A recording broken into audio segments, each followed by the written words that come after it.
Who the heck is Pep Talks? I'm not gay, but I fantasize about Marco Rubio. Pep Talks. Pep Talks. Pep Talks. Let's eradicate the Kung Flu. I'm literally coming. Pep Talks. Pep Talks. Who the heck is Pep Talk? They want our women. They want our children. Pep Talk. Sometimes no means yes. Grab them by the pep talk. Grab them by the Marco Rubio. Obama is a racist. Pep Talk. I'm literally coming. I'm Pep literally coming. Pep Talks. We found weapons of mass Pep Talks. destruction. My fellow Americans, it has been confirmed today from Pep Talks that we are indeed all high on politics. Good afternoon, everybody. Welcome to a new week of PEPAGANDA and this space. Hope you guys are all doing well. Welcome to the show, and I have one simple request for you. If you guys can hit the like button on your way in and share the stream, I really appreciate it. Helps all of us out in this space. So, all right. Well, we got a lot of news to get to. It's gonna be kind of a jam-packed show. Mostly cover. So the first hour, I really want to do a deep dive in what happened this weekend and why the mainstream media seems to just be catching up. Because yesterday I was kind of freaking out about how nobody was really freaking out about the just blatant insider trading that took place with the Trump regime and how they're just lying at this point about what's going on with the war effort, which is insane. Like it's, I know that we go through this a lot with the Trump administration, but it's just, this is the stuff that I can't even laugh at, where this is insane. It's absolutely insane. This dude is wrecking the economy, and then he's gaslighting us into like not even thinking, like he's just trying to gaslight us into accepting that this is somehow like a democratic, this is the Democrats' fault, excuse me, for not voting on something that has never been done before. Dude, never has a fucking president come in and just said, hey, you know what? We're going to mix the two bills together, and then we need to pass that as is. So get rid of the filibuster. Like he's going for it, guys. And this is where I'm glad that Project 2025 has kind of gotten kneecapped, at every time it hits the federal government, it seems, or the federal courts, it seems like it is kind of poised to fail. But man, again, the shock and awe bullshit, or what is it? Flood the zone BS that Steve Bannon was just open about. How, again, they were open about this stuff. It really is just, it's worrying and it's bothersome. I know it's like, ooh, bothersome. Yeah, no, it's bothersome. Because honestly, too, you know what? For myself, because I laugh at the news, because I do have this ability to kind of just tune out some of like the, what we call normal Trump shenanigans. I finally did have that moment where I kind of broke, because yesterday I kind of mentioned this on my own show, which is High on Politics on my channel, Pep Talks TV on YouTube. So I kind of went off about the gas prices because yesterday I had to do, so I thought I was being smart because I was about to hit a half tank and I wanted a car wash, but I also had a situation where I didn't know that they took the car wash option off of the actual screen. You have to like go into your app. Like it was a whole thing. It sucked. But without the discount on my gas, dude, I legit paid for a half tank what I paid for a full tank just a few days before. Like I filled up my tank on Friday. So this is insane. This is absolutely insane. I hope that if I'm feeling it and getting annoyed, that your normies are, because I also did have a kind of awakening from watching the Don Lemon clip. If you guys haven't seen it, I do recommend trying to find it. I kind of actually had a rough time finding the actual clip. Rick Strom, I know, has it on his Twitter, though, if you guys want to find that. But yeah, it had three guys. One guy was like, I don't really follow politics, but he liked Trump. Other guy, I don't really follow politics, but I don't like Trump, and I think he's fucking up. Those two guys got into it as well. One guy got ditched. Like the MAGA dude just ditches his friend. He's just like, you could walk home. And then this other guy's just like, he's like, what do you think about this? He's like, oh, yo, I don't even follow politics, man. Smoke herb, get paid, fuck bitches. It was just like, oh, that's it. That's the American dichotomy right there. And oh, that's why we're in this situation. Like, and that I hate the fact that I was most angry, like at not even the Trump supporter. I was more angry at the guy that was just like, yeah, smoke herb, fuck bitch. Like that shit right there. It's like, I don't want to come off as condescending, but I'm going to. It's the dumbest stuff. It is literally like it cultivates the dumbest people. Like, I cannot get behind that. And you know what? These are, again, always the ones that are perceived as the happiest because they don't follow this stuff. But again, but then they're shit shocked when, oh, why is gas so high? Why is all this so high? What's going on here? How come I can't get a house? How come everything kind of sucks? And the thing is, it's mostly young, like, and I know that, I feel my bones. My back. Oh God. For real. These youngins out there, like, at some point, life becomes more than just fucking smoking, getting paid, and fucking bitches. Again, even the getting paid thing, it's just like, dude, you're not even really getting paid. And the thing is, most of it is like that rap idea or like the hip hop idea, or at least I'm going based off how it was when I was in high school, where it was just like, oh yeah, you got to do it the kind of shady way, fuck the government. Don't let them get theirs, blah, blah, blah, blah, blah. But like I was saying, like it always catches up to these assholes. But realistically, it also brought me to the reality that we are, that this is where we're at. You got people that are undereducated on both sides, as far as the left and the right. I'm going to also call that out because, man, a lot of people, they tend to go and fight political battles with just buzzwords and just little snippets that they saw on TikTok. And I get it, man. I've had this opinion that like the debate sphere has been poison to political discourse, and now I just have it like now I'm just being proven right, where I'm just like, yeah, we really are just brain fucked. So but I'm not going to be at too dour on this show today, but like I said, we are going to be covering the Iran updates, and I just want to prepare you guys for that because I know that on my show the last few weeks we've been kind of trying to cover other stuff. I hope you guys enjoyed my exclusive PEPAGANDA last Wednesday.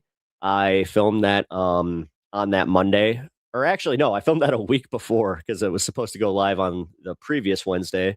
But yeah, had some things happen, so a little switcheroo. But like I said, I was proud of that.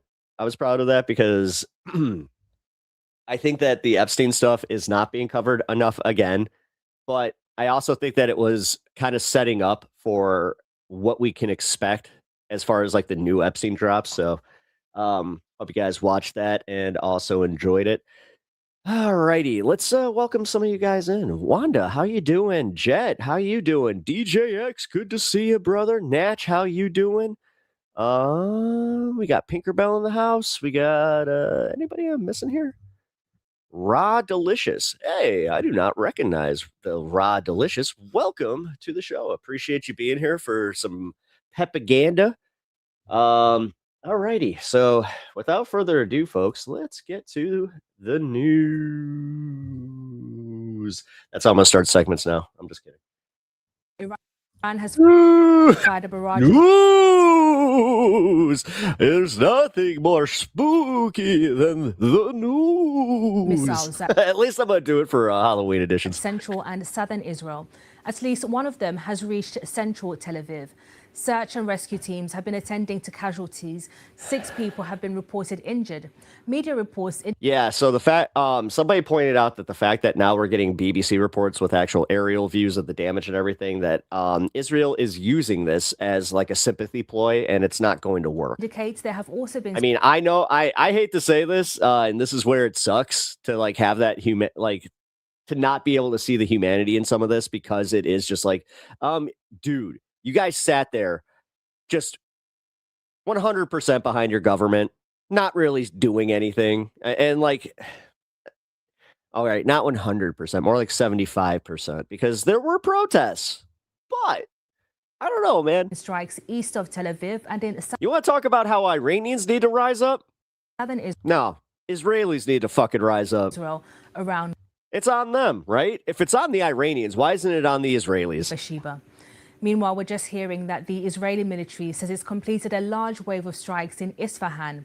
Iranian media reporting that Israeli-US strikes hit 2 gas facilities and a pipeline just hours after President Trump announced a temporary pause in attacks on the... By the way, that's why gas prices spiked again to $100 a barrel, and stocks just fucking plummeted. ...country's power infrastructure. Local officials, however, say that operations at least one of the targeted gas sites were not affected. Earlier, air defense systems were also activated in parts of eastern Tehran. Our correspondent, James Waterhouse, is in Tel Aviv, where cleanup efforts are underway at the scene of the missile strike from Iran. Well, the clear-up operation is gathering apace. We've just seen street sweepers make their way down to clear up the endless shards of glass caused by the force of Hashtag horizontal. You'll be able to see the site behind me. What's up, Brian? How you doing? A very deep crater where we're told by officials. Well, since we're in a safe space on this space, actually, you guys, if you guys can chime in with your opinions on how the show has been going, instead of doing like a little survey or something like that, yeah, just let me know what you guys think, how you guys have been enjoying PEPAGANDA and High on Politics. If you guys can chime in and honestly give me some constructive criticism, I would appreciate it, because if I asked this question on my show during the vertical stream, that would not be, I don't think that would warrant some good feedback. An Iranian missile slammed into the side of this building with 100 kilos of explosives in its warhead. This was part of a wider aerial attack by Iran overnight. We're in quite a residential suburb of Tel Aviv, which has been on the receiving end, really, of Iran's responses in this ongoing war.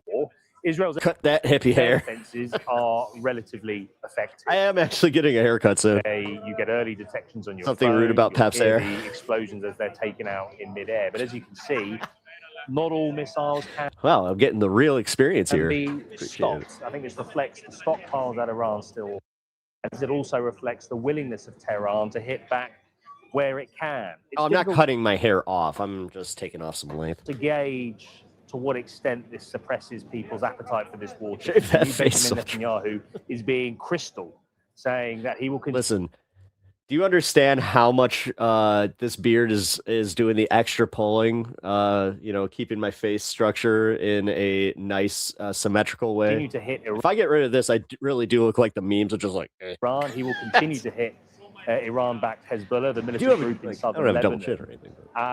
And so I don't think we're going to see much change there. There's a big poster around the corner urging President Trump to finish the job, in quotes, in relation to the war against Iran. I'm taking off about 3 to 4 inches. So I think for people living here and other parts of across Israel, I think these kind of responses from Iran will continue, because Israel certainly is going to keep pursuing its own military objectives. James, we saw other strikes get through. I like how one building in the middle of Tel Aviv gets hit, and it's just wall-to-wall coverage about how, something must be done about this. Weekend, hitting different parts of Israel. What do you know about the impact of the strikes that have actually managed to get through from Iran? More planning for No Kings? Hell yeah. It's very difficult to I actually gauge just to what extent the impact is. I mean, we've seen over the past few days falling shrapnel. It's here in Tel Aviv. Yeah, hopefully there's good service where I'm going, because also in Jerusalem, we saw try and hit 3 different protests this weekend. So Al-Aqsa Mosque a few days ago. We've also seen... Man, what is with this? Like, BBC lately has been having this specific problem, and it's not just because of Israel. Iran launched missiles at Iraqi Kurds in northern Iraq. And so clearly, I think where there is mirroring, it's not symmetrical, but we're seeing Israel try to maintain its offensives on several fronts. But we're also seeing Iran looking to strike. Acting as a street medic. Oh, not shit. just respond to Israel, but it's also trying to Oh, damn, I know who I'm enlisting in the post-apocalypse. target allies of the US in the Gulf states, for example, to apply economic pressure, not least with how it's controlling the Strait of Hormuz, the world's most important shipping lane. So this war remains limited in the sense that it's down to aerial bombardments for now, but it's being fought over an incredibly large geographical area. James Waterhouse in Tel Aviv. As we mentioned, Iranian media say strikes have targeted 2 of its gas facilities and a pipeline hours after President Trump said he would halt attacks on the country's power infrastructure. Let's get more. Yeah, notice how he hasn't come out and actually said, like, you know what? That was just totally Israel. More now on the latest from the region. Yep, already pulled that one. You know, that one's been spent. With our correspondent, Azadeh. How much longer do you think that he could do this? Like on Friday, he'll just kind of be vague about it, just be like, you know what? Maybe the war will end, maybe it won't. I don't know. And then the fucking market's just like, oh, he said it might end. Oh, so, bye. Oh, and then on Monday, I was just kidding. Who's in Dubai. Sell. Ah, what did he do? Just a few people made billions. By for us. Azadeh, first of all, what are we hearing from Iran? So those claims haven't been verified yet. They're coming from Fars news agency, which is an Islamic Revolutionary Guard Corps. Damn, I have not seen somebody that had that like powerful of eyelashes where it actually creates like a a shadow on your face. Affiliated news agency. They impressive. do quote some local officials in there as well. What they're claiming is that there have been attacks on energy infrastructure, but that there hasn't been any significant damage, that they didn't reach their targets. That's unclear. We haven't been able to verify that yet. But it does come off of the back of Donald Trump, the United States, walking back its deadline that was due to end last night, urging Iran to reopen the Strait of Hormuz, which they have a chokehold on right now.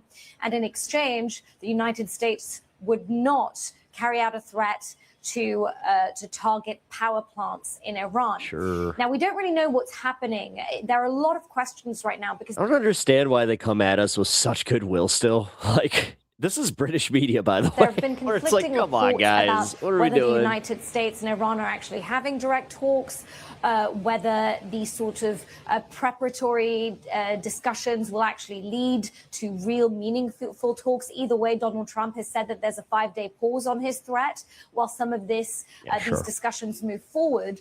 There are also several. I mean, seriously, think about it. Like the way that he's been acting and the way that he just like reneges on his promises all the time.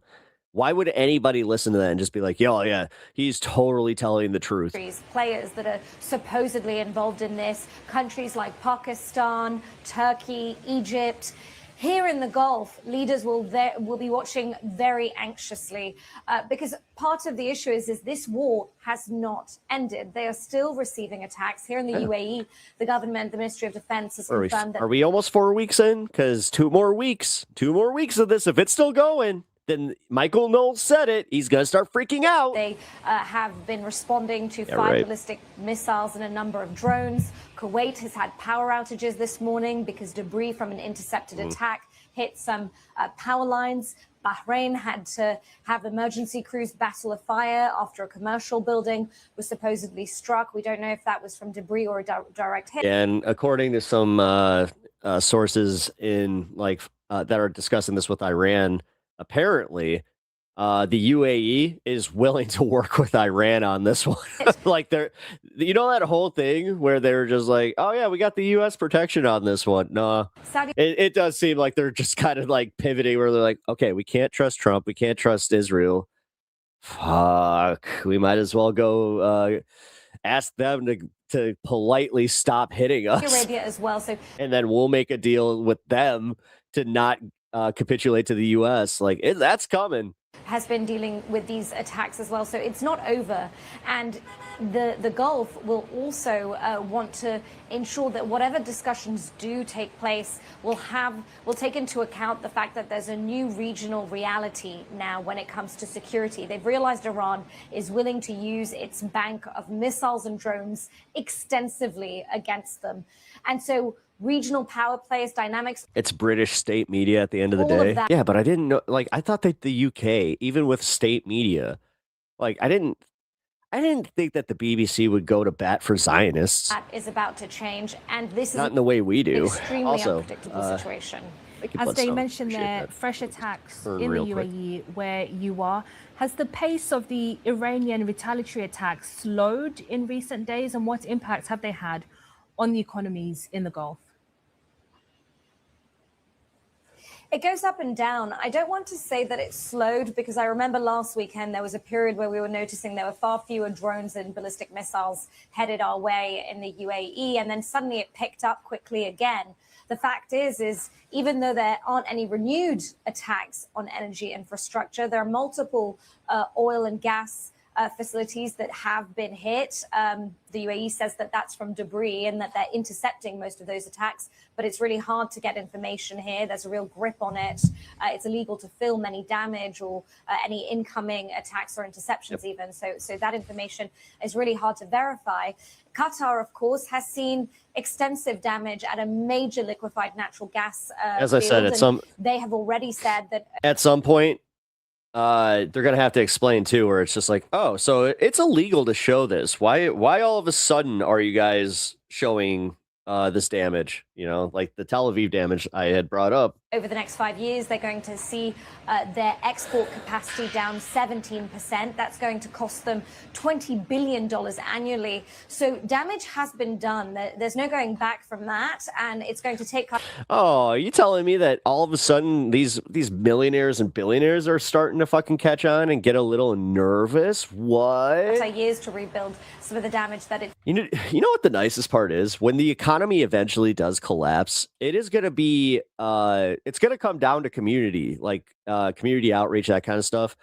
And look at the way that, again, these MAGA chuds just ostracize themselves. Look at the way that these millionaires ostracize themselves, billionaires. Like, they're not going to have anything. Seen there. Here in the UAE, we've seen airspace. I mean, at some point, I hope you know that the next revolution, quote unquote, is going to be so simple where it's just like, yeah, we're not sending you food. Like, no, you guys don't get food. Closed on and off, though that's calmed down recently. Like, oh, no, we got enough hands to take care of our farms, but we're also just, we're taking care of our communities. Haven't been any... They have their bunkers. You can only survive in a bunker so long before you start going crazy. Attacks or damage on the airport in the last few days. Honestly, that's a miserable existence. They can have it. But it's clear that the region does already have consequences that what are they going to do? Get rid of all of us? Okay. It can't come back from. Let them make that bet. Honestly, that's where my nihilism, at least, like, I'm a little black pilled on that side, where it is just like, all right, if they're going to fucking play that shit, let them. Also, just because at what point do we as Americans actually just do the thing where it's like, no? A renewed understanding. I actually have thought about this, though. That's why January 6th was executed the way that it was, because they wanted the public consciousness to be like, well, we can't do that, especially with the left. Of Iran as a threat. Here in the UAE, they said that they weren't surprised that Iran had targeted them or any other countries that hosted U.S. military bases, but they were very surprised by the extent of it. And so whatever does come in a post-war era, if the regime does survive, they are going to be thinking of their security arrangements very differently. Azadeh, thank you. That's our correspondent, Azadeh Mashiri in Dubai there.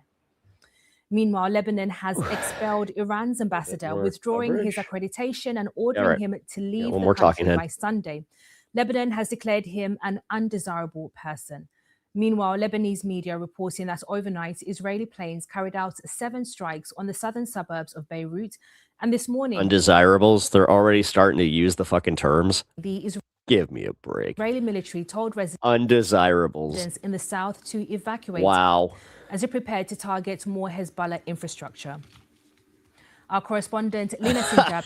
Guys, I don't know when it happened, But holy crap. I think that happened with COVID where they were just like, yeah, you know what? Fuck it. Let's just make the world the worst place. The latest from Beirut. It was good. You know what? Up to 2020, I guess I had a good run. There was an announcement earlier with evacuation order to several locations in Har Tahrik, Erbeiri, and other locations. These are like becoming recurrent targets of Hezbollah, of the Israeli airstrikes in Dahieh neighborhood, which is a Hezbollah stronghold in the south of Beirut. It hasn't been, clear which, if there are specific targets because there was an evacuation order in the past. No. There was No, this is Israel we're talking about. Can we stop? Stop. Just say that they're bombing willy-nilly. You can even use that term. Stop mincing words with the American public, the British public for the come on. God, the powers that be really do think that everybody is so stupid. Targeted financial institutions for Hezbollah like Al-Qarda. They're already doing the thing too where it's like, oh, well, Hezbollah's hiding places, human shields, here we go. Hassan, the banking system for the group. But for this time, it's really not clear what infrastructure or what buildings, why they were targeted. But in the south, because they were there. The airstrikes are intensified in the south. I mean, honestly, I wish I lived in a world where I could be fair to the Israelis on this one. But dude, what the actual fuck? South of Beirut, especially around the... We are, what, 2.5 years past October 7th, or 3 years now, almost? Like, oh God, I forgot. But seriously, and we're now, Gaza is pretty much gone.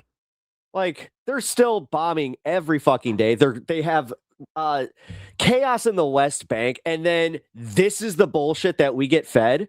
South of Litani River, there is a systematic way that the Israelis are targeting infrastructure, bridges, fuel station, in an attempt that what people are saying. The issue is BBC isn't considered as compromised as American media, but they still have clear biases. Yeah. Well, it's the same with Al Jazeera. Fuck. I hate how many times I've heard from certain lefties where they're just like, well, yeah, that's why we use Al Jazeera. It's like, yeah, but if you're listening to them without any critical thought too, that's a problem. This is because that's regime media. And you know what? I don't trust the fucking Saudis. Kidding me? Depopulation efforts to get all the residents from the south of Litani leaving area and expand the buffer zone for this the grass is greener mentality when it comes to power structures really pisses me off. With their ground invasion of South Lebanon. This is something that is really worrying many residents, worrying. Any state-sponsored media has to be scrutinized. Well, did you see what happened with Anna Navarro? She was interviewing, I keep forgetting the guy's name, but he's like the breakout star, for lack of a better term, from January 6th, the guy that's all tatted up, the cop that got, his ass kicked. Yeah, he came out and he just said it. He just said exactly what was on all of our minds. And then he called Trump a pedo on air. And she's like, there's no proof. It was just such an obvious, oh, wow. So you're now you're doing the thing too. Please don't sue us. The hundreds of thousands who've had to flee their homes and villages and towns, that they won't be able to go back, anytime soon, and not clear what's the next step for the Israelis in this expansion, technique that they're carrying out. Lena, we've heard the US talk about reaching some kind of ceasefire in Iran. Are there any conversations about a ceasefire in Lebanon between Israel and Hezbollah? Well, this is the issue. I mean, the Israeli side is clear. They made it clear earlier in the war, and even 2 days ago with the chief of staff of IDF saying that they are prepared for a prolonged operation, even if the war in Iran is stopped. The war on Hezbollah is continuing until... There it is. There it is. Like I said, until every last member is wiped out. These fucking jokers. Their target Whatever. Is eliminating Hezbollah's power. Who believes this shit? Who's watching this garbage and actually going oh, the BBC said that the Hezbollah, they're terrorists. And eliminating what's going on with the Hezbollah?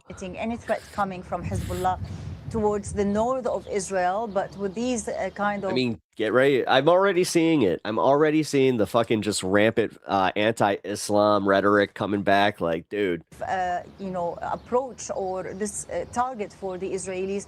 Civilians are caught. God forbid you criticize the state of Israel doing exactly what they're doing, because then you get labeled as anti-Semitic. Civilians, hundreds of thousands have lost their homes. Israel is, flattening villages in the south of Lebanon. I know I'm breaking news here, by the way. Ordered to destroy homes in many villages. So really, I mean, the aim for them is to eliminate any threat from Hezbollah. The ordinary citizens are the ones paying the price. On the other hand, I guess it's odd. I mean, Trump and the American public now have it in their heads that, all it takes for you is just for your citizens to get with it. Right? Hezbollah is also continuing in firing rockets into Israel, saying that they will continue fighting till the end. They know that this is a survival. Because they're protecting their fucking country. Like, at this point, I'm just going to say it. They have the right to protect their fucking country against the aggression of Israel. Sorry. Battle for them. Especially that they've lost they don't have any support from the government. The nice part that I'm seeing is how many people are just like now blatantly like, no, fuck this.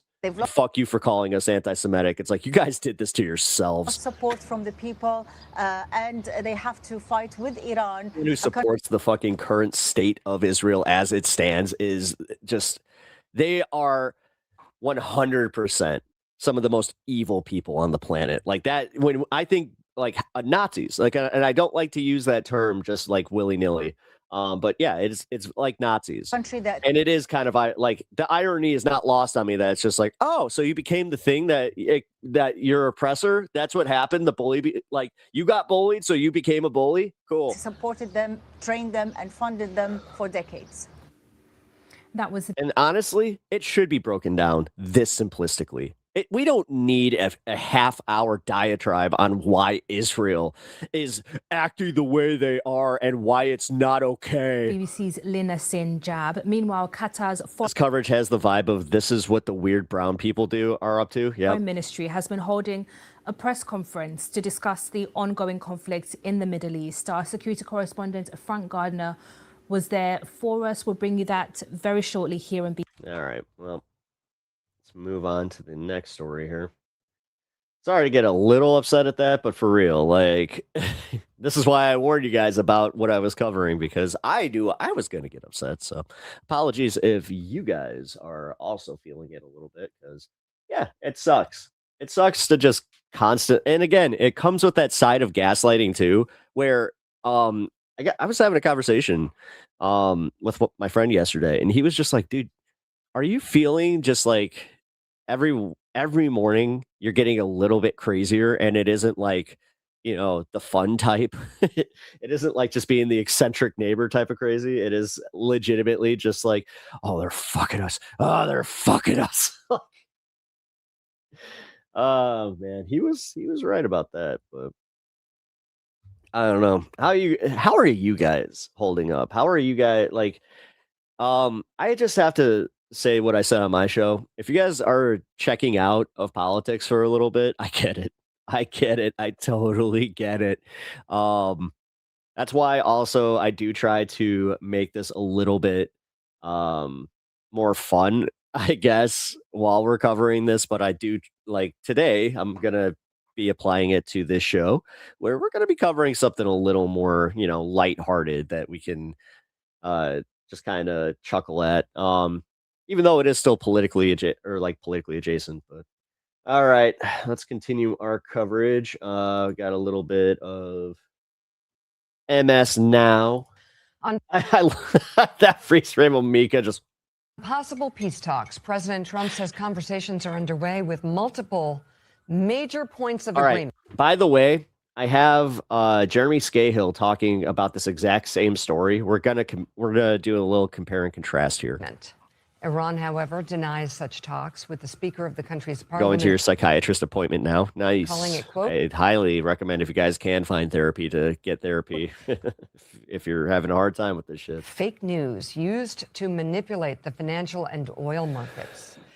Israeli Prime Minister Benjamin Netanyahu is also weighing in, saying that Trump believes there is a way to leverage military gains into agreement that would, quote, safeguard our vital interests. Netanyahu added, however, that Israel will continue attacks in Iran and Lebanon as damage can be seen across Tehran from Israeli airstrikes. I'm off to my psychiatrist appointment too. Good luck. Iran. Nice. Mental health is important, and I am proud of y'all. On this morning is hitting back. An explosion was heard and smoke seen in Tel Aviv just hours ago, leaving buildings damaged and cars burning. All right. Dumb question. What's this flag? What's the flag that has like the this in it? Israel's emergency response service says several people were wounded as search and rescue teams deployed to the area. Sirens are sounding today not only in Israel but across the Gulf. Kuwait says it intercepted missiles. Saudi Arabia says it destroyed drones, and Bahrain says it urged residents to head to the nearest safe place. Meanwhile, the Wall Street Journal is detailing what drove President Trump's abrupt U-turn on negotiations with Iran, according to the National Emergency Services paper. That reversal came after the White House learned of high-level talks involving Egypt, Turkey, Saudi Arabia, and Pakistan aimed at finding an off-ramp to the war. As the Journal reports, Trump's shift Monday followed a series of closed-door discussions through Middle Eastern intermediaries that U.S. officials said gave them hope an agreement to settle the conflict was possible. It also reflected a growing desire by Trump and some of his advisors to bring the war to a close, according to people familiar with the matter, as the president faces political and economic fallout from the conflict. So, Hagar, yesterday morning, I guess around this time, President Trump posts on social media, "We're talking to the Iranians. The markets love it. Oil prices go down for a while. Then the Iranian side comes out and says, we're not talking in any direct or meaningful way with the Americans. Oil's back over $100 a barrel in trading this morning." I know. So what do you think exactly is going on here? Do you think President Trump feels like we've done what we wanted to do in destroying some of their military capabilities, and now it's time to sit down and negotiate? A little bit. I mean, from the very beginning, there was language that Trump used to give himself flexibility. When he pinned, for example, this war, saying the Iranians need to rise up. Now it's your turn to rise up. He's not seeing them rise up. By the way, that's fair. They're not rising up because they're staying home to be sheltered from bombs, and also because the Iranian regime has restarted its crackdown. So they know that they would hit the streets facing guns, death, and torture. So there hasn't been enough time there, but he deliberately did that to make it seem like, I'm giving you the space. If you don't take that opportunity, that's on you. In the meantime, he's weighing his options.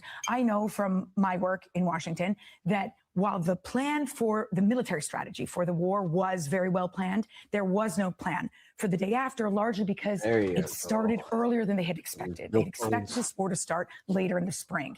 And so now he left flexibility for himself and seems to be hoping for a scenario similar to Venezuela. I am not a believer that you could ever have a scenario similar to Venezuela, because you're dealing with a regime that, whatever moderate you're dealing with, is still a fanatic, ideological hardliner. And you already see it from the terms that the Iranian regime put forth. I think it was a week ago, Pezeshkian put terms to end the war that were completely absurd. So there may be an effort on Trump's part. Sorry if there's like this weird delay to on the say video. this to boost markets, and what's going on? And he knows that. I do think this will be short. And he's leaving this window open. I would not believe the Iranian regime, and never, I have never, in all the work I've ever done with the Iranian regime, they do nothing but lie through their teeth.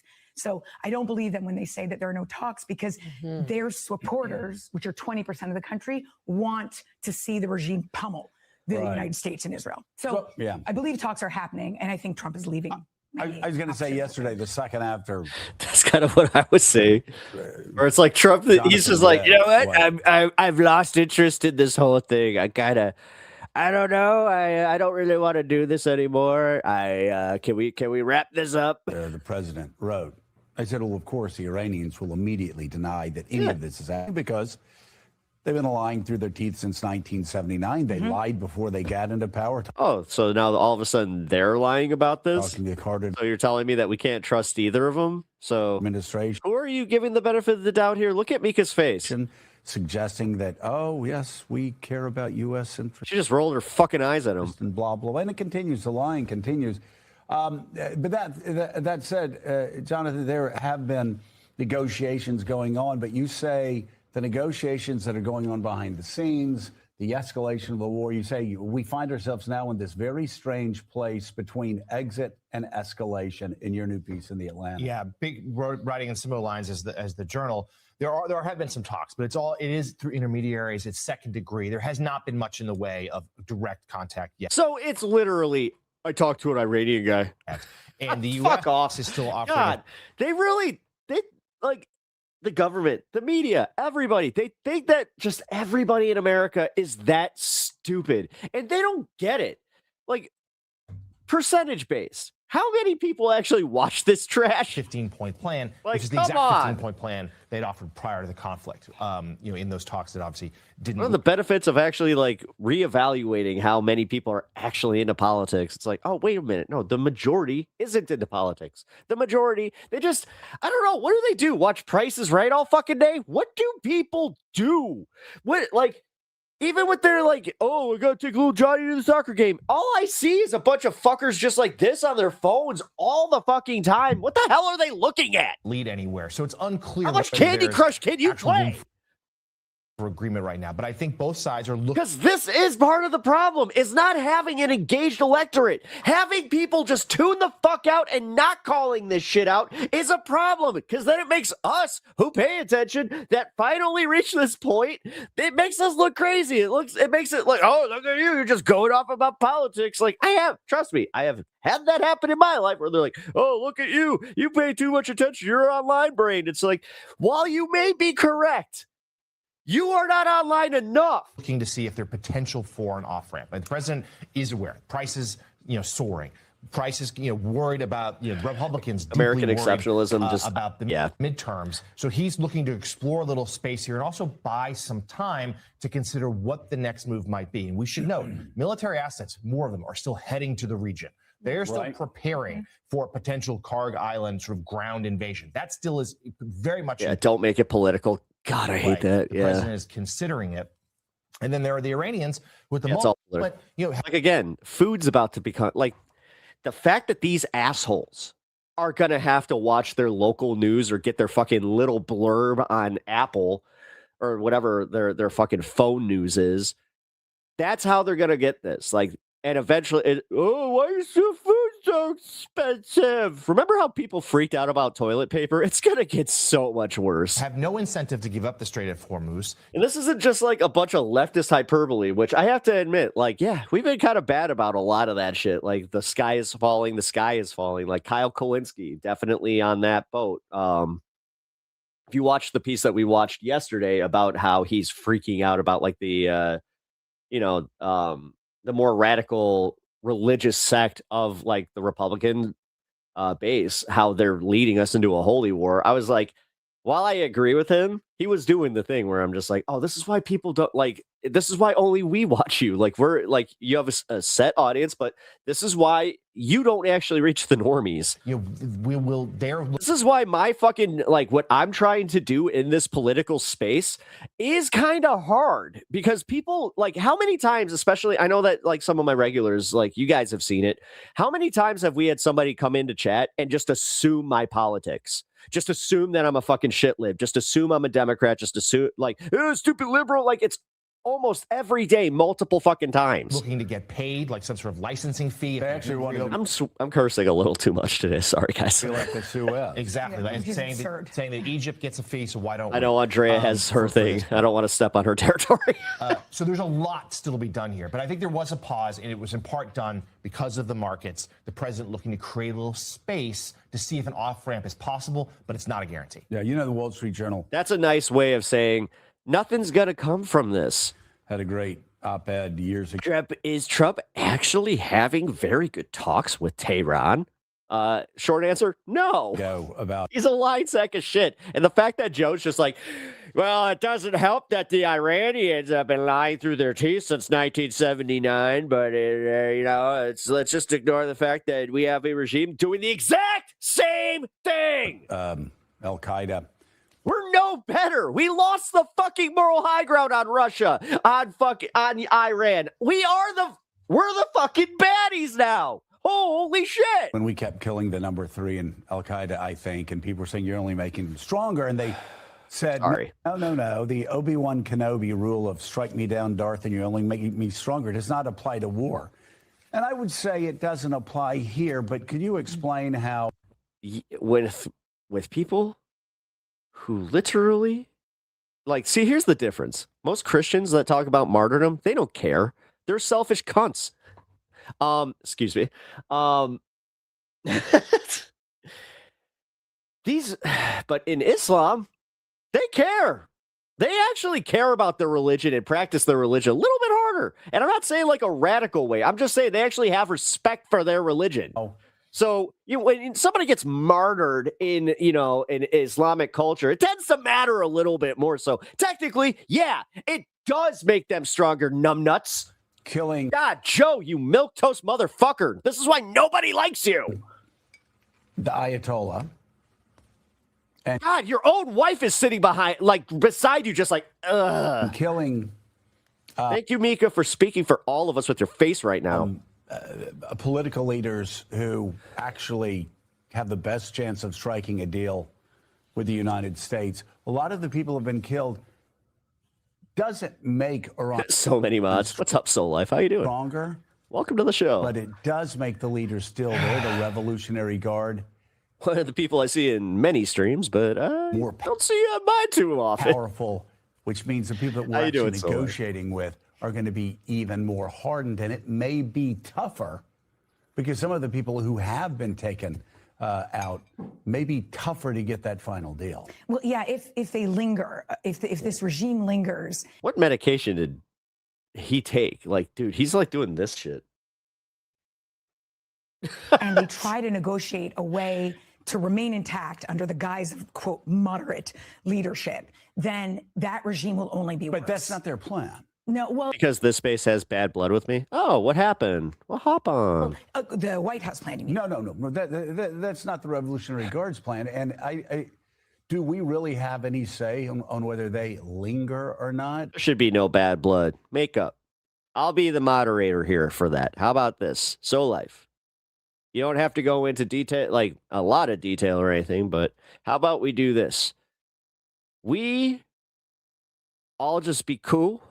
And yeah, you come, you watch some fine programming on this space, and yeah, I suspect because shouldn't be these things dude, Bo.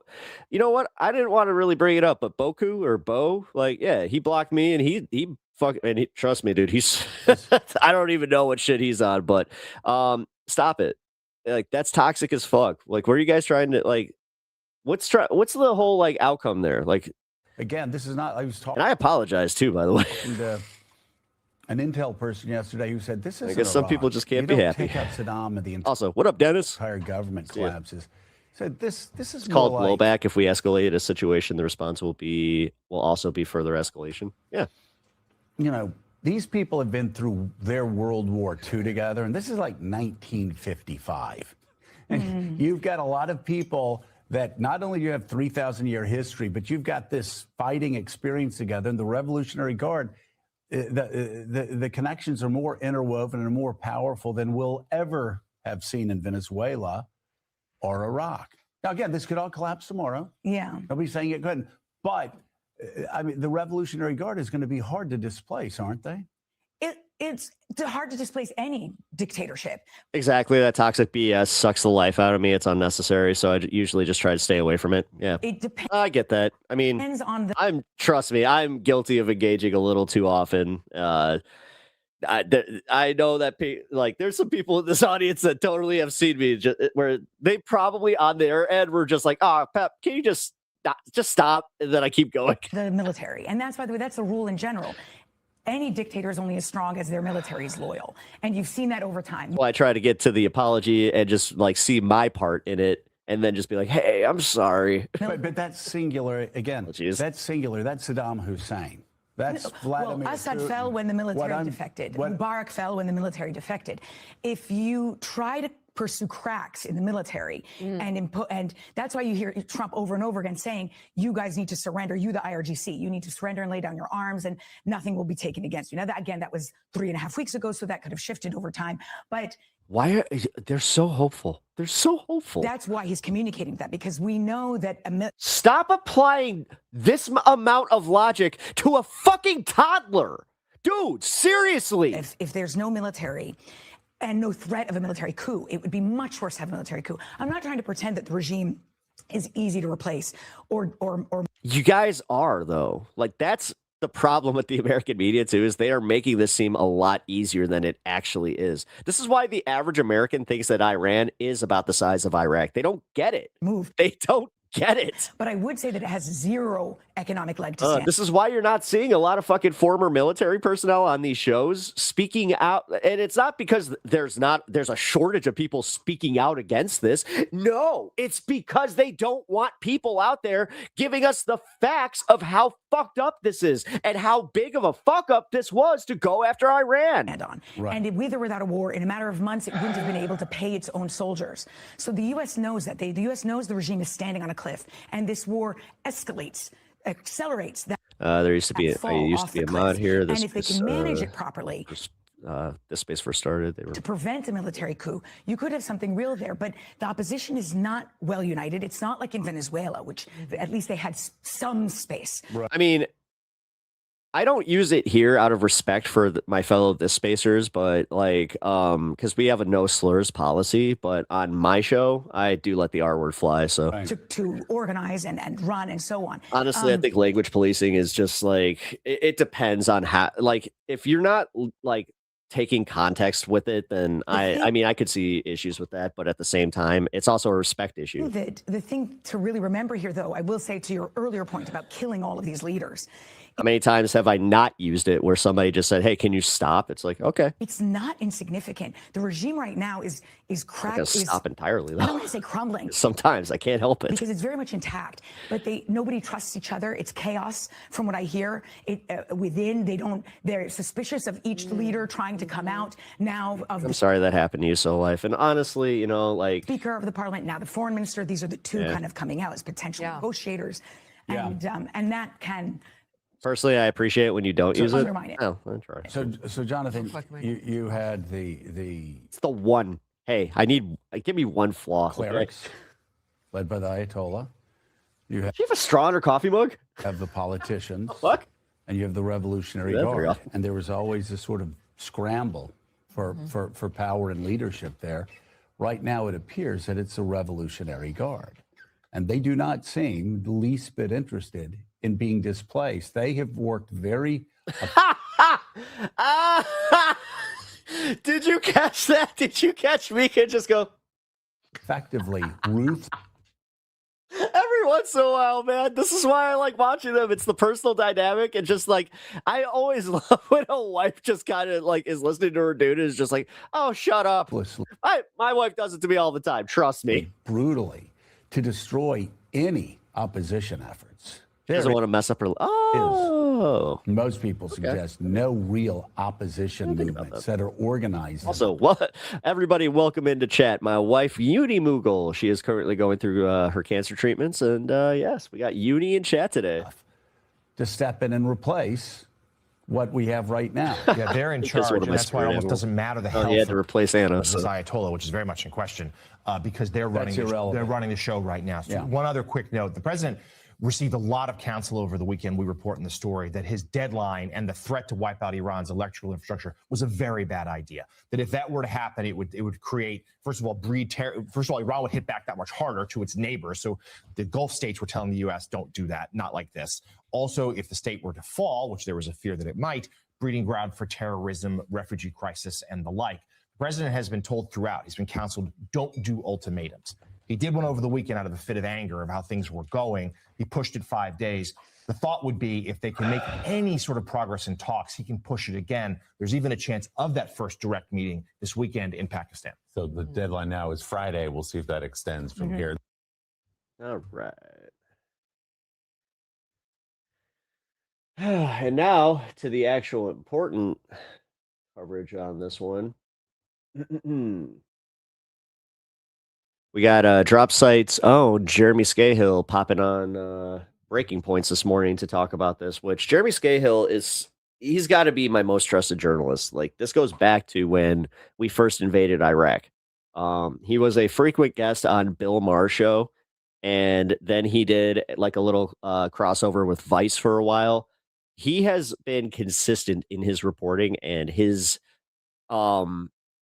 desire to make sure that everything that we know about what's going on over there is as factual as possible. He tries to keep his biases out as much as possible, because you see it when it hits him, where he's just like, I have seen so much carnage and just so many lies that now my mission is just to tell you guys the truth on what's happening. So I was just stopping in out of curiosity, since I hadn't been here in a few months. Take care, y'all.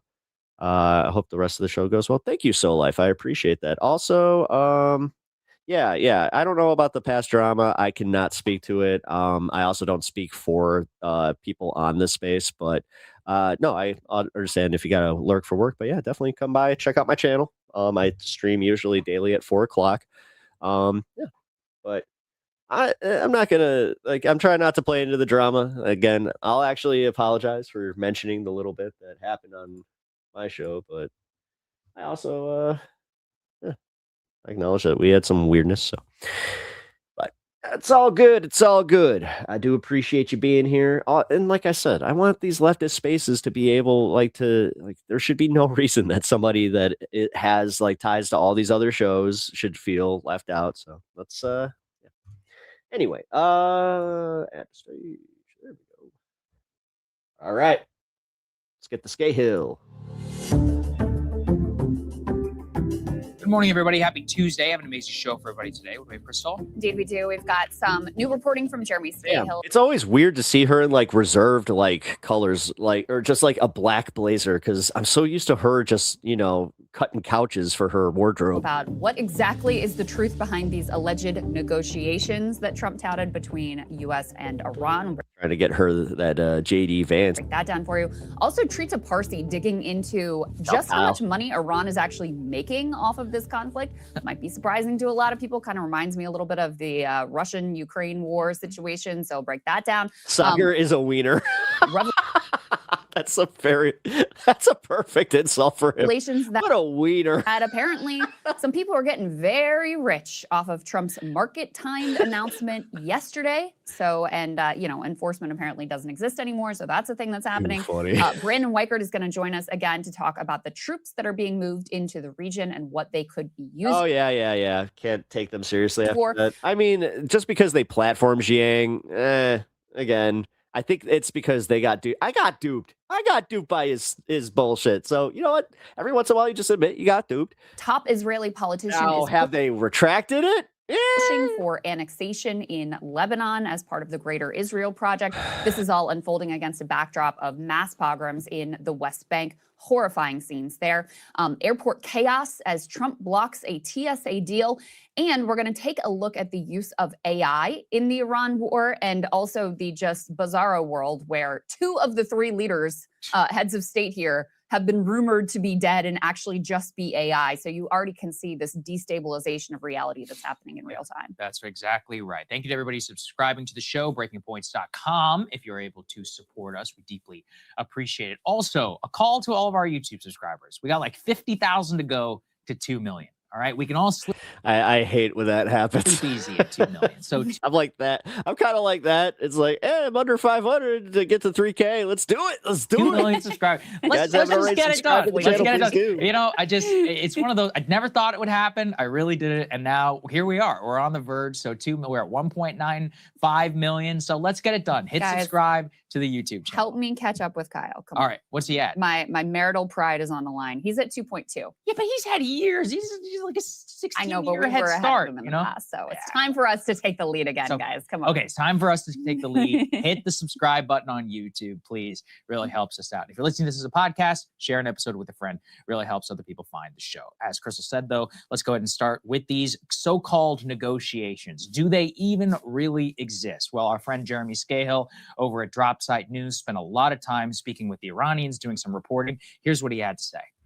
The most breaking stuff I have for you is that Trump today posts on Truth Social that there's been this breakthrough, that he's pausing his threat to bomb the Iranian electrical grid and other energy infrastructure because there have been these talks going on between the United States and Iran. And Trump implies that he has some secret squirrel that he's talking to in Iran, and he doesn't want to name who it is because he doesn't want that person to be killed. It's unclear, does he mean by Israel or by the Iranians, you know? But what I'm told is that there have been no negotiations, direct negotiations with the United States, and that what the Iranian officials are telling me is that every time a third country comes to Iran and they say the United States wants to talk, Iran says, let us explain to you our conditions. And in short, what the Iranians are saying is that they will not agree to the kind of ceasefire that took place last June after the so-called 12-day war, because the Iranians view that as having been a gimmick to buy the United States and Israel time Johnny, to rearm, to reposition, and then come back in with this full-blown war that they launched on February 28th. So they're saying they won't go for just a ceasefire that doesn't have conditions attached to it. They also want any cessation of the war not only to apply to Iran, but to apply to two other fronts of battle, as the Iranians see it, Iraq, as well as Lebanon, where the Israelis are increasingly engaged in ground operations, very heavy bombing. Hezbollah, which Israel had said was wiped out, has been launching dozens upon dozens of rockets every single day into Israel. So they want those two countries also to be party to this ceasefire deal.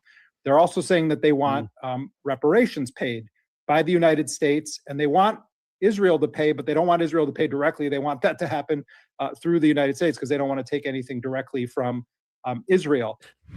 Good. Sorry. Update there from Jeremy on the negotiations, and he's exactly exactly right from everything that we've been able to figure out. It's like when a friend owes you money and then you stop being friends with them.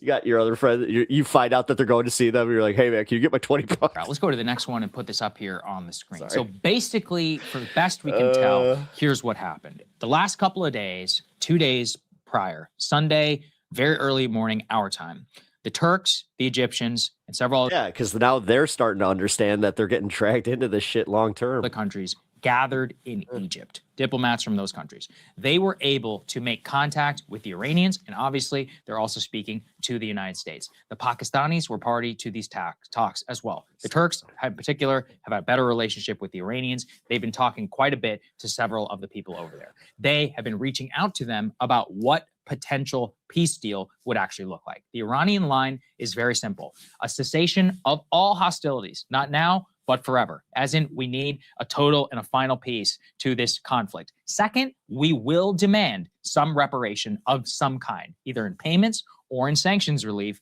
as a result of this war. The United States line, the Egyptians and the Turks have been calling the United States. This is what eventually caused Trump to taco and to say that he was calling and extending his 5-day deadline off. The United States line remains today.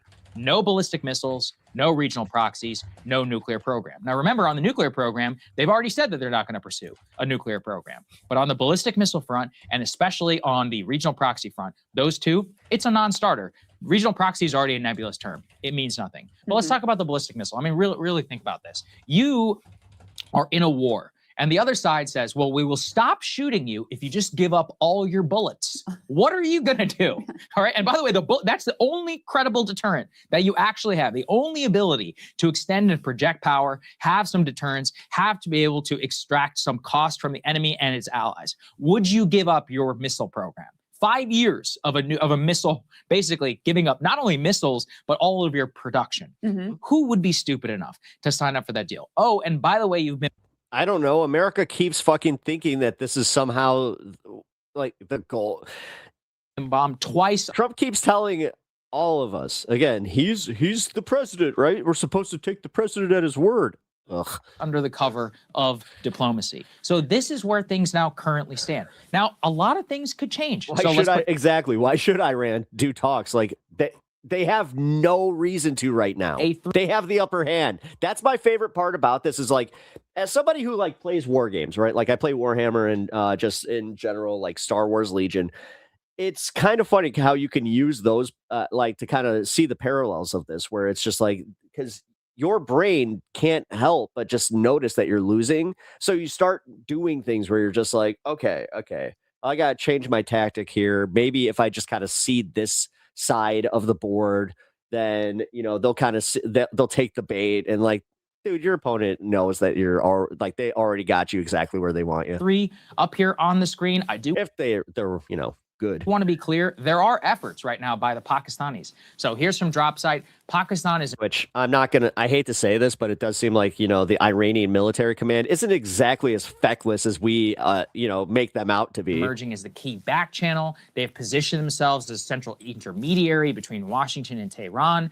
Various outlets confirming active efforts to facilitate the conflict. The Financial Times said the senior Pakistani officials have been relaying messages between Tehran and Witkoff, with the prime minister speaking several times with the president of Iran as well. Reuters had said that the vice president, Steve Witkoff and Jared Kushner, would expect to meet them in Islamabad potentially this week. But again, there's been no confirmation. There are people who are out there posting jets that are on their way. Totally wrong. I actually confirmed it. It had nothing to do with that. It was a Pentagon official, Bridge Colby. He was on his way to India. He's not going to Pakistan. It's a pre-scheduled trip already had been announced. It has nothing to do with these potential negotiations. So that's where we stand as of right now. We are nowhere closer to any sort of a peace deal. And in fact, like... No, and the fact that he manipulated the market so openly, like, I don't know, man. That should be enough to impeach that shouldn't be enough to impeach him. What you really see is a desperation on Trump's behalf, Charlie, what up? On Trump's side, to portray the reality of this while giving nothing on the back end. And that's why I think setting the stage for this, while there's this kabuki going on to try and prop up market prices and crude oil futures, while thousands of ground troops remain on their way to the region, which we'll talk about with Brandon. What have we learned now under Venezuela and under Iran? Follow the carrier strike groups. Follow the troops. That normally is the precursor to military action. No matter what nonsense that he's saying out there in public. So I just want to be very clear. There does not appear to be any breakthrough whatsoever in these talks. Yeah, that's right. I mean, the Iranians are sending back, here are what our demands. Oh, by the way, guys, did you hear about how there was a fire caused at a Texas oil plant and immediately the FBI was looking into it, but then the oil plant was just like, dude, this was like, this was caused by static electricity. Like, this is something that we deal with. No. Do not get us involved in these types of investigations when there's nothing to investigate. And as much as you might think the Iranian demands sound delusional, things like reparations, their demands are actually much less delusional than the American demands are at this point. Because from the Iranian perspective, they're like, we're winning this war. Yeah, like you just had Taco. You threatened to blow up our... No, and that's the thing. He showed his ass when he did that. Our entire electrical grid. We were like, all right, bet. I bet you there are a bunch of strategists that were immediately just like, this motherfucker! We'll blow up, you know, various assets in the region. And Trump, just before the markets was open, was like, well, let's press pause for 5 days. Now, I'm continue to be of the opinion, and I think Sagar, based on his comments just now, is also of the opinion that a lot of this is just buying time for Trump to, you know, amass these additional forces in the region. Which isn't going to work. Because if we're talking about this, I can already tell you that the military presence of Iran, they know about this. Once again, using alleged diplomacy. This diplomacy doesn't You're so bad at this. even exist. It's fictional diplomacy as a ruse in order to, you know, pursue whatever next escalation he wants to pursue.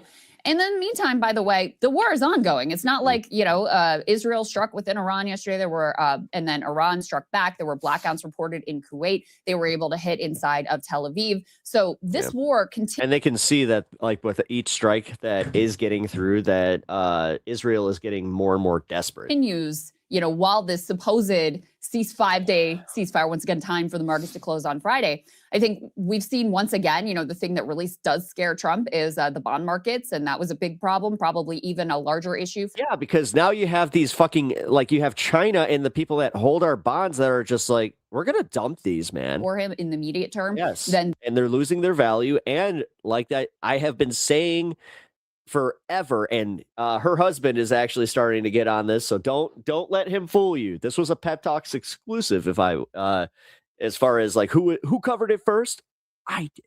I said this was going to happen. Then the price of oil per barrel. So that's where we are. And here's the other piece. I want to go ahead and put A9 up on the screen. This is from Yeah, the petrodollar. Sorry, I lost my train of thought. I was saying that the petrodollar is literally going to be taken from us, and this was the whole goal. And they're going to collapse our economy with this. And China don't give a fuck. They are prepared for this. Parsi, who did some digging into could have seen this coming. The war economy for Iran, and what he find. A guy, if you don't remember, because I haven't been doing it often, but a guy that wears a pepper hat when he gets enough donations, that's who. May really surprise you. He says I hope they feel embarrassed that a guy like me is actually breaking. Like I said this yesterday, where there have been the times where I oopsie into journalism. Industry insider in Iran tells me the following, and it is stunning. Before the war, Iran produced just shy of 1.1 million barrels of oil per day and sold it at $65 per barrel minus an $18 discount, so roughly $47. Today, it produces 1.5 million barrels a day, so more, and sells it at $110 with only a $2 to $4 discount. So they're producing more and they're selling it at a vastly elevated price. I'm just imagining Cash hearing the statement from the oil plant and immediately assembling his goon squad to Mr. Magoo all over the scene since there was no actual danger. Well, another thing where it's like all optics and it's not good optics is the TSA thing where it's just like, okay, now we have so many photos of ICE getting paid while the TSA workers are not, and they're standing there on their fucking phones. This, he says, doesn't it's as bad as everybody thought. And honestly, I love that this is what's going to do it. It's not the stuff in Minnesota. It's the fact that every American, of all creeds, has to eventually go to the airport, right? Or most Americans end up at an airport at some point. So if they truly end up putting ICE in here, you're going to have a lot of Americans that are just like, oh, fuck you. Not include petrochemicals. You overpaid asshole, overpaid, underqualified assholes. Chemical sales that not only have increased, but are now being sold to a larger set of customers compared to before the war. Moreover, Iran is receiving payments through new mechanisms that bypass the UAE, which were set up after the June war. In essence, and this is really... they thought we were going to cripple their economy, and they're actually doing okay. Important to understand, Trump and Israel's war has ended up delivering Iran de facto sanctions relief.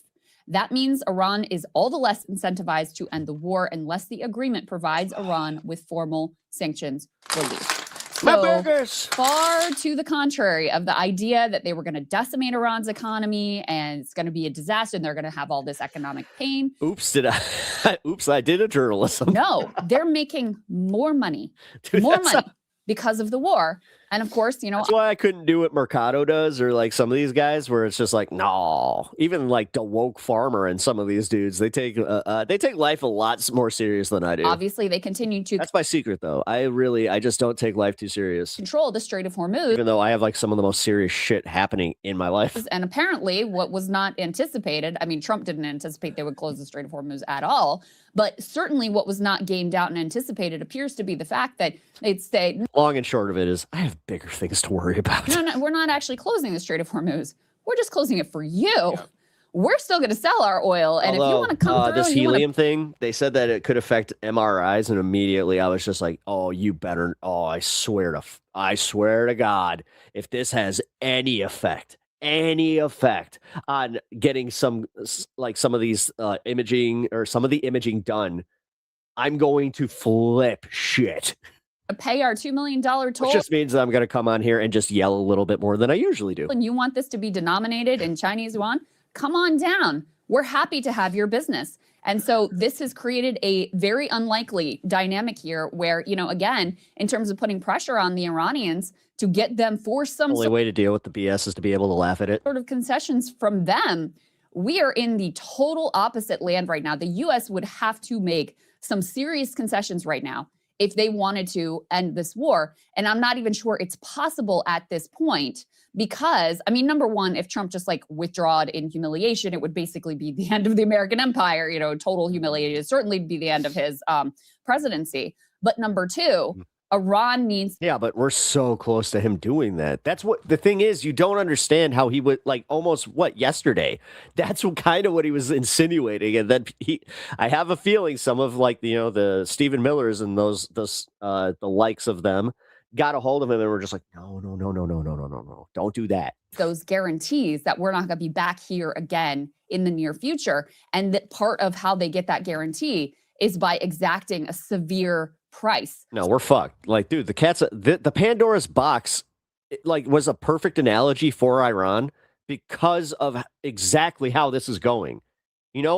I hate to say this, but Donald Rumsfeld and oh my God, John Bolton? They were right about this. And John Bolton, he wanted this to happen technically, but then I love how he sees it in application, and he's just maybe I didn't. So that not just Trump, but every future American president understands, this is not a good This is part of the problem. We're locked in a real battle of bad incentives. Because what you could actually hear in Treata's voice yesterday, he's afraid. Not just bad incentives, unclear incentives. The thing is, they change day by day. Iranians think that they're riding too high right now. Yeah. That they're going to keep. What was this for?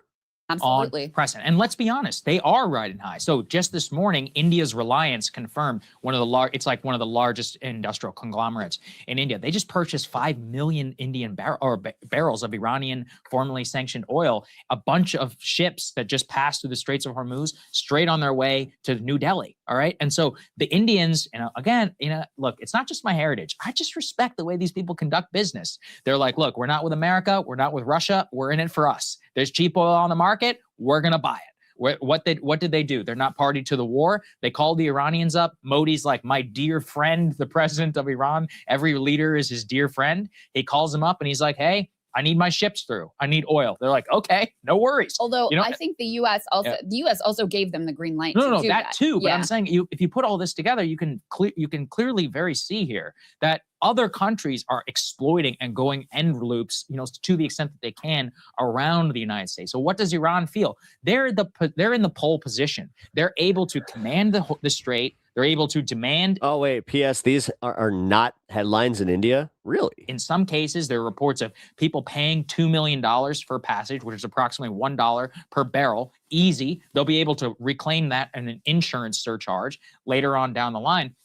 They actually feel more emboldened. If you're the IRGC, you've established some credible deterrence. You've gotten rid of this idiot supreme leader. And that's the reason that they're saying the idiot supreme leader is gone. But that idiot supreme leader was way more conservative than his son is. And again, now his son has fucking, blood vendetta. 6-year-old. He was always holding us back. Now we have our new guy who injured, whatever, basically, who's controlled. The IRGC is running the show. Of course. And there's any doubt. Here's the other thing. What have the people been telling us now for years? The IRGC are corrupt goons while the rest of the country starves. They get would have been, yeah. But the thing is, Sagar, one thing that I've learned to do again is to question these narratives. Now, instead of just taking it on good faith that, yeah, these guys are bad. They're bad hombres. Man, now I don't even know if that's fucking true. Good job. And here you are still doing the thing where you're just like, guys, Iran, boogeyman since 1979. We know it. But again, going back to the fucking 80s, the U.S. government has been just so full of shit about everything, going back to even Iran-Contra. And then when you look at Iran-Contra and how it ties to the Epstein shit, it's fucking insane how it all really does stem from one dude was controlling. He had so much blackmail on all these motherfuckers, and he I don't know what it was. We still have not pinpointed exactly what it was that made him the central figure, but he obviously was the central figure. but this is where, like, we are seeing it in real time where we're just like, oh my God, like, it was all orchestrated, all of it. And you know what, like, the real sad reality is millions of people died for this shit. In Afghanistan, Iraq, fucking our American soldiers, like, dude, and it for what? And this is why I really do have my attitude about this, where it's like, no, because this blind, you gotta respect your soldiers. It's like, I respect what they did, but I don't respect why they did it. And the thing is, nobody like, that's where we stop. We just you need to respect the troops. Just respect the troops. You gotta show the troops respect. Do not question the troops. It's like, no, fuck you. They're getting richer. They're more rich than ever. One of my favorite things that the DeWoke farmer said was how he respects people like me who were actively trying to recruit my ass. And I was just like, no, I see through your bullshit. Before, they're more in control of the company or of the country. They control all the political facets, and they're getting filthy rich now off these oil sanctions. Would you surrender in that scenario? Now, listen, they could be destroyed by a U.S. ground invasion, but that's coming on later. And this just to show you all how like the control that they have. Let's put A4 up here on the screen. So the speaker of the Iranian parliament, I'm not going to try and pronounce his name, I apologize. The Israelis and the US were saying that he was the person they're negotiating with. Immediately after those reports break, here's what he puts out. Our people demand the complete humiliating punishment of the aggressors. All officials That's not that fucking hard. Galibaf. Stand firmly behind their leader. Yo, I have dyslexia and I can do this. That is just laziness and actually kind of like insulting. And people, until you're a fucking journalist, dude, do the work. This goal is achieved. No, I don't know. Get Google to fucking do that thing where it breaks it down phonetically for you. I did that with Schadenfreude. Schadenfreude. No negotiations with America have taken place. Fake news is intended to manipulate financial oil markets to escape the quagmire in which America and Israel are trapped. So it actually does appear as if they have, look, maybe he took a phone call or not. We have no idea, right? But what we do know is that he's at the very least pressured internally for him to actually come out and deny this. And you know why? We know some of this. Trump let it kind of slip. Trump was asked on the again, fuck it. What am I going to do? Be outraged by this? No, this is kind of hilarious. Tarmac. Like, God, the only reason that they are not just like winning with this shit and actually being able to implement it is because they're so dumb. They're so dumb. They're so bad at this. And the thing is, their ego didn't allow them to realize that they're so dumb. Yesterday, who are you? They think they are legitimately some of the smartest people on earth. Talking to? He says a top person, and I can't tell you who it is. I don't want them to be killed. Let's put A6 and let's take a listen. Steve Witkoff speaking with Mr. President. A top person. Don't forget, we've wiped out the leadership phase 1, phase 2, and largely phase 3. But we're dealing with the man who I believe is the most respected and the leader. It's a little tough. We've wiped out everybody. Is that the Supreme Leader? No, not the Supreme Leader. Nobody wants to be that. Nobody wants that job right now. Nobody's exactly looking forward to being the head of that particular country, but perhaps we'll be able to solve that problem.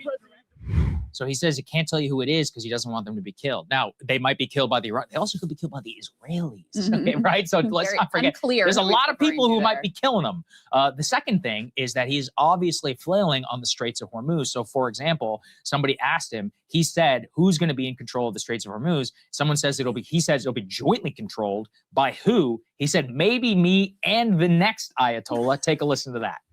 The Strait of Hormuz. This is why I use the R word, guys. In moments like this, oh my God, that'll be opened very soon. If this is our fucking president. I hope I know.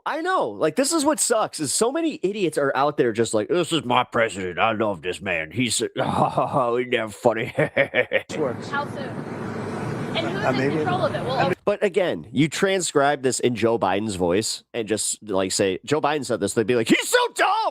Oh my God, he's so dumb. Be able to control the flow of oil? Be jointly controlled. By who? Maybe me. Maybe me. Me and the Ayatollah, whoever the Ayatollah is. He's getting mad that she keeps asking follow-ups. For the next Ayatollah. Look, and there'll also be a form of a very serious form of a regime change. Look at Venezuela, how well that's You've been saying that for weeks now, bud. working out. Whatever, man. We are doing so well in Venezuela with oil and with the relationship He's poor. He's what poor white trash people think they would be if they were rich. Yep. between the president-elect and That's America's us. ID. Yeah. And maybe we find somebody like that in Iran. Still has Venezuela fantasies after the war continues to spiral. Says me, the next Ayatollah. So what is that? I don't. He's a child. Thank you. I know children that literally look at Donald Trump and they're like, he's not very smart. Acknowledge the current Ayatollah. So I might have to kill the current Ayatollah. These things can only be accomplished through massive ground force invasion, nuclear weapons. I mean, I hate to say all these things, but there's just no other option. Like, if you have the only You off-ramp hate to is say basic. it. See, this is my favorite part is where guys like him, they don't have a sense of humor, so they don't know how to break this down and just be like, please surrender, which, I mean, as you said, his psyche. Hey, what's up, Kat? Not just his psyche. Think about it. Like, something I've been thinking about a lot is what Joe Kent told me is one of the reasons he resigned to trying to put pressure is he said, I've been inside and I know how the CENTCOM machine gets rolling. And what he means by that is that there are not guys, the Joint Staff Planning Forces, they don't view themselves as political, but they have lived for this in a lot of ways. So when the president is like, I need all options on the table, they're like, oh, we've been working on this for 40 years. And they start pulling stuff off the shelf, 82nd Airborne, Marine Expeditionary Force. And once that stuff starts to get into the system, the machinery, think about how hard it is to roll it back. Because now they're like, well, we've got to finish the job. It's a military objective. Nobody ever Supporting evidence for the assertion that Sagar is indeed a wiener. sits back. This is the job of the president and his advisors to be like, It really does just look like a fucking hot dog with just glasses on. That's a good idea. A dad's root beer tie. yeah, should we be doing this at all? And that machine, Every time as I we see that stupid tie, though, it makes me want a dad's root beer. see, the carriers still on their way, the Marine Expeditionary Forces converging, 82nd Airborne planes that are all coming over. Once that stuff starts, it's very hard not to use it because now it's in theater, might as well be an option. You take, like I talked about Kennedy yesterday, a supreme act of courage and genuine intelligence to say, no, we're not doing any of this. This is madness. We don't see that right now in the Situation Room. So if you take that rhetoric, I cringe that he's Indian. that's all on its way. What else? What other conclusion can you draw? Yeah. Same with the Iranians. They're so confident right now.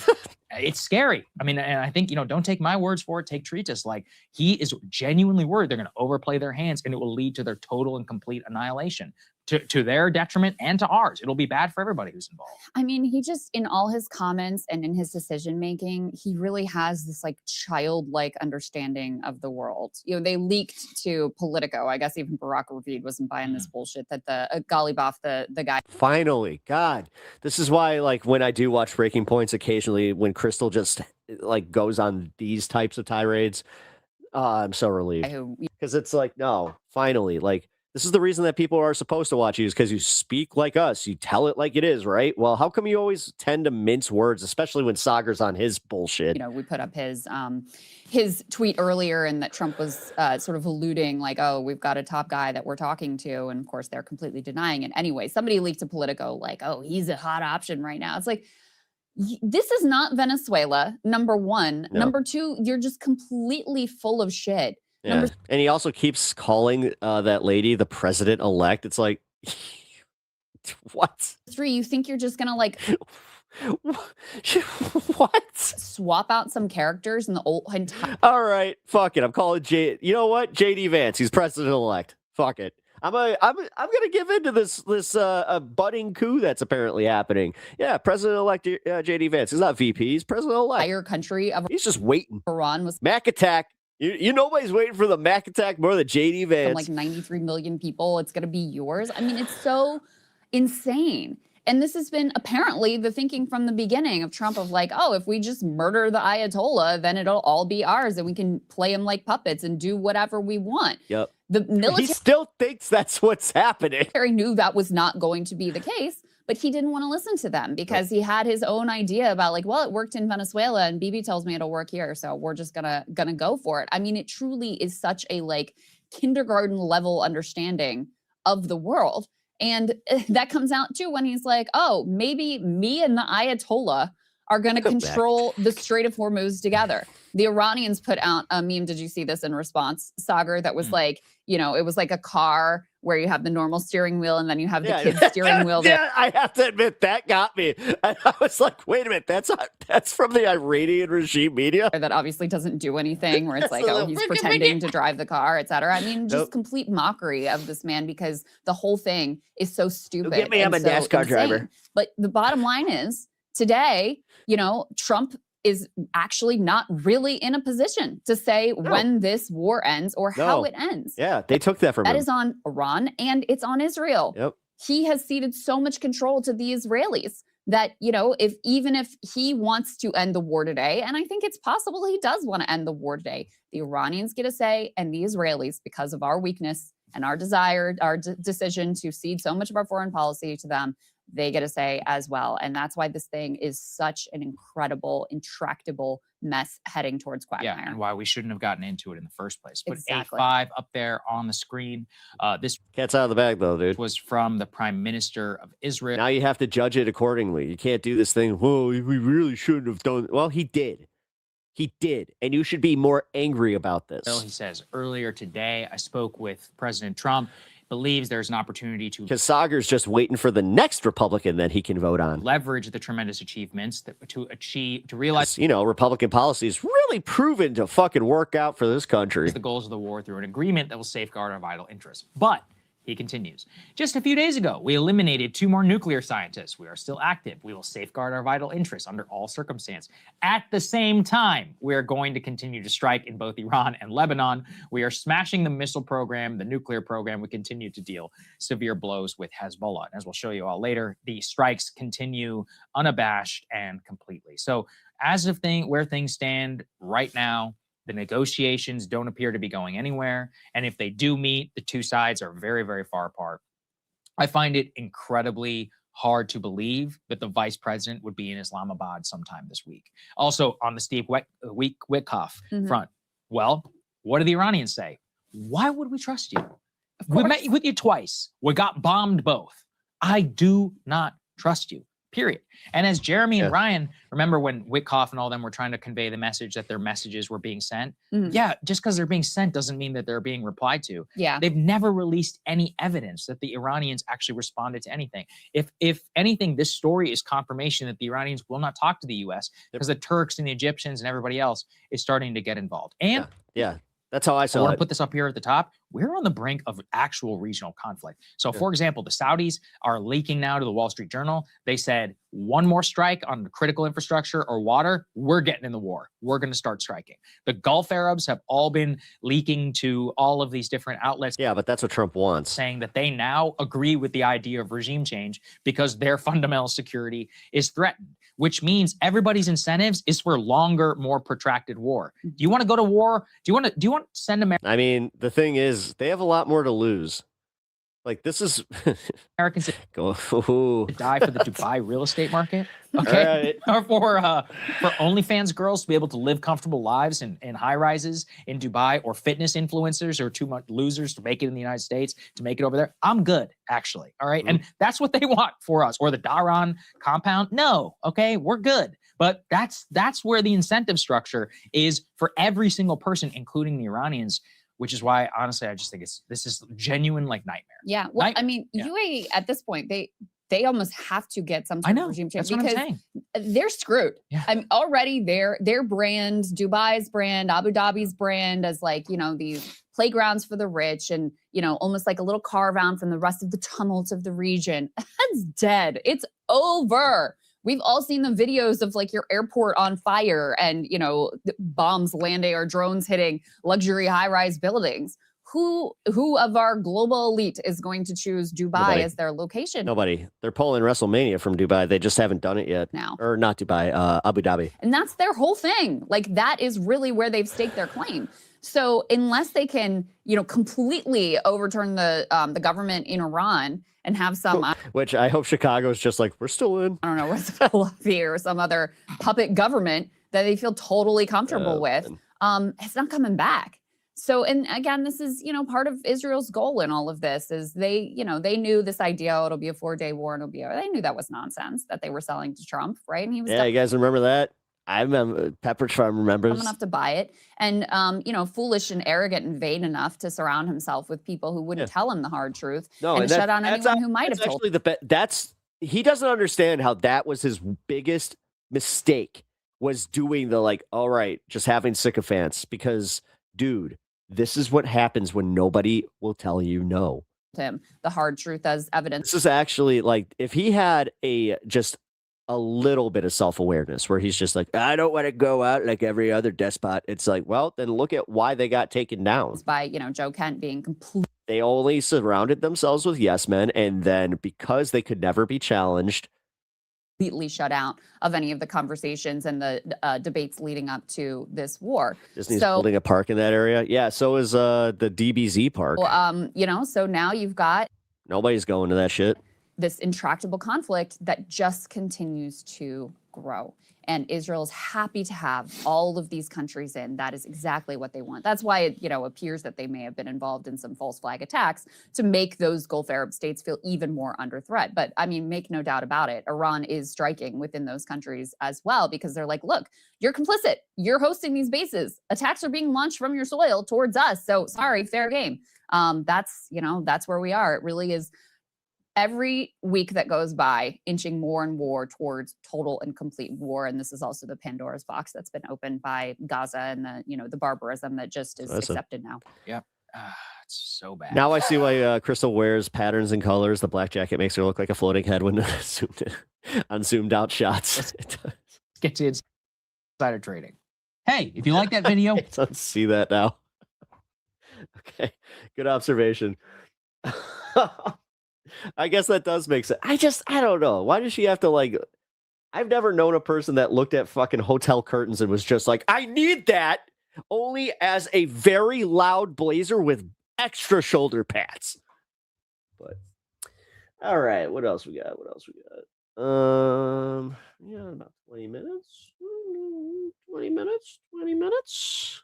Let's see.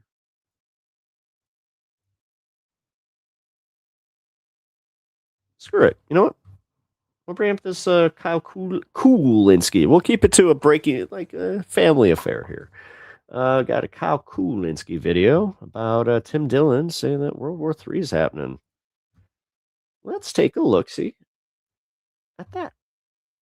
We're currently watching the awakening and the radicalization of Tim Dillon. I like the casual look. I mean, dude. Because I don't know. I've never understood, he admitted that he wears suit jacket, the suit jacket with the tie and all that, and then shorts. It's just bro. He helped usher in this horrific Donald Trump era. Now, you got Jake Tapper and fucking Anderson Cooper coming out with their podcast set up, and now you got, Mehdi Hassan wearing a hoodie because he wants to be more relatable or just comfy. I'm gonna go with he just wants to be comfy, but I don't know. When Adam Mockler literally said he's just this is why I wear hoodies so I'm more relatable. It's you calculated that? What the fuck? But now, dude, I literally put on my clothes and just come down here. So. Now he very clearly sees that this is a worst case scenario that we're living through. Look at Pep trying to be relatable. We're living through what could functionally be World War III, an absolute massive economic collapse and recession or depression. And Eddie in the hoodie is peak uncle energy. We've totally lost our minds in this country. What this government is doing is up there with some of the worst atrocities in human history. Tim Dillon seems aware of that, and he's no longer holding back. So let's listen. It's not exactly the time to be gallivanting all over the world. Are you going to be an American tourist right now, you psychopath? We're destabilizing the globe. What kind of psychopath are you going to be right now? You're going to go to Italy? You're going to go to Italy? And tell them why they're fucked? Because we're attacking Iran? And we've driven... His cadence kind of changed. He's not doing the thing where he sounds kind of the price, a little bit of oh my god, what's his name? Boil up and everything's gone insane. Oh my god, he used to do sports on Sirius XM on the Howard Channel. Decency to not inflict yourself on the rest of the world at this point. Do you think anyone wants you? Does anyone want the American tourist right now telling people how it is? Oh, it's the ugly American. Making a point here. I can kind of see where he's coming from. American here, who's blowing up the world with Israel, everyone's other favorite country. Oh, good, it's America and Israel, everyone's favorites. They're everyone's favorites. Everyone's favorites. Tell them where the best cheese shop is. It's America and Israel. You know, us in Israel right now are like just two junky meth heads the town has had enough of. The town has had enough of this behavior. Ask me how I know that. I'm kind of an expert on that trifecta. I mean, us in Israel, we have this is Wait, I forgot my nobody pen. is excited That's right. I need right something now to like hear spin. anything about the United States or Israel. No one in this world wants to hear about that.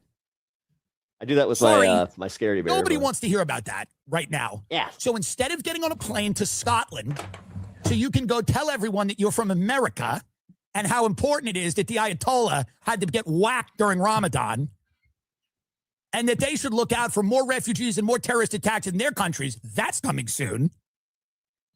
Just tell them, during our destabilizing of the world, we've all decided we want to travel. We've all decided we want to travel after lighting the fuse that might lead to World War III. There was a time, and the polls will bear this out internationally, there was a time where, you know, Obama was president, and he was sort of... I think he's watching him sped up, yeah, because I was about to say, his cadence is different. Like, people around the globe kind of liked him.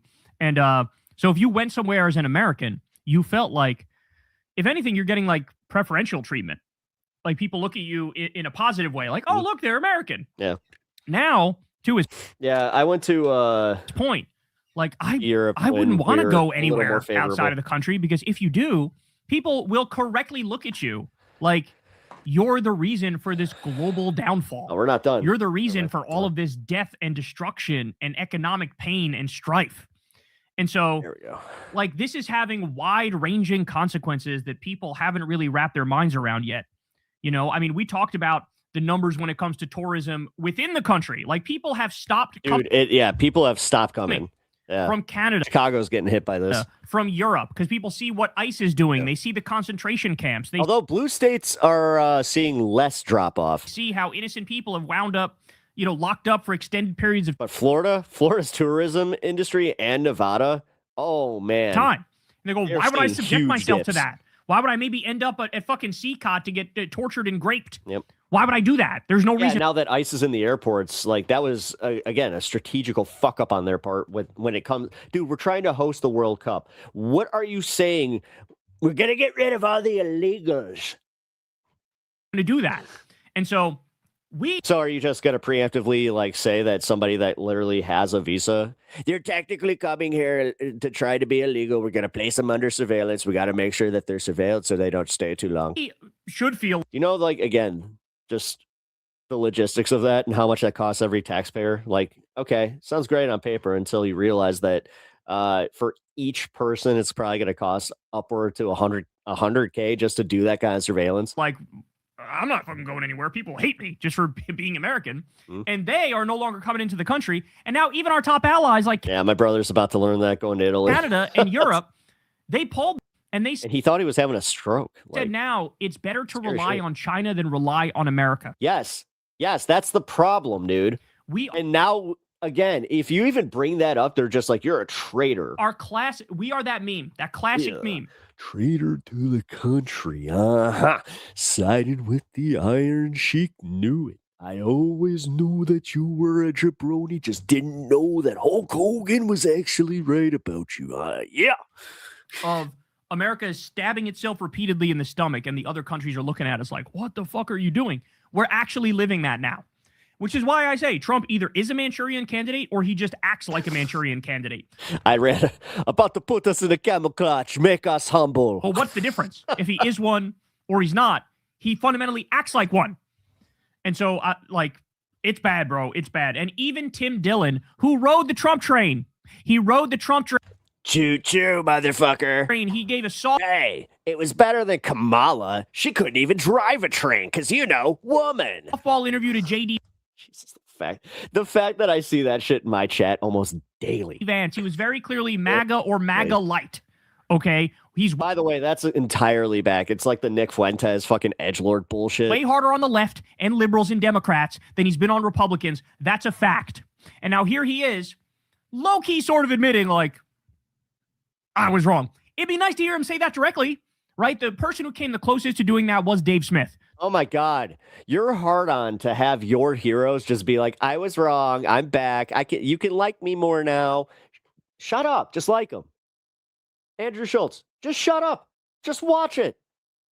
Shut up, Kyle. Your obsession with this shit. To be fair to him. Like, I gotta be honest. His obsession with Joe Rogan, like, going down the rabbit hole that he has and just, oh, Joe Rogan's falling off. Joe Rogan's falling off. Joe Rogan's falling off. You watch so much fucking Joe Rogan for literally saying this guy is falling off. Him, because he came out and said, yeah, I think keeping him relevant.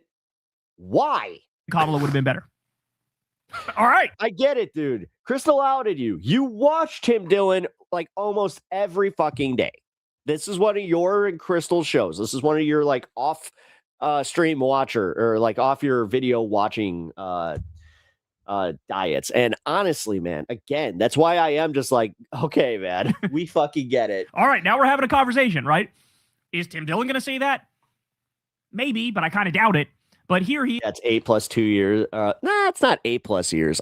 No, he started falling off after COVID. It was like 2001. In so many words, it's like, what? This is like the fucking apocalypse here. Trust me, I understand, all right? I'm a little bit of a silly Billy, so I understand that Joe Rogan has always had some shit opinions, but he's never overtly just been like a right-winger and trying to just whitewash what billionaires are doing, okay?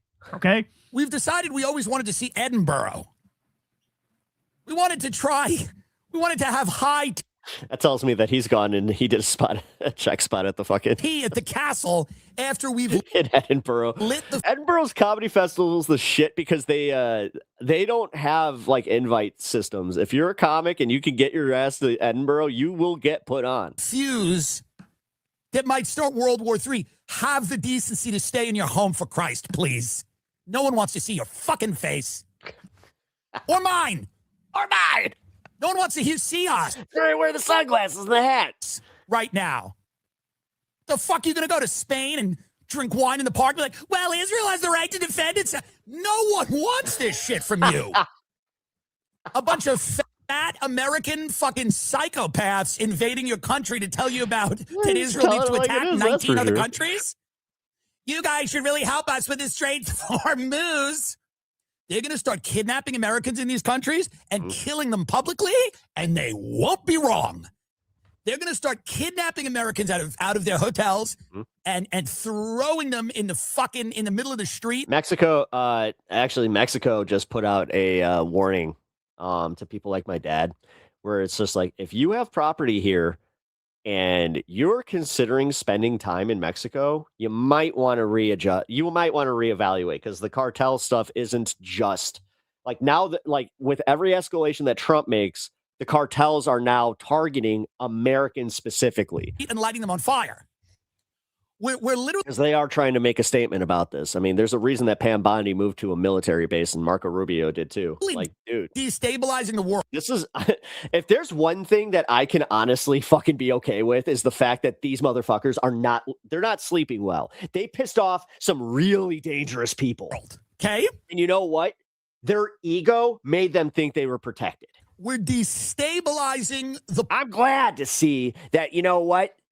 After the cartel drama over in Puerto Vallarta, that now all of a sudden Pam Bondi, she can't go anywhere.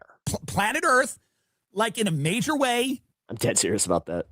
And Americans' main concern right now is how... You want Americans to feel less safe? No, I want her to feel less safe. How they can get their fat... Because then maybe she will actually make some fucking good decisions. Fat ass on a cruise to... But this is Pam Bondi. One of the other countries who were also fucking in the process of this, by the way.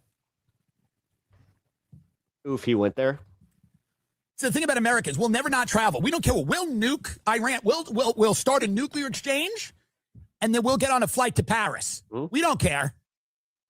We will straight up bring the world to nuclear Armageddon, and then we will go and take a tour of a winemaking a vineyard in Italy. We don't care. Yeah, we don't. No, literally, that's America. That's literally America. Oh, it's too bad about this war. Well, is that going to upset my flight? Like I said, now that you have average Americans looking at the gas prices, just being like, what the fuck, bro? You said a few weeks and then the gas price would come down. And honestly, with all these sanctions and all this bullshit, I mean, they're not even, listen, actually, no, again, too dialed in. They're not paying attention to that. All they see every fucking day they wake up is gas go up and they're just like, well, fuck Trump. Can you imagine being the American abroad right now? Actually, nobody's going to travel because there's now 6-hour TSA lines.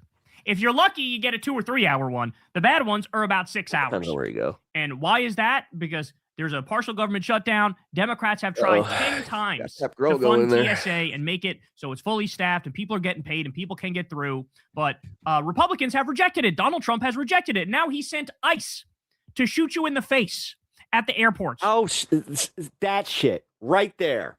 Right fucking there. God damn it, dude. Stop. I get it. Ice bad, dude. Ice bad. But this, ICE sent ICE to shut you in the airports. This is why people don't listen to this shit. When you're trying to board your flight, okay? This is why I try to not overly fearmonger. So, God damn it, Kyle. Every once in a while, man, like, this is it. This is what I was talking about. He's losing his shit. Like, honestly, this is Kyle's inability to actually like be able to do this, and process this in a healthy way. Because right there, that's the type of hyperbole that would bother anybody and should bother anybody. But, we don't even have to worry about what Tim Dillon is saying here because Americans are not going to be able to travel anywhere because our airports don't fucking function. Just like everything under gas is under $3 in Oklahoma. Republican leadership. He's been giving me Alex Jones vibes lately. Yeah. Okay, this is what you... Yeah, see, I was joking about becoming like a little more conspiracy brain and like I have fun with it. He doesn't have fun with it. Yeah. Like mine's a bit. You get like I don't think he's doing a bit. Stock market crashes, you get new wars in the Middle East, you get massive tax cuts for the Epstein class billionaires, and you get basic services not functioning anymore under Republican rule. That's what you get. But that's what we need to focus on instead of all the other bullshit. Like, again, using hyperbolic language about fucking ICE right now, which even though they have, in fact, shot 2 people, doing that, though, instead of just focusing on the fact that they're getting paid, the TSA is not, and they're not even working. Like, you can get to, like, the American outrage just by pointing shit out like that. But he's not done yet because then he goes on to basically I think it's a shtick. Yeah, but his shtick is getting old. Like, I'm having a harder time watching his stuff when I'm off stream and like even on stream. That's like, how much more critical have I been of Kyle just within the last few months? I mean, you guys watch a lot of my stuff. Look, the Empire's which I appreciate. Thank you. Look, the Empire's over. It's an economic catastrophe. And the people, these like dumb, maybe well-meaning, maybe not, people that are trying to justify this as anything other than a strategic blunder are all being exposed as like shills. You could see if they get rid of streamers, Home of the Brave is not going to have like anybody to cater to anymore. How he so many of us use them on Twitter because they clip all this stuff and then you're like, ooh, that's a good clip. Was a MAGA supporter. Inside baseball. That's totally what he does. With the language. Same with Pondering Politics. Pondering Politics also uses decoding Fox News. That's chicken shit language. Oh, this was a blunder. And my favorite one is that people go, oh, this was a quagmire. A quagmire is when you put your garbage out or your recycling out on the wrong day and you drive back from work and you still see it sitting there and you go, oops, that was a blunder. That was a quagmire. Are blunder and quagmire the same thing? No, what we're doing is an illegal and offensive war against a country that didn't attack us, and we're bombing little girls at elementary schools, and we're bombing hospitals, and we're bombing an oil depot. Soft, boggy area of land, an awkward, complex, or hazardous situation. In a city of 10 million people, and giving Lord knows how many hundreds of thousands. Okay, I guess it is technically. Or millions, Gulf War syndrome and cancer, because it fucking rained toxic oil sludge because of our attack and Israel's attack, the axis of Epstein attacking. Okay? That's what... What? Dude, they had black rain for a day. Shut up. Listen. Bro. It's not a blunder. It's not a quagmire. What the fuck, man? It is. He focuses on the weird shit. It's an illegal war of aggression. It's terrorism is what it is. This is terrorism. This is what terrorism looks like. This is what imperialism looks like. Yes, this is definitely imperialism. Yes, this is state sanctioned terror. This is what a bloodlust looks like. This is what demonic satanic actions look like. It's not a blunder or a quagmire. And that's people need to update their language to understand that that's the soft chicken shit way of saying this. It's equivalent to the process criticisms people make, where they go, Mr. President, you went to war with Iran and you didn't even fill out the right paperwork and go through Congress, sir.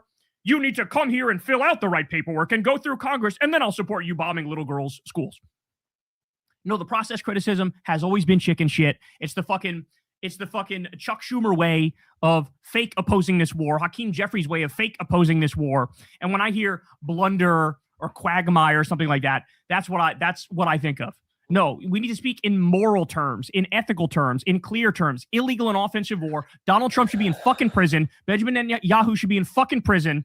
They should be arrested immediately.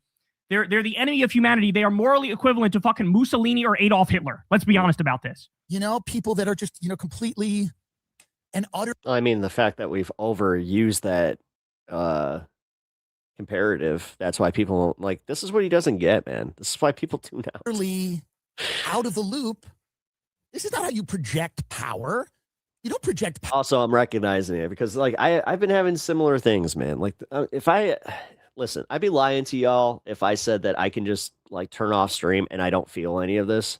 No, it's starting to get a little overwhelming, and it's getting harder and harder for me to not get just angry, so angry. And it usually happens when I'll have a great stream covering this stuff, and then I'll wake up and the first thing I read is about how Trump did it again and just made it worse, where it's just power by getting your allies attacked and making a big mess of everything. This is where we need independence. We need people that don't vote to vote. And you know how you do that? You come off as less annoying to them, less preachy. You project power by. That's why they watch these assholes. That's why people, honestly, I've been told this. This is why people watch my stuff. It's because I don't come off like that, and I appreciate that. In a country. You project it with U.S. aid. You project it with soft power. The shit that everybody was complaining about and bitching and moaning about with, Elon Musk going in there. And, a lot of people on the right were supporting what Doge was doing. And I don't know what Tim Dillon's position on it was, but a lot of those idiots on the right were acting like, oh, yeah, this is great. There's a lot of waste, fraud, abuse in this shit, right? Fucking Rogan, of course, was supporting that completely. Come to find out, he's cutting pediatric cancer research. He's cutting Meals on Wheels. He's cutting U.S. aid, which means that hundreds of thousands or millions of people are going to die because they can't get their HIV medication. They can't get their AIDS medication, their malaria medication, their anti-parasite shit, their clean drinking water, all that basic shit. That's how you actually project. If you're intelligent, if you're not a total fucking dipshit, that's how an empire projects power. It's called Good point. How many apolitical people does Kyle reach? The thing is, I think that he could. I think that his audience is pretty locked in now. I don't think that he's breaking out to a whole bunch of new people, and that's part of the problem. Soft power. It's called if someone that with over 2 million is barely growing because this is it. It's kind of the same thing with Midas. I feel like Midas is kind of hitting its cap. You make alliances because. Again, I talk to so many people that love my breakdown of Ben Meiselas because they're like, oh, yeah, dude. Yeah, Midas Touch is definitely guilty of that shit. But then again, I'm guilty of it where out of curiosity to just be like, how are they spinning the same exact thumbnail and just it's almost like they recycle this bullshit. Today, I almost covered it. I saw right before I started that Midas had another video come out right before I jumped on. About how Donald Trump might not make it, how his health is failing. Shut up. And allegiance. You've been saying that for over a year now. Allegiances by being kind to them, by helping them, and then they in turn are open to something like Majority Report. You can recommend. Yes, Majority Report you can recommend to normies. And the problem with Majority Report is they're almost too NPR coded. Where I've been told that they like the Sam Cedar and they like the fun half, but the second that they get a guest on, they tune out. To you. Which their numbers show that. I literally watch it happen where like they'll get their guests, they'll like be like, and coming up, blah blah blah from milk advocacy, and they're just like, okay, it'll go from like 7K to 5K. Having favorable business deals with them where it's still pretty good. You, for example, exploit their natural resources. Like, that's the way this game is played. China is smart enough to play it like this. They're doing the Belt and Road Initiative, right? Where fucking... No, that's where, like, Kyle also, I think I get mad at him is because he actually has, like, he's good at this. Obviously, he's good at this. But if he was a little more normie coded, or just like, I don't know, didn't take himself just a little... If he took himself a little less serious, he would actually be able to reach the normies, or like normies, like more people, I should say. Invading everybody. But he's also got that thing where he's trying to also cater to the audience of Crystal's audience, like, which I thought that was a mistake to begin with. When he started Crystal, Kyle, and Friends, I was like, okay, like he should have focused more on like the Corin's world. Slapping everybody across the face. Like him and Corin, like that's the kind of like stuff that could, again, break out to the normies. Like, people love bullshit conversations. They do. That's why podcasting's so fucking like popular. So stealing their natural resources. I just realized I kind of lost track of time. That's my bad, folks. If you guys want to check out the rest of this video here, I will link it in the comments. I really appreciate y'all watching my 2-hour Pepaganda on Tuesdays here. Really, really do appreciate y'all. Also, check out my show over on my channel, Pepaganda, or Pep Talks TV. You can find me at Pep Talks TV on pretty much Twitch, Twitter, all of it. And then also, yeah, my High on Politics show starts at 4 p.m. Central, 5 p.m. Eastern. So come and hang out, and I really appreciate y'all being here. Stick around for the next show. I believe it's the Power Report, but if I'm wrong, I hope I'm not. But all right, guys, I'll catch you guys tomorrow. Who the heck is Pep Talks? I'm not gay, but I fantasize about Marco Rubio. Pep Talks. Pep Talks. Pep Talks. Let's eradicate the Kung Flu. I'm literally coming. Pep Talks. Pep Talks. Who the heck is Pep Talk? They want our women. They want our children. Pep talk. Sometimes no means yes. Grab them by the pep talk. Grab them by the Marco Rubio. Obama is a racist. Pep talk. I'm literally coming. I'm literally coming. Pep talks. We found weapons of mass destruction. My fellow Americans, it has been confirmed today from Pep Talks that we are indeed all high on politics.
Hello, humans.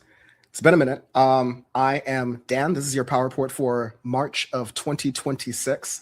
Lots of things been going on since our last episode. Around the 28th of February, I want to say, Donald Trump launched the United States in, collaboration with Israel into a brand new incursion into the Middle East. There's such a TikTok, lowercase TikTok sort of thing I could do about what the Trump administration has been saying, what they've been promising about being able to finish this war quickly, about the limited impacts to the economy. Let's just say we are just shy of a month into this entire incursion, and also not to mention just shy of about 1,000 days since the October 7th events that led to Israel's war on Gaza and Palestine. And that has bled out over the past couple of years, but also especially over the past month, it's extra sort of been ignited and bled out to attacks in Qatar, attacks in the UAE, attacks in Lebanon. And if this feels like deja vu, yeah, welcome to the past couple of years, but also I want to bring on Bam and Kumar Salehi for this specifically because we had a conversation about this at the 1-year anniversary of October 7th. And frankly, they're like a lot more in this and knowledge about it. So I want to bring them on. Bam, Kumar, thank you both for joining. I learn a huge amount from y'all every time you talk, especially when you're like in discussion together. And I don't have the clips ready from the entire conversation that we had on the previous PowerPoint episode. Folks should check that out. So I'm not gonna like, okay, well, you said this, and I'm gonna run the clip or anything. But I know Bam and Kumar are eager to I'll do that. I'll be doing that.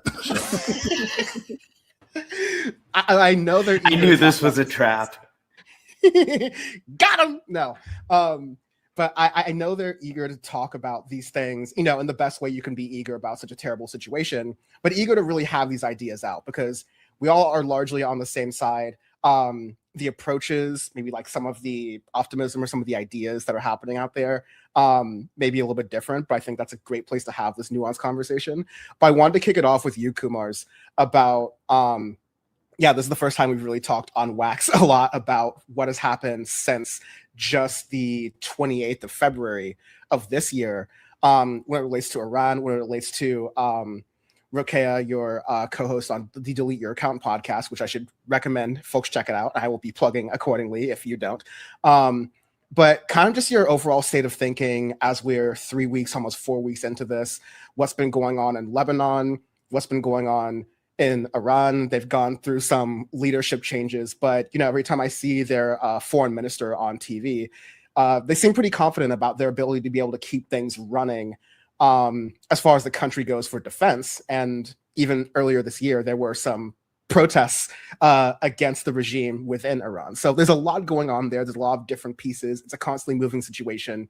So just like broad strokes, Kumars, I want to start with you and how you've been reacting to this, and specifically how do you feel like to any sense we can get down to through a lot of Rokeya's work, the Lebanese people, to maybe some of your connections like the Iranian people, like how are folks thinking and feeling right now when it comes to this Israeli and US led sort of incursion?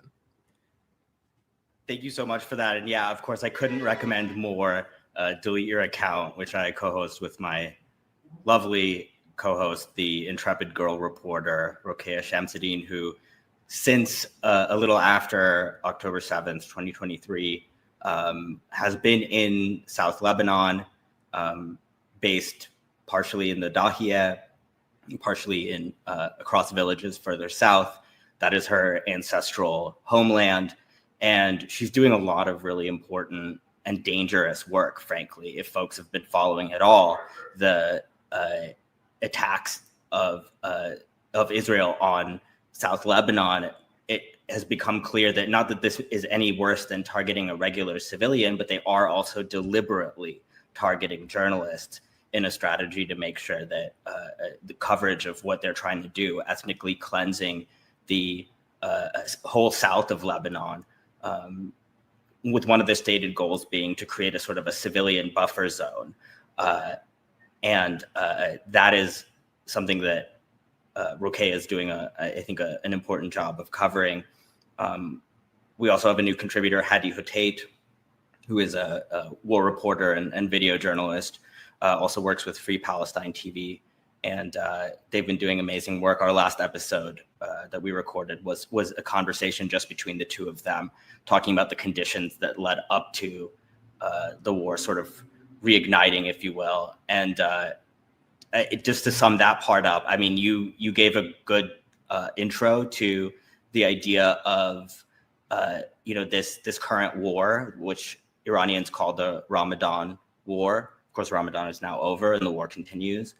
But in terms of how it affected Hezbollah, they took a couple of days before they came out and responded to the attack. Operation Epic Failure, or Epic, whatever you want to call it. Some people call it Operation Epstein Fury, which Operation APAC Fury is sort of technically the best joke, but it's not that derogatory, because I'm sure there are people who would embrace that.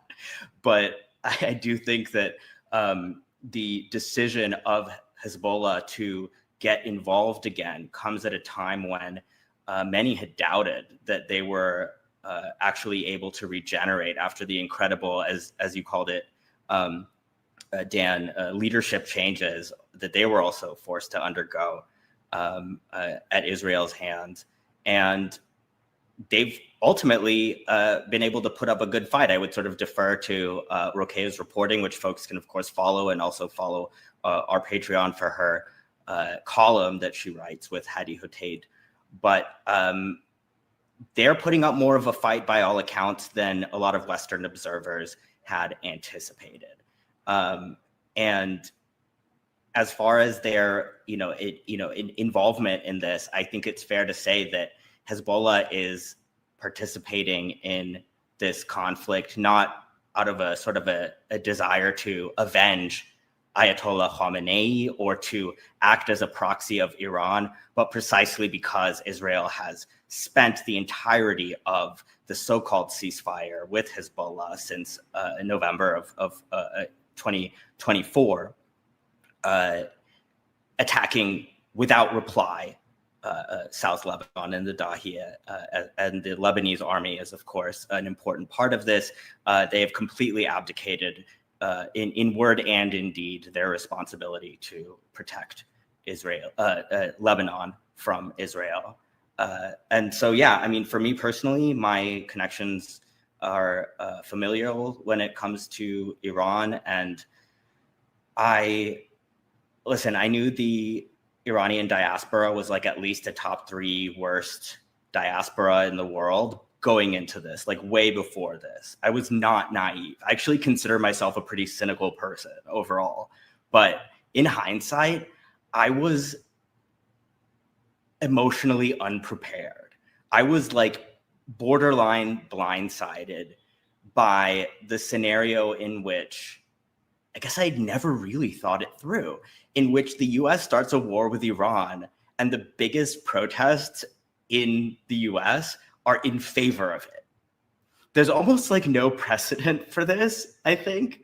And so I've been horrified, of course, to see the central role of so-called Iranian voices in manufacturing consent for this. Insofar as anything we say matters, some people can disagree and say it doesn't really matter what ordinary people say.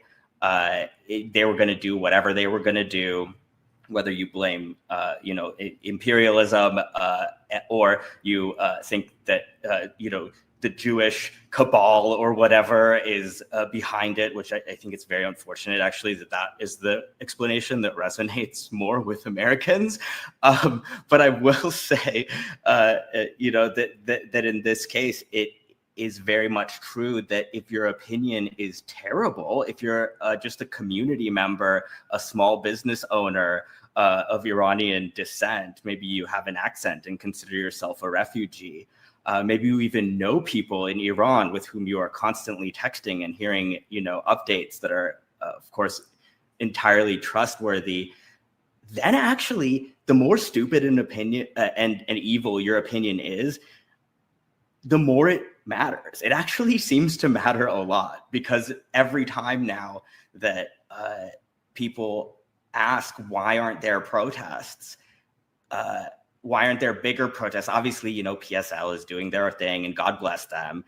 And, obviously critical support. But what's going on here? And I just keep coming back to, the fact that this government, the Iranian government, is so demonized that, and I'm not trying to call anyone out here, because I think this is sort of a casual, I've even done it myself. after committing not to do it and lecturing others about it. I think there's like almost an inability for the Iranian diaspora and then anybody that hears about it through the mainstream media to not call it the regime, right? Which is ultimately like a sort of a racist demonization of a government that, whatever its flaws and whatever their grievances, most Iranians who live in Iran consider legitimate. They consider it a legitimate government, even if they have a lot of problems with it. Just, I mean, imagine how many problems we have with our government, and most Americans still don't regard the government as fundamentally illegitimate, rather, even though, of course, they should. And I actually really like, I'll close off this opening little monologue, I guess, by saying, I like that you framed this along the lines of October 7th, because I actually think that this is a reference point that illuminates a lot.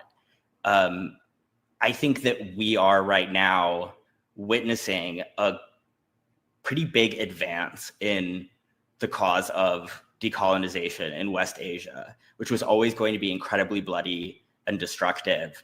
But I sort of see the Iranian response to being attacked in this way as a continuation of the kind of anti-colonial military victory of October 7th. And not only that, but also the Islamic Revolution in Iran, which I'm obviously always opening myself up to a lot of criticism, saying that I sort of put domestic concerns that Iranian citizens have about their government in a secondary a priority bracket here, and there's an endless amount of conversation to be had about that, and it's not something that I just take lightly. But I do think that it's important, and Palestinians themselves have constantly reaffirmed this, at least those who have been at the forefront of militancy, that Palestinian liberation is part of the raison d'etre of the Islamic Republic, and I think that that is still something that you can at least defensively argue, even though I realize there's always going to be imperfections to the commitment of this government, or any government maybe, to such an obviously dangerous goal. Dan, don't start talking. I know you want to. See, okay, let me just mute again. No. That was a pause because I want to let you speak, Bam. Oh, I'm shocked. Well, let me just say, I appreciate everything you said there, Kumar. It's really nice to talk to somebody that has a wealth of knowledge about that region and Iran in particular. Because there's not a lot of people that, especially, and I'm just considering on the left, like, there's not a lot of people that really focus on the region like that. Yeah. They're still saying Iran and shit, but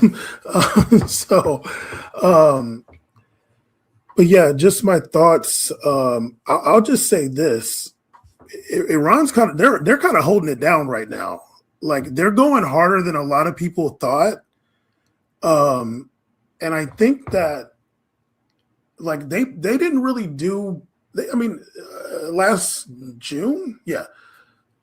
I think they kind of were like, okay, we'll do this little tit for tat. But like this time they're kind of showing out. Like, they're like, oh yeah, we do still have these missiles here. Watch this. We didn't show you guys this one. No, yeah, I love that their strategy is, let's wear them down with our oldest and least like capable missiles. And then when they're like, oh shit, we got to restock these interceptors and this, $1 million billion whoop-de-whoop. It's like, okay, then we use our good shit. Yeah. Like, this is like, yeah, go ahead. I was going to say, this is like usually you say crash out as like this is someone who's like in a blind rage and is like, willing to kind of like risk it all for whatever to make a point. And that's sort of a run, but definitely in comparison to the United States, there's so much more calculation and there's so much more, okay, what do we have? How can we play to our strengths here? That, I don't even think a competent United States government, let alone the Trump administration, could have predicted. I like how I got 30 seconds before Dan interrupted me. But go ahead, y'all. Go, do your thing. You thought I was going to interrupt you to begin with, but no, I'm out. That was just the only thing I was going to say. Y'all continue, please. Damn. Can I just say that exactly that idea goes back to the sort of the demonization of Iran as like they've been telling you guys this since the, since even before, since the first time that they responded to a direct attack by Israel. The line has been, we're just doing this for show. The next time it was, we're just doing this to use up your interceptors. And we have so much shit still in the works. And I remember hearing this constantly from, people that were considered government mouthpieces. See, I almost said regime, but like, that's the term, right? Like, so for people that were regime propagandists, i.e. anybody who's close enough to the government to know what they're talking about, their claims were regarded as bluster. The Iranians could not possibly be serious when they say that you will deeply, deeply regret it and that you haven't seen even half of what we are able to actually bring to bear. But yeah, go ahead. Damn, I recognize the injustice that you were initially cut off, and I only added to it, really. Yeah, no, it's okay. 400 years, Dan is a slave master. But no, even with that, like I remember years back. I mean, I want to say this was like nearly 10 years ago. Hearing American defense people saying that the amount of ground-to-air missiles that Iran has was like some crazy amount. I can't really remember the numbers now, but yeah, they're going hard. They're doing their thing. Obviously, war is bad and it's unfortunate, but when you are attacked, you got to defend yourself, and they are defending themselves quite well. And they just, the funny thing, I sent it to Dan. The BBC headline was Iran attacks top secret nuclear facility in Israel. It's like obviously it wasn't that top secret, buddy. like if they just fucking shot a missile, dude, it kind of seems like everyone knew about it. Everybody knew it was there. It's on Google Maps. Right. Yeah, I think it says Israeli nuclear facility, Ben Gurion nuclear facility. But yeah, so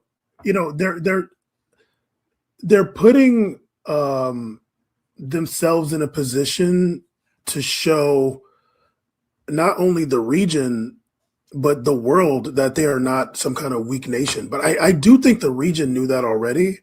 For sure, like the Gulf nations knew that already. For sure, like Saudi Arabia knew that already.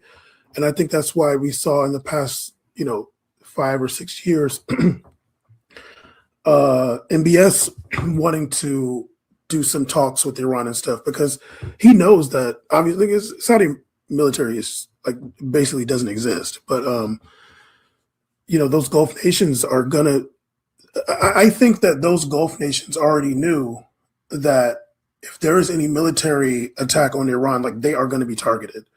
And I do think Iran is like going easy on them, actually, because that's not their real target, But yeah, they're going hard. They're doing their thing. I do think I was ranting about this a few days ago, just on like the Iran side as a nation. And I really appreciate you saying about this idea that like everybody in Iran is like against the government. Like, no, dude, like it's a popular government. If that popularity is 51%, it's popular. Like, but everybody in the whole world hates their government.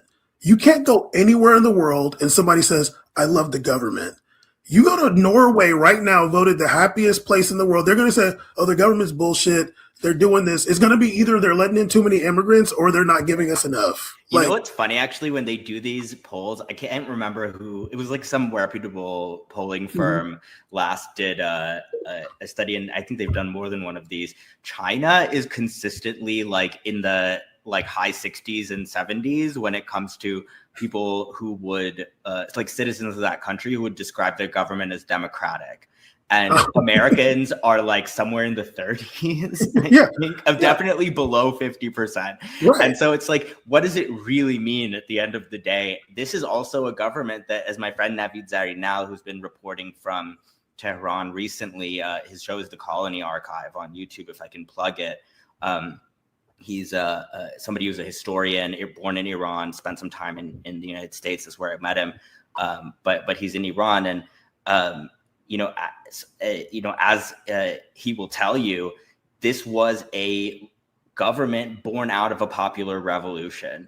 Literally. I think that the diaspora tends to inflate the sense in which people sort of regret that this happened, that they wish for it to be overturned, or that they have any sort of appetite to let them fight, if you will, even if they do consider the government their oppressor, and just roll the dice with what comes out of it. I think that's a really dangerous impression that very clearly a lot of Americans have gotten, and that a lot of mainstream news outlets and politicians are expressing.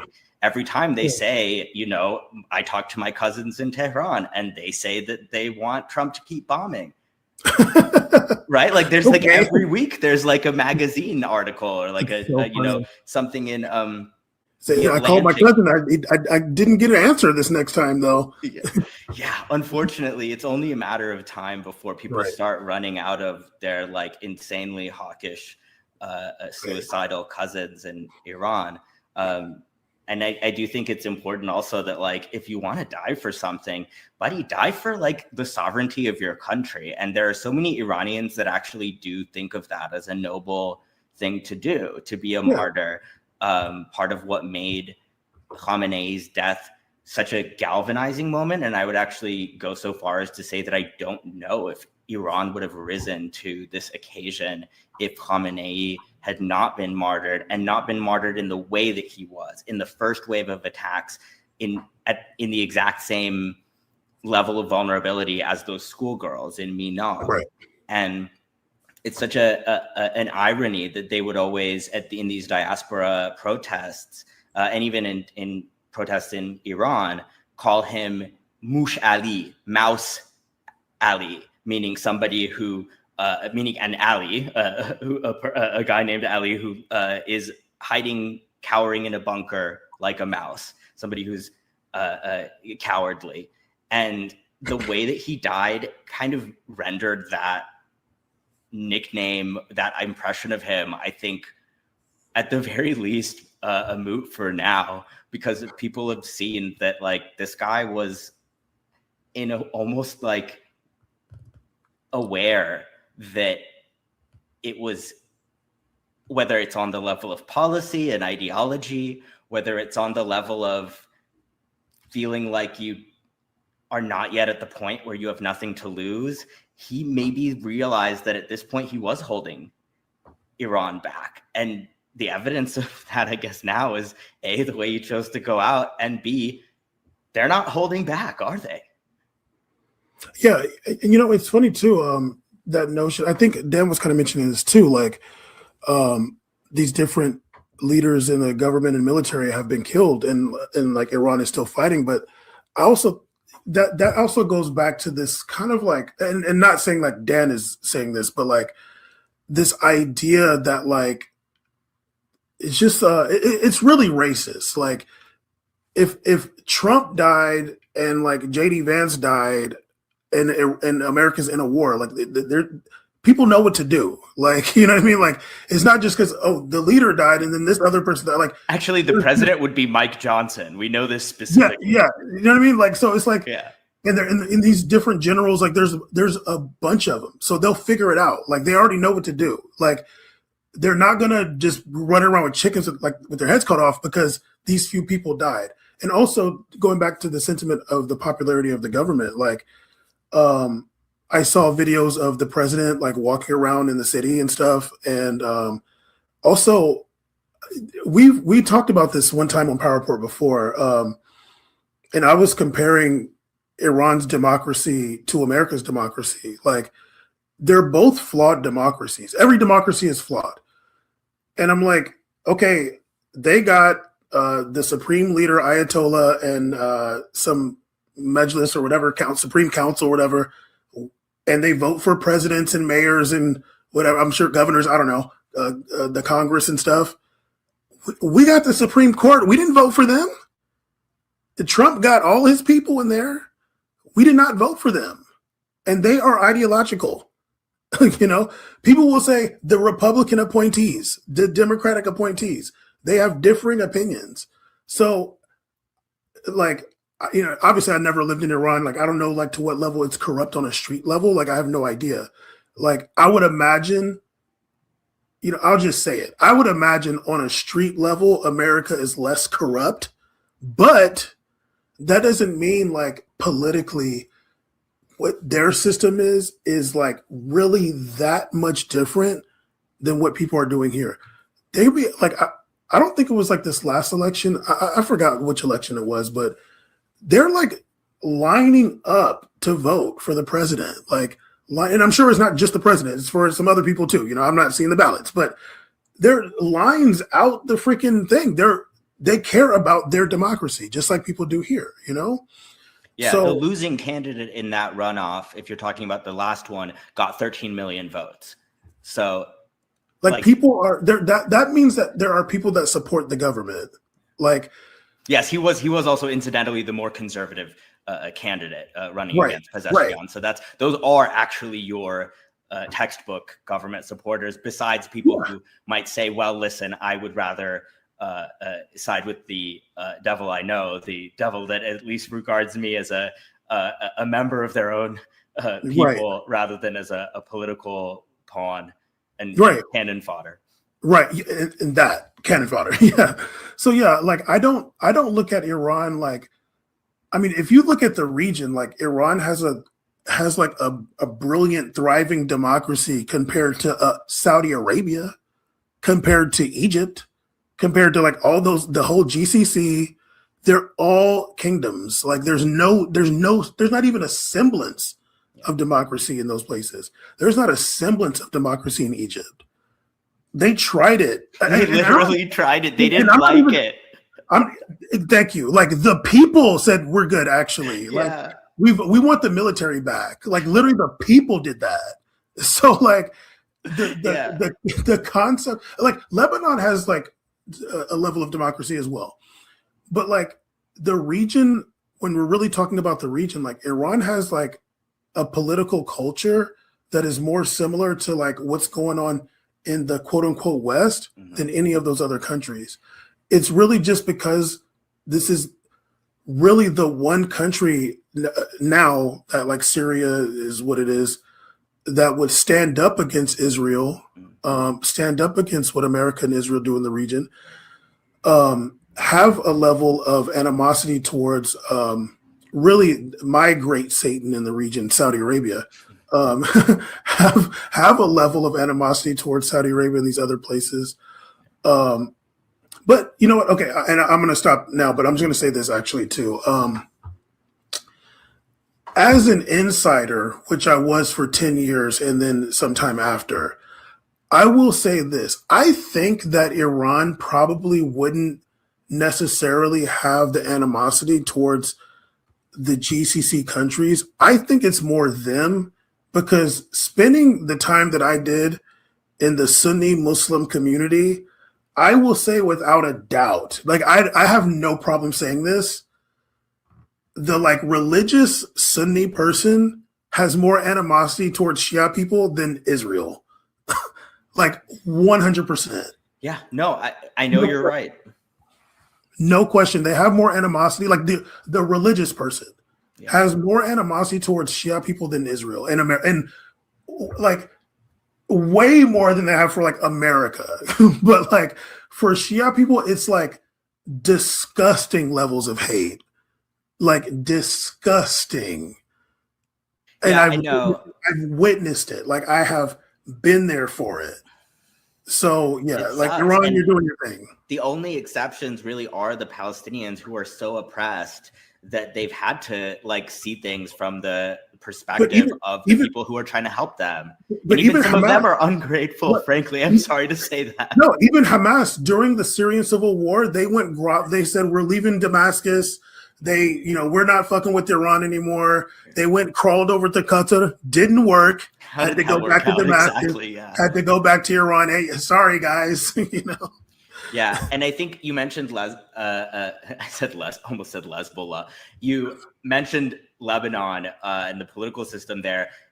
In some ways, I mean, yeah, you could say the U.S. system is sort of the equivalent of the Guardian Council is Wall Street, maybe, or whatever the sort of industrial, financial conflagration of interests is that we would consider the American Guardian Council. They select based on somewhat different principles. There's probably corruption is more of a structural component of the American system rather than a defect like it is in Iran.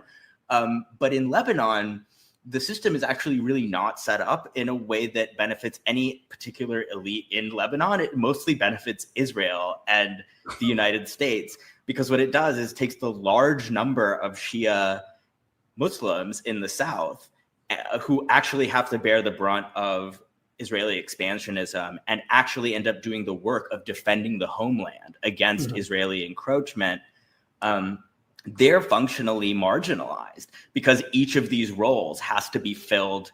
Prime minister, president has to be filled by somebody of a different minority. So right now, the president is a Christian, Joseph Aoun, and the prime minister, Nawaf Salam, is a Sunni Muslim.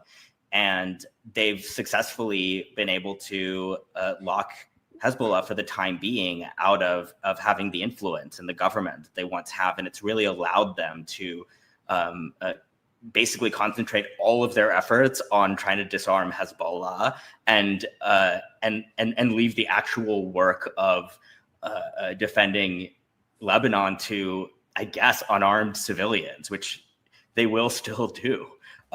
They will have a new Hezbollah within 5 minutes if you take all of the soldiers that are currently out there off the field, because it's just it sprouts from the earth like like vegetation. It will never end for Israel if they just keep assassinating people. And that's also maybe a good tie-in to Dan's point that at some point there is going to be a loss of real, genuine, irreplaceable talent. Like, that's just how human beings are. Like, there are people who are special and they offer a lot, but structures that are built to last are not dependent on these people.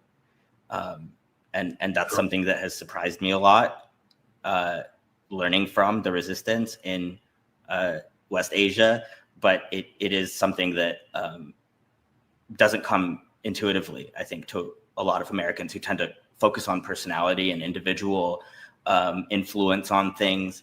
The sort of the great man theory, the founding fathers, and the idea of like really caring about something bigger than yourself or bigger than the superhero that you identify with is something that has surprised people in the West, including myself, about everyone in the resistance, but probably especially the Palestinians themselves. Yeah. I always look at, I remember 2006 and Hezbollah is going to fight till the death. Like they have no problem in that fight. And I think that any of those other entities that are against Israel militarily, they have more resolve than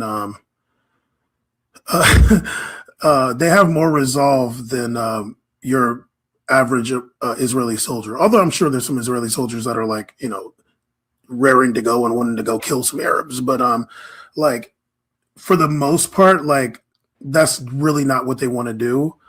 No, they're a settler colony. They need those guys. And especially I would imagine they just the idea of constantly, because if somebody invaded America, Americans want to have fun, dude. You don't want to fight. We're just like girls in that way. Yeah. Don't want to have to do it.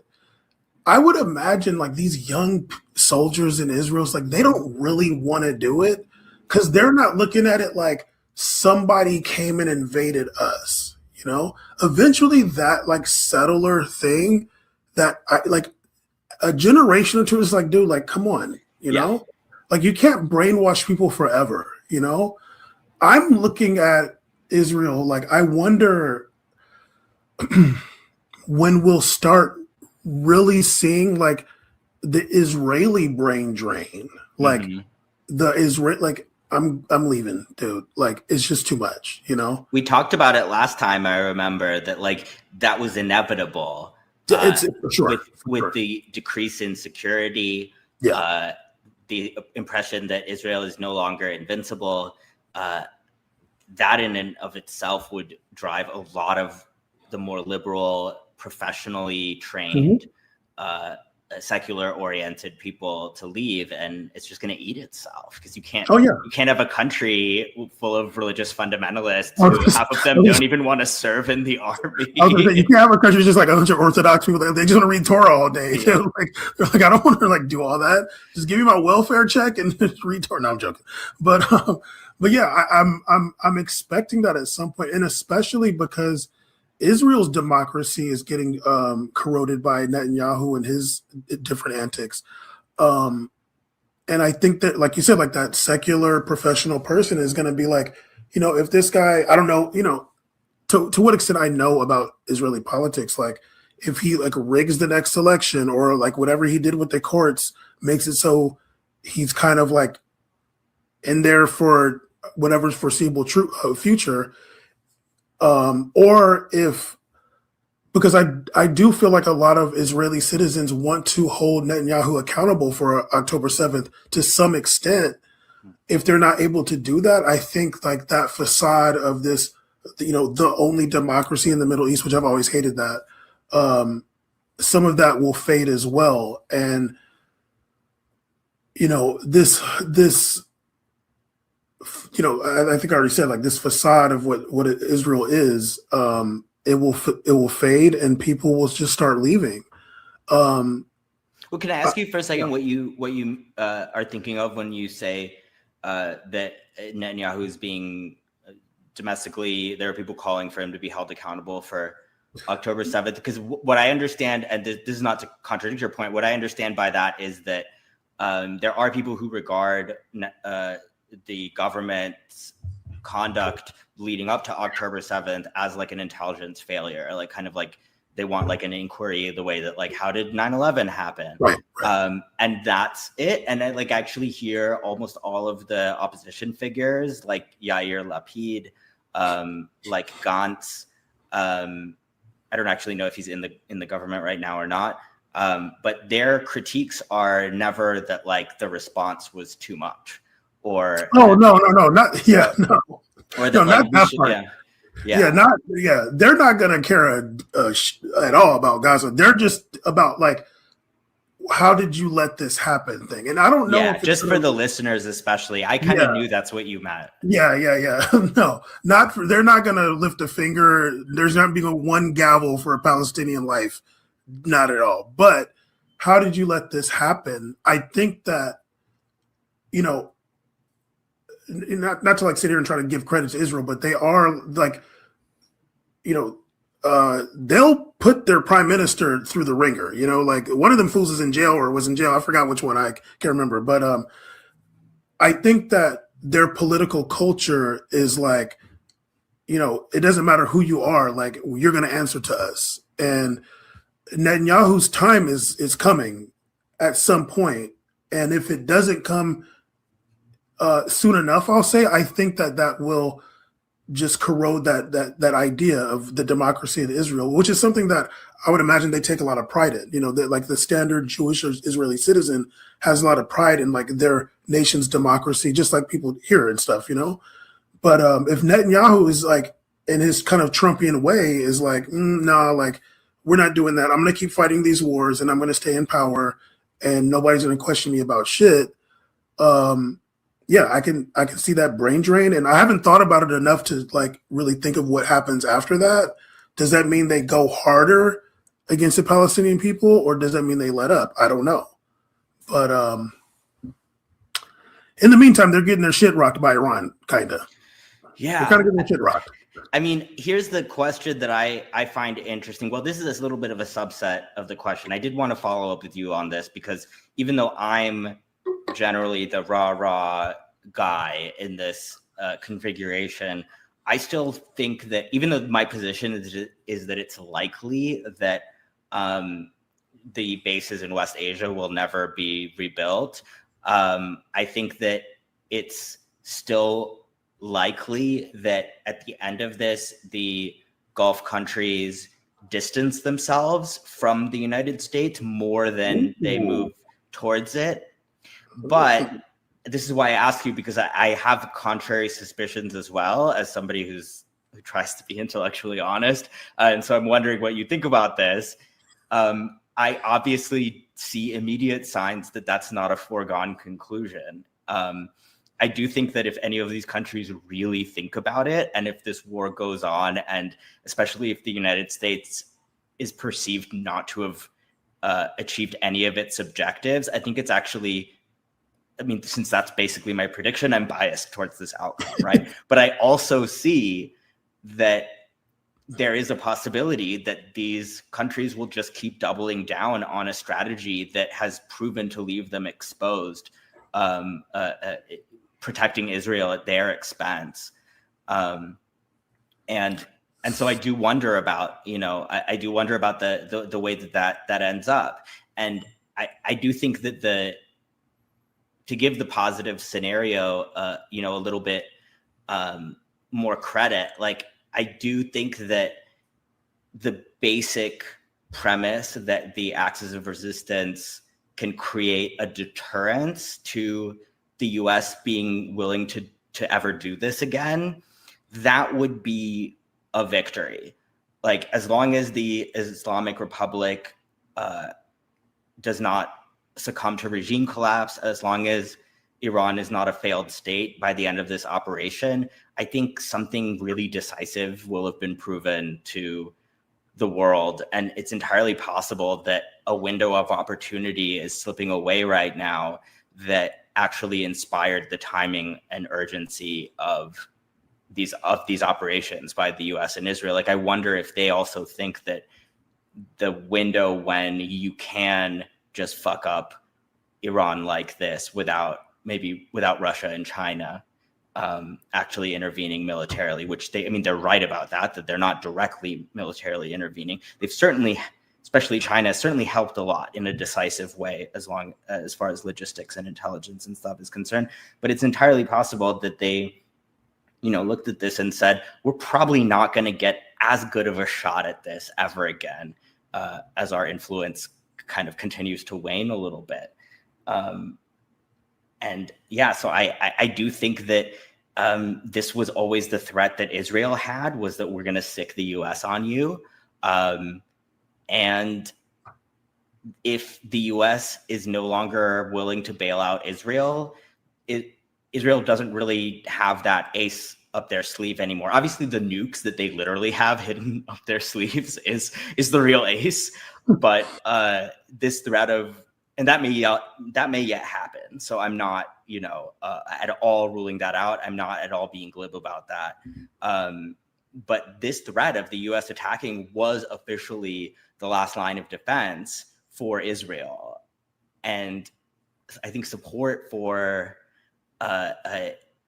another, as Trump is calling it, excursion or expedition or adventure, or they might as well just call it like a safari and be done with it. That's basically what they're, treating it as. Let's just go over and shoot some animals.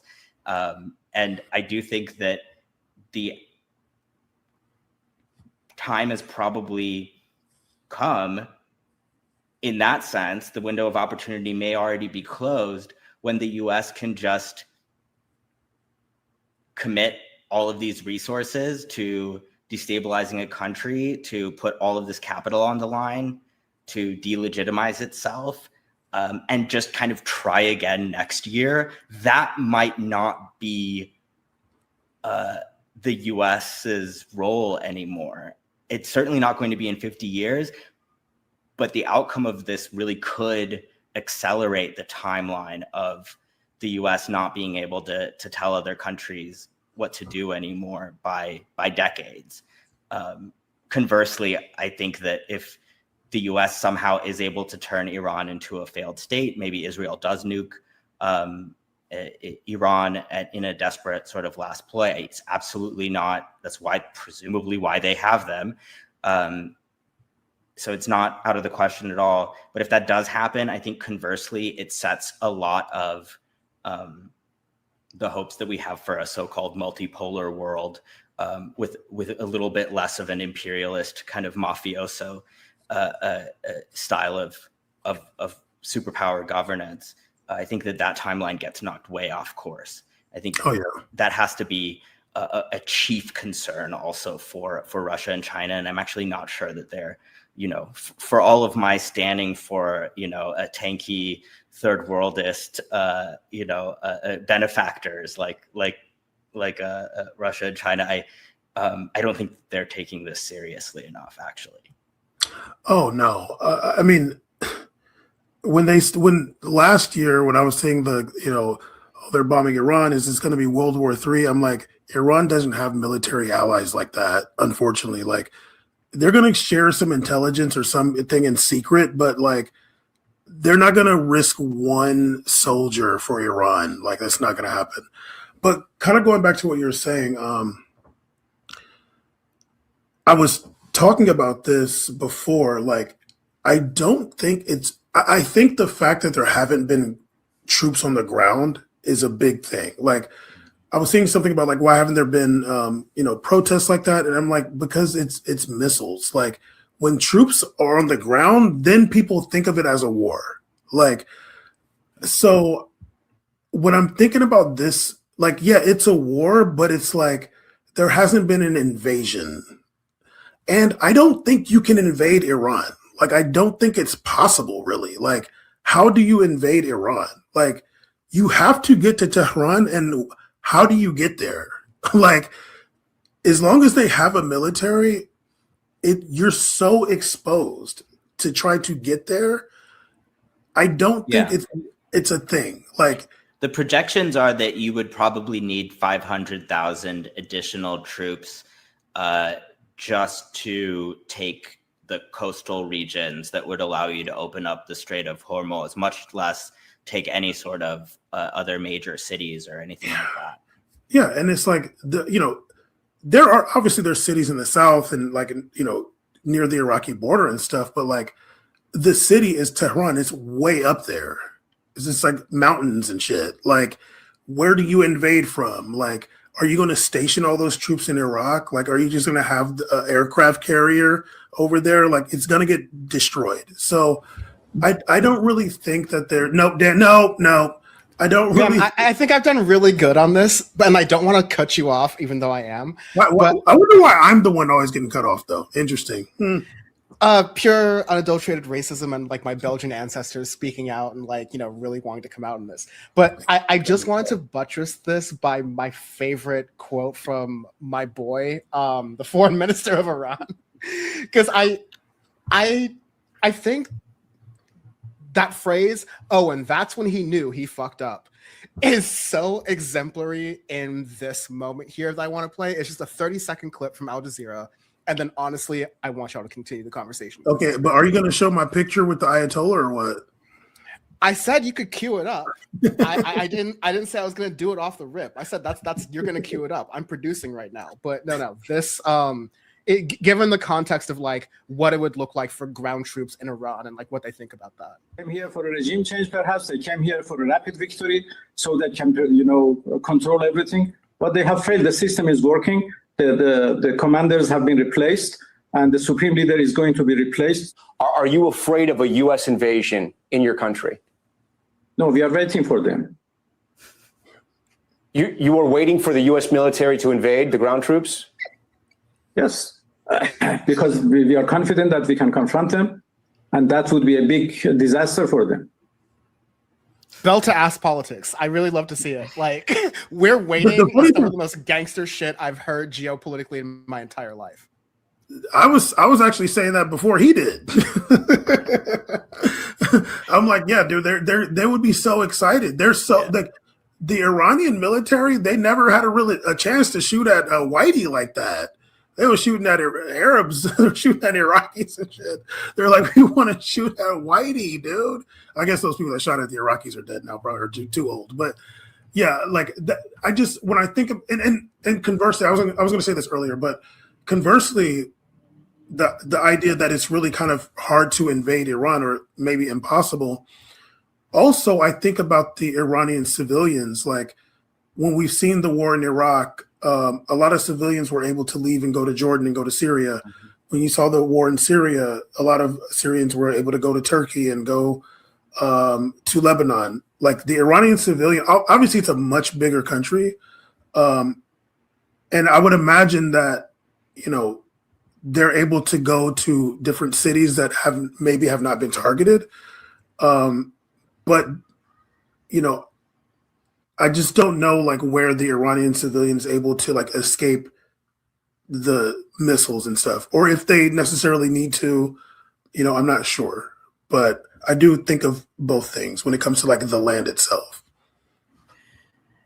Yeah. And I have to admit, to tie this back into a point you made earlier, I have to admit that I hadn't fully thought through the fact that there still aren't troops actually officially deployed. I mean, they're deployed, but they're not on the ground in the battle,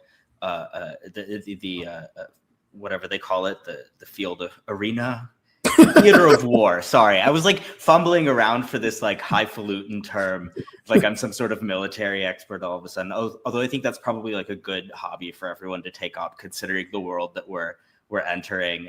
Maybe a basic sort of working knowledge of military history and jargon is necessary. But I do want to say that does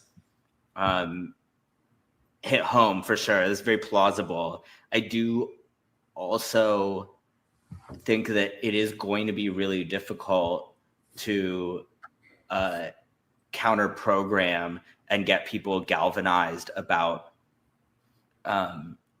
potentially smaller troop deployments. If people just hear that, oh, it's the Navy SEALs or whatever, oh, we sent SEAL Team 6. Like nobody fucking protested killing bin Laden. They were just like, oh, a bunch of cool G.I. Joe guys did it. And we're all very grateful to them. And I think that if we saw that, it would ultimately, this is part of my kind of maybe the chip on my shoulder against a lot of the Iranian diaspora discourse, is that I do think it ultimately matters how galvanized people will be to protest this if all they've ever heard is about this country is that it's a fascist theocracy. And it's like honestly, if you're growing up in America and you don't really know what is going on in the world, you don't really know history, if somebody tells you that they're invading a fascist theocracy, would you really like go protest that? Like would you really consider it worth your time?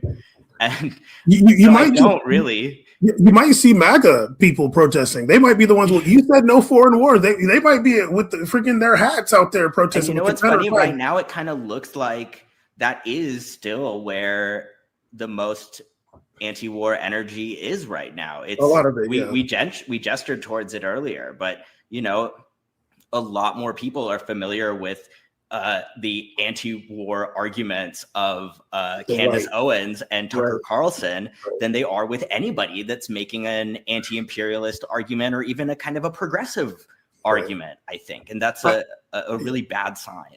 I did see the last time I was at,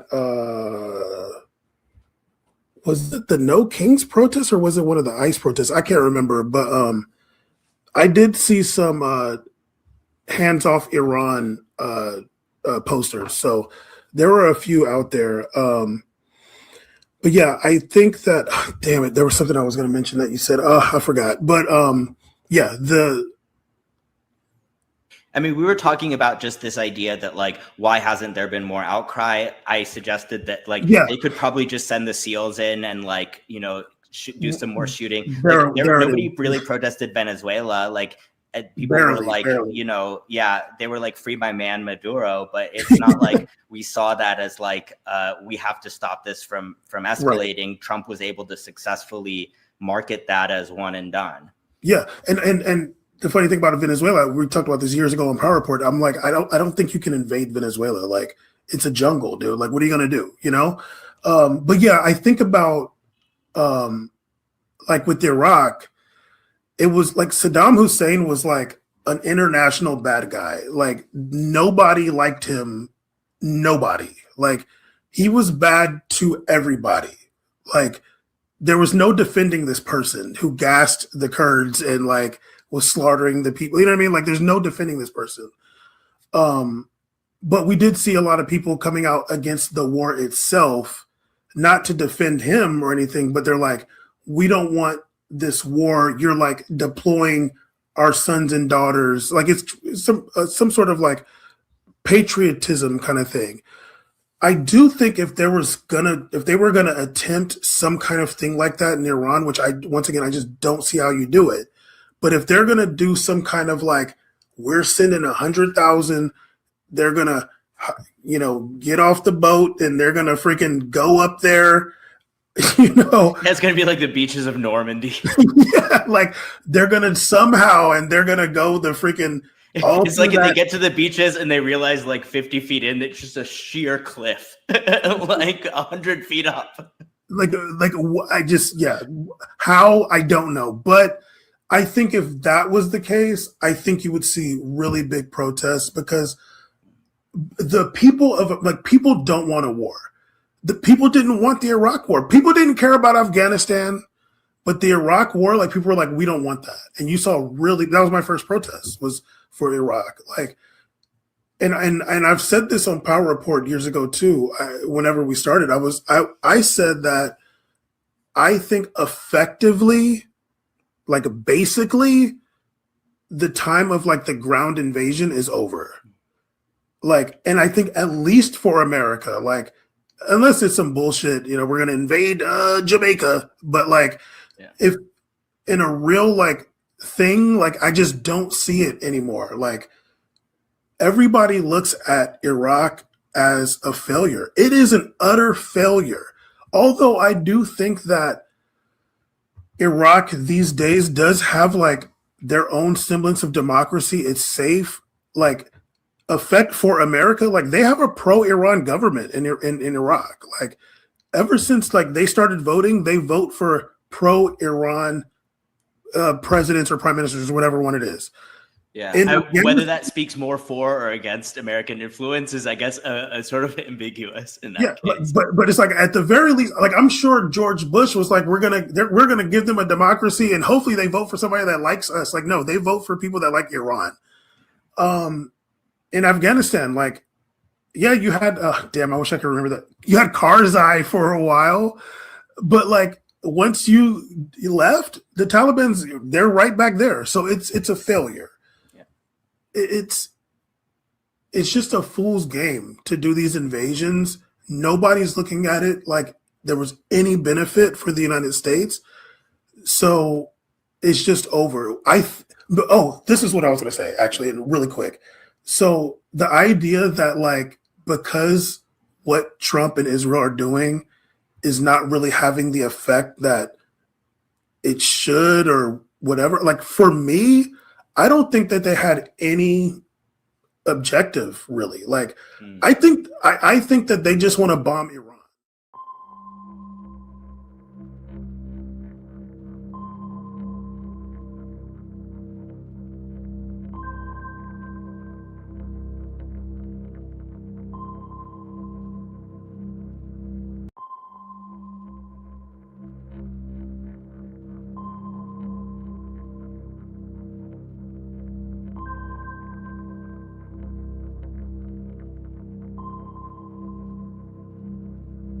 So, folks, I think we have to engage a little bit with what it means in this country to be a far-right Christian nationalist.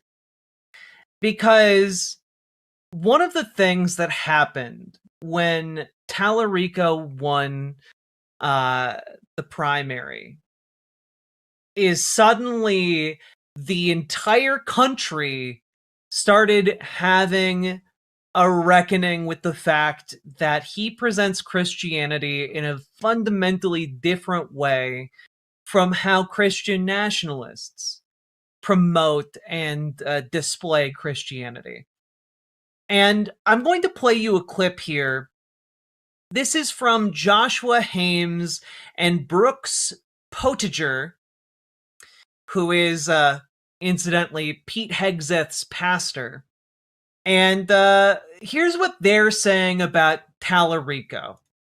Public enemies, these are the orcs at the gate. You are not called to love the barbarian horde that is planning to break into your city and, pillage, plunder, rape, and mutilate you and your people. Right. You don't love that horde. That is your enemy. And you pray. This is where you have imprecatory psalms. This is where you pray strongly. The psalmist is not shy. God, destroy them. Make them as dung on the ground. Right? So, but Madison and I were talking about that. And so I say, even in the debate, I think you might have seen it, but that I had on campus the other day, I pray that God kills him. Ultimately, that means killing his heart and raising him up to new life in Christ. That's the first thing. We want him crucified with Christ. That's exactly I right. want him to be, I think, Saul of Tarsus, Tallarico of Tarsus. Yes, That's what I want. Who would say, I was holding the garments while they stoned Stephen, and now I'm that's what we want. Yes, we want death and new life, right? And if it would not be within God's will to do so, stop him by any means necessary, oh God. Public enemies. So there you hear these two guys openly calling for God to kill James Tallarico, and if not, to stop him by any means necessary. Now, just as an FYI, when you hear religious extremists calling for God to kill someone, that is a call to their followers and to their audience for someone to go out and do God's will, which is murder. That's how this relationship kind of works. So they're just openly calling for the killing of James Tallarico. But there was something really interesting at the beginning of this clip too. I'm going to play a bit of it again here. These are the orcs at the gate. You are not called to love the barbarian horde that is planning to break into your city and, pillage, plunder, rape, and mutilate you and your people. Right. You don't love that horde. That is your enemy. And you pray. This is where. Now, it's interesting that he says, you're not called as a Christian to love that horde. They're your enemy. And I can't help it. Old habits die hard. I grew up in the fundamentally religious, evangelical Christian background, all that stuff. I just want to direct you guys over to Matthew 5:43 through 44, or 45 rather. You have heard it was said, love your neighbor and hate your enemy. But I tell you, love your enemies and pray for those who persecute you. Bring him gifts of gold, frankincense, and myrrh. Sake Tanuki, thank you for the 5 tier 1 subs. Very much appreciate the support. But quite literally, Jesus does call you to love your enemies. In no uncertain terms here. He says, I tell you, love your enemies and pray for those who persecute you, that you may be children of your Father in heaven. If you love those who love you, what reward will you get? Are not even the tax collectors doing that? And if you greet only your own people, what are you doing more than others? Do not even pagans do that. Be perfect, therefore, as your heavenly Father is perfect. Jesus literally calls on his followers to love their enemies. I don't know who these guys are talking about, but it is absolutely not related to their book. It is related to their violent fanaticism that has embraced far-right conservative ideology. Okay? And it's interesting to me because this is not an isolated incident. right? Media Matters actually went out there and collected a bunch of the right-wing attacks against James Tallarico, trying to come across as a fake Christian, uses fake sermons and fake passages from the Bible, a skin suit of Christianity, a creepy-looking heretic and fake pastor who pathologically lies to Christians over and over again about what the scripture says. Benny Johnson attacked Tallarico, claiming his beliefs on abortion and faith are straight up demonic, and called him a demon who's perverting my faith. Greg Kelly from Newsmax called him a false teacher for his views on trans kids, which is that they're fine and also loved by God, and the LGBT queer situation, quote, which has gotten completely, totally out of hand. Newsmax, Mercedes Schlapp, is said that he's trying to come across as a fake teacher, which that doesn't make any sense, Mercedes. Why would somebody try to come across as a fake teacher? Wouldn't they just try to be coming across as a teacher? Get your hateful thought together before you let your mouth run with it, okay? Like, you've got Chris Plant on Newsmax saying Tallarico's preaching pseudo-sermons and left-wing fake religious sermons and fake sermons, fake passages from the Bible, tortured and misrepresentations from the Bible, calling him a freak. It is a non-stop. A lot from Newsmax, but also like just beyond that on Fox News. Lawrence Jones criticized Tallarico's faith, claiming that in Texas, our pastors don't talk like that about God and gender, when clearly they do, because James Tallarico is a pastor from Texas. Will Cain on Fox said Tallarico is perhaps more radical than Jasmine Crockett, and claimed he's concerned that Texans will get wrapped up in this, skin suit of Christianity while selling the wokest of woke left politics. It's weird. It's wild. But they're all attacking him so hard because they recognize he is a threat to them. He is a threat to their version of Christianity that is predicated and fueled by hatred, right? Like, they are afraid of him because they recognize that in his conception of love and kindness through the gospel of Jesus Christ and through his Christian faith, that he represents a potential death blow to what Christian nationalism offers, because he's literally given sermons to packed churches about how Christian nationalism is heretical, about how Christian nationalism is essentially a cancer within the Christian church that must be excised. He has made no secret about the fact that he is the enemy of Christian nationalism. They all recognize him as their enemy as well. It's also interesting here because I wanted to take a look at a particular video put together by Brett Cooper about a week ago here. Let's just see how Brett Cooper handles this situation. She put out a video titled "James Tallarico is the Pastor from Hell." Let's take a look, shall we? Something that you love that's not family or friends.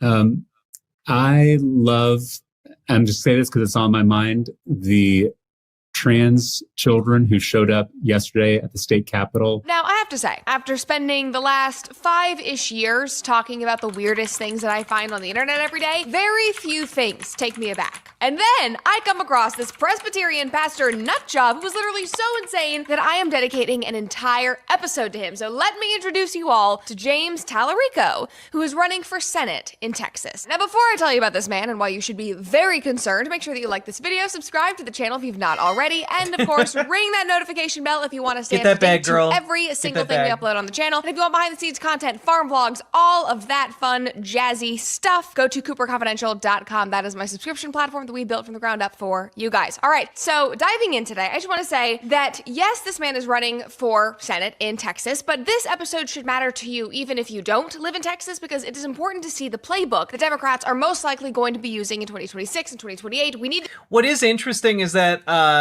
Brett Cooper cut off the quote, which is, I'm just saying this because it is on my mind, the trans children who showed up yesterday at the state capitol to advocate for their humanity.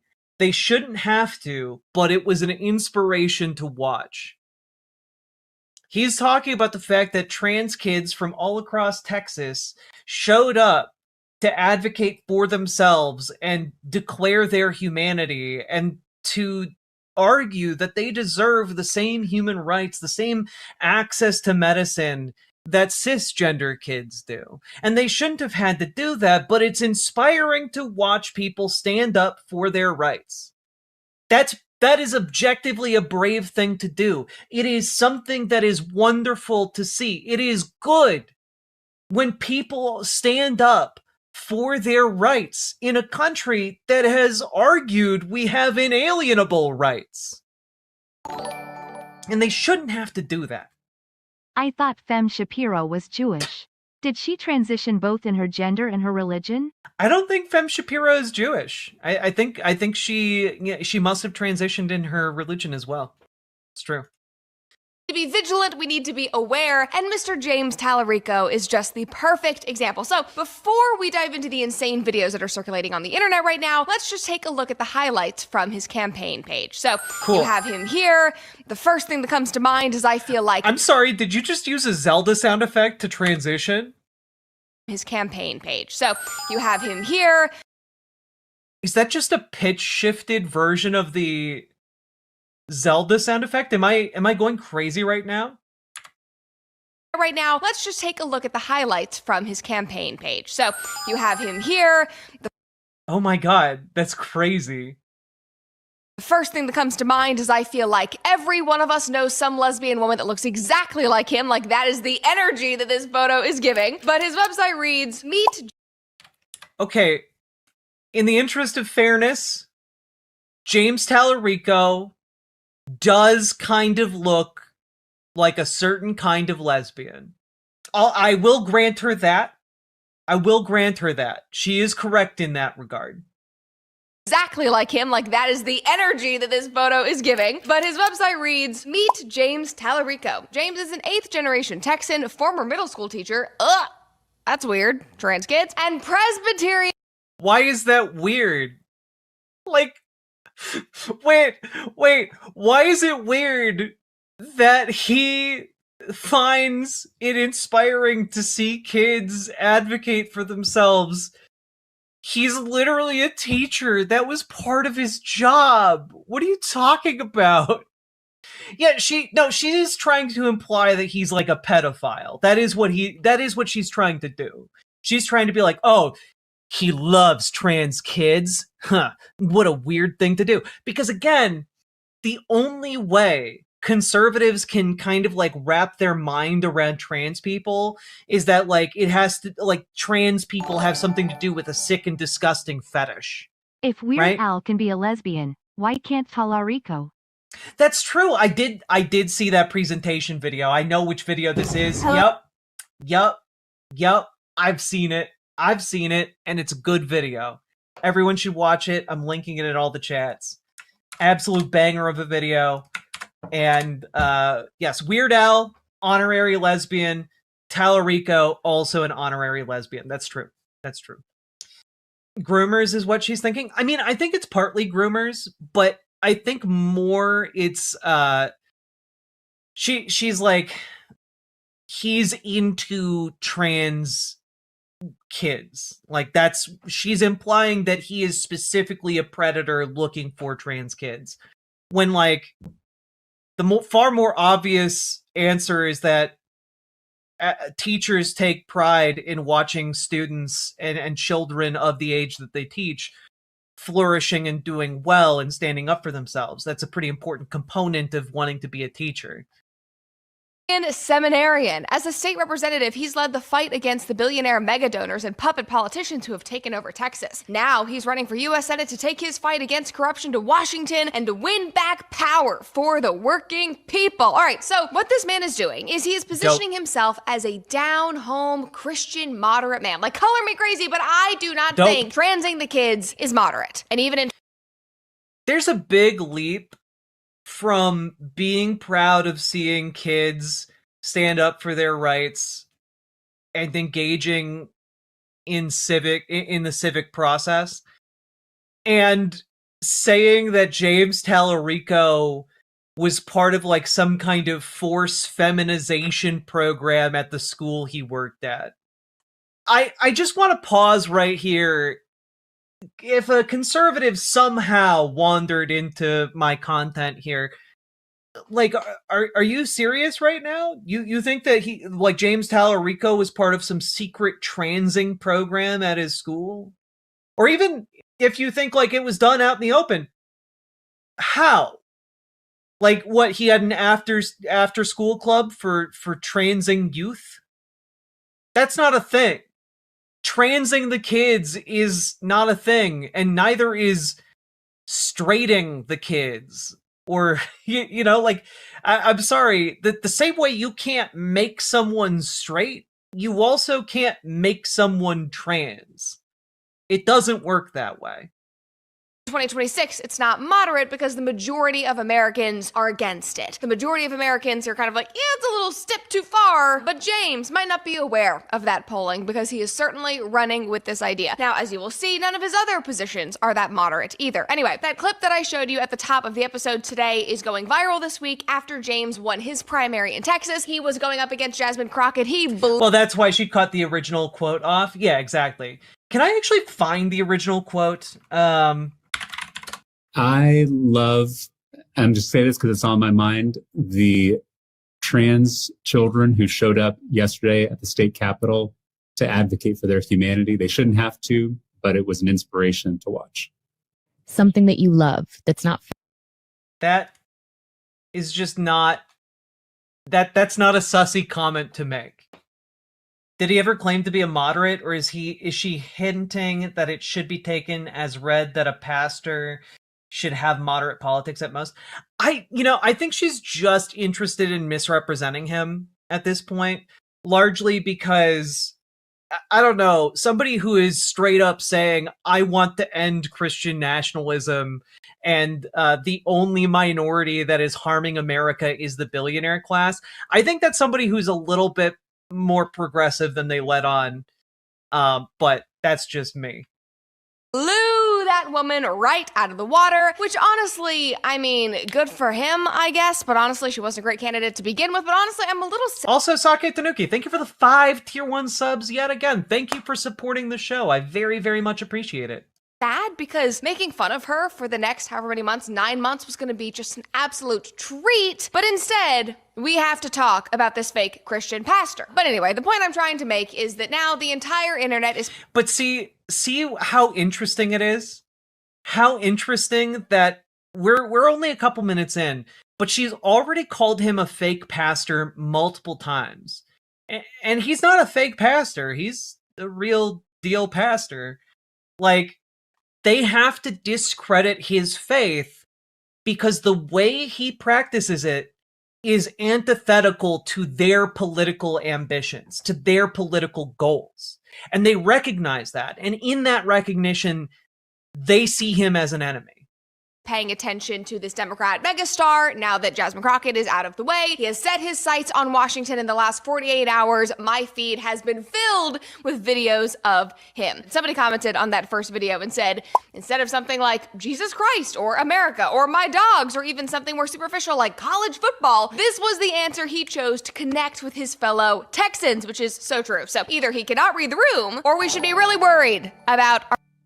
It's weird how she can't call him a bad pastor, only a fake pastor. Well, right, because they have to reject the very notion that what he is saying can at all be rooted in their religious beliefs, right?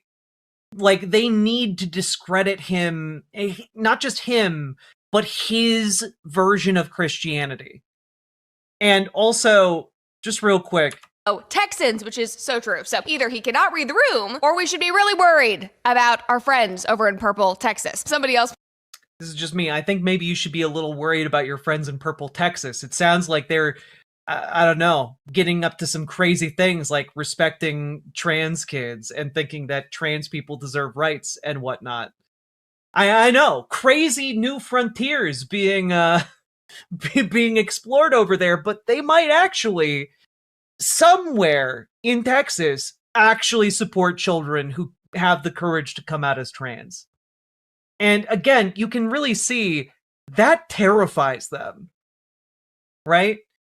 Like, it is terrifying to her that he managed to win the primary with that messaging. Posted this photo and said, has anyone seen this guy and Isaac from Children of the Corn in the same room at the same time? Nope. And also, I have to say, he does look suspiciously like Elliot Page, if you catch my drift. Just saying. Anyway. I don't catch your drift at all, actually. Are you trying to imply James Tallarico is a lesbian and also a trans man? Like, it's wild how bigoted she is, right? Yeah, she's not making sense.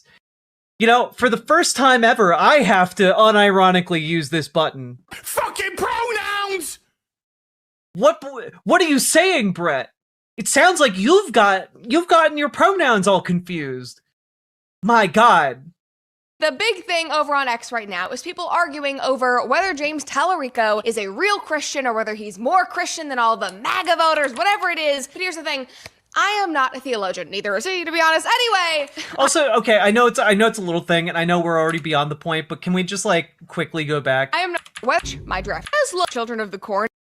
Has anyone seen this guy and Isaac from Children of the Corn in the same room at the same time? And I understand that this is a joke about how Tallarico looks, but simultaneously, there is a part of my brain where it's like, no, because Isaac gets killed by Malachi. Stop. Don't make a reference to this film. Would you harumph.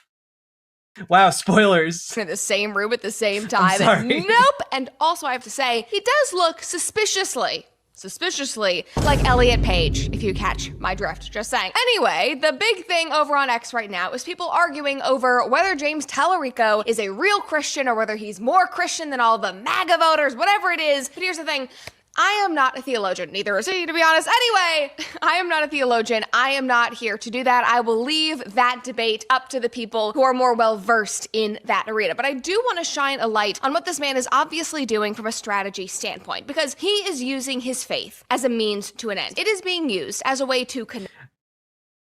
Yeah, and conservatives would never do that. Conservatives would never weaponize faith in the United States. That would conservatives would never ever do that in America. Hey, let me play you guys a clip from Paul Weyrich real quick. This is from the co-founder of the Heritage Foundation and the American Legislative Executive Council, a massive corporate lobbying group that wrote legislation for politicians to sign. Let's listen to what he had to say. They want everybody to vote. I don't want everybody to vote.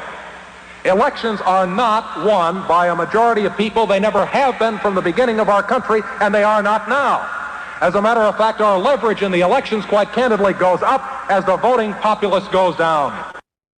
Yeah, just as an FYI, in case you're wondering how the Save America Act fits into all this, that is exactly how it fits into this.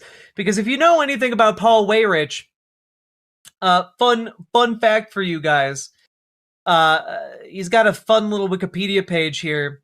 And wouldn't you know it, his ordination section, very short, very interesting. After the Second Vatican Council, Weyrich transferred from the Latin Church of the Catholic Church to the Melkite Greek Catholic Church and was ordained as a deacon for the Melkite Greek Catholic Eparchy of Newton.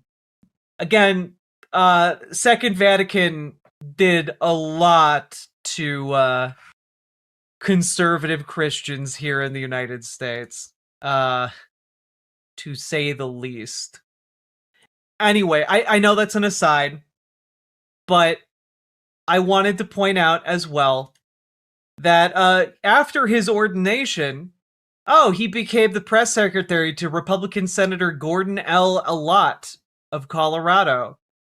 And then he went on to go found the Heritage Foundation in 1973 and went on to work with a lot of different folks, including Jerry Falwell, in the formation of the moral majority.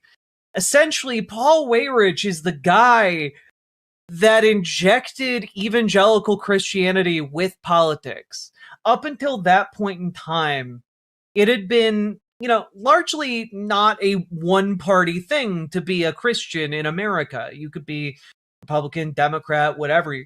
You and still be a Christian. And that's still kind of true, but there then became a concerted effort under Weyrich and Jerry Falwell to politicize Christianity, specifically Southern Christianity. And this is, by the way, where you get Southern Baptists. If you've ever wondered why there are Baptists and there are Southern Baptists, well, the answer to that is it's rooted in some racial issues, we'll say, to say the least. Some racial animus, even. Jerry Falwell's idea was, what if we could harness this evangelical fervor and these Southern Baptists, the KKK Baptists, yes. If we could harness their hard line on, racial segregation and all that jazz and weaponize it for a political end. And that became the project of the next 30 years of American politics. And they were incredibly successful at it. You should all look into the history of the moral majority. Very interesting. But I just want to say, Brett Cooper speaking here about how could he politicize his religion when she is the product of a movement that has spent the last 50 years specifically weaponizing Southern religious movements against the very concept of democracy, which, for the record, Paul Weyrich was also anti-democracy, as you heard in that clip. So it's pretty rich, to say the least. Connect with voters and create a palatable brand for most of normal America who just wants a common sense candidate who makes them feel good. And up until this weekend, I will say, it has been working. I mean, even the Joe Rogan, Matthew McConaughey types of the world who want the squishy, uncontroversial, moderate, but sort of conservative ideas are falling for his shtick. Listen to what they said on a recent episode of Joe Rogan's podcast. James Tallarico explained it to me. He's a Texas representative who's also in seminary. He's a very religious man, and he opposes it. And he's a Democrat. And he said essentially there's two very wealthy men who are they're Christian fundamentalists where they want to replace all the funding for public schools and put in private Christian. They want a theocracy in Texas, essentially. I don't know if he's correct or not. But he's saying maybe I don't have a problem with this. I do have a problem with this is a beginning of an overcompensation. No, he has a problem with it being in classes. He does not agree with it at all. And he is a very religious man. Right. Very religious man, like a great Christian. Right. And he thinks that this is how you're going to repel people away from Christianity. A great Christian who doesn't want religion taught in schools. Make it make sense. Anyway, listen, on the surface, I get it, because this man's branding has been effective and it is fit for the times. He was certainly more professional seeming and serious than his opponent, Jasmine Crockett. That obviously is saying something, but I just want you to look at this ad that he produced back in September. This was the first time that I ever saw him. Just watch. The biggest divide in our country is not left versus right. It's top versus bottom. Billionaires want us looking left and right at each other so that we're not looking up at them. The people at the top work so hard to keep us angry and divided. I do have to say, she's doing a really bad job making him look bad. Because our unity is a threat to their wealth and their power. So their social media algorithms and their cable news networks tear us apart. They divide us by party, by race, by gender, by religion, so that we don't notice that they're defunding our schools, gutting our healthcare, and cutting taxes for themselves and their rich friends. It is the oldest strategy in the world. Divide and conquer. Like, I can't believe that she just, like, played that clip. Like, if you're gonna play the clips to make them look bad, you definitely shouldn't be playing this. Like, oh, I'm shocked. She's gonna unintentionally make her audience The Talarico biggest divide supporters. is between top and bottom. He actually might be a non-honorary queer person. KEKW. You're right. You're right. In this world, there are only two types of people, tops and bottoms. But sometimes, a third can come into being. A legendary type. A switch. But we will not be conquered. We're underdogs in this fight.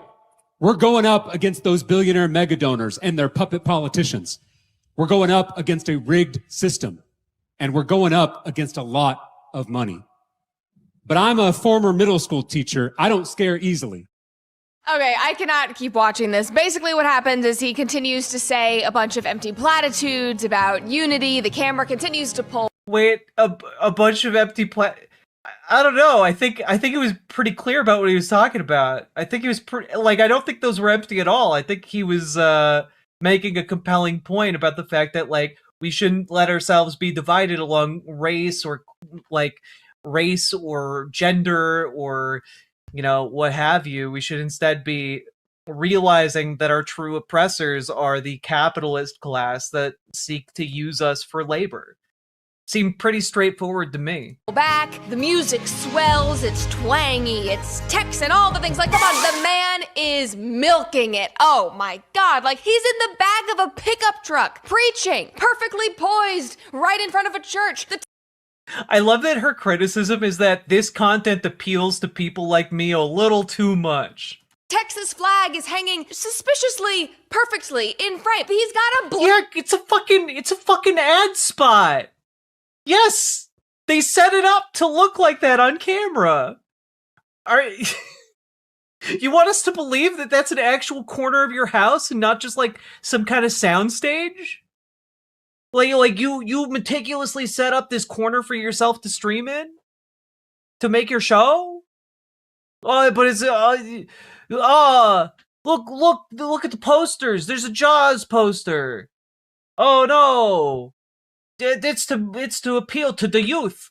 Black kid situated in frame, elevated on the pickup truck, only one of three in the crowd, I think, so I'm sure that they propped him up right there to be like, look, the black community. As I look at her set, there's not really that much to compliment there, unlike, you know, the clearly thought out presentation of Talarico's videos. He loves him. We got to get you guys to. They've got the old school twang going on. They've got the filter that makes you feel like you're watching some kind of second coming of JFK. It's ridiculous. And he's not actually saying anything of substance. He's not really talking about. He's milking it. Why can't he be more like the very hetero, very cis, very Christian Lindsey Graham? Oh yeah, Lindsey Graham is such a Christian. He would never get drunk, let alone drunk on bloodlust. Policy, it's just, you know, unity. Look up, not right and left. Come together, my. I mean, I think it's pretty clear that when he says look up at the people oppressing you, he's saying we're going to tax those billionaire fucks. Brothers, and that is what he wanted people to take from that video. A feeling, an essence, a vibe of who he is. And let me tell you, until now, most people have not seen through the filters and the branding and the perfectly positioned chapel and little black boy. They have been eating it up. Just like I've been eating up my new supplements from Jevity. Because guys, Okay, one thing I do appreciate about Brett Cooper is that she has some smooth transitions into her ad reads. They get me every time. I am officially a Jevity absolutist. I am obsessed with this, which is It's been 5 days since I ate real food. I'm only existing on these supplements. not James Tallarico. I mean, look at these comments from that TikTok video. One person said, billionaires want us looking right and left at each other, so we're not looking up at them. Absolutely true. Ella's dad commented and said, I never vote Dem, but I will for this guy. Why? What did he say that could sway you? That he's a middle school teacher so he doesn't scare easily? Like, seriously, Ella's dad? Come up with something better. Somebody else. I don't know. Maybe they're basing that decision on more than just one video. Like, say, the other things he says and the policies he's talked about. Can I just take a quick look here real quick? Okay, so when I go to his website... Ad reads just don't hit the same after card homs. They put so much energy into their skits. So true, Sake. Thank you for the 5 tier 1 subs. Let's just take a look at the issue page. Corruption and democracy. Taxes and cost of living, public education, healthcare, freedom, family and faith, immigration and border security. Wow, it looks like he has a lot of different policies one could look at. Let's look at taxes and cost of living. I was born to a single mom, worked overtime at a hotel. I'm a former public school teacher. Let's see. I know what it's like to work early mornings and late nights in an underpaid, stressful job. I know what it's like to be crushed by student debt and medical debt. I know what it's like to feel like the system isn't working for you. Meanwhile, the richest 1% of Americans now own more wealth than the entire middle class. Dozens of the largest corporations pay $0 in federal income taxes. They lobby for policies that cut their own taxes while raising taxes on all of us. And they lobby against regulations that would stop them from monopolizing markets and artificially jacking up prices. It's a big reason that everything is so expensive right now. We need a government that serves working people instead of giant corporations. And we need a government that rolls back the barriers keeping us from living the American dream, whether they're unnecessary tariffs or outdated zoning regulations. As a legislator, I have fought for working Texans. I've stood up to billionaire mega donors and special interests. I've worked to cut bureaucratic red tape, passing major legislation to lower the cost of prescription drugs, housing, and childcare. Now I'm taking this fight to the U.S. Senate. My priorities in the U.S. Senate: create a fairer tax system, make billionaires pay their fair share in taxes, including by imposing a higher tax on their income and capital gains, and ending the dubious buy, borrow, die loopholes that billionaires use to grow untaxed wealth. Make corporations pay their fair share in taxes, including by raising the corporate tax rate. It's fallen by half since the mid-1980s, ending the carried interest tax loophole that allowed hedge funds to avoid paying billions that they owe, and rolling back other extreme tax breaks that allowed the largest corporations to pay $0 in federal income taxes. You know, I'm not even done reading through this area, and it kind of sounds like he might have a few policies cooking. You know, might have a few policies cooking on this website, because I've made it through this much, and there are a lot more policy proposals here. Commented and said, it's not about blue or red, it's about common sense. He's right. Yeah, so true, Kingpin, New Jersey, so true. But you know, the thing is, actually, for James Tallarico, it actually is left versus right. It actually is very partisan, and actually, his policies are not about... Well, I guess it is partisan in the sense that he is running for political office, and his opponent in the upcoming election is going to be a Republican, so... I guess in that sense, yeah, he's a bit partisan because his job is literally to make the case for his side to win. Common sense. They're batshit crazy. They're things that you would expect to see at a West Hollywood Pride Parade, except he's dressing them up in a tweed suit while holding a Bible. That is what is happening here. And this man is hoping that Texas is just too dumb to notice. I mean, just listen to what he said when he won his primary last week. We are running against the broken system and the powerful people who broke it. They're scared of the movement we are building. They're going to throw everything they have at us. They're going to call me a radical leftist. They're going to call me a fake Christian. They'll call our movement un-Texan, un-American. They'll call us a threat. The only truth is, we are a threat. We're a threat to their corrupt system. Okay, just speaking of cherry-picking voters to be in these types of promotions, I want to know what happens behind the scenes when they're choosing who stands behind a candidate. Do they go, okay, It's like two guards arguing over halberds versus cowbells. It's intrinsically partisan. God damn it, Sake Tanuki. God damn it. I love it. Thank you for the 5 tier 1 subs. And also, like, how do they choose who stands behind someone? They typically get the people who've been hitting the streets, the people who've been knocking doors, the people who've been phone banking, the people who've been volunteering, or the people who work on the campaign. That's how they typically choose those people. Those people all contributed. Like, that's why they're even there at that event in the first place. It's incredible how poorly this hit piece on Tallarico is going for her. I can't believe she put this out. How many views does this have? 117,000 views? Okay, well, we need the black woman. We need the old boomer lady right behind him. We need the massive body positive girl to be behind him holding a sign. We Yeah, it couldn't be because those people genuinely support him. need the Mexican lady over here. I mean, literally, it's like they are casting a Hollywood movie of diversity. I got off on a tangent. That is not actually what I wanted to. Yeah, we all know only white people live in Texas. The only way a black person or like a larger person could be in Texas is if they were casting for a movie. To talk about in regards to that video. Anyway, The only way a Mexican lady could be in Texas is if they were casting a movie. back to the point, James, you are right. We are going to call you all of those things because you actually are all of those things. So, you know what? Let's just make it easy. Let's just start with the face. Oh, okay. Let's just start. We're 12 minutes into this video. We're over halfway done. Substantiate any of your claims, please. Christian part. Again, I'm not here to debate the Bible or anything, but I would argue that, you know, considering you are a Christian man, a Bible-thumping Christian man studying at seminary, probably shouldn't be following OnlyFans models on Instagram. And yet, oop, you do that per Axios. Yeah. Because, Jesus Christ famously didn't hang out with sex workers. Oh, wait. He did? Huh. That's so strange.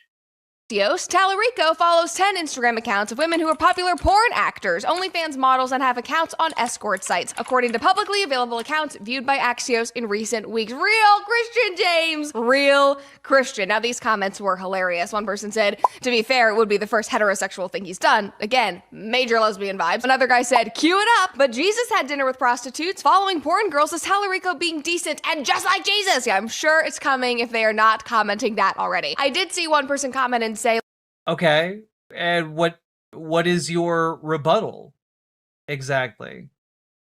like, shut up, who cares? I bet all the trad conservative husbands do the same thing. Let him live. This doesn't mean anything. Okay, well, dude, just because other men do it doesn't mean it's right. That actually means it is a bigger problem. And I know that this is a crazy concept in modern politics, but for an elected official, a representative, somebody more importantly who is leading with his faith, who is plastering Presbyterian seminarian on every single social media bio, on every single web page, should theoretically be leading by example, should be holding himself to a higher standard. And I would say that if it was somebody on the right, if it was somebody on the left, that is just across the board a standard that you should hold yourself to. If you are a Christian man, you should not be following OnlyFans models. In Jesus Christ, Vampire Hunter, he slays vampires out with Mary Magnum, a sex worker, with a gun, and Santos, a legendary Mexican pro wrestler. That sounds amazing. I love it. I'm gonna go, like, is that an actual thing? Oh, hell yeah. It's a movie. Let's go. Oh, this is incredible. The power of Christ impales you. I love it. I love it a lot. But I don't know. Look, I feel like if you are someone in this circumstance and you're like, good Christians shouldn't follow pretty ladies on Instagram, sometimes pretty ladies are really funny and really cool and have interesting and awesome things to say. All right? You should not be robbing yourself of knowing about other people who are cool and interesting and fun. Like, if it's going to cause problems in your life, sure, you got to moderate that, but like, I don't know. I feel like there was some saying about if your eye causes you to sin, pluck it out. You know, like it just kind of seems to be like it's not a big deal unless it's a problem for you.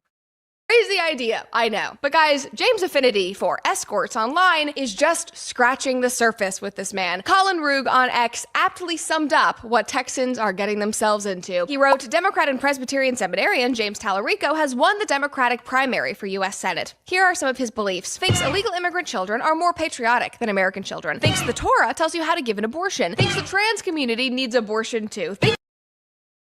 Okay. All right.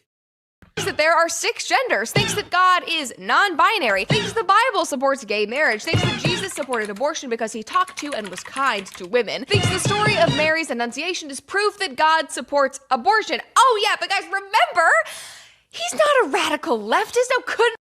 Can we just like go back to this list real quick? Number 1, we'll just go through this. We'll just go through this, okay?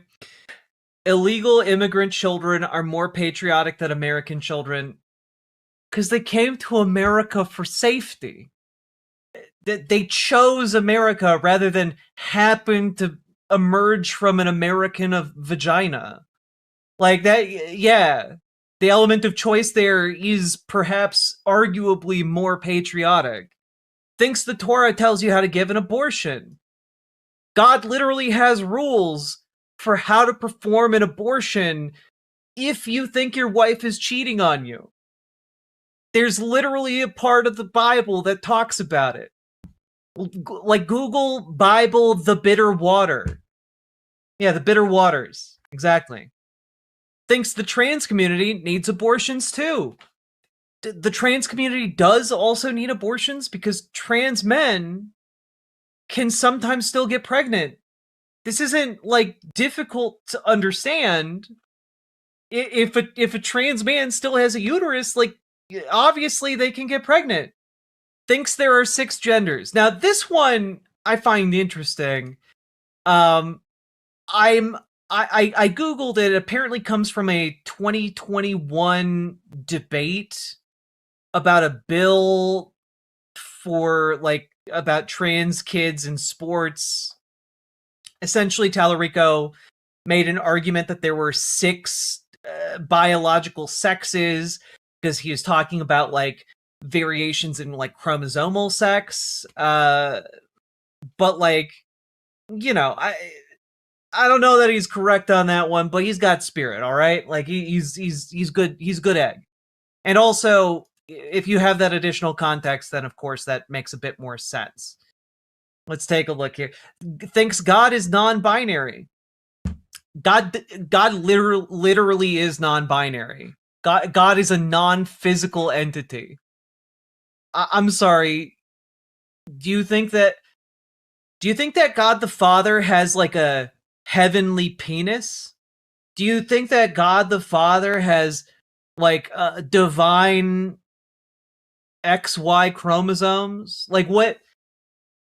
What are you talking? Like he's not like God's non-binary. God can be anything. God is anything. This is like arguing whether or not Cthulhu is a guy or a girl. Who gives a fuck? Like, come on. Like, obviously, a creature that transcends all mortal understanding may in fact be any gender it so chooses, including non-binary. Like, this is what's crazy to me is like, God is all powerful. Okay, is God so powerful that God could be non-binary? No. Okay.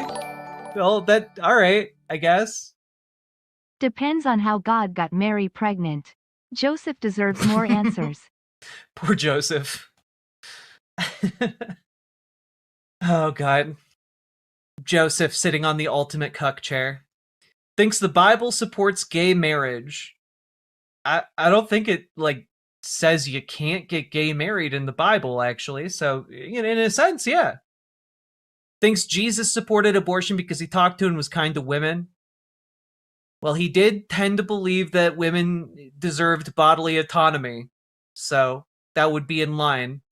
and thinks the story of Mary's Annunciation is proof that God supports abortion. I gotta be honest, I need to refresh my memory. Annunciation. Oh, okay. God announcing to Mary. Honestly, I don't understand the logic of that one, but I'm sure he'd explain it. Abortion. Oh yeah, but guys, remember, he's not a radical leftist. No, couldn't be him. Could not be him. Miss him with that. We cannot accuse him of being a radical leftist. I mean, he's a progressive. I don't exactly know what a radical leftist is. I guess conservatives just keep calling Joe Biden like a Marxist extremist or whatever. So words about the political positioning of different candidates have lost all meaning for conservatives. Don't forget it. On that note, this was the most perfect edit. Just watch. They're going to throw everything they have at us. They're going to call me a radical leftist. Our trans community needs abortion care too. God. Oh, okay. Wait a minute. I found an article on this. So Tallarico's argument is apparently that through the Annunciation to Mary that she like God is like gonna do the whole embodiment of Christ thing through her. Tallarico's argument is that implies a level of consent from Mary to do this. And so thus, like, the centering of consent in the Annunciation is by extension like an argument about abortion as well. It requires consent to bring a child to term. Is non-binary. Modern science obviously recognizes that there are many more than two biological sexes. In fact, there are 6. Prison is violence. It's hard to imagine a world without prison. Just because it's hard to imagine doesn't mean you shouldn't. Prison is violence. Yes, the biblical, godly thing to do is let rapists and murderers. Well, wait a minute. That's not what he said. He said prison is violence, which conservatives talk about that all the time. Like, conservatives are like the first people who will make a don't drop the soap joke. Conservatives are like the first kinds of people who revel in the idea of people languishing in prison and who want to spread mass incarceration. Like, they want to do this because they understand it as violence. Yeah, like the entire concentration camp system, proliferating as a result of ICE is exactly an extension of that. Alligator Alcatraz and the torturing with mosquitoes, etc. Yeah. Just roam our streets because, God forbid, we push violence upon them. What is this man doing? Like, I'm telling you guys, this man is a nut job. Somebody commented and said, James Tallarico's woke Billy Graham shtick has the same function as Tim Walz's trans-affirming Elmer Fudd persona. Democrats both were very successful, though. Like, that the problem that she's like really struggling with here is that Tim Walz went over very well and Tallarico is going over very well, and like, that's a problem for her, I guess. But she's not making an argument against it. She's just pointing out that they're really popular. Desperately want a rural, religious-coded white male who can make their most unpopular positions seem American as apple pie. And guess what, guys? It didn't work in 2024 with Tim Walz and his jazz hands. It is not going to work for lesbian-looking Tallarico. It actually worked really well for Tim Walz. He should have kept with it. Tim Walz should not have allowed himself to be muzzled. So sorry, because everyone saw through Tim Walz, and this commenter is not lying whatsoever. Like, Tim got on stage after the election and he said the reason why he was picked to be Kamala's running mate was so that he could code speak to the American man. The man who runs on stage doing jumps and jazz hands was supposed to code speak to my husband? Not to your husband. Your husband's a fucking Republican piece of shit. Like, he is, however, a very successful football coach. Like, I don't know. Sometimes people move their bodies. Like, I'm sorry. I'm sorry Tim Walz wasn't, I don't know, crushing a beer can and downing like the entire thing and then pulling out like an AK-47 and just like dual wielding on the stage before throwing it down, burping, and then talking about how much he hates like the queers or something like that. Like, it wasn't for your husband. It's for a different group of men. Absolutely not. That was never going to work. Just like this man's facade is fading more rapidly every single day. Anyway, moving on from that, the same guy who is pro-abortion also wants you to know that you cannot be Christian and be okay with greenhouse gases. Just watch. You can't call yourself a Christian and destroy God's creation with greenhouse gases. Thank you, sir. Thank you. Okay, this is driving... I just want you guys to know, like, my upbringing in, like, the Christian church is driving me insane right now. It's driving me insane. He's right. Like, in Christian, like, in Christian thought, God gave the planet and all the animals, everything on Earth, to the province of man. I.e., human beings, as a duty, are to take care of the planet. It's one of the first responsibilities given to human beings. And, like, what he's saying is true. You cannot be a Christian and simultaneously against saving the planet. Like, if you call yourself a Christian, you better be damn sure you're doing everything you can to keep and preserve Earth. So much. Sir, in my humble opinion, you also can't call yourself a Christian and be okay with the murder of an unborn child. But hey, what do I know? Clearly, my friend, we are working from... Not much, apparently. You can't call yourself a Christian and be in favor of the murder of an unborn child. I'm sorry. Brett Cooper, are you familiar with the Amalekites? Because God commanded the genocide of the Amalekites in the Bible. And not just like the killing of all of their men, but the killing of all of their women, children, pregnant women, and all of their animals as well, down to the last fucking fetus. So if you're like, well, you can't be a Christian and be in favor of this, then how the fuck do you reconcile, like, your belief in a divinely good God that would order a genocide? I don't know. It just kind of seems like maybe you might want to check yourself with your own holy book before you start running your mouth. Completely different premises, because in his mind, Jesus was actually a radical feminist. Did they teach you in Sunday school that Jesus Christ himself was a radical feminist? Oh yeah, James. Jesus was for sure like slay queen, chuck that little crotch goblin and eat the patriarchy, throw it in the trash. Like, what are we doing here, guys? Now, the other thing that I want to point out about that... I don't know. Maybe you need to read Galatians 3 again, lady. Like, there is neither Jew nor Gentile, neither slave nor free, nor is there male and female, for you are all one in Christ Jesus, which is a pretty revolutionary thing to say at the time, you know? To equate men and women on equal terms within the church, that's actually a relatively progressive thing for the time. It is, in fact, a way of subverting the idea of male dominance over women, and is instead a leveler, a decree from the early church that, again, men and women are not made to be one over the other, but instead are equals, at least in the church. Radical feminist clip is I just want to zoom in on the crowd here. I did not see a single individual that was under the age of about 55.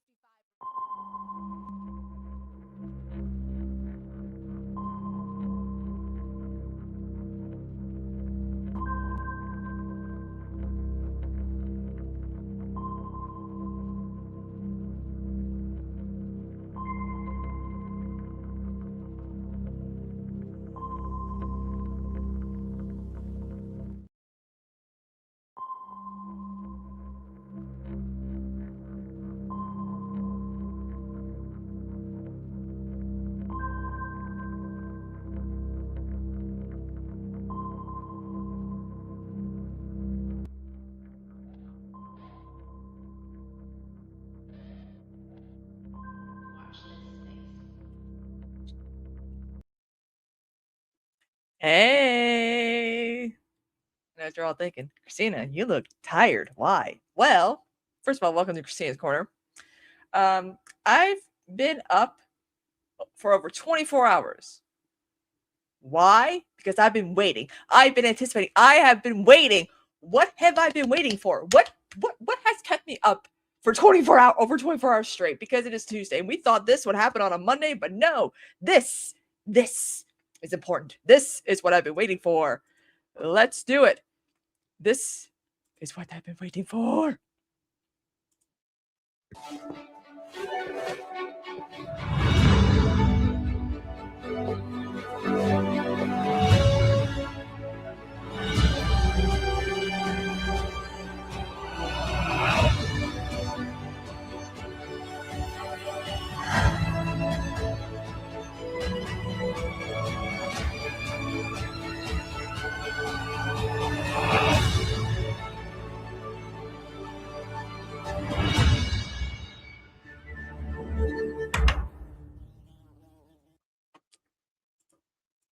Let's go, lesbians! That is right! Francesca Sterling, newly widowed, gets to have her season. That's right. Francesca is going to fall in love with her cousin-in-law, gender swap Michael to Michaela, and she'll finally reach her pinnacle, y'all. It's going to be beautiful. It's going to be great. I'm so excited. I am so excited. I've been waiting and waiting and waiting on since Bridgerton season 4 ended. We had a feeling it was going to be Francesca's, but like Eloise is technically the 5th book, but there's not enough growth for her character to have her main season yet. So I mean, there's 8 kids. There's a lot of subplots that they need to have before they become like the main focus. But I woke up.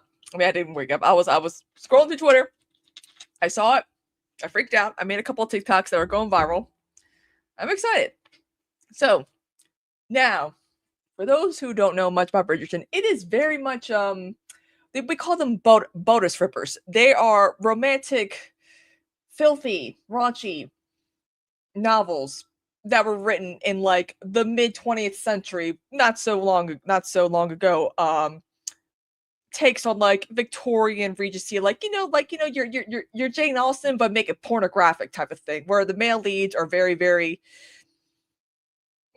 bad, like very problematic. I'm talking like they will rape their female love interest until she finally gives it to him, type of stuff. But with Bridgerton, Shonda Rhimes saw the potential of this and was like, let's clean it up and make it more romantic, and it's worked. Now, with Francesca, spoiler alert, she got married in the 3rd season. It's not her season, but then she loses her husband in the 4th season. And she's gonna fall in love with her cousin-in-law. And some people are mad about this. They're mad that there's gonna be a queer love story in a Regency drama. Some people are kind of mad because a lot of people are like, I want Michael because Francesca struggles to have kids, right? Well, here's the thing though. Reading Francesca's book is nothing but like sexual assault. So it's like, I'm kind of glad that they actually did gender swap Michael to Michaela. And I feel like Francesca is the perfect type of, character to be gay. Not only is she tall, but she also likes to be in control, which means she's a top. Anyway, so I'm excited. I cannot wait 2 years. I'm gonna have to do a lot. Also, my nose is so dry right now. Like the pollen is here. Speaking of Bridgerton, pollen, my nose. Oh my god, my nose is so dry. Like I have no moisture in my nostrils right now. It ain't pretty. But let's delve in a little more Bridgerton season 5. So, Bridgerton season 5 to focus on Francesca Bridgerton and Michaela Sterling's romance. A ton has been warned. Spoilers lie ahead. So cute. She's so tall and she's so short. Okay, anyway. I'm a bisexual, so I hated seeing bisexuals go, well, Francesca's bisexual. I'm like, nah, bitch, I'm bisexual. I know a lesbian when I see one, okay? Just because she's all feminine and cutesy to me doesn't mean she's bisexual. She's a lesbian. Y'all need to stop thinking that Eloise, being the independent feminist spinster that she is, she's the lesbian. No, that's stereotypical. Stop it. Hush. So, dear gentle Yahoo readers, okay? It is with most delight that we announce Francesca Bridgerton, Hedda Dot, and Michaela Sterling, Masali Baduza are the lead characters for season 5 of Bridgerton. Netflix announced on Tuesday that introvert Francesca will become the next Bridgerton sibling to find true love. Season 5, which is based on Julia Quinn's novel When He Was Wicked, is now in production outside of London. Get me on that set. The announcement comes after the Ton experienced its fair share of scandal, slow burn, long game, and happily ever after for Benedict Bridgerton, Luke Thompson, and Sophie Bake, year and high in season 4 Cinderella-esque plot. In season 4, Francesca became widowed after the sudden death of her new husband, John Sterling, Victor Ali. In true Bridgerton fashion, the Tom was left with a few cliffhangers, including Michaela's decision to mysteriously depart Mayfair, even though she promised a Greek Francesca that she would stay. Fuck, Michaela, you left your girl by herself. Okay. What can fans expect in season 5? Bridgerton showrunner Jess Bramwell, who I fucking hate, by the way, told Netflix companion's website, Tudum, I don't know. I'm calling it Tudum. Okay. More than ever, season 5 is going to be about yearning. Oh, we're getting the Canthony reheated nachos. We're getting Kate and Anthony, like, but for lesbians. I'm excited. She teased of the same gender couple romance, which marks the first of the series. Oh man, when Francesca, when Michaela walks by Francesca and she's like, I smell her scent, and then she gets con 4K. Ooh, Anthony's gonna be like, what's going on here? Okay, sorry. I'm so sleep deprived. It feels groundbreaking. Obviously, there are a lot of great shows that have depicted queer love. We're not the first by any means. Bravo said, but to make an entire Bridgerton season about a sapphic relationship feels huge. The showrunner says season 5 will also dig into Michaela's perspective, which has been a mystery thus far. Yeah, we don't know much about her besides the fact she might be a rake. If you guys don't know what a rake is, it means slut, whore, anyway. And she's a feeling all along. Bravo said that while the characters will face difficulties and conflicts, yeah, marriage equality is not a thing in a ton, but from what I've heard, that actually gay marriage was actually allowed back in those days. So I wonder how they're going to tackle that. Talk about historical accuracy. The upcoming season will focus on queer joy rather than queer trauma. Yes, I repeat. The upcoming season will focus on queer joy rather than queer trauma. Yes, let's go. Yes. We're gonna get all the pinnacles, y'all. All the pinnacles. Also, if you don't know what a pinnacle is, look it up. Here is the plot synopsis. In season 5, Francesca decides to re-enter the marriage mart for practical reasons. Oh, girl, what are you doing? That actually, and I have a theory about why they do that. 2 years after the death of her beloved husband, Lord John Sterling. But when John's cousin Michaela returns to London to tend to the Kilmartin estate, Fran's complicated feelings will have her questioning whether to stick to her pragmatic intentions or pursue her inner passions. Here's the thing about Francesca. She's quiet. She's reserved. She likes the simple, like, she does not know passion or spark. She even said in season 3, she's like, Mom, I don't feel the sparks or the fireworks when I kiss. Like, the love that I want is not like, woo, like just big and loud and love at first sight and lust and passion and that. Anyway, I mean, when she literally kisses John, she's like,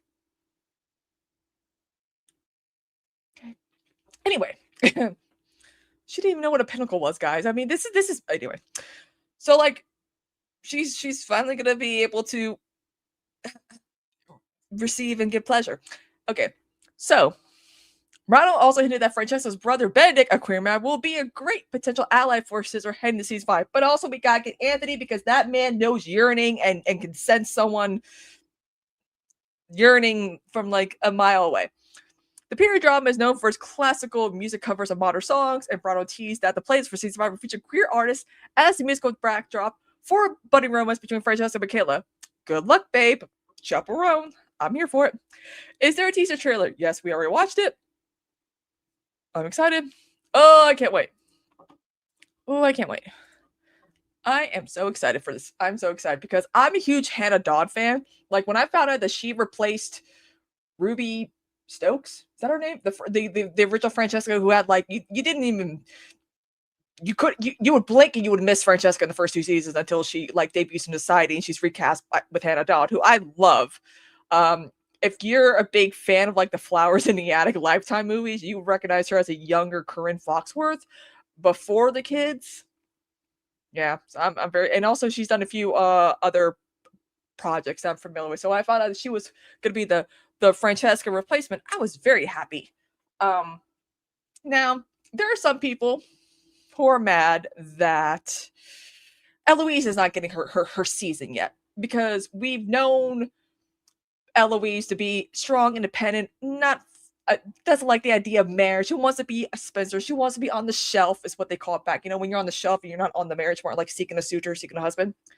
But her story hasn't really begun yet. See, with Francesca, her season is not, her book is not until the 6th book, but with the way they've written the story, the Bridgerton show, it's like they're weaving and woving and tying people together and having like smaller subplots become even bigger B plots and A plots. So like I said, Francesca, season 3, she makes her debut, she finds a husband. Cool. We don't really know much about, we know more about Penelope and Colin. That was like their season. That was Colin Bridgerton's season, which, by the way, that season sucked. Season 4, Benedict's season, okay? They switched books 3 and 4 for Benedict and Colin, which is what they're doing for Eloise and Francesca. But then this season 4, John dies and Francesca is in mourning. So, they're leading up to something. So it makes sense for her to have the lead in the next season. Not Eloise. We've only seen little hints. My thing is Eloise is going to have the bigger subplot in season 5, where her trope is the marriage of convenience. And we all know what happens to marriages of convenience because people always end up falling in love. They're like, okay, you need a husband, you're a widower, I need a, like that. So like it would be stupid to kind of throw her Eloise's story into season 5 when there's no build-up, considering we've only seen her future love interest, Sir Philip Crane, for like 2 seconds in like 2 seasons. So I'm thinking that they're going to start her storyline from her book in season 5 as a subplot. Okay, so we're going to see probably her maybe writing, because the thing is his wife dies and he's left with the 2 kids that are technically his niece and nephew. I know I'm explaining like this is a soap opera. Don't mind me. And so Eloise starts writing to him condolences. They develop a pen palship. He loves plants. He's a sweet guy. In the books, he's not at all. He is. None of the Bridgerton male leads in the books are good guys. Like I don't understand why there are people who are book purists, and I'm like, why would you want to project the book onto the show? It's clear they've changed so much. Not only are the characters they're all like diverse, they're not all just white. There are some gender swaps, and people are mad about that. But like, it's just weird when I'm like, what things from these books do you want in the show? Because it's like nothing good. It's always the sexual assaults and the rapes and the beatings, and it's like that's not good for me. That doesn't attract a mainstream audience. That's just how it is. And also the Bridgerton books are really not good at all. But so my thing probably near the end of season 5, Eloise actually like goes to like meet Sir Philip in person, and that starts her season in season 6, because a lot of people are mad that Claudia Jessie, who is almost 40 years old but she looks really good, is getting too old. I'm like, guys, she's like almost, her character is almost 30 when she finally marries. It's and has kids. Like I don't understand Bridgerton fans at all. There's so much drama, and it's like, you guys need to understand there needs to be more build up. Like we're slowly seeing little hints of like Eloise's character growth, but she ain't ready for her love story yet. You can't just thrust her into a love story. You gotta plant them seeds like Sir Philip Crane will later on in the anyway. 15 times apparently he does it. Anyway, I'm not saying 15 kids, but I'm just saying. Also, any excuse to see more Jonathan Bailey, because the only thing he's doing is the Sunday in the Park with George revival with Ariana Grande to the West End, and I'm hoping to God when I move back up north, it moves to Broadway, and I can see Jonathan Bailey and Ariana Grande on Broadway. It's gonna be cool. Now, speaking of movies, tonight with Dead Domain, I know, I'm so excited. We are going over the critically acclaimed, future Oscar nominated and potentially winning movie, The Bride, directed by Maggie Gyllenhaal herself. That is right. Screw the haters. They don't know. They have no vision. I'm so excited to be going over this because I actually liked it. I mean, a lot of people are like, I didn't like it, but I respect the risk. Awesome, cool. But then there are people that are like, this movie's the worst movie I've ever seen. And it's like, guys, yes, Dead Domain, friend, yes. Yep, they're going to be on tonight, 8 p.m. Eastern. So tune in later. Yeah, because they like The Bride, Forrest like The Bride, I like The Bride.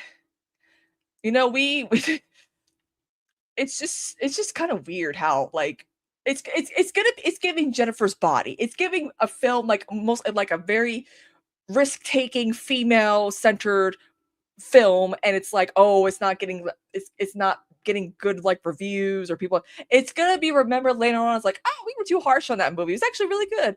We're already seeing it with films like Don't Worry, Darling, because no one understood what the fuck the manosphere was in 2022. And now that people understand what the manosphere is, they're like, oh, you know what? Olivia Wilde was onto something with that weird 1950s the alternate reality, virtual reality of whatever. She was onto something. I feel like when movies have very specific themes, you need to research those themes, because again, when Don't Worry, Darling came out, I feel like all the drama surrounding like the like on set drama between like the cast is what kind of blinded people or like made people like project that onto like why they didn't like the movie. But really, it's just like, back in 2022, we didn't understand what the manosphere was. And now we do. And people are like, oh, fuck, Don't Worry, Darling is actually not a bad movie. I said that 4 years ago. I'm just saying, where is my credit? Where, how come I always never get the credit? I'm always ahead of the game. Like, this movie's great. People are gonna. Forrest doesn't think the same thing. You know the movie Babylon with Margot Robbie about like the silent film, the talkie era. It's just singing in the rain with no singing and sex. But I kept saying, I'm like, Forrest, Babylon is gonna be judged, and people are gonna be like, you know what, that movie wasn't too bad because it does address the pre-COVID era when films were raunchy and the censorship and you know. But I'm always right when it comes to movies. What else is there to know, you know? So we're gonna be going over The Bride. And I'm kind of disappointed I couldn't get a bride cosplay for y'all because I couldn't find a wig, and I don't know how to put the black paint on me. But like I did some digging into like I was very heavily invested in like Bonnie and Clyde. I mean, there's a lot of films that you can watch to prepare yourself for The Bride, like The Original Bride of Frankenstein, The Original Frankenstein, the Bonnie and Clyde movie, maybe not Joker 2 Folie à Deux, because everyone be making those comparisons. I'm just saying. Secretary, no, that's Maggie Gyllenhaal with James Spader. That's before 50 Shades of Grey, there was Secretary. Look it up, it's on Tubi. So I'm excited to discuss The Bride. And also Conan's not here, so I'm in charge of the Letterboxd one-liners. Oh yeah, it's I picked out some good ones. I picked up some very, very good ones. I'm very, very, very excited with what I found on the Letterboxd app. So it's gonna be good. Now, so I'm kind of at a point where I don't even know what the fuck is going on anymore, because so much that's coming out is just AI, fake news. Sometimes you hear from Trump, sometimes you don't hear from Trump. Who the fuck invited Trump to Graceland? I'm gonna have to take a word with Riley Keough, because again, I mean, I don't know Riley, but I knew her mother, Lisa Presley, a little bit. But I'm like, he's over here like, oh, I would kick, you know, I would have beaten Elvis at Kung Fu or in a fight. And I'm like, first of all, he was in the army. He studied karate and kung fu, and also did his own stunts, most of his own stunts in his own movies. And also too, you're like almost 300 pounds. I doubt even fat Elvis would kick your ass. I'm just saying. And then he's asked like, what's his favorite Elvis song? He's like, oh, I know so many, I just can't name them all. Like I can't list them. And it's like, dude, How can you not name a single Elvis Presley song? Ask him. People need to ask Trump what's his favorite Andrew Lloyd Webber song. Like, what's his favorite? Like, we all know his Family of the Opera. Like, I want Donald Trump. I want to ask Donald Trump, like, yo, I'm a huge Andrew Lloyd Webber fan too. Love musical, love family. What's your favorite song? And it cannot be the title song or music of the night. Okay, I want to hear is one of the note songs your favorite? Is Masquerade one of your favorites? Like, give me a deep cut. Give me a deep cut. I can't believe I have that in common with Donald Trump. My love of musical theater. Ugh. But I bet you he don't like Les Mis. He loves Andrew Lloyd Webber musicals, that's for sure. I mean, who doesn't? Also, apparently my local playhouse is doing a production of Sweeney Todd. I'm telling my mom, like, Mom, we're gonna go. We're gonna go. We're gonna go obey. I'm excited because they haven't done Sweeney Todd in a hot minute. And had I known my local theater was doing Sweeney Todd, I would have auditioned for Lucy the Beggar Woman because I want to get my throat slashed. What's wrong with that? That's a city on fire. I mean, I love Sweeney Todd. I was a huge, big fan of the Tim Burton movie. That was like peak Burton for me. So yeah. But so guys, don't go flying right now because ICE is at the airport, and if you're there to pick up a friend, pick up a friend who just arrived, chances are you're gonna get detained by ICE, even though you're not going on a fucking plane. Excuse me. It's getting bad. It's getting very, very bad, and I'm just like, I mean, bad enough the planes are crashing and not landing again. Like, remember when we had that period of like planes were just crashing and like all the errors and now we're getting back to that, and it's like, shit, what's going on? But like, a lot of people are wondering, like, oh, is the Augusta airport? Because I live right next to Augusta. I live right next to the border of Georgia. I pretty much live on the border of Georgia and South Carolina. And I'm like, guys, there are not enough people at the Augusta airport for there to be there would be more ICE agents than people coming in and out of that airport. I would know because when Dan from the web came for my birthday, that's where we picked him up from. So, yay. I miss him. So yeah, it's gonna be I mean, it's just getting worse and worse and worse and worse. I don't know, guys. Okay, now my nose is starting to feel a little moisturized. So, but also, I want to talk about the thing that's going on in Cuba because people are annoying me, but it's so easy to annoy me because I hate people who like hate grift off of like or hate clout off of Hassan Piker because God forbid he get off of his ass in his $5 billion mansion, right? And go to a country that is under a fucking embargo and help them. Oh no, but what he does is performative though. Okay, you want him to get out of the house? Cool. And do activism? Yeah, but he's performative about it. How? By documenting it? And now they're like, well, he didn't go on the boat. He didn't go to Cuba properly. He went on a plane. There are doctors and scientists and politicians and other activists who are on that boat. Not everyone could fit on the boat to go to Cuba. Like, I can't imagine being that big on the internet. Like, being like, especially like just when it comes to politics, because especially like everyone expects something from you. And even then it's like, you're still bitching in the end. You wanted him to do the thing. You're mad that he did it, but also too, you're even more mad that he didn't do it the way that you wanted him to do.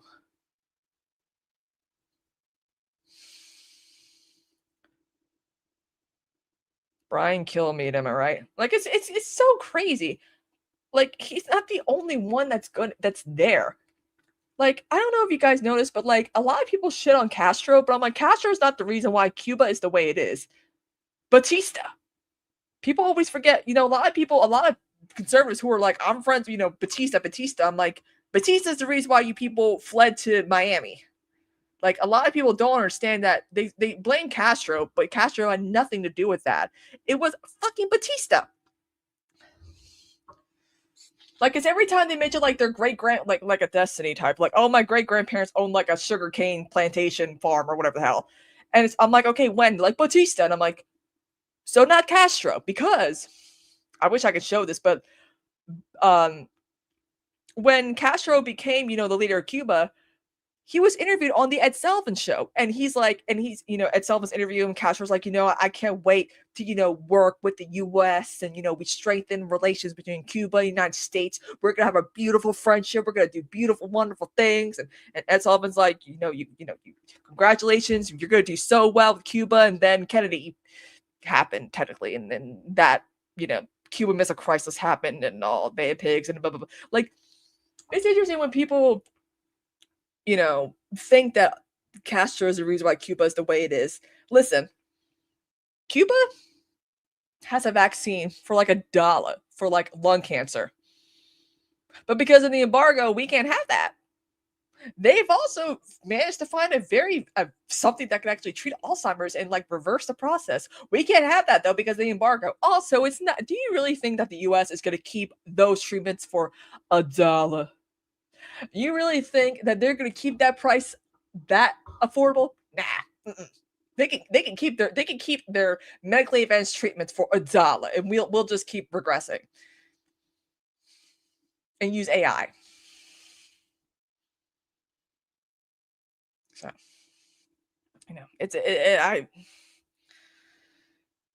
I'm just getting so fed up. And then I saw a friend on TikTok post about like leftists criticizing the Democrats because they don't criticize Republicans enough. And I'm going to say this, and I've said this a billion times, and I'm sure a lot of you say it too. It is so fucking easy to criticize Republicans. Do you think that if we criticize Republicans and hold their feet to the fire, they're going to change, they're going to evolve, they're going to move, they're going to do good? They're going to listen to us communists? No. We shouldn't have to criticize Democrats. We shouldn't have. The thing is, criticizing Democrats is harder because they are supposed to listen to us, but they don't fucking listen. So when people are like, "Why are you not? You're not criticizing Republicans enough." What are we supposed to do? What what you scream at them that they're fascists? What's that going to do? Vote them out? I mean, it's getting hard to vote them out because of all the stupid voter ID shit. So can't really vote out fascism. Am I right? And so. That's what frustrates me when it comes to liberals. And I'm sure you guys are frustrated too about the whole, like, why do you guys only critique Democrats and not Republicans? We do critique Republicans. It's just easier to critique Republicans because it's the same old shit. And they're never going to change. Democrats shouldn't have to. The Democrats should already be doing shit that we shouldn't even have to be begging them to do. Like, be a fucking opposition party. We do not. It's crazy how liberals act. They're like, you're only critiquing Democrats. You're helping Republicans? Are we? I'm sorry, but that makes no sense. That never made any sense to me. Never made sense. I cannot comprehend how stupid liberals can be. And I'm noticing it too. They're getting even more annoying, more annoying because Blue Sky is getting wind of like controversies like Graham Plattner from like 5 months ago, and now it's hit Twitter again, and everyone's like, we need to elect Janet Mills. And I'm like, all right, we're gonna elect an 80-year-old for 6 years in the Senate and then hope that Graham Plattner doesn't run again? Like, what if she dies?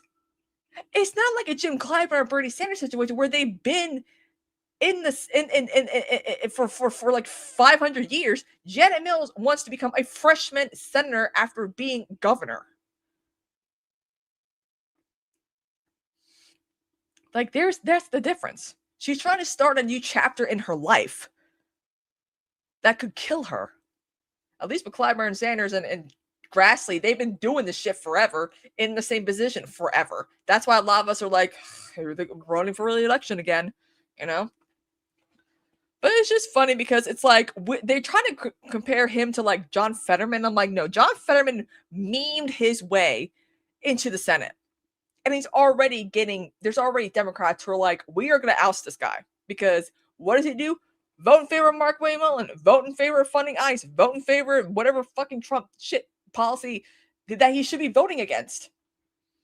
But once again, guys, the rotating villain strategy that the Democrats do, because some people want to fall on the sword for fascism, I guess. I don't know. It drives me nuts. It drives me nuts. I don't know how we're going to make it these next, 2 years? Also, Robert Mueller died. Why did we idolize him? I mean, why did liberals do it? I don't know. But when Trump said that he was happy, he was glad that Robert Mueller died, everyone's like, oh, it's no big deal. They said that he's the president of the United States. He needs to have some form of class. Because there are people who said less about Charlie Kirk and got fired from their jobs. Like, directly quoting him. And that is it. And that got them fired. But Donald Trump's out here, like, gloating about Robert Mueller's death and being happy that he's dead. When it happens, and y'all know what I'm referring to, when it happens, I want to be out in a public, like a Walmart, someplace, and everyone's phones go on, because you know, when it happens, it's going to be a big alert. I want for people to see the joy, the celebration, the ecstasy on my face as I play Mick Jagger and David Bowie's rendition of Dancing in the Street. When it happens, we all know when it happens. You think when Henry Kissinger, that was, when that happens, Twitter is going to be the place to be still. It's good. I mean, can't happen soon enough. What's keeping that man alive? Blood transfusions? Is he doing the thing that weird tech bro's doing with the sun? Like, I don't know, but it's getting to the point, guys, where it's like, why won't this man just go? You know, I said what I said. So. I mean, it is going to be funny. It's going to be a very, very fun day when it happens. Ugh, it needs to happen soon. Because we all know JD Vance doesn't have the riz, the sauce to keep on the MAGA legacy.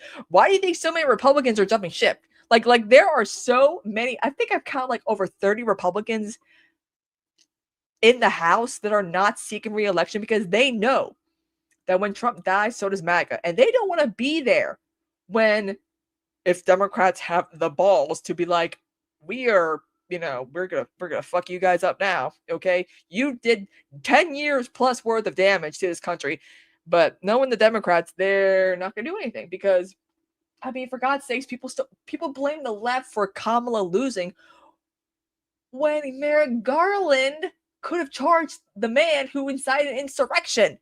Like, you had ample enough evidence to do something about that. No?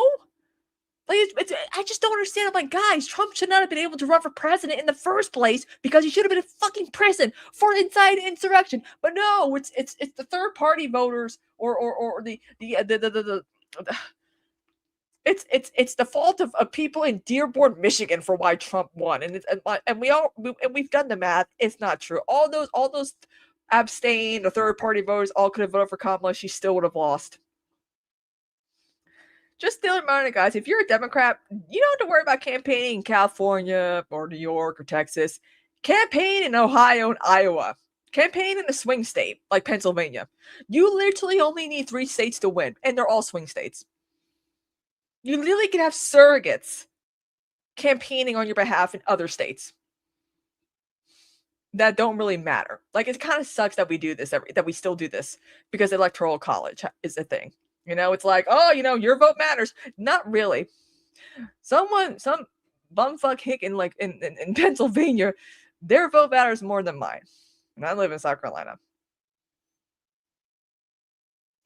It baffles my mind that we still have this system. And it's so funny that there are people who argue for why we need the electoral college is because voters are stupid. I'm like, okay, but the reason why Republicans are able to win the presidency is because the electoral college. They haven't won a popular vote in quite some time. literally, a lot of Republicans, they fight to keep the Electoral College because they know that if they went by popular vote, they would not win the presidency for all of eternity. That's just how it is. Do you know how many people will go out and vote if we actually did abolish the Electoral College? Oh my God. That would be insane. That would be insane. But we can't have nice things, guys. We can't, because Democrats are just fumbling. They're fumbling. They're trips. They're like the Mamas and Papas song. You're gonna trip, stumble, and fall, and they're having a ball while doing it because they need our $5 to stop fascism or whatever the hell it is that they're doing. Like I'm. How do you fumble this? I don't know. I really don't know. Oh, I hear a cat. Someone's gonna try to get in. Oh well, they're gonna have to wait. So, also next week. Wait, let me see something real quick. A dog. I might be getting a dog, not like actual like puppy. Yeah, maybe. Okay, so this Friday till next Tuesday, I'm gonna be having that dog back. You'll know the dog, Lola Lou, the one that it keeps interrupting me whenever I do try to do this show. So, also, breaking news: OpenAI is officially shutting down its AI video platform, Sora. Disney is now ending its $1 billion deal with OpenAI.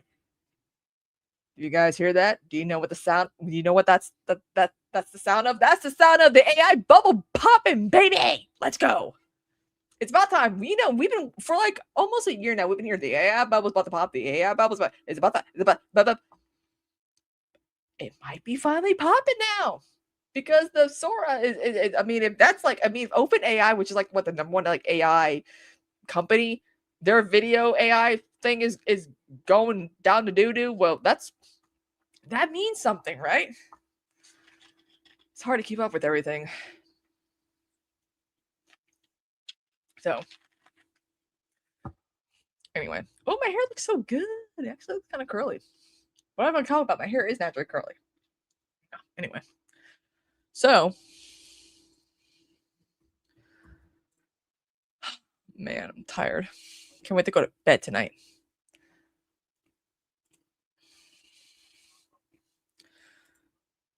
Let's see. It's happening.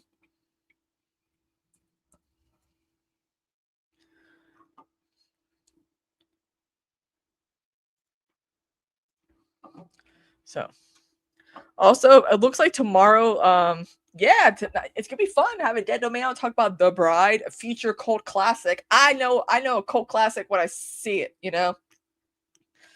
Also, yeah, I'm excited to talk about The Bride. It's gonna be a lot of fun. Also, our videos are doing pretty well, but the problem is Forrest is going to Italy for a few weeks. Conan's on tour, which means no movie night extravaganza for a hot minute, which kind of sucks because we're doing so well. Progress. It's like, what? We're getting the views and the follows, and then the clips are doing well. So, Jet, you're gonna be busy. We're gonna be like, hey, look through an old episode from like a year and find a clip. I don't know. Oh, we'll send you some episodes probably. You're gonna have to keep us afloat so that people stay interested when we're gone. When I'm gone, man.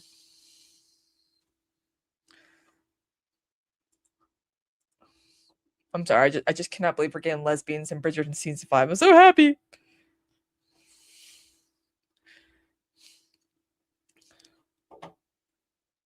Oh wow! New Mexico jury finds Meta's platform are harmful to children's mental health and imposes $375 million penalty. Oh man, that is. Man, you know what, guys? With this OpenAI nonsense, Sam Altman found dead in a ditch. Am I right?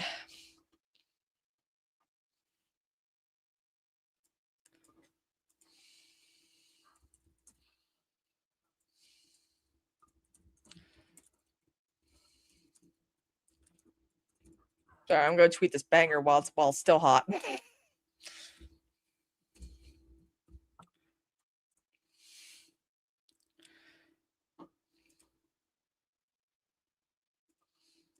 I'm so funny, guys. I'm telling you. I mean, if I can get some more, a couple million more impressions, I'd be making bang bucks on Twitter. But it's like, it's so like, it's just crazy unusable. Yes, he was definitely found dead in a ditch because Sora, the open air video thing, is going away because it sucked and bombed and the AI bubble is finally about to pop, baby, pop. Dirty pop. Speaking of dirty pop, did you guys see Justin Timberlake's video of when he got arrested for that DUI? Couldn't have happened to a better guy. We all know he is not the most talented member in sync. And as a Backstreet Boys girl, you know JC. I mean, seriously, the only reason why Justin Timberlake became a successful solo artist is because he worked with Timberland. He worked with good producers. But when you watch that man, you're like, oh God, he's such a corny white dude. And not only when he had cornrows at one time, but like he's just corny. And he ruined Janet Jackson's career. He ruined Britney. Like, fuck that guy. Like, I remember when the whole, Nipplegate happened, right? I was like 10. Yeah, I was 10. And I remember we had to discuss about it in 4th grade, and I remember like all the kids and the teacher blaming Janet because her boob was exposed. And I was like, but she didn't take the thing off. It was Justin Timberlake who took the thing off. Why isn't he getting blamed? And everyone just sat there and were like, what? I'm like, what? I'm like, he did it. She didn't do it. I'm like, why are we blaming her? All right, I didn't understand. Oh my God. Also, did you guys see what was it? Gavin Newsom really should not talk because did you guys see this? This is we all know American Psycho, right? Great movie about toxic masculinity, directed by a woman, somehow is getting a remake because just adapt the musical into there's a musical. Adapt the musical into a movie. That's what we're doing now. But did you guys see what the fuck this is? Why would he tweet this? For so many years, people have been saying that Patrick Bateman and I look alike. Now this pic has been going all over the place. Has it though? What do you think? I think you should be tweeting that because that's fucking weird because it makes everyone think that you're a psychopath. Why would you admit that? That's not, no. I mean, and Christian Bale, he's a friend of a friend, because, I know Adam McKay's had him in some of his movies, but like, what? God damn. What? Who? Why would he? This doesn't make him cool. This makes him like, oh my God, he actually could be like a terrible president as bad as Trump, but for like a Democratic standpoint, like, this is not a compliment, my dude. I mean, he's bad enough. You were married to Kimberly Guilfoyle before she did that to her face, but like, this is not a good thing to compare yourself to. It's like, haha, look, and you think Trump was a psychopath, a sociopath? Wait till I'm president, bitches. I'm gonna play some Huey Lewis in the news, like, and just, moonwalk my way and axe Jared Leto to death or whatever. Like, honestly, but he deserved that though. But anyway, I don't. I'm just. Oh my God, I'm just fed up with like all the excuses Democrats are making now when it comes to like, you cannot be critiquing Gavin Newsom. Why? We haven't had a problem, but he could be your president. I'm like, how?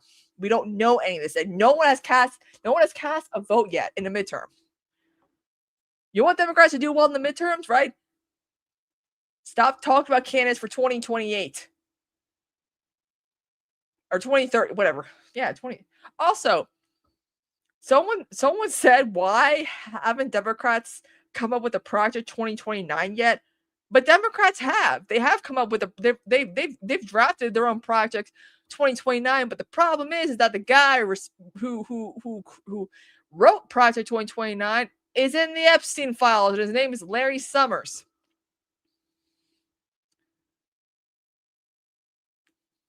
yeah, so yeah, maybe we can. There's always Project 2032. Oh no, I don't want to be that old yet. Oh no, that's 8 years from. Wait, that's 6 years from now. I just remembered I'm gonna be almost 30 in 2032. Oh no, I don't want no. I need to freeze. I'm not gonna get old. I'm gonna stay young and beautiful forever, okay? I just need to find the money to get the proper facelifts and I'll be good, okay? I will be fine. I will be fine. No, I'm not gonna be fine. I mean, shit. You guys like me, right? Also, guys, apparently season 3 Euphoria is dropping in a few weeks on April 12th. Does the cast know about this? Is the cast aware that the new season of Euphoria is going to drop any day now? Because I don't think they're aware. I don't know. It's just I feel like they're just going to drop the season 3 and be like, people are going to, it's going to do the TikTok-y well. Because, I mean, Euphoria is a show that was made for TikTok because everyone's doing, like, the makeup transformations and the lip syncing and the, the stuff that the kids do on the TikTok, Also, TikTok, like Twitter, has become very unusable from what I've heard. A lot of people are like, we're not making any money. Everything is ads. My accounts are getting suspended. And I'm over here like, shit is fun when it's owned, not companies, social media, and the media in general. It's more fun when it's not owned by the US, isn't it? Or like rich billionaires like Elon Musk. Twitter was fun. Twitter just celebrated his 20th anniversary and 20th birthday. And Jack, who created Twitter, is like, the best is yet to come. And everyone's like, fuck you, dude. Look at this place. You think this place is better since you sold it to Elon Musk? You think this place is better and has yet to gotten better? Twitter peaked in like 2013. Come on now. Oh, man. Like, and then he created Blue Sky and then abandoned it. And that's why no one goes on Blue Sky, because it's like, fuck, everyone still has like a bigger following on Twitter. Twitter's where it's at. And when it finally happens, you bet your ass I'm going to be on Twitter. Yes, sir. You know what? We're going to have to do a fucking like breaking news live stream on this space when it happens. Yeah. Oh, man. I'm going to get so drunk. I'm going to get so lit. Yeah, I just tweet Blue Sky, be like, hey, I'm streaming on Twitch right now. Like, that's all I'm doing. Like, that is it. Like, there's just nothing. You can't post. It took forever to post original GIFs. You can't even send photos through DMs or even have group chats, I think. Like, what? If Blue Sky was going to be the new Twitter replacement, they should have implemented a lot of the stuff faster, like being able to post GIFs, group chats, posting photos in DMs, doing all these little editing skeets, whatever they call them. But like, no, they still don't have most of the features that made Twitter great. And it's like, it's not good. It's not good, chat. It's not good. No.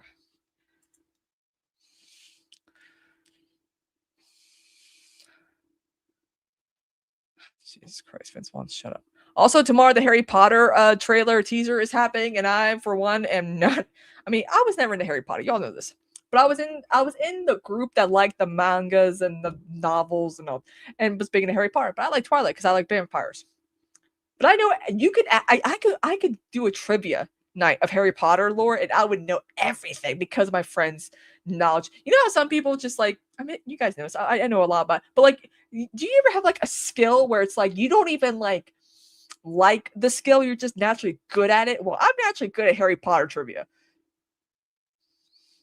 Like I could tell you like the ancestors of like characters and family trees and lore and all that crap, and it's like, and everyone's like, damn, you read all these books. I'm like, I did not read a single one of those books. It's just my friends would spend hours debating Harry Potter and talking about the books, and I would just be like, look, I'm gonna read a book about the Titanic sinking.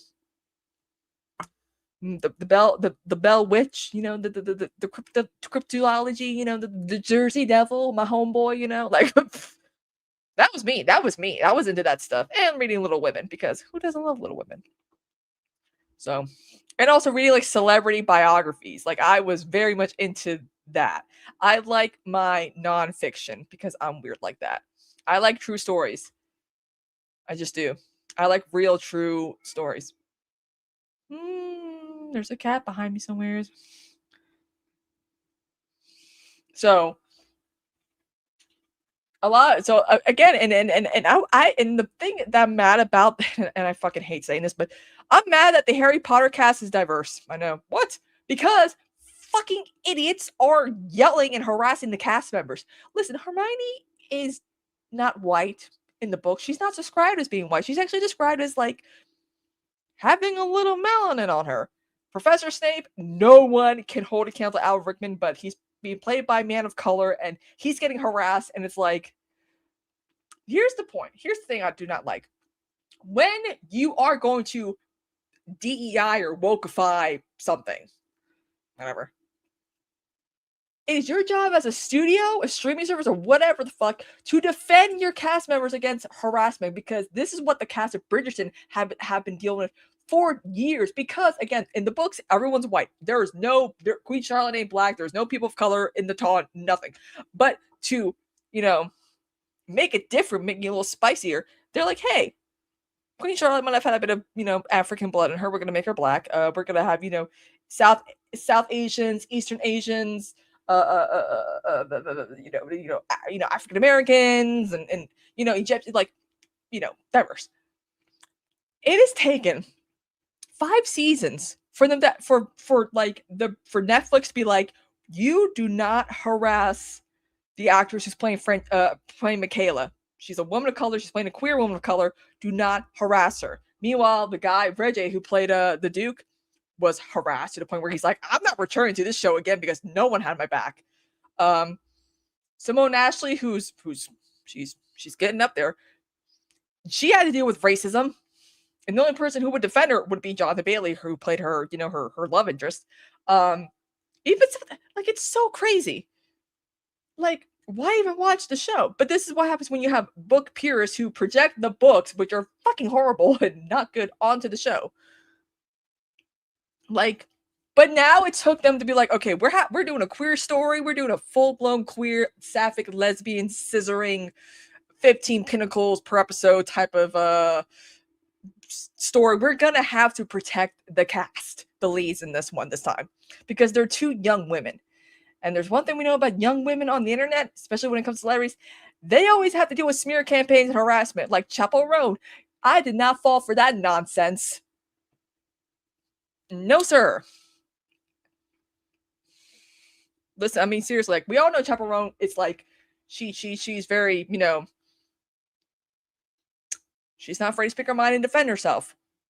And the fact that people were willing to jump on her because they already have this perception of her being rude and annoying. But yeah, she came forward. She's like, I don't know what the fuck's going on here, shout out to Kayla, my girl Kayla Says, who did a whole video about this, and she's like, you're either gonna fuck with her or not, which is true. There's some people who are like, I don't like her vibe, whatever. Meanwhile, I'm over here like, I like her music. She seems okay.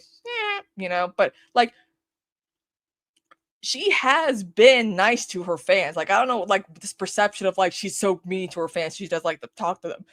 Listen, after watching Christina Grimmie, a lot of celebrities are very hesitant of doing meet and greets with fans because they could get shot. Remember, what was her name? Oh God, what's her name?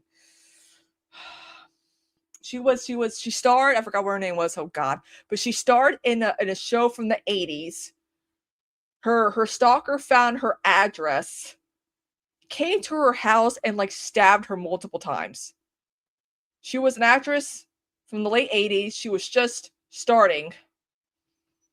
I forgot what her name was, but like, you might know her. You probably know who I'm referring to. It's on the tip of my tongue. But like, shit like that is why a lot of celebrities are like cautious of fans. I mean, look what happened to Ariana Grande at the Wicked, that one Wicked for Good premiere, and everyone was like, "Oh, Cynthia Erivo is being weird." It's like a crazy fan attacked Ariana Grande, and we're supposed to make her out to be the villain. Okay, this is why parasocial relationships are scowy.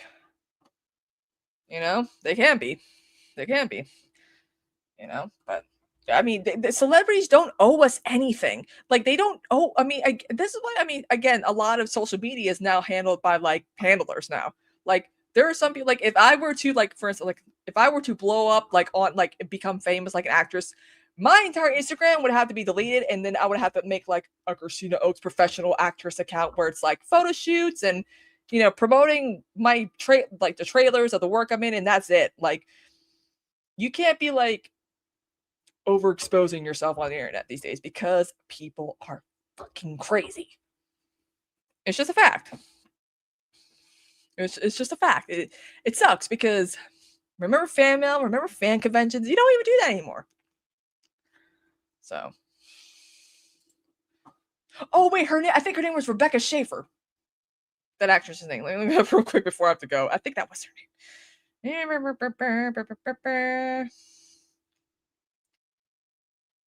Yes, I was right. Her name was Rebecca Schaefer. Yep, that was the actress. She was on My Sister Sam. She was at age 21. She was shot and killed by Robert John Bardo, a 19-year-old Sets fan who had been stalking her. Jesus, yeah. Anyway, I can't believe I remembered that. So,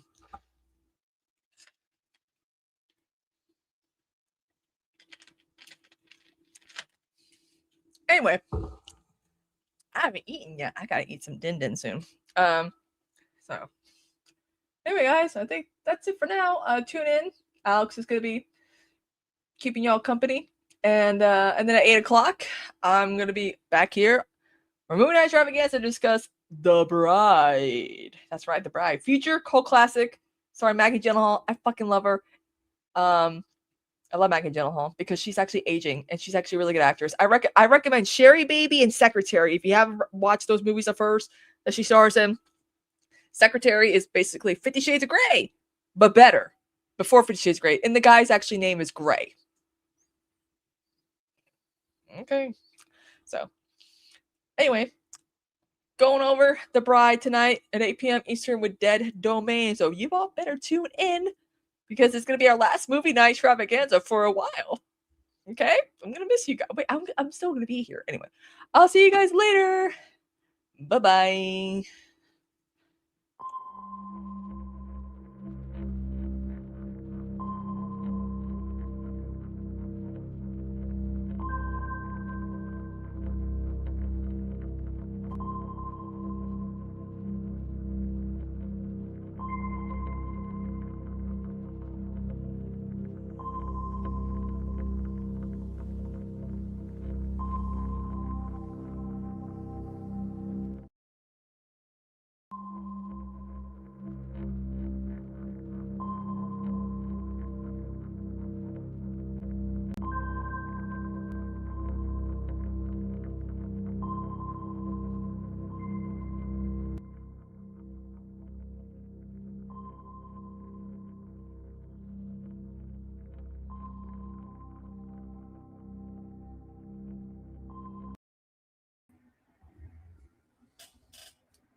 Hello, folks, and welcome to Devil's Advocate Productions on this space. I'm Alex. I'm the Devil's Advocate. I talk about movies, TV, music, video games, whatever I feel like talking about on this space, on this channel, on this space, and politics.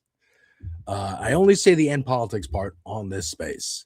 On my regular videos, I don't. I just leave it to those four things. And I want to turn people off. And I want to sneak my politics into their brains through my videos. Speaking of my videos, let's talk about my videos. I made a ball pit tips and tricks video because I can't stop playing ball pit. A reaction to Spider-Man Brand New Day, the trailer. A reaction to Kid Cudi's EP. I've never listened to Kid Cudi before, so I said, hey man, do I like Kid Cudi? It's the title of the video. First time ever listening to Kid Cudi. His little EP, 4 songs. Spoilers for those. I didn't really like it that much, but check out my reaction anyway, just to see if you like it, because you might like it. And apropos of the first story I want to talk about today, Afro Man. I made a video about Afro Man and his victory against the cops and for free speech more importantly, for free speech, in his diss tracks towards these cops who, 2 years ago now, came into his home under false pretenses that he was like human trafficking or something, stole his property, broke down his door, destroyed his property, and he was suing for damages. And in that time, he also was like, well, I have this Ring camera footage. I'm going to use it. And he's a creative, right? He's a musician. So he made some diss tracks about these cops, and they were not too pleased. So they sued him for defamation, and he won. It is a long, twisted story. I have some of it in this video here, but mostly I'm just reacting to his songs. But I would like to play a little clip of him on the stand.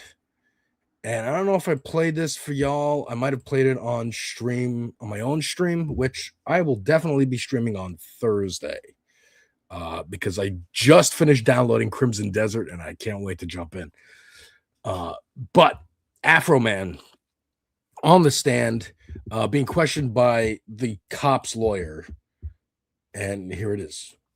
They did, searching your house, gave you the right to do everything you Under the circumstance that I got freedom of speech, after they run around my house with guns and kick down my door, I got the right to kick a can in my backyard, use my freedom of speech, turn my bad times into a good time. Yes, I do. And I think I'm a sport for doing so, because I don't go to their house, kick down their doors, flip them off on their surveillance cameras, then try to play the victim and sue them. You were at Lisa Phillips's deposition, correct? Yes, sir. In your lawyer's office? Yes, sir. Same office where you filmed part of that video last Friday? Yes, sir. And you saw how upset she was when she was answering your lawyer's questions about how this had affected her, right? Yes, yes. And you saw your attorney say, do we need to take a break? Yes. And you saw her say, no, let's go on and get this over with. Yes, sir. You saw all that. Yes. You knew she was upset. Just like she knew I was upset when she was standing in front of my kids with an AR-15 with her hand around the trigger ready to shoot me. Just like she knew I was upset when she cut my cameras. But I'm not a person. She is. So I'm sorry for being a victim. Let's talk about the predators. Okay. So you saw all that. You saw how upset she was. You heard the testimony about her children. You heard the testimony at the depositions about Randy Newland's daughter who came home upset. You heard all that, but you're still posting stuff about it. Yeah, because I understand it was Randy's fault and all of their fault for coming in my house in the first place. So if they hadn't came to my house, their children wouldn't be saying nothing. None of this would be going home if they had did their research and did things right. So all of this is their fault. And now they want to sue me for their mistake.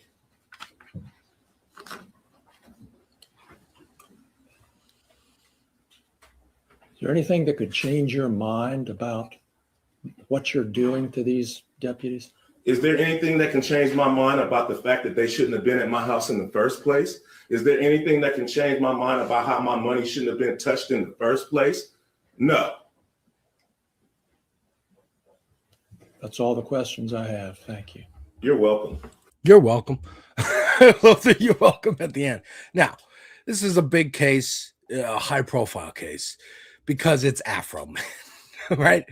But this happens all the time. What's it called? Forfeiture, item forfeiture, something like that. By the way, Johnny, I see you. I did get Crimson Desert. Go on Twitter and Blue Sky and please retweet my latest tweet about promoting this show, this space, because I know you're always on the spot. Literally, Johnny on the spot with that. So I appreciate that. But I think I beat you to it this time. But yes, Afro Man is right in this way, where the lawyer keeps trying to victimize the abusers in this situation, the cops, and he keeps turning it right back around. Yeah, I saw she was upset, just like she saw I was upset when you were holding a gun to my head in front of my children in my own home. Civil forfeiture. That's what I'm looking for. Thank you very much, Latino Mufune. Yeah, cops just steal shit. Okay, I've been saying this forever. Cops are a legalized gang, the biggest legalized gang in this country. just like the cartels, South America. Now, are they legal? Some places, yeah, they're running the countries, just like Putin is running the Russia. He was in the KGB. I would say that's a gang. They are a legal gang. They can take what they're slave catchers, dude. They can take what they want, and you can barely sue them. You can try, but unless you're famous and make a big stink about it, like Afro Man has, you're probably not going to get justice. And I don't even know if they're going to have to like repay him for the broken damages to his house or the missing money. Like they returned some of the money, but not all of it. It's a crazy case. And again, it just highlights something that happens all too often in our criminal injustice system, and is just, it's a nice highlight of like sometimes it can work. Sometimes if you make a big stink, it can work. If you are Afro Man, I remember him like endorsing Trump, and I don't know exactly his politics or whatever. So I'm not going to say like he's a fucking hero or whatever. But this instance, it's the legal win against the cops is good. And again, for free speech, because it's the same language that Drake was using in his lawsuit against UMG, really against Kendrick Lamar, but he was suing United Music Group. UMG is like a big record label, suing them, basically saying you cannot make false allegations about someone in a diss track because then that ruins their reputation. That's the entire point of a diss track. All right. Now, Jay-Z has come out and said he doesn't like battle rap, or he thinks like battles shouldn't happen. I'm interested to see how some of the YouTubers and commentators I respect talk about that, because I think Jay-Z is just like, hey, come on. Look, we all know about Ether from Nas that came close to ruining Jay-Z's reputation, but he just barreled through it with popularity. But I think he remembers all too well about how people were looking at him after Nas put out Ether. And also, you know, the money that Drake was bringing in, and now that money well is kind of drying up because public opinion turned. And that's scary that someone can change public opinion that quickly, right? But that is the power of art. True art, made by a human being for a particular purpose, whether it be to diss somebody, to make a statement about the culture in general. I've played the Fuck Ice song, I believe, from Jalopy Bungus. Jalopy Bungus is a YouTuber, but also a rapper. Talks a lot about hip hop and the culture and whatnot. And he made a great song called Fuck Ice. And I think I played it for y'all here. But that's the power of true art. And I will link this into the topic I'm really talking about here, which is that one, Meta, Facebook, I'm not going to fucking call it Meta, Facebook is shutting down its VR metaverse on June 15th. They built an entire platform, spent millions of dollars, hired people, promoted it, you know, and the people decided we don't want to use that. We don't have to use that.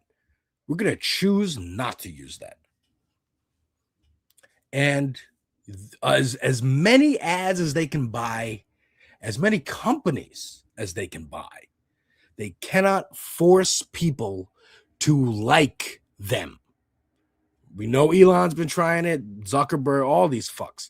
They all try to buy their way into popularity. And some of them, you know, there are a lot of Elon stands. There are a lot of like tech bro stands and crypto stands and whatnot. But they will grow up because they're children for the most part.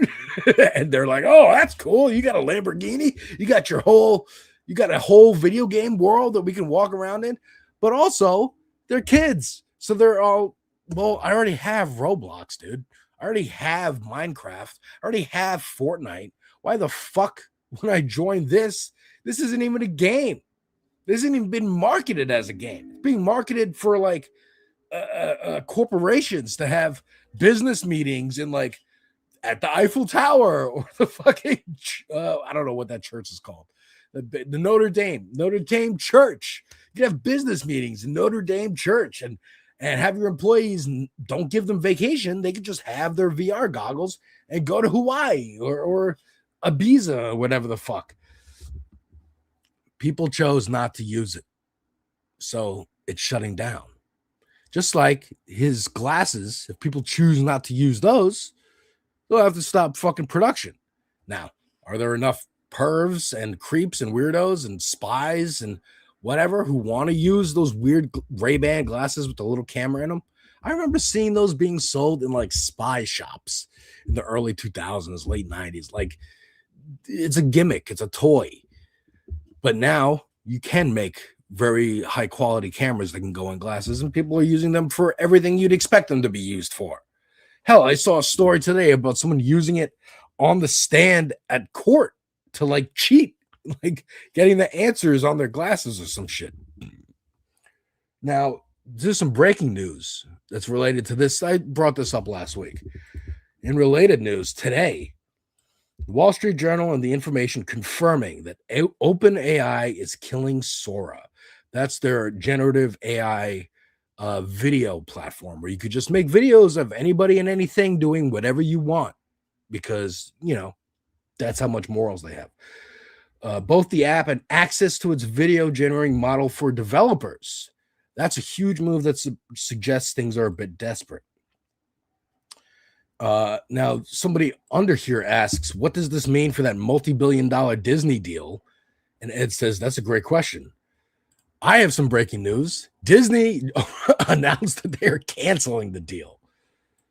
That they're not going to go forward with that. Now, what the deal was Disney was going to have a section on Disney Plus that was like, again, assuming that you're on your phone watching Disney Plus, which I don't even think Gen Z or Alpha would do. Who wants to watch Endgame on their fucking phone? But regardless, it was going to be either, you know, on the app, the Disney Plus app, your phone, your iPad, your TV, whatever it is, a section where you could just go into it and it's just Sora saying, hey, what would you like to see? And you could say, I want to see Spider-Man fight Darth Vader. And it will just generate a video of that. Right? Instead of on YouTube, there's a million video fan-made movies, episodes. I think there's a series called Death Battle that's just like literally that. Hey, what if Wolverine fought Darth Vader? And we're gonna hire actors and camera people and set designers and costume designers and writers to actually write a little, you know, not much of a script because the whole premise is just Wolverine versus Darth Vader. Okay, but how does Darth Vader get to Wolverine? How do they run into each other? Are we in the Star Wars universe? Are we in Marvel on Earth? You got human beings making something, and that's far more interesting than whatever Sora or any other AI thing can shit out. Because they're probably going to use those videos as information learning material for Sora to even make that shit. By the way, if you're wondering what this is, visited my good friend this weekend and his little twins. They had a bunch of stickers. So me and my wife have a bunch of stickers all over stuff right now. But again, this is more artistic than anything. Choosing where to put this on the hat from a almost 4-year-old is more artistic than anything AI can shit out. Period. End of story. This is just hilarious because I knew it was a bubble. Just like the .com bubble, just like the blog bubble, the podcast bubble. Now, we still may be in the podcast bubble, you know, sort of starting to see the outside of it, but AI will exist going forward. but it will be used for the shit that it's used for now. Hey, I want to make this article seem a little less robotic or more robotic. I want to do some research. I'm drawing in Photoshop and I don't want to shade the rest of this thing. Can you just kind of throw a shade on there? I mean, dude, Photoshop's been using AI forever. And what I'm saying with AI is like tools to help you. I mean, dude, even I think it was called Kid Pix. There was an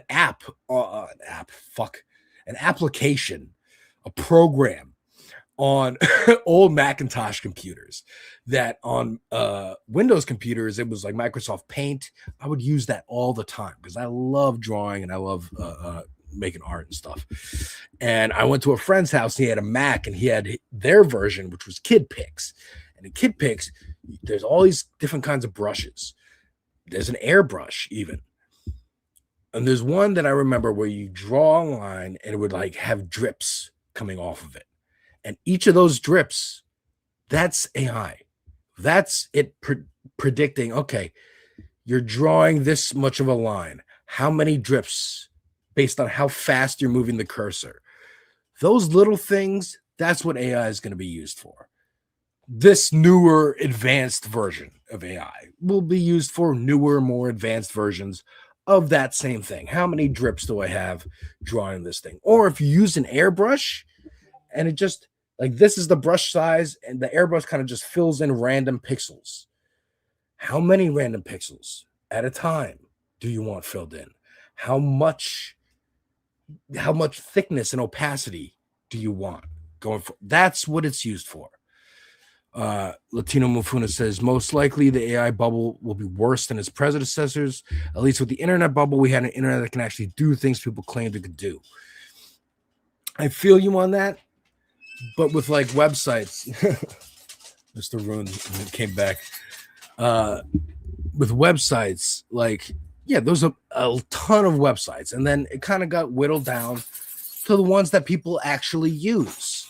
And then came the website aggregators, the blogs, Huffington Post and BuzzFeed and Daily Caller and all these other things. And people went to those. Reddit went to those. And the websites kind of, we don't need as many of them anymore. I think with this AI, it's going to be similar. There's going to be the handful video streaming, right? There's a lot of different ways. But what do people use? StreamYard, OBS, maybe Skype or Zoom. But like, how many more do we need? Now, some of that is like monopoly stuff. They're buying competitors and there's no good. But this AI bubble, much like NFTs and to a lesser extent crypto, I think is going to stick around because that's money for crime. And there's always going to be crime. And people need a way to pay for crimes digitally. And that's what Bitcoin is used for. Crypto is used for. Nobody knows who created Bitcoin. That's a fine point that I feel like people don't talk about enough. There is a pseudonym for the person or people who created Bitcoin, but nobody actually fucking knows. And that's a weird thing to try and integrate into societies that, you know, we may not hear the details of, but are transparent enough within their own governments that people know what these monies are based on. I believe AI will end up like, you know, maybe not NFTs, but crypto, where there's one or two that are used as tools. It is not going to replace actors as much as they're trying with Tilly Norwood or whatever the fuck, or musicians as much as they're trying with, oh God, I forgot her name. The AI woman that they made to be like an R&B singer, rapper or something. But it's not going to happen. Again, people don't respond to it. And I even saw Ben Collins of The Onion talk about in one of these articles, like there's details about how Gen Z just doesn't like the way it looks. They don't like the way it looks. They don't like how it's making their friends stupider because their friends are like using ChatGPT to ask questions and then getting the wrong answers. It's like, no, we'll just use Google, dude. Like, whatever. Fuck this new technology. Sometimes that happens. Sometimes the market comes out with a product and people go, I don't really need that. And then they go, well, we invested everything into selling you this. And then go, well, I don't care. I don't want it. And then they have to go, oh, okay. And all that money's wasted. Yes, people are laid off and lose their jobs, and that fucking sucks. And it's horrible. Again, there should be protections. But you cannot force us to like something that we just don't fucking like. Latino Fluent says, won't surprise me as Epstein was involved in Bitcoin's origins. Dude, at this point, I wouldn't be surprised if Epstein shot JFK. Like, at this point, dude, it's like he did everything.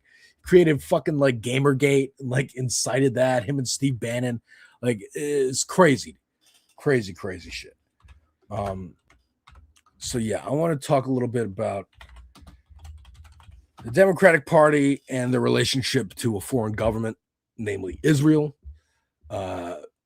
This is Senator Chuck Schumer, our favorite. My favorite impression that Sam Cedar does. Chuck Schumer on MSNBC. I'm not calling it MS Now. Just talking about what his motivations are.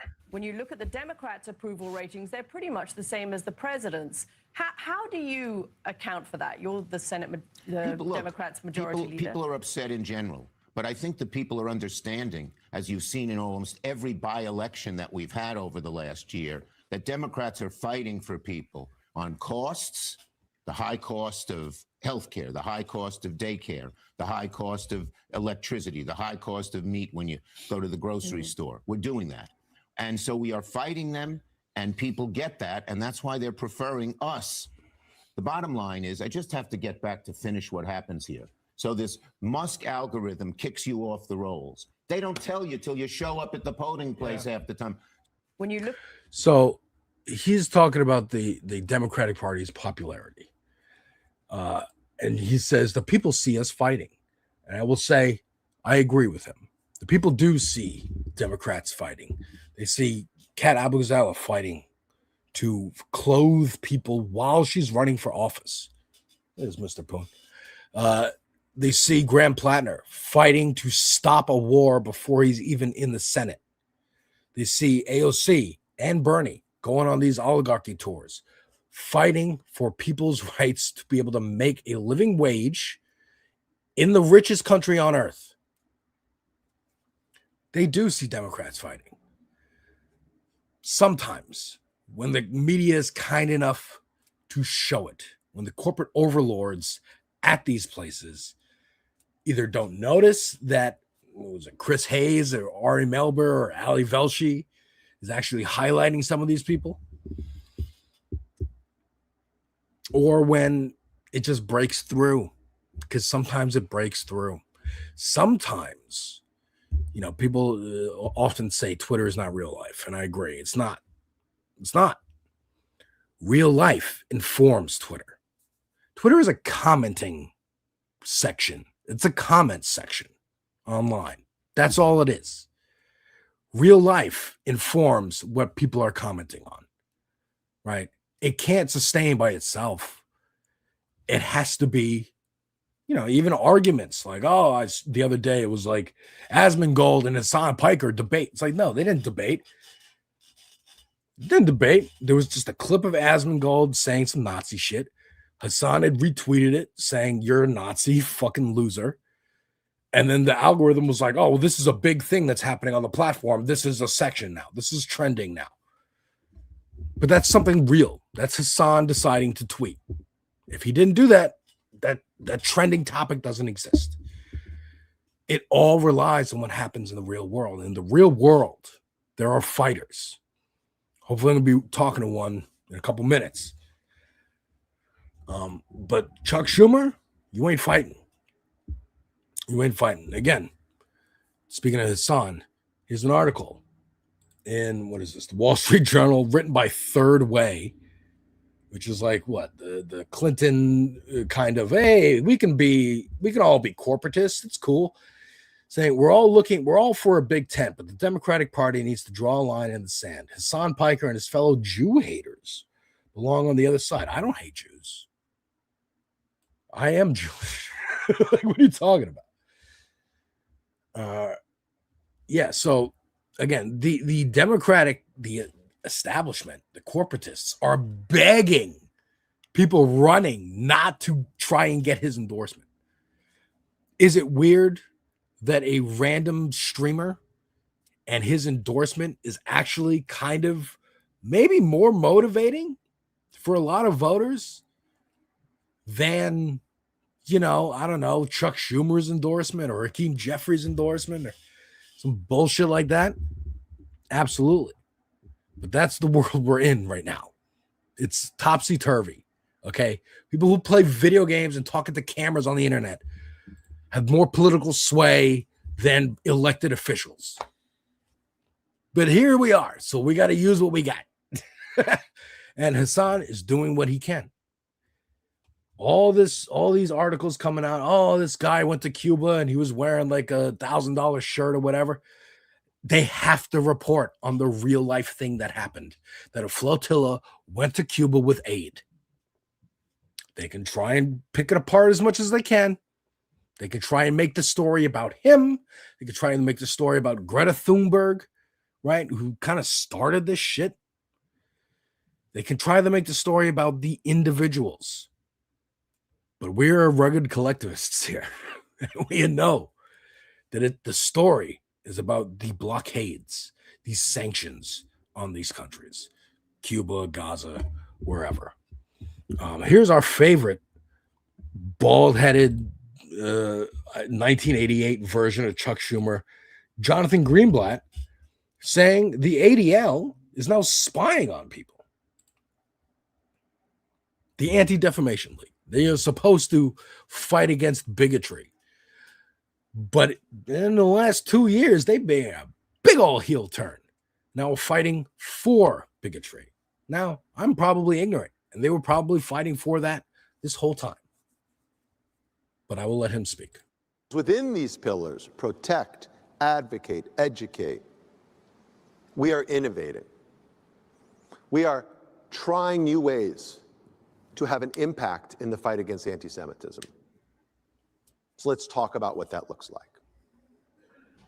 Within the first pillar, protect, not only has the team at the Center on Extremism expanded its ranks with data scientists and software engineers, but we use cutting-edge AI tools to analyze the endless online chatter. And then, when we identify salient trends or material threats, we route them to whomever may need it. Could be journalists, policymakers, and very often law enforcement. Now, I can't talk about all the times we do that. I can't divulge what's happened with every piece of intelligence shared, but just know there are real dangers that have been averted. Serious bad guys that have been put behind bars all over the world. Why isn't Asmongold in prison? He's been talking about massacring people. What are you talking about? What about Nick Fuentes? What about Matt Walsh? What about Tucker? Candace? Why aren't these people in jail if you're so good at scrubbing social media for dangerous threats? Because these are dangerous threats. Let's let Stephen Miller's twin brother finish. And the information generated by Oren Siegel and the entire team on the Center on Extremism, it makes our communities safer. Okay. It does not make the community safer.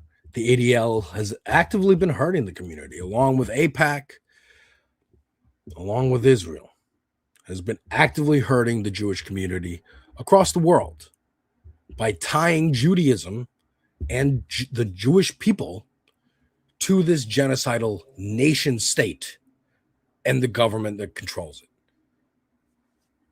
That is not protecting Jews. that is harming Jews, that is fomenting so much anti-Semitism. And I like Mehdi Hassan. I love Mehdi Hassan, dude. I think Zateo, what he's doing is great. But it's going so far that he's retweeting Tucker Carlson and being like, well, at least Tucker's talking about this thing. And I'm like, don't highlight him. Highlight Ilhan Omar, who's been talking about this. Rashida Tlaib, who's been talking about this. Stop it. Okay? Because Tucker doesn't care about anything but Tucker. Okay? Candace Owens doesn't care about anything but Candace Owens. These people only are using this because they smell the wind blowing and they go, okay, I'm going to go this way. I'm going to bet this way. They're placing poly market bets. They're going this way with their commentary. Where everybody else, they're giving conservatives a different flavor. Because they get bored of the same orange flavor after a decade. And that's what Israel's been doing. That's what the ADL's been doing by equivocating that, Nick Fuentes and Hassan Piker are the same amount of dangerous and bad. They're dangerous and bad. Don't question it. Don't look into it. If you're a parent and your kid is watching Hassan Piker, turn it off. Make sure it's blocked because it's as dangerous as listening to Nick Fuentes. No mention of Asmongold on the same platform. Talking about mass exterminations and how it's great and how he loves it. I can't wait to see Iran flattened and the whole Middle East flattened and any migrants coming to my door, I'll fucking mow them down. Like, he's a lunatic. The fact that Twitch is allowing this, the fact that Amazon, because Amazon owns Twitch, the fact that Jeff Bezos himself, now, does he know every streamer on there? No. Does he even know any streamers on there? I don't know. But I'm sure somebody said, hey, these people are dangerous. And they're doing dangerous commentary. Again, incitement to violence is not protected under free speech. But folks, that's that section. And I want to bring in my guest, who I have been happy enough to be petitioning for to get on the ballot for city council. And that is the Miss Lindsay Boylan. Hello, Lindsay. Hello. I'm good. Sorry I'm a little late. I was doing petitioning and canvassing right now, so I'm so excited to be here.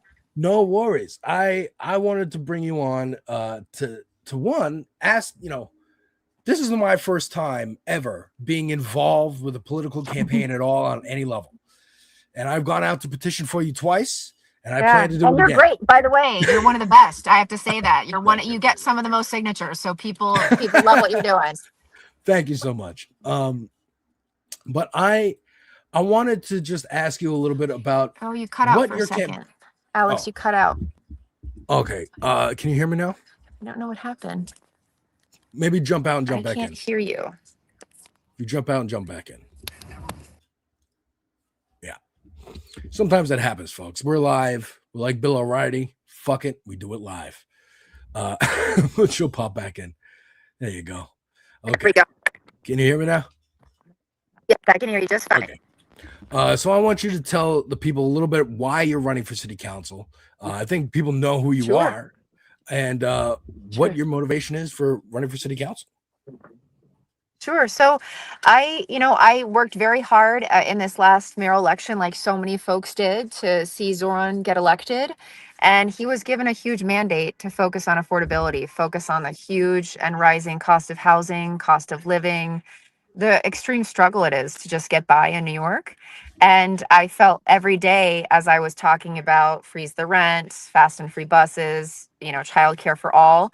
If I was going to keep talking about that, then I should, put my money where my mouth is and really get in the race. And I didn't expect to have this opportunity come up. The last city council member, Eric Botcher, moved to the state senate. So this was a last minute opening. And actually my daughter, who's sitting next to me, who was canvassing with me today, I said, what should I do? Should I try to work in the administration or should I go run for this seat and get in it? And she said, of course, she loves me, so she said this. She said, "Mom, you worked hard to get this man elected. And then he helped you get back in the fight. Go run your race." And that was all I needed was that push from my kid, who I really respect, to say, you should do this. And if you care that much about your community, then this is a great way both to fight for affordability and fight back against DC. And there's no more exciting place to be than municipal government, because it's not in Congress, it's not at the federal level where we're fighting back, it's at the local level. So I can't imagine a more exciting time to get involved at city council's level. Well, where you can make material change and see it in your neighborhood. I love it. And that's honestly the first time I ever voted was 2021, because I thought, now I was a mistake. I should have voted every year since I was 18. I know, but in 2021, I was like, no, there's no vote shaming. There is no vote shaming unless someone votes for Trump, and then I will shame them. And never shame them as hard as possible. But I thought, well, it's the mayor. And while there are millions of people in New York, at least it's less than the amount of people in the country. So maybe my vote will matter a little bit more. And also, I can't stare at Eric Adams. Let me vote against him.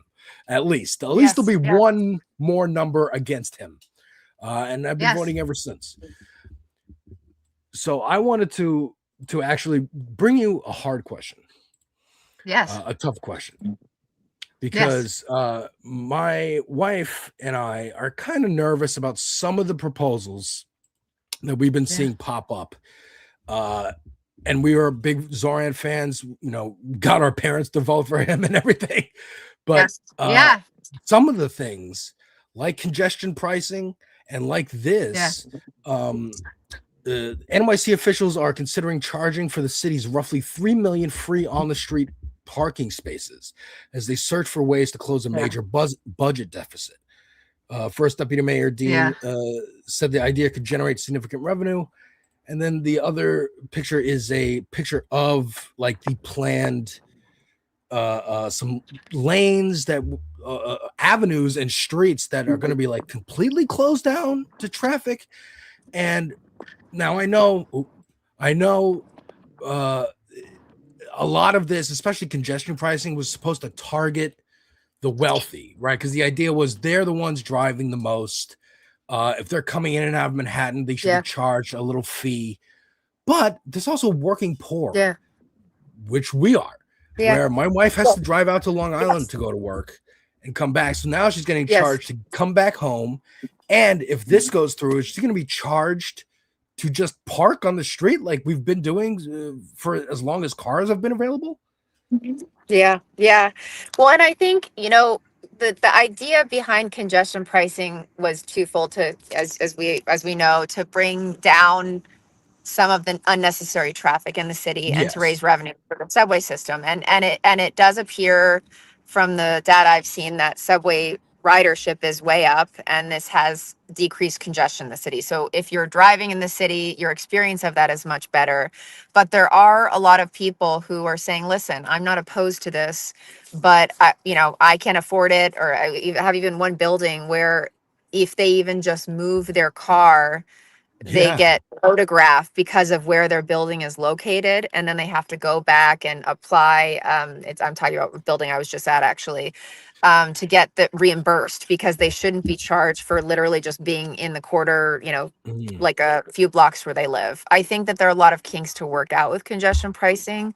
On the whole, I think what needs to happen now is actually show how the funding coming in from that can help everyone. So how do we make it easier for your wife to come and go as she needs to, because she's having to bear this extra expense to go through this process? We have to actually provide the infrastructure. I do agree with congestion pricing, but I think we need to show people how it's helping. And keep in mind, this basically in the scheme of policy production just happened. So we have a lot of things that have to shift. And there are a lot of people who are saying like we can barely afford it. And similar to certain policies around, that we need to do, like climate related policies, there are always carve outs. There are always people that we need to be responsive to that we're not hitting, folks that shouldn't be hit with these increases in costs. So I think that is a work in progress for sure. On the parking piece, I know it's something that's been in conversation off and on for years. You know, different cities handle these things in different ways, you know, metered parking, permit parking.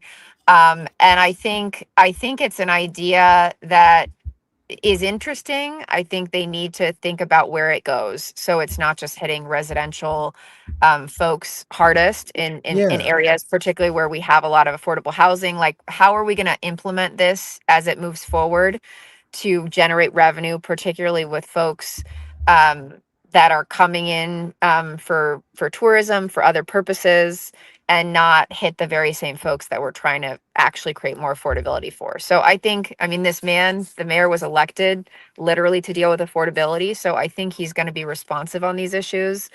I would expect to see a pilot program, is my guess, on kind of parking, you know, fees related to areas that are not meant, you know, to hit our neighborhoods hardest.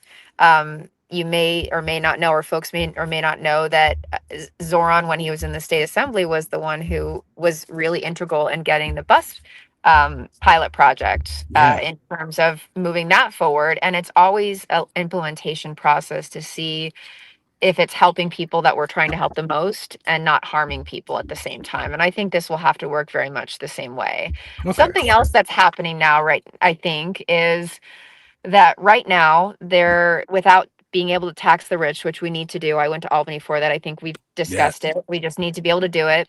The mayor is being confronted with a budget, you know, an austerity budget that we shouldn't be confronted with, because we have the money that we need if we're able to tax the rich. And so some of these revenue generators, even, you know, the conversation around alternatives like property tax, some of them are not what we want to do. And what we want to be able to do is say, it's your choice, you know, tax the rich, or we go to these things that are much less appealing for more New Yorkers. And I think that's an important point, because we should be taxing our wealthiest much more. They can pay it. They're not going anywhere else. And they too benefit from the important infrastructure that we have in the city. So I think some of these conversations around revenue generation are a response to the issues that are coming up now with the budget, you know, and the deficit that we've been left from Eric Adams. So I think that's part of it too. Eric definitely smashed as many plates as he could before leaving office. No, I mean, he literally did. Zoran can't do anything. He took his toys to play. Yeah. Right. So bad. Even on that property tax piece, I've seen this, you know, it's an Instagram reel. Who knows who they are, but they were saying that lowering the estate tax from $7 million earners to $750,000 earners can hurt the middle class, because in New York, it's a very expensive city. So that can really affect people who are like, you know, I wouldn't say you're just making it by for getting $750,000 a year. Yeah. But still, it's not, it's like you said, it should be the rich. Like in congestion pricing, me and my wife just talking, like, why not tax the businesses who are using as many cars and clogging up the streets directly instead of. And I think we have to. I mean, I think the congestion of some of the commercial vehicles, the move of some of the delivery folks, all of that needs to be managed and worked on in a very serious way, because it is literally the congestion that we have in the city. It's a huge problem. It's not getting better. And I think one of the things you'll see more of is the mayor is going to be focused on, you know, especially some of the big corporations, and holding them accountable, because we're currently not. And there's no reason for that. Yeah. Yeah. So I trust you as the former Secretary of Urban Planning and Development to be able to parse that. Did I get the title right? Yes, you did. You got it exactly right. I remembered. So I trust you as my councilwoman to be able, you know, we knock wood always, we cross fingers, but to be able to parse those differences and be like, hey, I like this plan, but these adjustments need to be made. And to put my wife's worries at rest, this pilot program, if it does get implemented for the free against the free parking, it's not going to happen in like 3 months where all of a sudden now you have to. No, and they will have to roll it out in a thoughtful manner. I mean, there will be significant pushback, as you're already seeing, and you're probably a part of, and they'll have to roll it out in a way that makes sense. And and I can't. So I worked with Dean at the state, since you mentioned my state service. He's a very smart man. He's a tactician. He was brought on because he knows how to deal with Albany. And I think a big part of any implementation will be not to piss off the very people that got the mayor elected, to deal with affordability. And so I think any rollout would be done in that vein, in a thoughtful manner. Yeah. Cool. Good. Because we were concerned. You know, I remember thinking, now I got my vape here and I shouldn't be having my vape, trying to slowly wean onto gum. But I remember years ago where they said, we're going to crack down on like smokers and we're just going to make packs more expensive. And that'll make people stop buying cigarettes. No, it just meant that we had to pay more for cigarettes. That's all it did. It did. And there is no cigarette lobby to go, press them and be like, well, they should be cheaper, actually. Nobody cares. And, much like in New York, nobody's going to care about drivers complaining because everybody hates drivers and wants them to not be on the roads.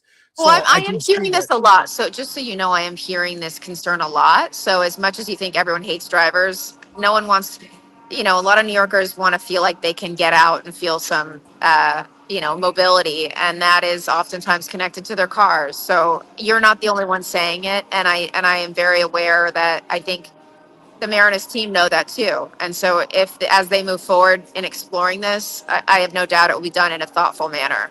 Yeah, because as much as, I've heard talk of like, oh, we should be more like European cities and a walkable city. And while that's cool, we're not. The cities across the country were built with input from car companies and Ford and these, that is true, to make the road, to make it so you have to use cars.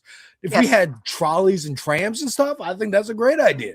Yes. But, and also we have to be, New York is one of the few walkable cities for the most part already, but everywhere else isn't. So if I want to go to Jersey to visit a friend or upstate or something, I have to be able to use a car. You never need to leave New York. Why would you want to leave New York City? No, I know. I don't. Look, it's not me. It's other people who drive. But until we have a nationwide high-speed rail, where we can just hop on the train and I can be in Ohio in a couple hours. Yes. We're going to need cars for a while. Yes, we are. We are. So there's that. But I also wanted to bring up something that I was actually just talking about before you hopped on here. AI. OpenAI decided they're scrapping their Sora generative video app. Disney's canceling the contract with them, which is great. And I think a poke in the bubble that I believe AI is. I mean, I hope so. There's so much nefarious stuff going on, and it's really it's scary how little oversight there is over any of it. Yeah, and they're trying to make laws so that there can't ever be oversight, like in the future. Yeah, craziness. But I think the more immediate worry is these data centers that are popping up and just draining water, accelerating the heating of the planet, and of course displacing people. And there's one power guzzling data centers on the way. New York moves to control costs. This is from the city.nyc. And what can be done about these from a city council standpoint, a mayor standpoint, governor, all everything.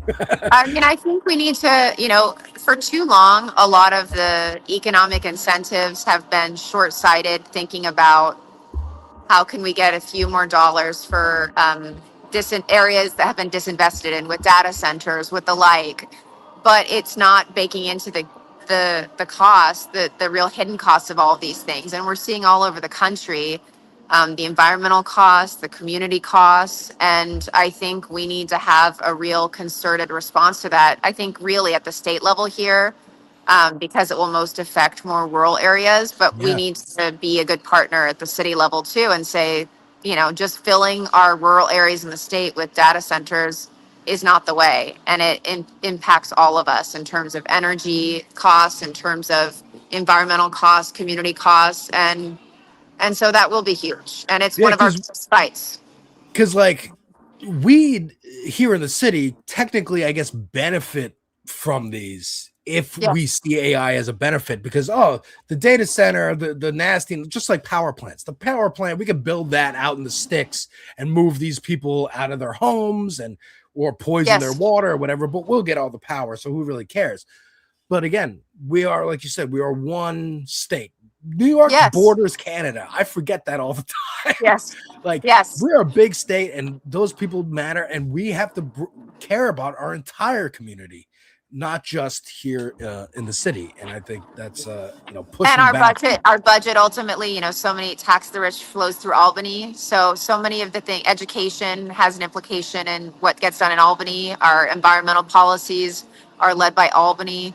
So we really do have to work together, and data centers coming up and being even in rural areas are a response to the appetite and the push for them in city centers and our tech centers as well, and in Flatiron and beyond, and partially in this district. So there is a real role for us to play here. Yeah. And I also wanted to, because I only got you for about 8 minutes more here. This last piece, I didn't know Miss Rachel was here in New York, but that's awesome. I know she's on Zoran's team. I think She's amazing. She's amazing. Childcare standpoint, have you met her? Is she great? I've never met her. I'm just a huge fan of hers. I fangirl her, and I think she has real moral courage. She's done it when she doesn't have to, and she's done it when it was widely unpopular for her, and she didn't do it because it was popular. She did it because it was the right thing to do, and so I have endless admiration for her. Yeah, I just wanted to play this clip for the people, and for us to react to here. Yes, and I think this is very important because people need to be reminded everything's political. Everything's political. There's people who I'm connecting with who have been doing this work for so many years, and they're experts, and they've been working so hard to help children there, and they're really heroes. And I'm gonna work with them to do everything we can to close Dilly and make sure that kids and their parents are back in their communities where they belong. Some people might hear what you're saying and view this kind of advocacy as political. How do you see it? I've been thinking about this a lot, Mike, and I've changed my mind. I am political, and it's political to believe that children are worthy of love and care, and that every child is equal, and that our care shouldn't stop at what we look like, our family, at our religion, at a border. Mr. Rogers was very political, and I'm reading a whole book called Peaceful Neighbor on how he was very political. And I think it is political to see every person's dignity and humanity.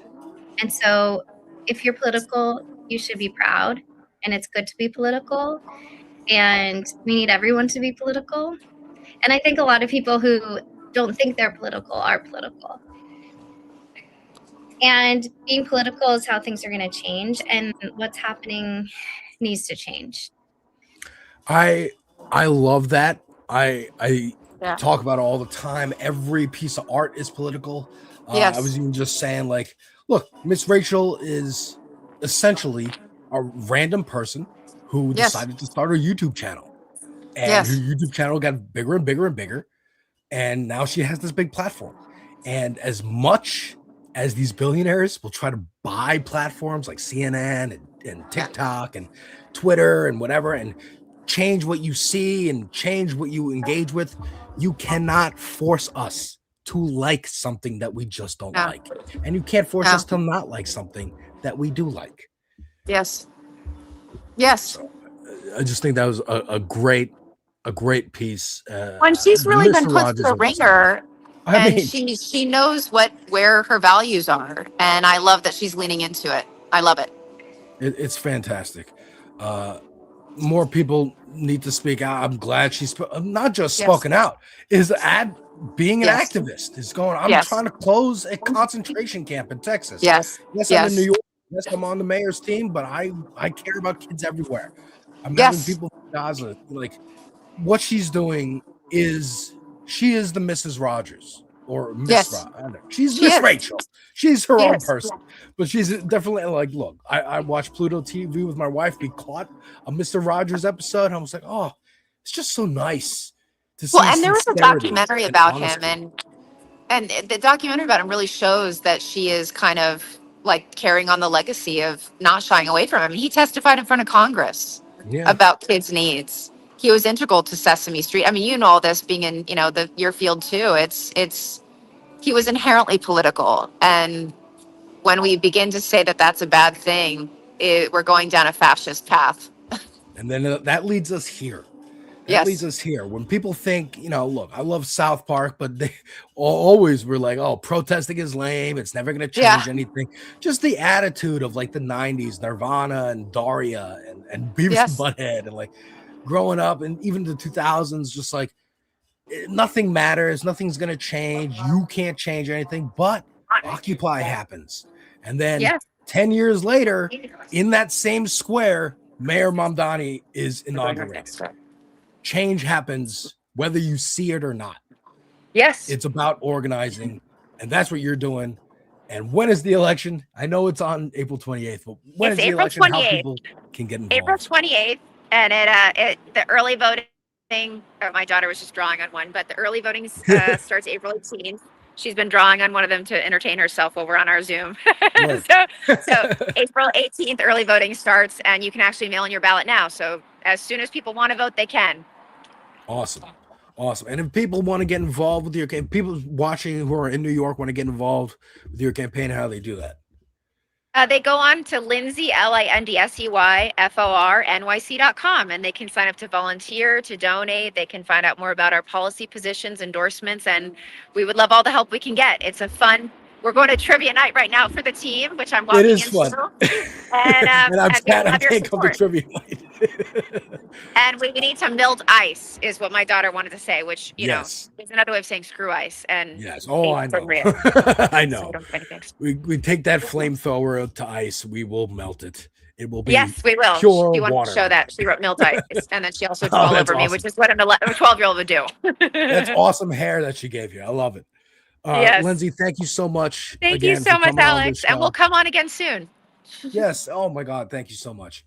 Thank really, you very much. It means a lot that you say yes. Pretty much anytime I ask you to come on.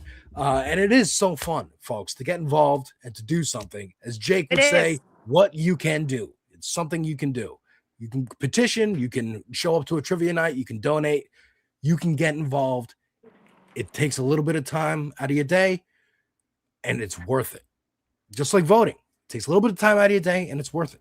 But this, I feel, it's a little bit more worth it because it's on the ground. You feel it. You talk to people. You build community. You organize. I love it.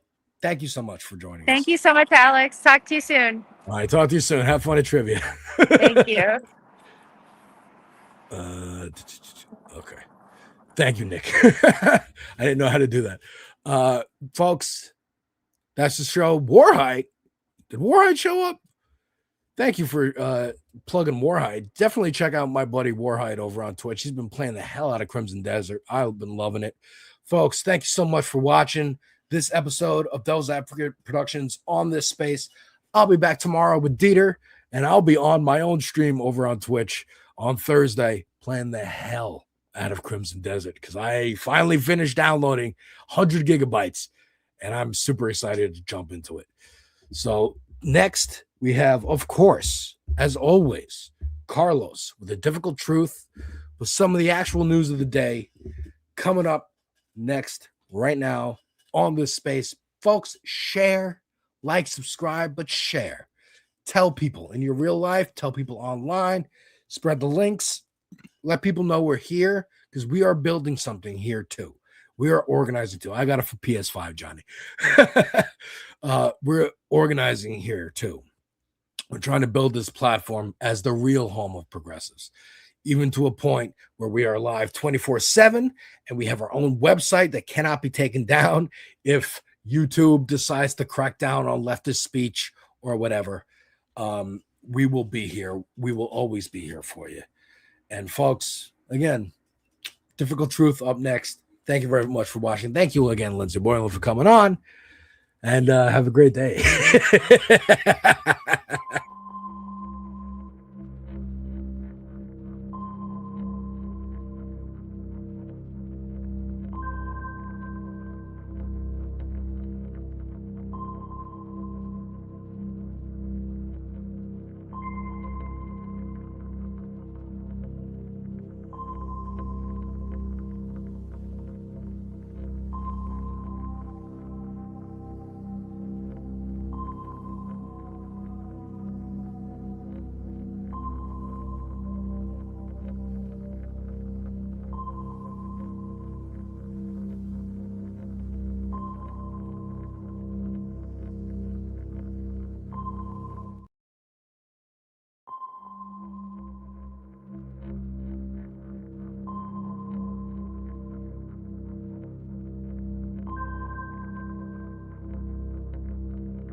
so caught up in the day-to-day, just keeping your head down and how we can survive.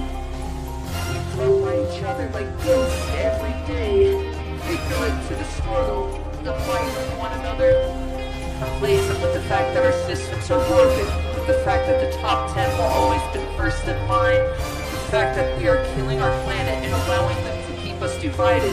We must stand together and rise up. It's time we wake up, and that is a difficult to clear through.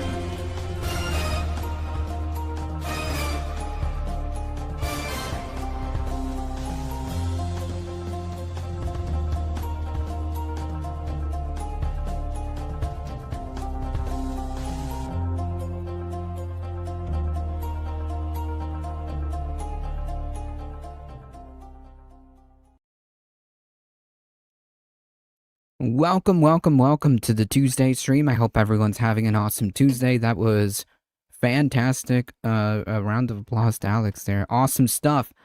Thank you, Alex. Thank you for that. Welcome, folks. Hey, it is the top of the hour. If you haven't done so, do all the things and hit all the buttons.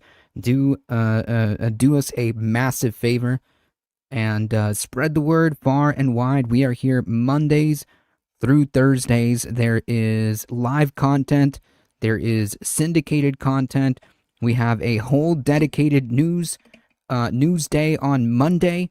So if you just want the news, it is there every Monday. So please consider spreading the word, hitting the subscribe button, and liking the stream, liking the channel, and using the little emojis on your right-hand side on the chat. Anything to spread the word really does help us out. I appreciate it here. You can also check out my show every Tuesday here at 7 p.m. on this space. Welcome, everybody. Fixer, Alex, good stuff. Johnny, Latino Mafoon, welcome. Boring, welcome, everybody. I hope everyone's doing okay. We got quite the amount of stuff to talk about. I don't have a exact article on this, but this is kind of like a ongoing story that we will continue to monitor. Apparently, here in the state of Georgia, a woman has been charged with murder under the new abortion law, that passed here in Georgia. Just so that we're understanding like the real world effects of legislation like this. She is being charged because she used the mifepristone. I'm probably not pronouncing it correctly, but and she had to go to the emergency room, and lo and behold, she found herself under investigation under this new law. Now, we have a slight update on that case. Again, we're just kind of keeping track of this until we get more information. But it does appear that the judge in the case is possibly going to throw out these charges because obviously it's absurd. If you ask me, the entire law is absurd. But these are the real world implications of these anti-abortion laws. So that is something to be mindful. She is not the first one, not the first woman to be charged, and probably not the last one. But in any case, just something to keep in mind. Given all the stuff that's happening, we will keep tabs on that case. Lovely to see you again. Thank you. I'll give you a shout out on Dark Brandon and more. Nice. All right, folks, let's get started. Let's bring this over here. So as many of you probably already know, ICE has been deployed to airports around the country. Not every single airport, but several. And lo and behold, ICE is doing ICE things at airports. Now flying is a potential a problem here, not just because of all the massive delays that has made travel basically a very, very, very stressful situation, to say the least. You have lines that are huge and mass coming out the door in the big airports, but now you have ICE doing ICE things. What's your name? Show the badge. Where's the badge? Where's your bag? Can someone call 911? So yeah, the appropriate response is to obviously contact the police, right? Like call the police on these people because they're not showing any type of identification for all we know. And as far as I'm concerned, this is someone's being kidnapped right now by unidentified men.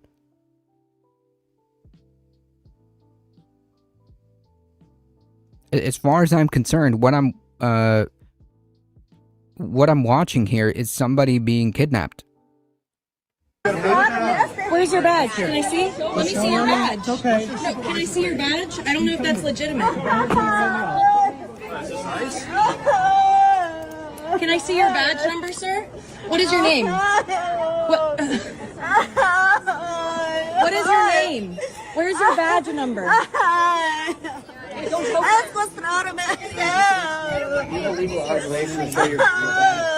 Ladybug, welcome. Asking for your badge number, sir? What is your badge number?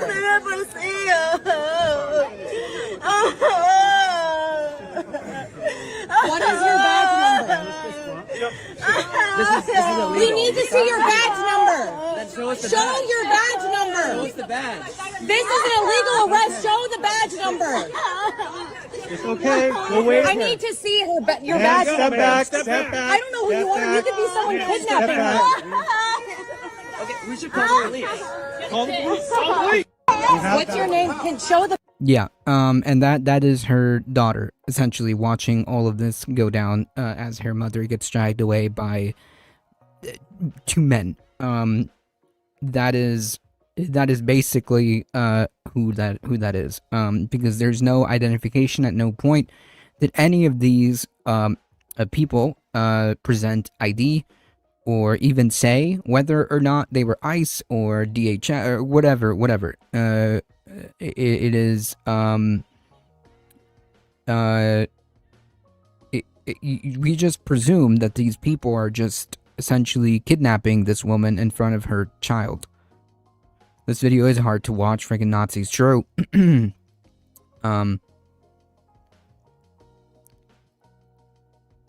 This is indistinguishable from essentially the Handmaid's Tale scene, if you've watched it. Nadia, welcome.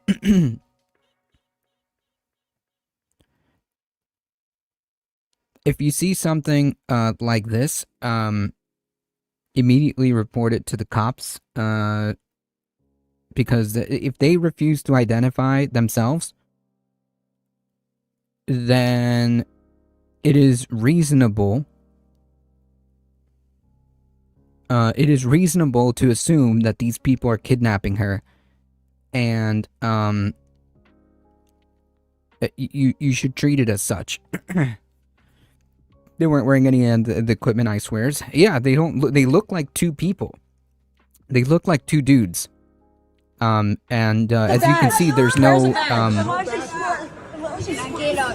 They're just wearing a backpack and what, a sweatshirt, Where's hoodie. your badge? Can I see? Let me see your badge. Okay. No, can I see your badge? I don't know if that's legitimate.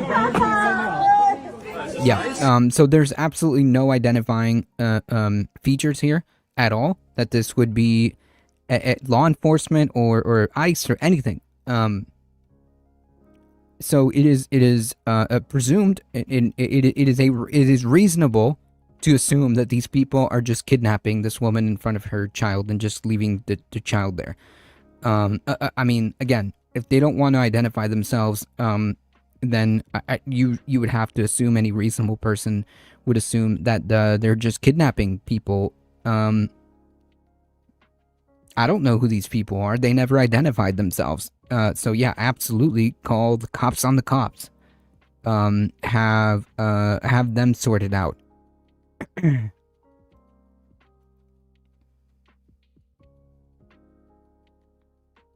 They have North Face stuff on? Yeah, exactly. They just look like dudes. They just look like dudes who are pretending to be immigration enforcement and just dragging, like, I don't even know, like, is this even like the way Can I you see your would badge number, sir? you What is would your name? perform an arrest? Like, everything about this is just so, it's just so weird and off. But then again, like, also, like, ICE is very untrained. So yeah. Bruno, welcome. Well, hello to the woke Poly Market Studios. What is your name? Where's your badge number? Yeah, none of this looks right at all. Again, any reasonable person would assume that that this woman is being kidnapped. Yeah, he's on the phone, but with who? I don't know. Is he, like, who? Why would you need to be on your phone?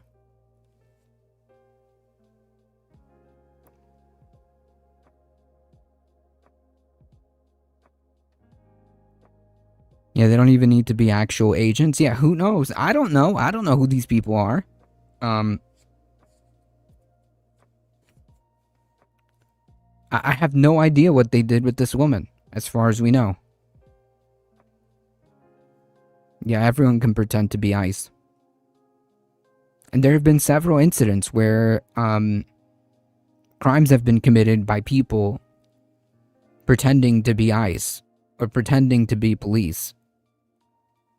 And when you have a Gestapo paramilitary roaming around with no identifiable gear, patches, badges, whatever, then anybody can pretend to be that group.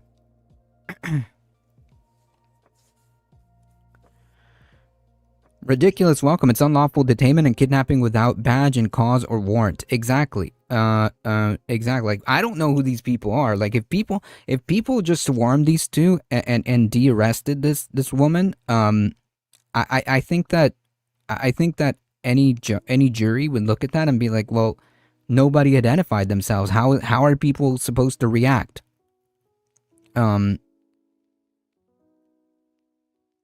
How are people supposed to react to two men with just with just plain clothes, backpacks, and dragging away this woman, presumably as immigration enforcement? They won't revolt for anything, clearly. Yeah, this is the kind of stuff that's happening in airports, and it won't be the last incident, I'm sure, that we will see. George Carlin was warning of this for years. That's true. Speaking of which, to piggyback off this story here, there's a Supreme Court case happening. The Supreme Court appears sympathetic to the Trump administration in asylum case. The U.S. Supreme Court justices indicated sympathy on Tuesday today towards the Trump administration in its defense of the government's authority to turn away asylum seekers when officials deemed the U.S.-Mexico border crossing too overburdened to handle additional claims. As far as I know, asylum is law. It's not just domestic law, but it's international law too. And if we have so many asylum cases, which I don't doubt that we do, then the response should be that we need to direct resources to be able to handle the caseload of asylum. Instead of wasting these tens of billions of dollars on ICE agents and all this nonsense, all of that money should have been diverted to make sure that we can handle these asylum cases. The legal dispute centers on a policy called metering that the Republican president's administration may seek to revive after it was dropped by Trump's Democratic predecessor, Joe Biden, in 2021. The policy allowed U.S. immigration officials to stop asylum seekers at the border and indefinitely decline to process their claims. The Trump administration has appealed a lower court's finding that the policy violated federal law. This policy is separate from the sweeping ban on asylum at the border that Trump announced after returning to the presidency last year. That policy also faces an ongoing legal challenge. Under U.S. law, a migrant who arrives in the United States may apply for asylum and must be inspected by a federal immigration official.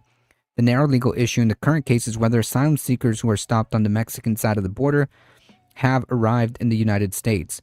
Vivek Suri, the Justice Department lawyer who argued on behalf of the Trump administration, told the justices during the arguments, "You can't arrive in the United States while you're still standing in Mexico. That should be the end of this case." But yeah, in order for you to claim asylum, you just have to show up to a port of entry. That's it. And I think they're probably relying on a small technicality. I had said Americans behave like sleeping sheep. It seems the comment didn't go through. No, but I see it now. The conservative justice, Amy People of Praise Coney Barrett, pressed Kelsey Cochran, the lawyer who argued on the behalf of the immigrant advocacy group Al Otro Lado, translated on the other side, on what it means to arrive in the United States. How close do you have to be to the border? What could you say? Could you say that someone arrives in the United States if they're at a portion of the border that does not have a port of entry? Like, what is it if it's not crossing the physical border? What is the magic thing or the dispositive thing that we're looking for when you say, now that person, we can say arrives in the United States? I mean, like, I think this is like BS. Okay, I think that this is BS. This is pedantic argumentation here.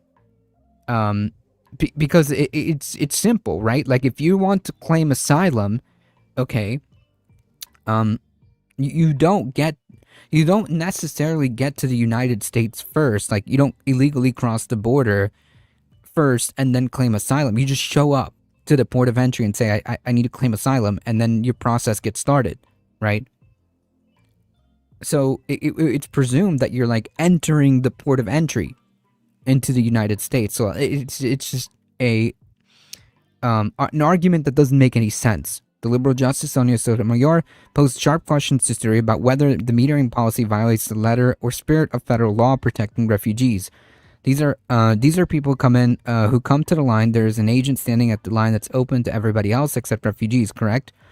Sotomayor asked. They're letting in workers with permits to come into work. They're letting in everybody else, but they're not permitting the people who come to the line, to the door and knock on it, who want to claim refugee status. Essentially, right? Like essentially. That's exactly what's happening here. And Amy Coney Barrett is pretending like, oh, well, I mean, are they, who's to say whether or not they're in the United States, and therefore allowed to claim asylum? Someone on a plane arriving to land in LaGuardia may not have put their foot on U.S. land, but they've arrived in the United States. They're arriving, right? Like, exactly. They're knocking on doors, Sotomayor added, referring to a New York City airport. U.S. immigration officials began turning away asylum seekers at the border in 2016 under the Democratic former President Barack Obama amid a migrant surge. Nice. Thanks, Obama. The metering policy was formalized in 2018 during Trump's first term in office, with border officials authorized to decline processing asylum claims when the government decides it's unable to handle additional applications. Biden rescinded that policy during the first year of his presidency. Which, yeah, but like, again, like Obama kind of laid that groundwork there. There are actual Americans applying for refugee status in European countries at present day. We're doing so good. The Trump administration, in court papers, told the Supreme Court it probably would resume the use of metering as soon as changed border conditions warrant that step, without providing specifics. Al Otro Lado, which provides legal and humanitarian support to migrants, launched a long-running legal challenge in 2017. The San Francisco-based Ninth Circuit Court of Appeals in 2024 ruled that federal law requires border agents to inspect all asylum seekers who arrive at designated border crossings, even if they have not yet crossed into the United States, and the metering policy violated that obligation. Right, because you're supposed to, under the law, if I'm understanding it correctly, under the law, you are allowed to show up, okay, at the border. You're allowed to show up, as Sotomayor put it, allowed to go and knock on the door, so to speak, and apply for asylum. That's how this works. That's international law, and that is domestic law as well. A ruling in this case is expected by the end of June, so that would be a couple of months from now. The Supreme Court has backed Trump in several immigration-related rulings issued on an emergency basis since his return to presidency, including him allowing him to deport migrants to countries other than their own and to revoke temporary legal status for hundreds of thousands of Venezuelan migrants in the United States. I've not heard anything, I've not heard encouraging news about asylum as of yet, meaning like encouraging news, meaning on the US side.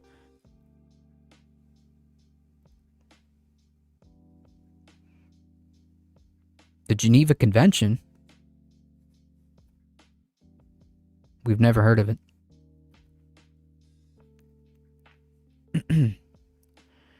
Shifting gears here real quick. Minnesota sues the Trump administration, so we're having a update on what's happening with the murders of Alex Preddy and Renee Good. I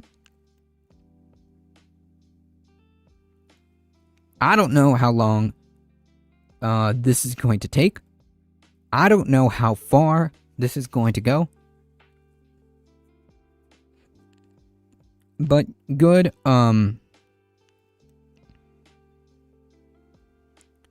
but good on Minnesota.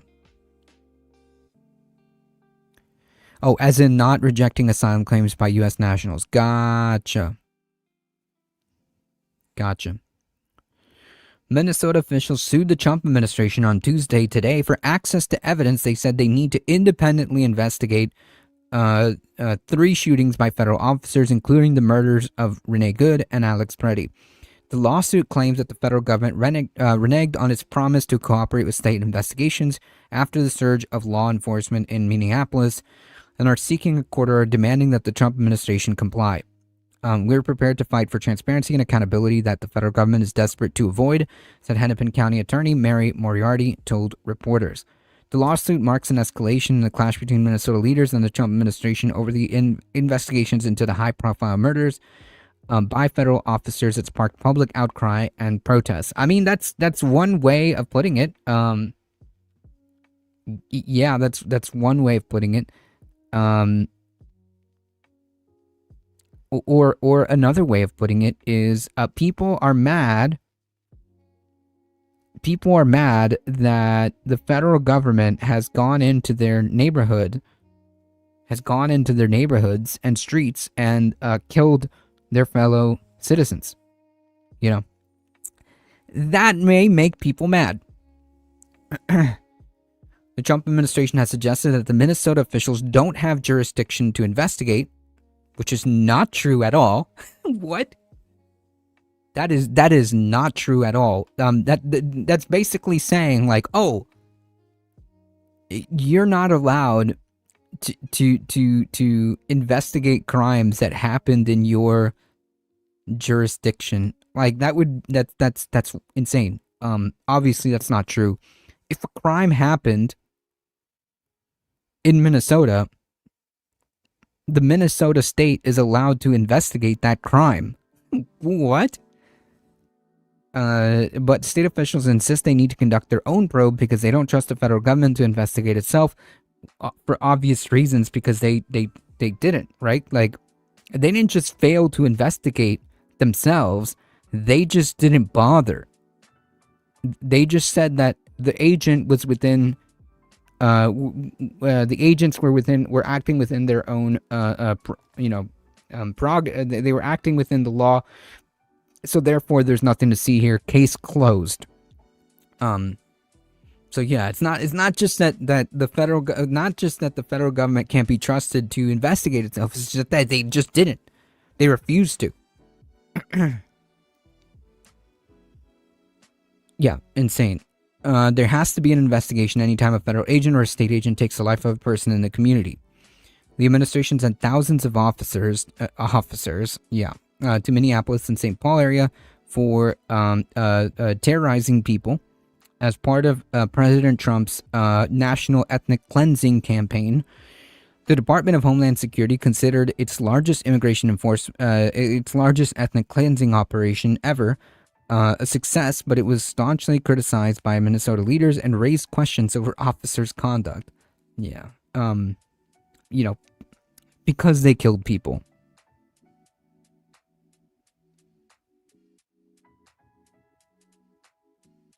Because they killed people. That's why. There continues to be a fallout from Operation Metro Surge in the form of a Homeland Security shutdown as Democrats in Congress hold up the funding for DHS in an effort to secure restraints on Trump's immigration agenda. Minnesota's lawsuit and federal government is not permitted to withhold investigative evidence for the purpose of shielding law enforcement officers from scrutiny, where a state is investigating serious potential violations of its criminal laws targeting its citizens within its borders. Yeah, what immigration exactly? That's why I'm not gonna call it a immigration operation, or I'm not gonna call it immigration enforcement or anything like that, because that's not what this is about, right? Like we all can see that. Can you imagine if it wasn't filmed? Yeah, nobody would be talking about it. Nobody would be talking about it. This case would be closed, and that would be the end of that. In fact, I would say that probably more people would be subject to this kind of targeted attacks like this, because if they weren't being filmed, like the way I think about it is like this. This is the kind of stuff that we are seeing, and these people know that there's a lot of people out there with cell phones. Everybody's got a camera in their hand. And this is the way they're acting with that in mind.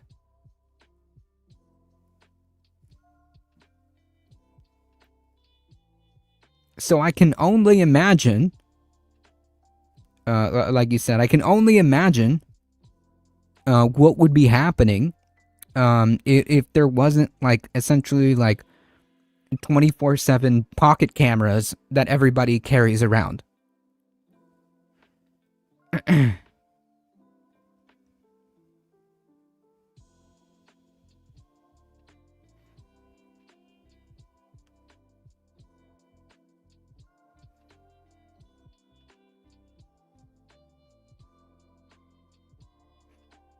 It's like the genocide in Gaza limiting murders to 100 a day, thinking people would not notice it. Yep.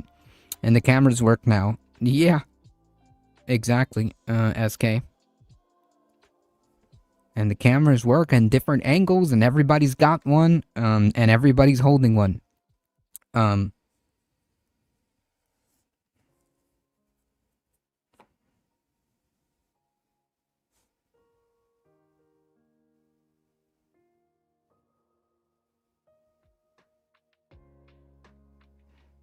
All this while streaming everything live at 4K.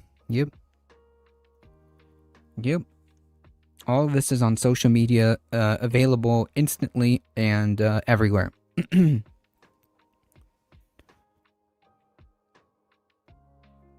this is why it's so crucial to film ICE anywhere you see them. This is one of the many reasons why it is so important to film ICE anywhere you see them. It is your it is your First Amendment right to be able to film ICE. And I would say it is important that that happens.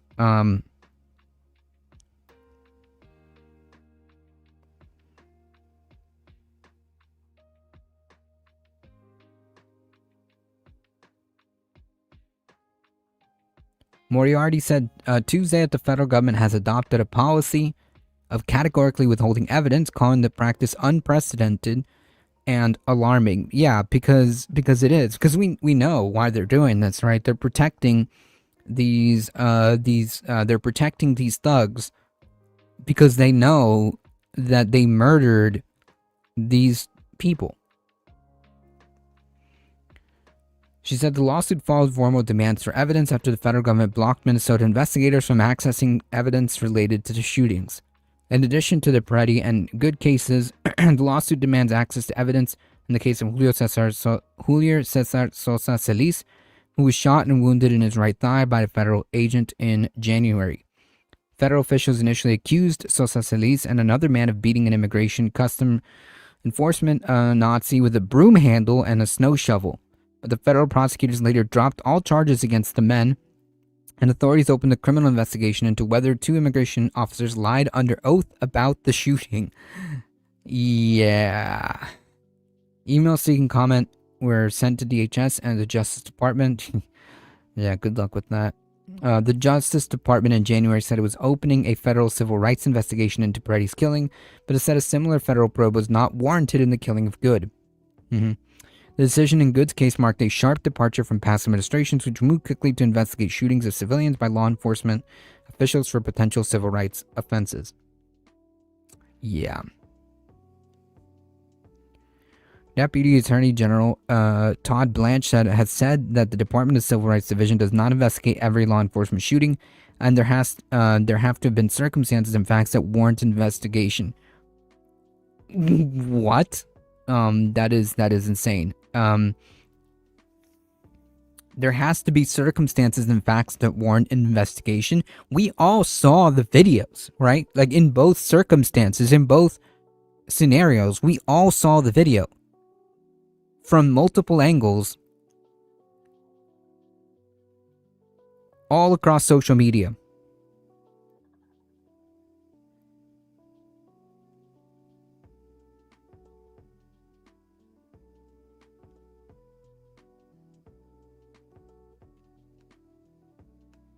everybody saw what happened to Renee Good. Everybody saw what happened to Alex Preddy. So to say to the American people with a straight face that not every single law enforcement shooting needs to be investigated, and that there has to be circumstances and facts that warrant an investigation, is insane. Yeah, we have the Ministry of Truth now being the press secretary office. Yep. Moriarty has said a lack of confidence in the federal government's review of these incidents make the state's independent investigation into the shootings, as well as officers' actions during immigration enforcement operations, altogether especially important. The county office received over 1,000 tips from the public on the shootings of Good and Preddy via an online portal they opened to collect evidence. Earlier this month, Moriarty initiated a second portal and said her office was investigating a number of incidents of potential unlawful action by officers over the course of immigration enforcement operation. And I think that all of them should be arrested. I think all of them should be arrested. All of them should be investigated for any crimes that they have done. From assault all the way to murder. The local law enforcement has the authority to charge these people, and they should. And they should. Of course, we'll keep up with any updates on this story as well, because I am very, very, very interested and invested into seeing how this dynamic plays out, right? Because this is really a very rare and unprecedented event, right? Like we're literally having like the local law enforcement take over and try to investigate what happened here when it was pretty clear as day what happened. And the feds really should have arrested these guys and tried them, but of course that didn't happen. The GOP also needs to be held accountable for criminal liability. Yep.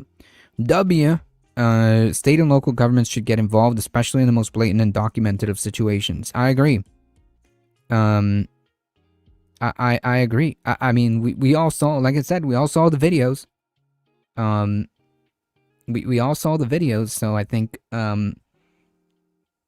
I think if the federal government is not going to do it, then the state and local governments need to get involved, and they should. All of these people that are doing these things, these murders and assaults and other violent crimes, should be arrested. Should be arrested. It's not a controversial statement.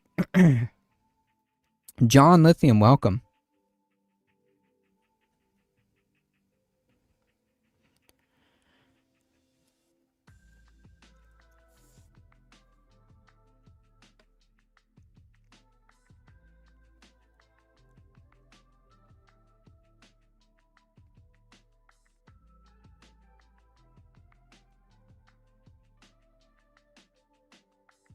The guy with the camera did fantastic work.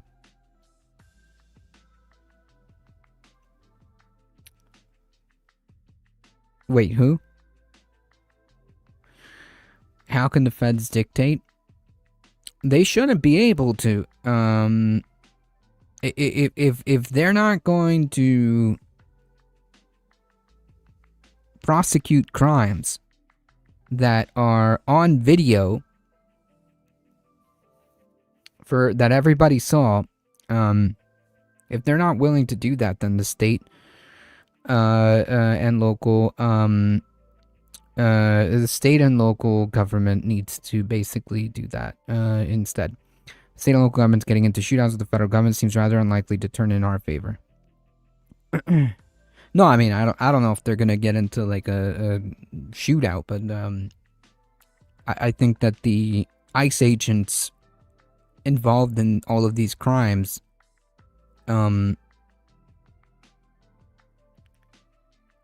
should be arrested and prosecuted. That's the only thing I'm saying. A true progressive POTUS would need to go after the GOP with a criminal case. Yeah. Yeah. I regard progressive or not progressive, I don't care. The next administration that isn't a fascist administration, the only way we go forward from this is if there is criminal cases, if there is a reckoning that happens across the board, right? When I saw the first video of the Peretti killing, I was like, wow, there's someone up real close and filming it. I was hoping the video would actually see a day of light, given everything. I think we saw I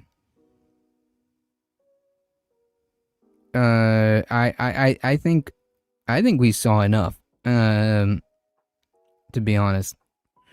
I should hand them over if there are judicial warrants, but they committed crimes on video. It's on video. They should absolutely be charged, right?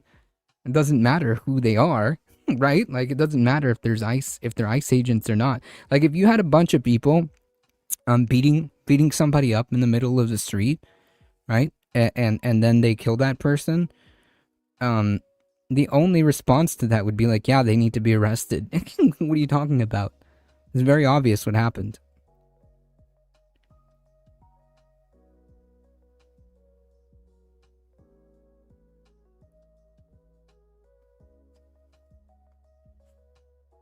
But anyways,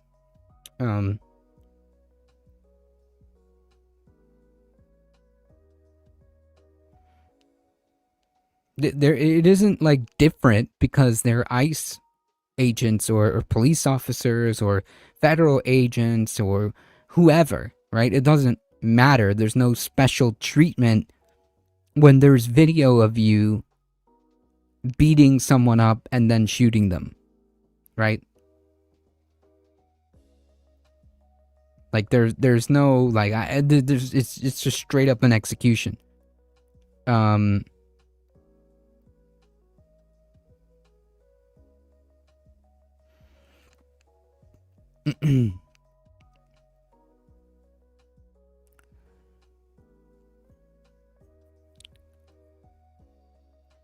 But anyways, shifting gears here. Trump declares victory and claims Iran offers a prize in talks that Iran has denied having. Wow, we've won the war, folks. Apparently, apparently we have won the war. Fantastic.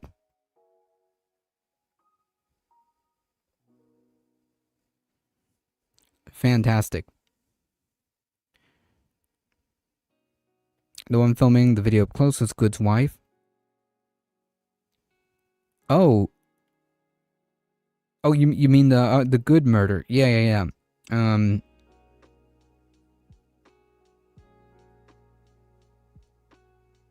Yeah, the Good murder also had several angles. The Good murder also had several angles, including the body camera of the person that killed her. Trump is already in 25th Amendment territory. It's not just impeachment now. Trump's been in 25th Amendment territory since the moment he stepped into office.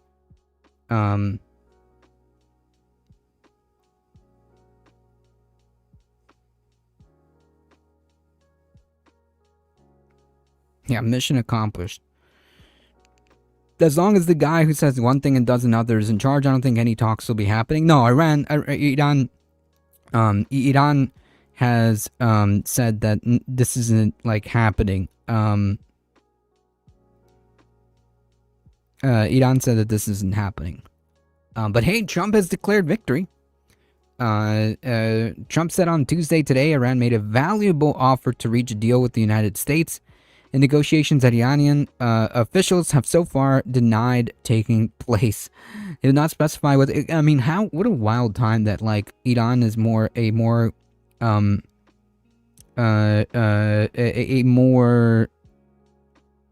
honest, believable actor than the United States. It's wild. wild times. Wild times, but here we are. He would not specify what the offer was, but said it was a significant prize related to the Strait of Hormuz. We've won this. This war has been won. Well, wow, this is... Thank you, Mr. President. The war has been won. But Iran also believes it's winning in its form of asymmetric warfare. Analysts and former U.S. officials say Trump's comments on a possible deal came even as thousands of Marines, as well as the commander and some staff of the Army's 82nd Airborne Division, are headed to the Middle East. Yeah. We've won the war, folks. But also now we need to deploy thousands of troops to the region. The Pentagon. This is really what this story is. That this is being transitioned to. The Pentagon is expected to send parts of the 82nd Airborne Division to the Middle East, to a war zone that we won, apparently. As the Iran war extends into its fourth week, according to two sources, a command element and some ground forces are expected to be part of the deployment. According to a source familiar with the planning, the deployment is expected to be fewer than 1,500 troops. CBS reported that U.S. was preparing to make the deployment, and senior military commanders have submitted specific requests aimed at preparing... Oh, God. CBS. Come on, man. Seriously?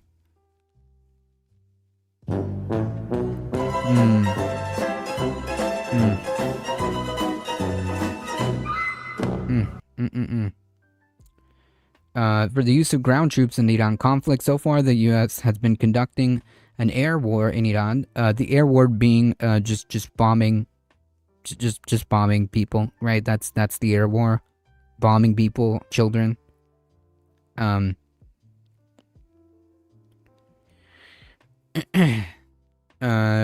Relying on fighter jets, bombers, and drones to carry out over 9,000 combat flights that have struck 9,000 military targets, including IRGC headquarters, building, intelligence sites, ballistic missile sites, missile defense systems, military manufacturing, and Iranian Navy vessels. And yet, they are very much still in the fight. I voted for Kamala, but I thought when she lost, at least we won't have any foreign wars for the next 4 years.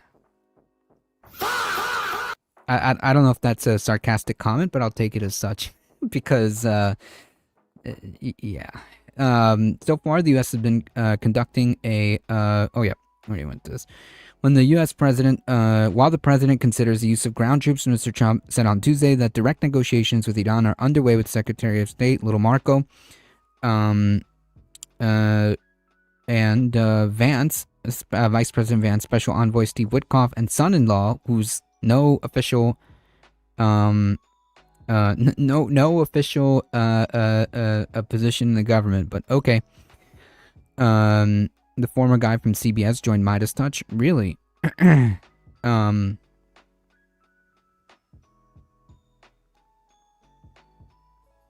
Interceptors knock missiles off target, don't always explode them. Yeah, and they cost a lot of money. They cost a lot of money. I never bought Trump's story about being a peacenik. Yeah, definitely not. Definitely not. Not a peace president. He is not. Never was, and never intended to be. Fascist. It's just not in the. It's just not in the ideology. It's just not in the idea. Peace in a fascist. In a fascist dictionary does not exist. The other side, I can tell you, they'd like to make a deal. The president said of Iran publicly. Iran has dismissed reports of ongoing negotiations as fake news intended to steady the oil markets, which I kind of tend to believe. Like, these are just like a series of pump and dumps. But yeah, that name Little Marco fits into the errand boy that he is. True. The Pentagon deferred questions. Why he calls him Little Marco. The Pentagon deferred questions about the expected deployment to the White House. A White House spokesperson said the announcement about troop deployments would come from the Pentagon. Thousands of Marines are already on their way to the Middle East because, we're winning. The war's over. As I'm being told, The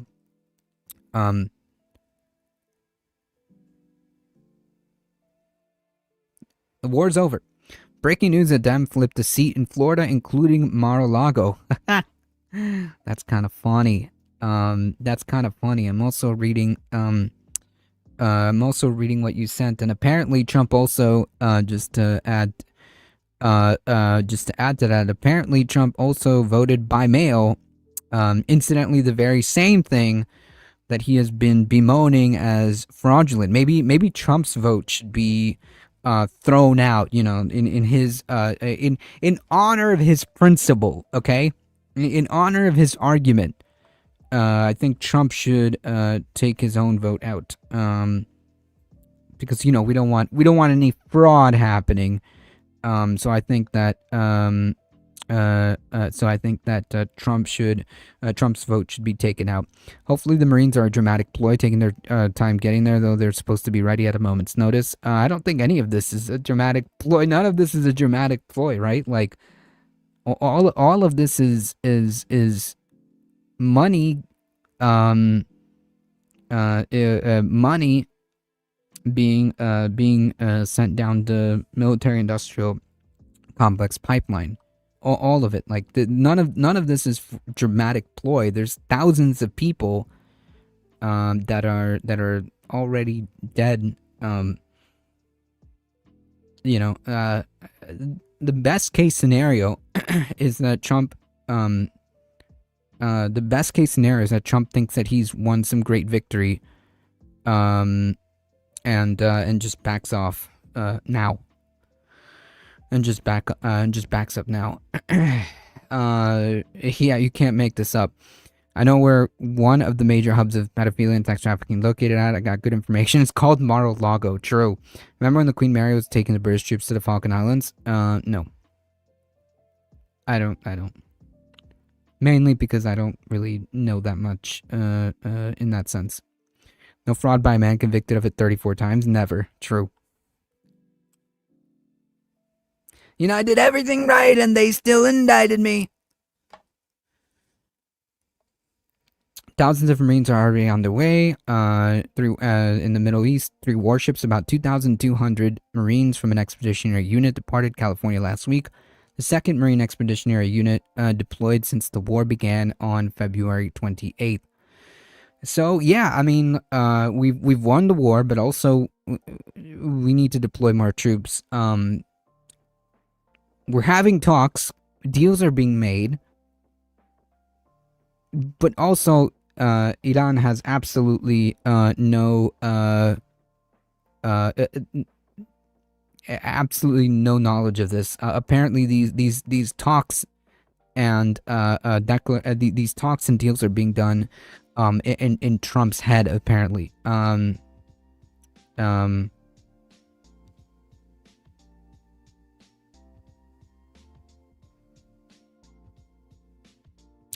also being updated that the person that won the Florida seat was a woman, and this just happened. The Democratic person in Florida won. That is pretty impressive considering Florida's state. The Democratic Party has basically almost all but abandoned Florida. So that is some welcome news out of Florida, given the situation there. Given the situation.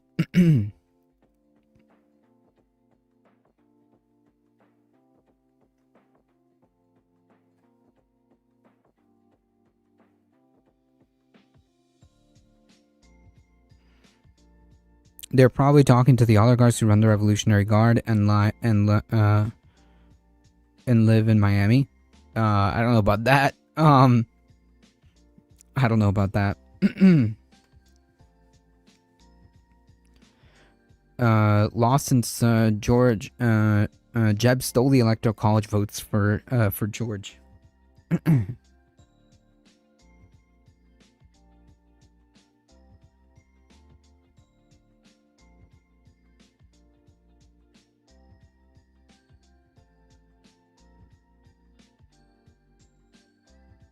I'm not even gonna pretend to try to do that, to do the accent, SK.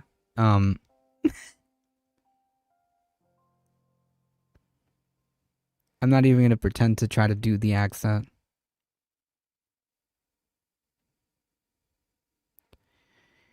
Anyway, so if you want to know what actually is going on behind the scenes, in my opinion,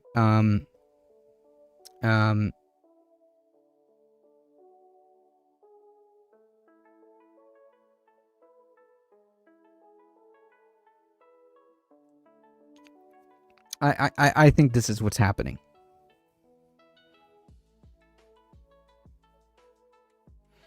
I think the writing on the wall is becoming inescapable, and it's become as clear as ever.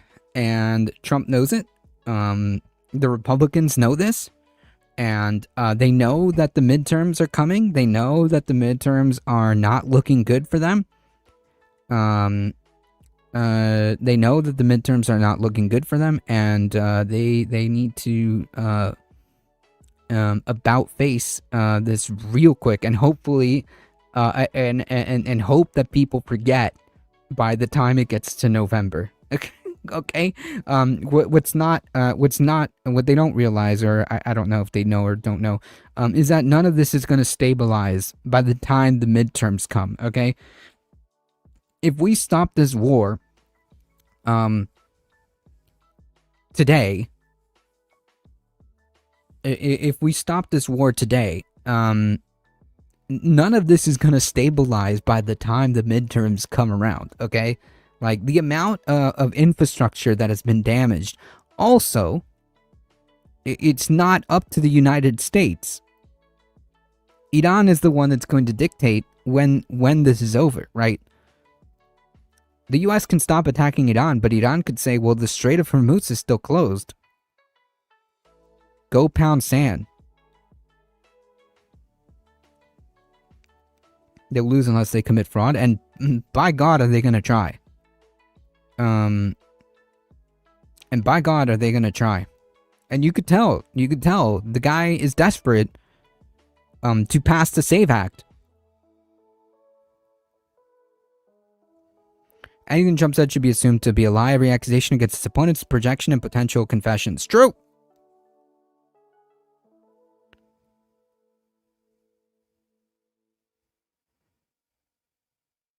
Iran will continue to retaliate for 2 to 3 weeks further, and they will. Yeah, 100%. Tom Hartman clearly said that, and this would make sense, right? Because like Iran wants to make sure that this never happens again, right? Iran wants to make sure that America just never attacks Iran again. And if that means just closing the Strait of Hormuz until they are guaranteed that they are never going to be attacked again, or until, they say, hey, look, if you want to bring down the entire world's economy to the ground, we can do that, right? Like, Iran is holding all the cards as far as this game goes. But anyways, just end on one last note here. Apparently the to kind of just put the cherry on top, the Democratic person, Emily Gregory, who won on a message on a platform of affordability that Mamdani saw. So yeah, take notes. Take notes.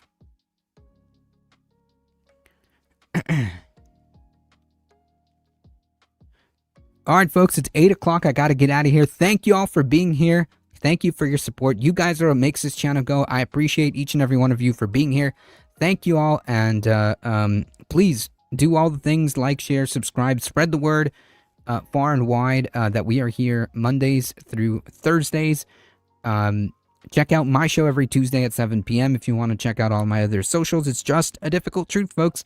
And stay tuned for Movie Night Extravaganza coming up next. As always, folks, thank you all. Please stay safe. Please take care of each other. I love you all, and I hope to see you guys in the next one. See ya!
What are you doing?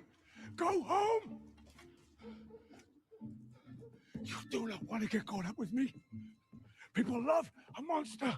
Oscar season is over, and we're talking about our first post-Oscar season film of the year. The second film written and directed by Maggie Gyllenhaal, The Bride, starring Jessie Buckley, who just became an Oscar winner for her role in Hamnet, as well as Christian Bale as Frankenstein's monster, Jake Gyllenhaal, Peter Sarsgaard, Penelope Cruz, Annette Bening, and Zlatko Buric, a feminist reimagining of the 1935 James Whale Bride of Frankenstein released by Universal, which itself has been remade as The Bride, no exclamation point, in 1985, and Mary Shelley's Frankenstein in 1994. The Bride of Frankenstein.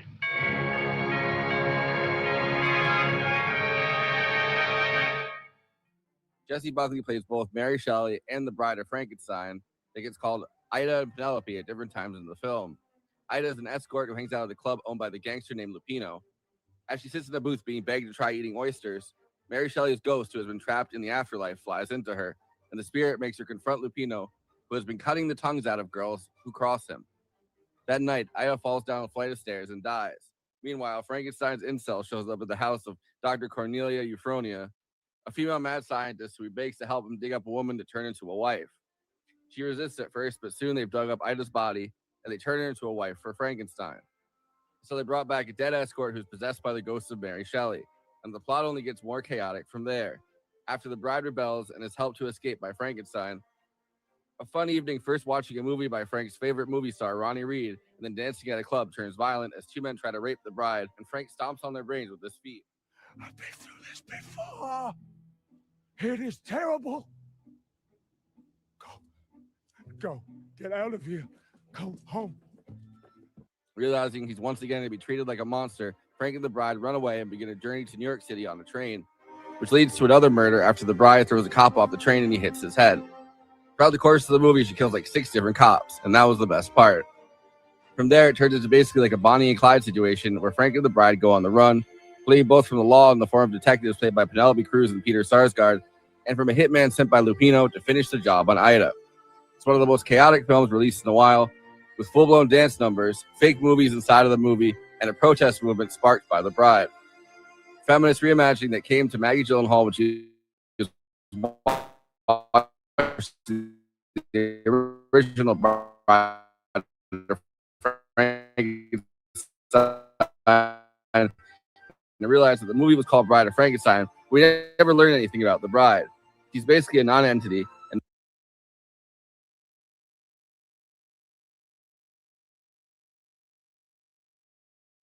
Frankenstein. We never learned anything about the bride. She's basically a non-entity, and Maggie wanted to change that. Arguably, she gave her an excess amount of personality. Jessie Buckley plays Ida basically like Margot Robbie plays Harley Quinn, and then Mary Shelley in such a different way inside of her. Maggie Gyllenhaal is also inspired by Mel Brooks' Young Frankenstein, which you can really tell. Different types who wear a day coat, pants with stripes, or cutaway coat, perfect fits. It's a big swing, and we love a big swing here on Movie Night Extravaganza, so we wanted to cover this one.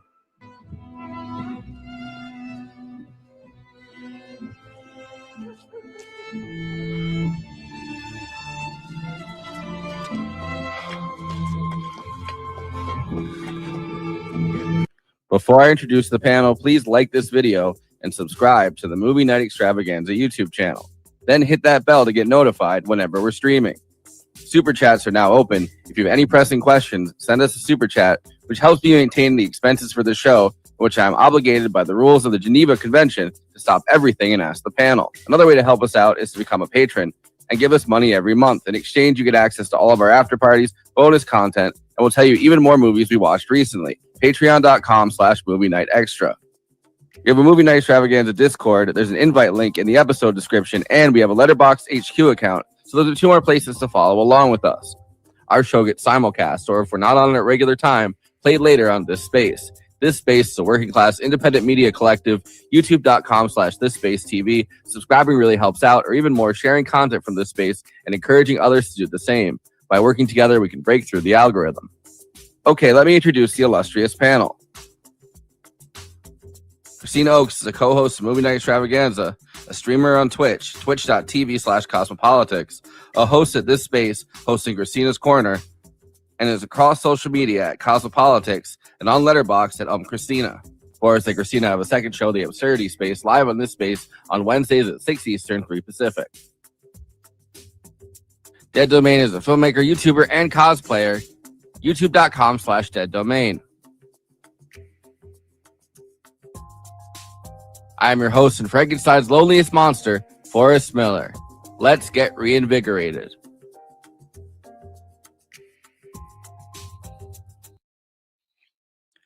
Honestly, thought you were gonna say a Black Eyed Peas song. That Let's get reinvigorated in here. Let's get reinvigorated in here. yeah, we used to be a society. What's going on? Dead Domain once again on another episode. One of the few guests that I've had people like from my life go, wow, you had a Dead Domain episode you guys did? Oh, really? Yeah. It's always, I have a really weird, just kind of like spread as far as like permeation and who's seen my stuff. So I'm always fascinated where people mention me. So that's funny. That's good for me. Apparently on Facebook, which I don't know. Awesome. Yeah, I'm never on Facebook, so that's even better. I always feel like there's some people that like, I don't know, like I feel like there's barely any permeation between stuff that happens on my Facebook and stuff that happens on Twitter. And like, so I'm always like surprised when either like somebody that I know shows up, like a screenshot from somebody I know. I'm like, oh shit, it's somebody that I know. Or I had the weirdest sensation because I had seen somebody who did not know me from like my other work, from my just like video and channel work, had retweeted something of mine. But it was one of those like Instagram posts that, it was like a tweet I had done that had been cut out by somebody else and posted as an Instagram. And it was just like, that's weird. That's really weird. It's a strange feeling sometimes. And I'm like, what? Huh? I've Kristina, I've seen like when you've had a couple of those viral posts where people got really mad at like when people got mad at you for Erica Kirk. I didn't know that was I didn't see that was your tweet. So I was like, wow, people are really mad at someone over this Eric Kirk thing. And then I looked and I was like, and then they're like, we're gonna cancel Movie Night Extravaganza. It's like, really? You're gonna attack us, our 2-3 viewer podcast? Cool. Good luck with that. We make no money from I was like I was just like scrolling on the show Twitter and someone just goes, I'll see you in court. And I was like, the fuck did I do? Every time I do something, Forrest or Conan get blamed for it. I'm like, what? I did it though. So the Bride. The Bride. I'm a huge Maggie Gyllenhaal fan. I loved her in Secretary, aka the superior 50 Shades of Grey, because we all know, Mr. Grey is actually in the movie. And Sherry Baby and other stuff, with Donnie, with her brother as well, and the Christopher Nolan, Batman movies, and this is her second, time directing. And I think her first film got a lot of praise. So a lot of people. What was the first one? I was trying to remember it. The Lost Daughter. I have not seen it. Oh, but okay, yeah. It has pretty much the same cast. It has Jesse Buckley in it. It has Peter Sarsgaard, the guy that plays the detective who's her husband. Yeah. Who's Maggie Gyllenhaal's husband, not Jesse Buckley's husband. Jesse Buckley's husband is just some guy. But yeah, it has like a bunch of the same people in it. Annette Bening, she likes casting. Yeah. Oh, nice. I can't believe it. No other director does that either. So she should definitely get criticized for that. Casting a lot of the same people over and over again. Who she is? No, it's interesting because it looks because I haven't seen it, but it looks like such a different movie, right? Like this one is based on a book, I mean, The Lost Daughter is based on a book, and it's like more of like an actual like psychological drama film. And it's funny to like have two like totally separate kinds of films, but you like cast a lot of the same people. I think she cast her brother as well, I want to say. Yeah. Which she told him to go suck a fuck, Kristina, have you seen it? Have you seen The Lost Daughter? Yeah. Was it good? Oh yeah. Like the fact that a lot of people were like, what happened when it came to this film? Because everyone's like, the first one's so great and universally acclaimed and people liked it, But so a lot of people were like, what happened to this one? I'm like, y'all just, don't like creativity. I did not know. Yeah. I dug the hell out of this movie, honestly. It's grown on me over time because I saw it, I think like the week or after or so it came out. And which it came out on the 6th, I'm pretty sure. Yeah, and and I don't know, my partner and I probably saw it around the 10th or so. And it was mostly because it was such a immediately divisive film that, like, if it had gotten terrible reviews, if all the reviews were universally down in the 10s, 11s or something, I would have been like, you know what, I'll catch it at some point in the background on Tubi or something. If it was at the 90 percentile, I also actually probably wouldn't have gone to see it myself because, like, I'm sure, again, it was like, this seems like, I'm sure it's good and great, but I'll get to it at some point. But that contention, the division between, and it wasn't just people being overly emphatic about their thoughts on it, like, oh my gosh, it was so great. It was like the division between it. Yeah, it was so many people of very specific groups, men, mostly men, who were just like, this is the worst thing I've ever seen. And I'm like, oh, okay, no, I gotta check this out in some way because, and I'm glad I did. Yeah, because when I saw this, I'm like, this is considered like the worst movie a man has ever seen. I'm like, I've seen worse movies done by women that I feel insulted as a woman to have seen. This is not one of those movies. No, it's the same, like, I mean, Amelia cultural Perez hyperbole you get. Amelia Perez, for God's sakes, come on now. Yeah. Like, I went into this. Well, first I decided, like, yo, we should do this as an idea before I saw it. And then I started to see all the reviews, and I was like, okay, there's no way that it's going to be the worst thing I've ever seen. Like, I do not believe that. Like, so many bad fucking movies that come out. Like, Tubi is an entire app that has, like, shitty movies. Like, there's Netflix also, like, has, like, so many shitty movies. Like, this is at least in theaters. Is at least Warner Brothers behind it, and they spent a lot of money on it. It's like, there's no way it's gonna be like the worst thing I've ever seen. And then I went in with like no expectations, being like, oh, like this might be, I don't know.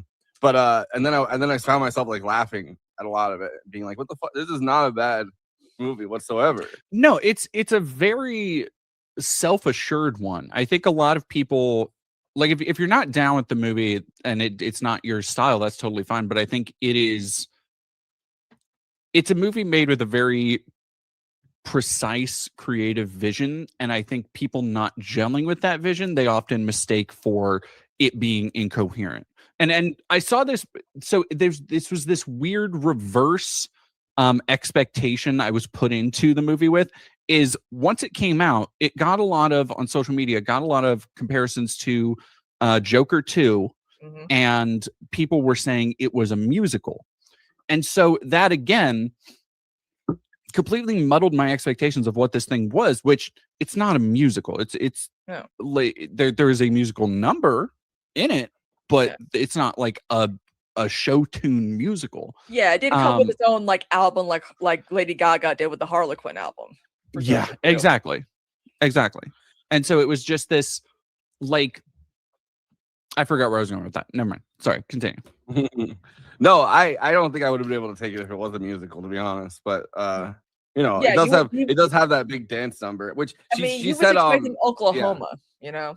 Yeah. But Maggie Gyllenhaal said pretty much like she was very inspired by like One Battle After Another and like Sinners, like all these movies this year that came out that defy genre. And she's like, what I really wanted to do with this was defy genre. Like, I feel like genres, we're living in like the age of post genre, and like all the best movies are like, you know, they throw everything together, and you really can't like kind of parse it out in that way. And I'm like, yeah, like that's actually true. Like I don't, like, we're kind of in a time where like you're no longer stuck making genre pictures. Yeah, and people want to put they want to put a lot of movies in like these boxes of a specific genre. It's like, well, you can't really do that.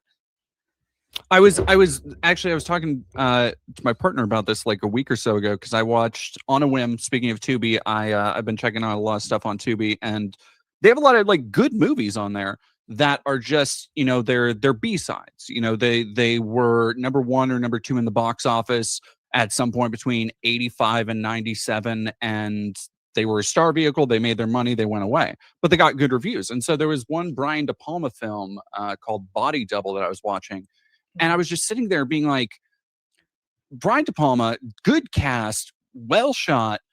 And it used to be that you had these very defined genre flicks. You used to have these kind of like the thriller space doesn't really exist as a viable box office thing anymore. Because if you're going to make a thriller, you either want it to be A24 horror or you want it to be like a big multi-blockbuster franchise, either a spy movie or superhero or something. And so people have taken those things. And the same thing people have noted with comedy, like the Scary Movie resurgence, and like Naked Gun came out and people were like, why don't we have more of this? It's because, well, people get their yuckums from Marvel movies and every other blockbuster now, because it has all been condensed. Yeah, and also a lot of people feel like, oh, we can't, we the woke and snowflakes and blah blah blah. I'm like, but the Naked Gun movie was actually funny. And no, it was. I don't buy that. I think that is. It's such a cop out. People will be like, oh, I'm like, no, it's just you can. People just feel like that they have to be offensive in order to be funny, and I'm like, no, you don't. You don't at all, and you can be completely ridiculous and like, yeah, that God, Naked Gun. I would do so many things for like 10 more of those movies with Liam in it, because that was fucking phenomenal. Sorry, can I swear? And I was. Oh yeah, you're good. Okay.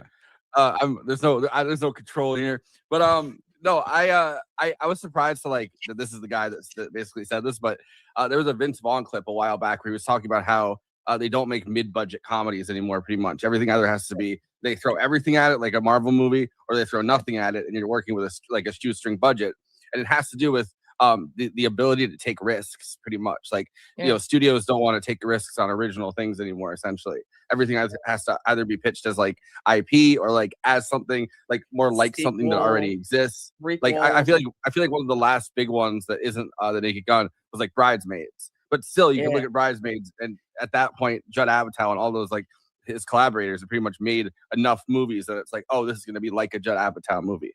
You know what I mean? Like, so there already was some kind of established brand to it. And I feel like because there isn't an established brand, people will take a lot of money and make something of this IP, or they'll give you no money and you have to make like a shoestring indie movie. But those mid-budget thing, like they don't make those anymore. At least for comedies. Yeah, because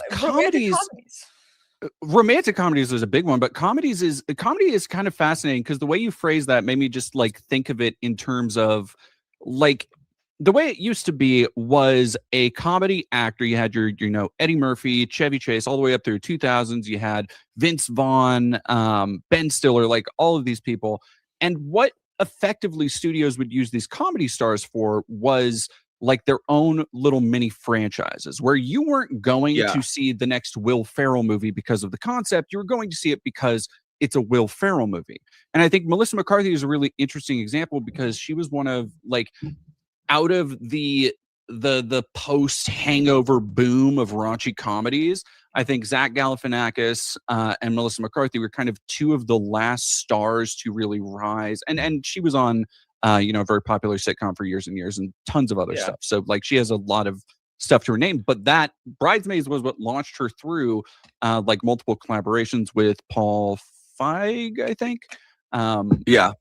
And you're absolutely right in that we don't really have like who is the funny person right now? Who is a bankable comedy star too? Like they tried to do it around the same time with Amy Schumer, and it did not. I was so but one of the. All right, sorry. Vagina. That's the problem. Amy Schumer is fascinating to me because so they've been doing these things now with movie theaters to get people to come back. They are kind of just grabbing at any anniversary as they can. I don't know if y'all have noticed this, where they will just be like, there was something that was just put in theaters. It was like something completely random. It was their 10th anniversary. And I was like, do people really, I don't know, it was Argo or something. But they did that for that one Amy Schumer movie. I think it was Trainwreck. Yeah, it was like 10th anniversary. I'm like, like it's fucking Sleepless in Seattle. It was bizarre. Yeah, it's crazy.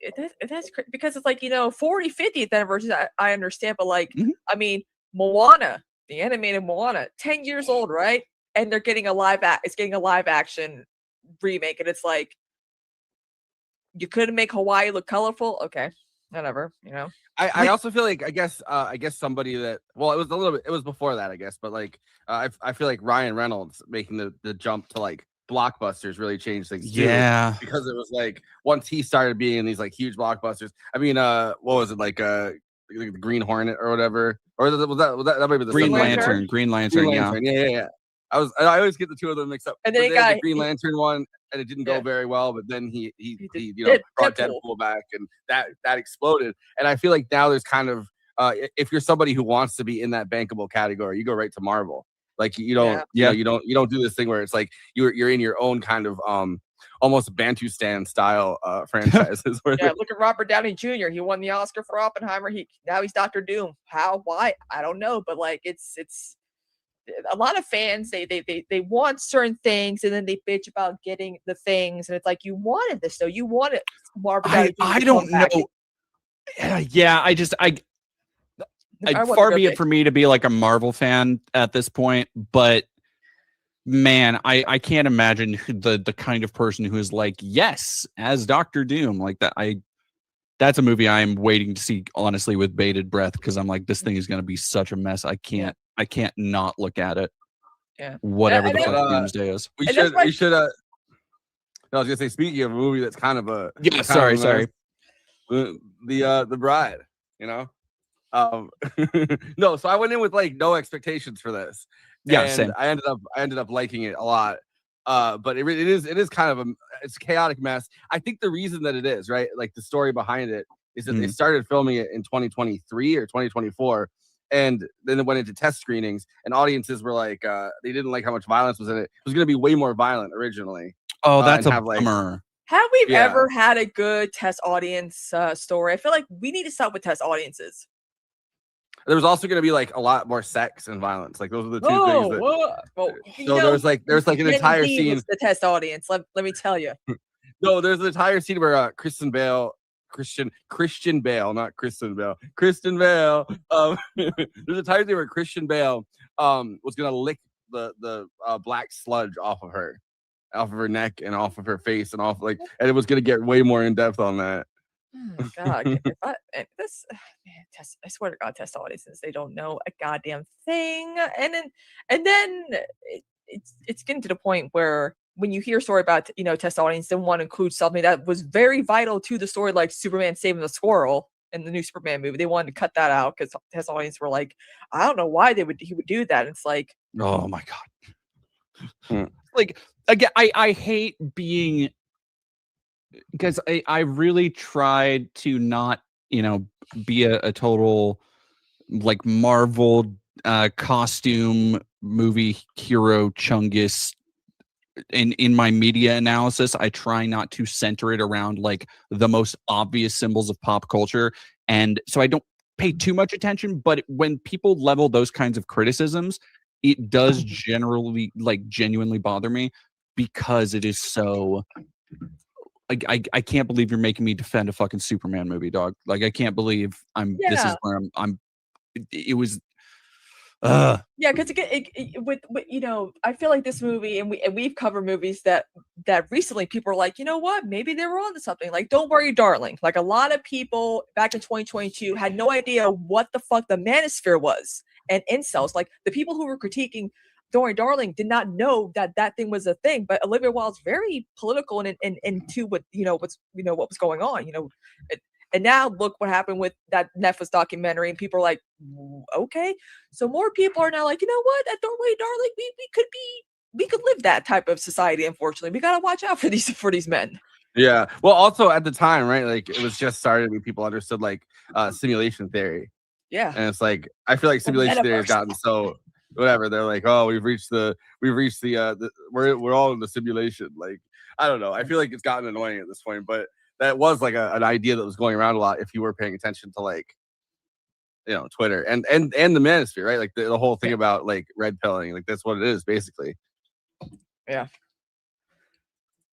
So speaking from the afterlife, Mary Shelley says she has a story she wanted to tell after Frankenstein, but could not due to her death.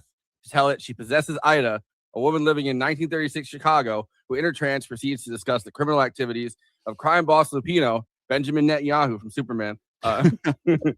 Lupino's henchman Clyde and James discreetly take her aside where Shelley's ranting causes her to fall down a flight of stairs to her death. Relatable. Any thoughts starting from there? What a way to start a movie. Yeah, it gets you right into the action. It very much like you get the tone they're going for right away. And when this movie is called, I think the thing that really bugged people about this movie was how much it kind of embodied not the fact that it was like this feminist girl boss fantasy or anything, but how much it plays on the perspective of somebody being subjugated by these men. Because what it actually reminded me of, that opening scene reminded me of one of my favorite fucking scenes in The Substance, which is just that absolutely disgusting scene with Dennis Quaid in the diner just eating. And it's because that's the only thing, and it's there is more depth to the scene because it's showing like what a predator he is, how he is like literally feeding on and not caring about her career. Like there's more to it than that. And I think that's very similar to this, where it is focusing on, and not even in a necessarily gratuitous, like Sam Raimi, super goopy kind of way, but it is framing these people surrounding her as these like almost hyena-like creatures preying on her. Yeah. By the way, did not catch this when I was watching it, but the setting felt very familiar. And like I've been to Chicago to O'Hare and stuff, but I've never been and I realized when I was looking at stuff on Facebook or whatever. So they shot it in Kingston, next to where my brother has his apartment, in Kingston, New York, upstate. And they took Kingston, which is like the city. It's like two towns away from me or whatever. And they use that as the city of Chicago when they're running through the streets. Yeah. Actually, a lot of it was filmed where I live. Elsewhere in Chicago, I had no idea that was the case until I was like reading online about it. Elsewhere in Chicago, Frankenstein's monster, aka Frank, arrives at the house. Frankenfurter arrives at the house of scientist Dr. Cornelia Euphronius. Having read about Euphronius' work on reanimation, I prefer her original work on animation, but that's just me. He enlists her to create a companion for him after a century of loneliness. Relatable. Euphronius and Frank choose Ida's corpse to successfully revive her, but she loses her memory in the process. Frank takes advantage of this and states that she's his bride and lost her memory in an accident. Yeah, at the end, it's like, oh, she don't remember anything. You know what? That's a good thing, because you don't want to know the type of man I am. What do you guys think about Christian? I don't know why I can't say Christian today. I guess maybe God's stopping me. What do you guys think of Christian Bale's performance in this? He likes doing freakier stuff now. Like we've seen him do, like he's won Oscars or whatever. Like he's just doing fun shit regardless. Like he did the Thor movie that everyone hates, and he's doing this. Like he's kind of like he's in like his I don't know what the phase of his career is, but it's like he's doing. Some actors they just do whatever now. They're doing like whatever. They got fun. Who cares? Well, yeah, I mean, what is he like? He's already been Batman. Like I feel like at this point, it's like what he's worked with our friend Adam McKay, for God's sakes. Like, come on now. But it's like I feel like you either keep doing stuff like that, and then you turn into like I guess Robert Downey Jr., where you're like, oh, I'm the face of a franchise or whatever, which is fine. But you either do that or you like or you kind of diversify and just go, you know what, I'm gonna get freaky with it. And I think not destroy my body in the process either, because that's what he's doing. That's what I was more thinking, because like he doesn't have anything to prove. I would put him like in the category of like a Daniel Day-Lewis in terms of that they're both very method, they're both very prestigious. And again, he has for Dick Cheney, he put on a bunch of weight. For The Machinist, he lost a shit ton of weight. Like he has done so much over, like he's been ripped, he's been big, he's done it all. He could play those roles. Now? Yeah, he can play Gavin Newsom. We know now. Like he really can just like he doesn't have anything to prove. So I think it's awesome him doing it. It almost reminds me of Yeah, no, Stevie Dammit over on YouTube, Nicolas Cage perfected the I'm Yeah. doing whatever years ago. Well, I think so. Nicolas Cage was more of a Oh, to please. but I think Nicolas Cage now is more in that area of like what if you don't have anything, if you were in it for the love of the art, which I do believe there are actors, Nicolas Cage, Christian Bale are among them, who I think that they are, almost in that Tom Cruise way, just like they just love film. They love making movies. They want to make new things and be a part of those things. And that really feels like Christian Bale here. I do not think like there's not a moment of this movie that he phoned in, which is like, I think to his credit and to the movie's credit. I like that he does his accent. He's not too worried about having the same accent the whole movie, because there's parts of the movie where he gets a little Hungarian with it when he's watching Ronnie Reed, and he has his little like gay crush on Ronnie Reed a little bit, because that's like his friend, right? Like that's his friend. The only person he's really felt like he's a friend is the projection on the screen. And then I don't know if I couldn't tell. I guess I wonder what you guys. Was he trying to do a Boris Karloff impression? A little. I mean, I think a little bit, but I couldn't tell. But the part where he's in the background during the Ronnie Reed movie, I couldn't tell if that's supposed to be him mentally projecting himself into the movie when he's behind him during that one scene, or if that's or if like literally you're supposed to build it, because later he's like, I was there, you smiled at me. I couldn't really tell if that was because later he projects himself onto the screen and you see him on the screen. So there's one thing I wonder if, because knowing all of the like, this is a work that is very still lovingly plays on and has a lot of respect for Mary Shelley's original work.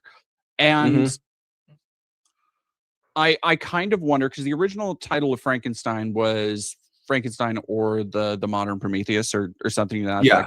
And I kind of wonder if it is playing on his obsession with that projector, like you were talking about, is playing on like similar Greco-Roman philosophy in like Plato's allegory of the cave, because he is so consumed with that image on the cave as his like escape from everything else. And I that could be total bullshit, but I was just wondering. I also just feel like, I mean, I don't know, like anybody that's kind of been really into movies and like was a lonely kid, or like, was kind of an isolated or like alienated feeling kid, like the movies kind of become your getaway, right? Like it's like you watch enough of a movie and it's almost like you have this friendship. And if you ever watched the original Bride of Frankenstein, which I did the other night, I actually hadn't seen it before this, and I watched it because it was, I hadn't seen. I've seen Frankenstein, but I didn't see Bride of Frankenstein. Well, it's funny too, because a lot of people think that the actor, what Ella Lancaster, like that was like her only film. I'm like, no, she had a long. No, she career, was Charles Laughton's. She's in a million films, but she also was Charles. He was Charles Laughton's hag. Can't say the other word, but but they were married, and he was gay, but she was on set for a lot of the time when he was doing Night of the Hunter, one of the greatest. Oh yeah, a little bit, but yeah. I thought you meant like he was a hunchback just in general. I was going to say the Hunchback of Notre Dame. Come on now, he was in that one. He was. But he also directed and wrote Night of the Hunter, which is like one of the greatest movies ever made. And after that, he didn't make another movie again. Yeah. So Frank and Ida see a movie featuring Frank's favorite actor, Ronnie Reed, and then they go dancing at a club. As they leave, two men attempt to assault her, and Frank kills them. Frank tells her to leave him, but she decides to run away with him. That's such a beautiful scene, though, because it's like kill for your woman. That's the men. You yearn, you kill for her. That is how. That's how you get the pussy. Okay, that's how you do it. They ain't of my existence, of my desires. And I was waiting for Frank's character to turn throughout the film. I had just this like kind of. And I'm honestly glad they didn't, because I'm so used to like a less sincere kind of film where a character has to have, ulterior motives, or there has to be a dark twist. And I'm so glad that they didn't make him explicitly any kind of like archetype of abuser. There are things he does that are unhealthy for a relationship, but he's generally well-meaning and genuinely, like, one of my favorite moments comes towards the end where like she says, no, I don't want to be called the Bride of Frankenstein, and he lights up like a fucking Christmas tree. It's like, yes, this is fucking awesome, you're so cool, oh, you're insane. I love his Yes, yes. Like he is the ultimate fucking wife guy, and it is really. I don't know. It's nice to have that kind of character, just a genuine representation of masculinity in a lot of ways. That is like he's pretty fucking ugly. They made Christian Bale pretty ugly for the movie. Yeah, but it's I don't know. It feels like the inverse of that kind of, why are all the Guillermo del Toro monster movie guys that girls fall in love with, why are they all hot? Yeah. And it's like, no, it is like, this They're is played by hot men. That's why. yeah, exactly. And it's, I don't know. I really enjoyed it. I thought it was such a solid representation and an extension of that character as well.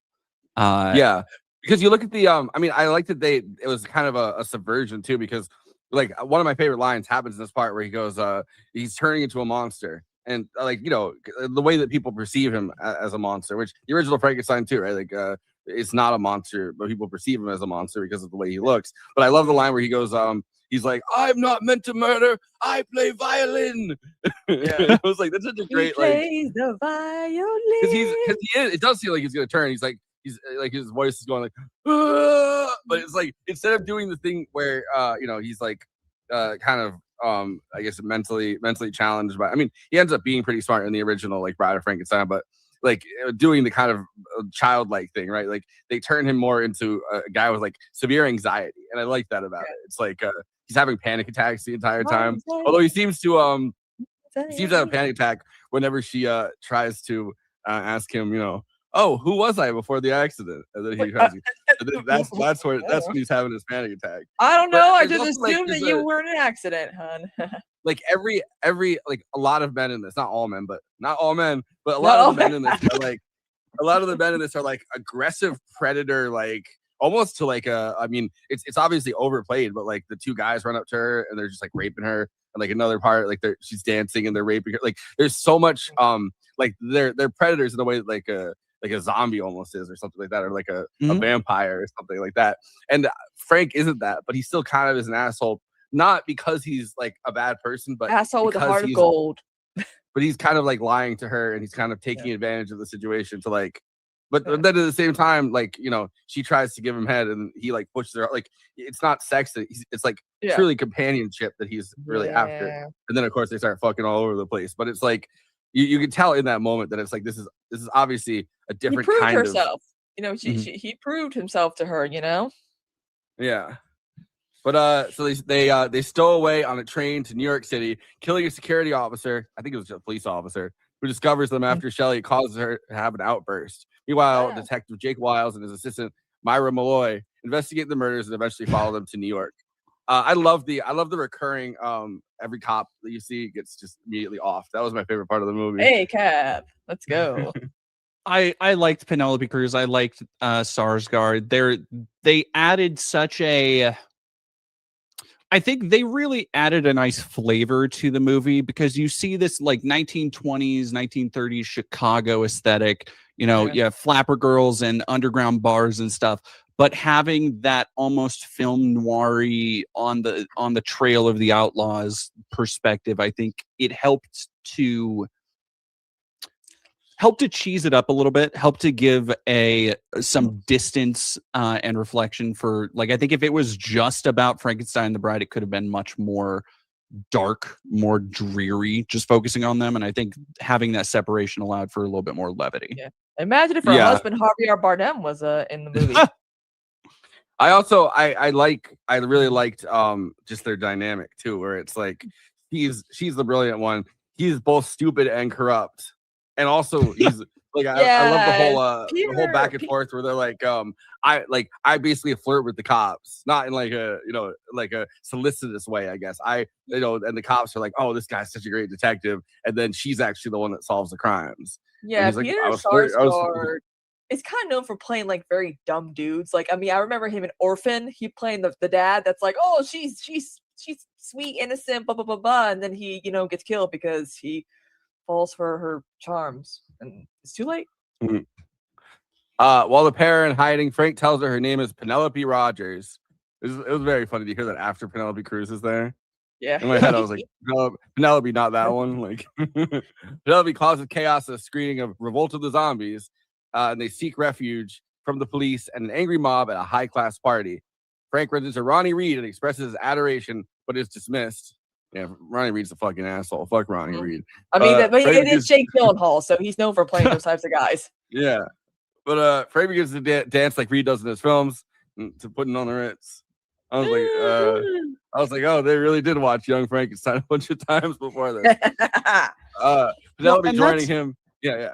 That's one of the things I actually really enjoyed about it was people were kind of, comparing it to obviously Del Toro's Frankenstein and then Poor Things as well. And I'm glad there's not actually that much connective tissue between any of those really outside of like somebody being brought back. The body, brought back from the dead. Like they're all very separate films, but it was so apparent that they studied kind of all of the different stories of Frankenstein, all of the different cultural memories and representations and interpretations, and did a lot from not just the literary perspective, not just the classic Hollywood movies, which can be very different from the book, but then also things like Young Frankenstein. I think it's such a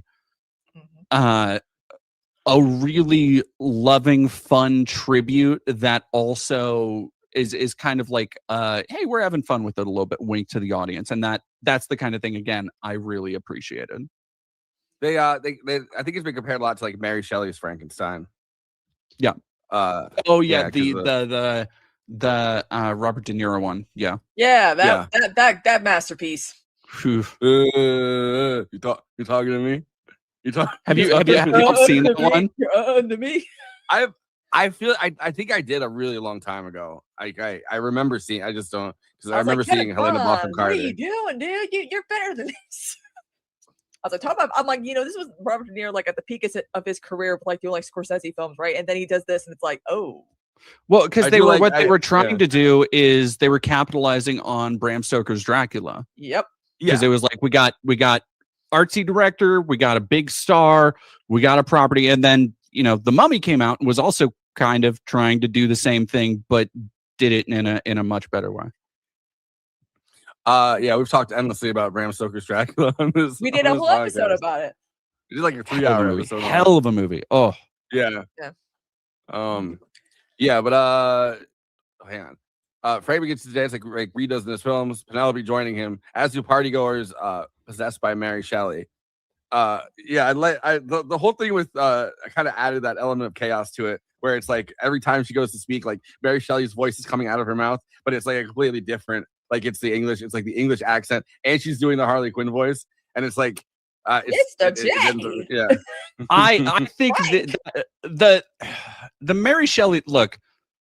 I have to just admire the sheer gall of it because it's an abrasive choice. But I really do think the Mary Shelley parts were the worst part of the movie for me. Yeah. Not necessarily because of like the sentiment or what was being said, the flow but almost. they picked two pretty annoying voices to alternate between. They couldn't get Margot Robbie if they want to do a good Harley Quinn, because sometimes when people forget, she was doing Harley Quinn, right? Like yeah. I mean, but I'm assuming she didn't have Margot Robbie's dialect coach, because the whole thing is pretend you got acrylics on, you got to do the whole thing, and then all of a sudden you're talking to her, then you're talking to him. It didn't sound like that to me. I'm like, nope, dialect coach needs to act like you're at the nail salon. Well, it's got to be hard though. Then you go blah, blah, blah, blah, blah, blah. Like she does like that fast rapping thing where she's like, it's basically rapping. Like she does the different words that sound similar or whatever. But she's like, no, she does like full on spoken word slam poetry. Yeah, basically. She's a poet. She didn't know it. Yeah. You're a poet and you didn't know it. But Detective Wiles and the police arrive at the party, but fall back when Penelope holds Reed at gunpoint and calls out men in attendance for abusing women. Epstein Files ass. They're gonna have her read they're gonna have Mary Shelley read the Epstein Files. Oh, great! Played by Wiles recognizes her real identity as Ida. Penelope kills a police officer, and she and Frank escape the city in a stolen car. Another, I think this like a lot of that sequence was here too, like because when they pull up on that road, I was like, I recognize that road from like It's kind of like when I watched Who's Your Caddy, and I was like, yeah, they filmed this right in the golf course right around the corner from where I live with Jeffrey Jones, the pedophile. the craziest one for me. The craziest one for me was Materialist, where I was like, I've seen that barn. And then it was the barn next to my middle school. And I was like, holy fuck, I have seen that barn. You've been there. I passed it every day on the bus. Penelope and Frank's crime spree becomes well publicized, and Lupino recognizes her in a newspaper. He executes James for failing to silence her and dispatches Clyde to kill her again. There's a lot of like Bonnie and Clyde references. There's a lot of silence complicity kind of stuff here that I like that they do throughout this. Boy makes a connection between reports of the murders at sightings of the parent cities where Reed's films were set. Yeah, they're just going to the movies. Like this, they could have the same. They're fucking. They stay at a hotel. They fuck. They go to the movies.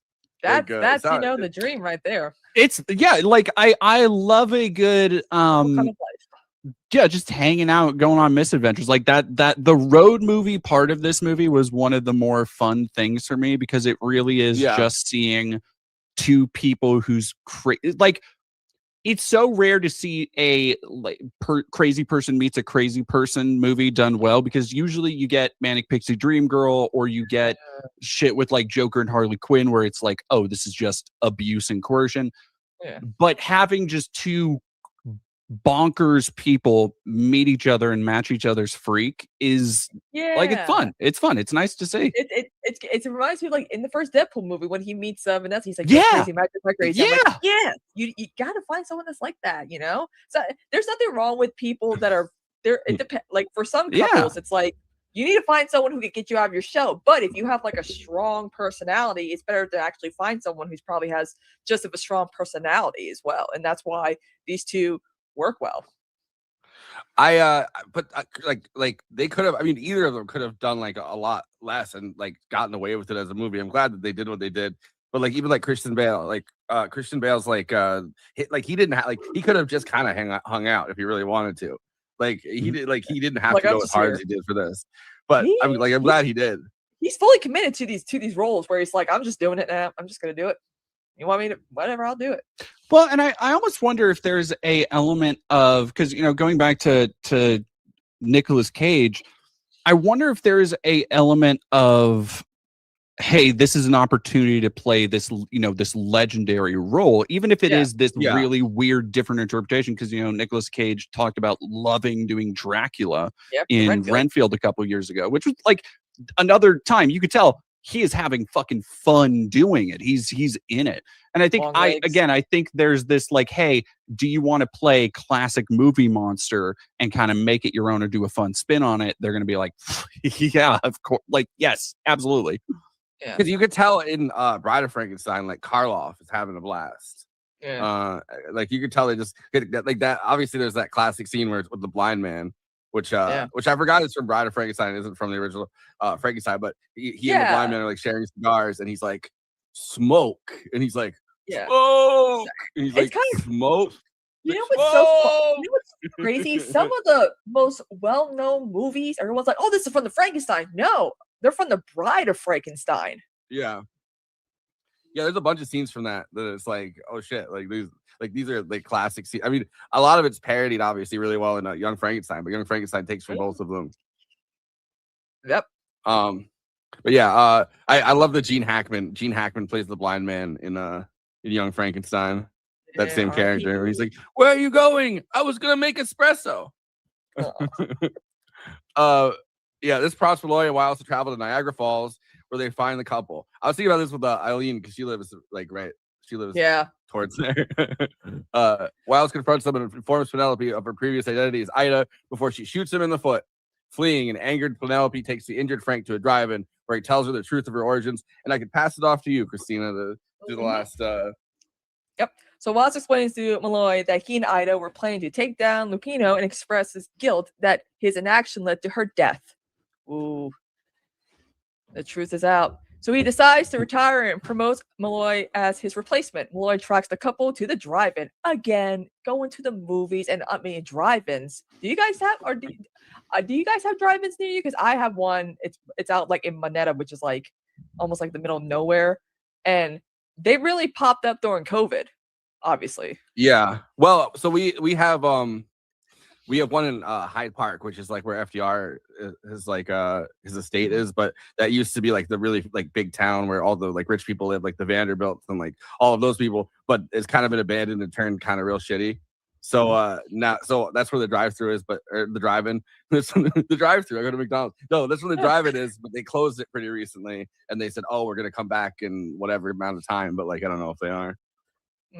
Yeah, I don't. We don't have, the closest we'll have is something in a park nearby, but it's not like you can drive up to it. It is, it's like a family movie night type thing, and like a projection. They're pretty well attended, but it's not the same. It's expensive to run one of those if you're not. Like, I bet. Oh, holy shit, I bet. Because I remember like near my house they have summer movies, like they have like this giant screen they put up in town and everybody goes to the movies, and it turns out it's like $300 to $600 every time you want to rent because you have to get the rights. Yeah. Oh yeah. That's why a lot of them do the double features too, because drive-in movies, they're not as popular, and you want to do like a double feature so that people can actually be there for a while and get some money's worth. Because I remember I think it was The Ugly Truth and then Orphan. One of my double features. You sell popcorn and stuff, and then you can make the money back. But like it's a struggle. Like if it's not well attended, then you're just out like $500 that you've given to Warner Brothers, and you feel like shit about it. Yeah, it's gonna be Paramount. But yeah, that's the thing too. Like a lot of people complain about like, oh, so much stuff is so expensive now at the movie theaters. I'm like, yeah, but I'm like, movie theaters make their money by selling the expensive concession. But half the time, they don't even check your purse, so you should be fine. Yeah, no, they never. I always bring a backpack into the movies, and I'm waiting for the day that somebody gets too zealous about it, and they're like, "Let's see what's in the backpack."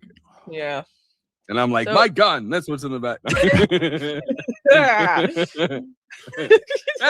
See? You like a water? Look, it's a water gun. So, let me take my candy into the movies, or I'll shoot myself. Squirt. So Frank apologizes for his actions and affirms his love for Penelope/Ida, who decides to call herself the bride. Oh, honestly. But Frank's like, my bride. She's like, not your bride. I'm my own bride, bitch. And he was just like, cool, awesome. I'll take it either way.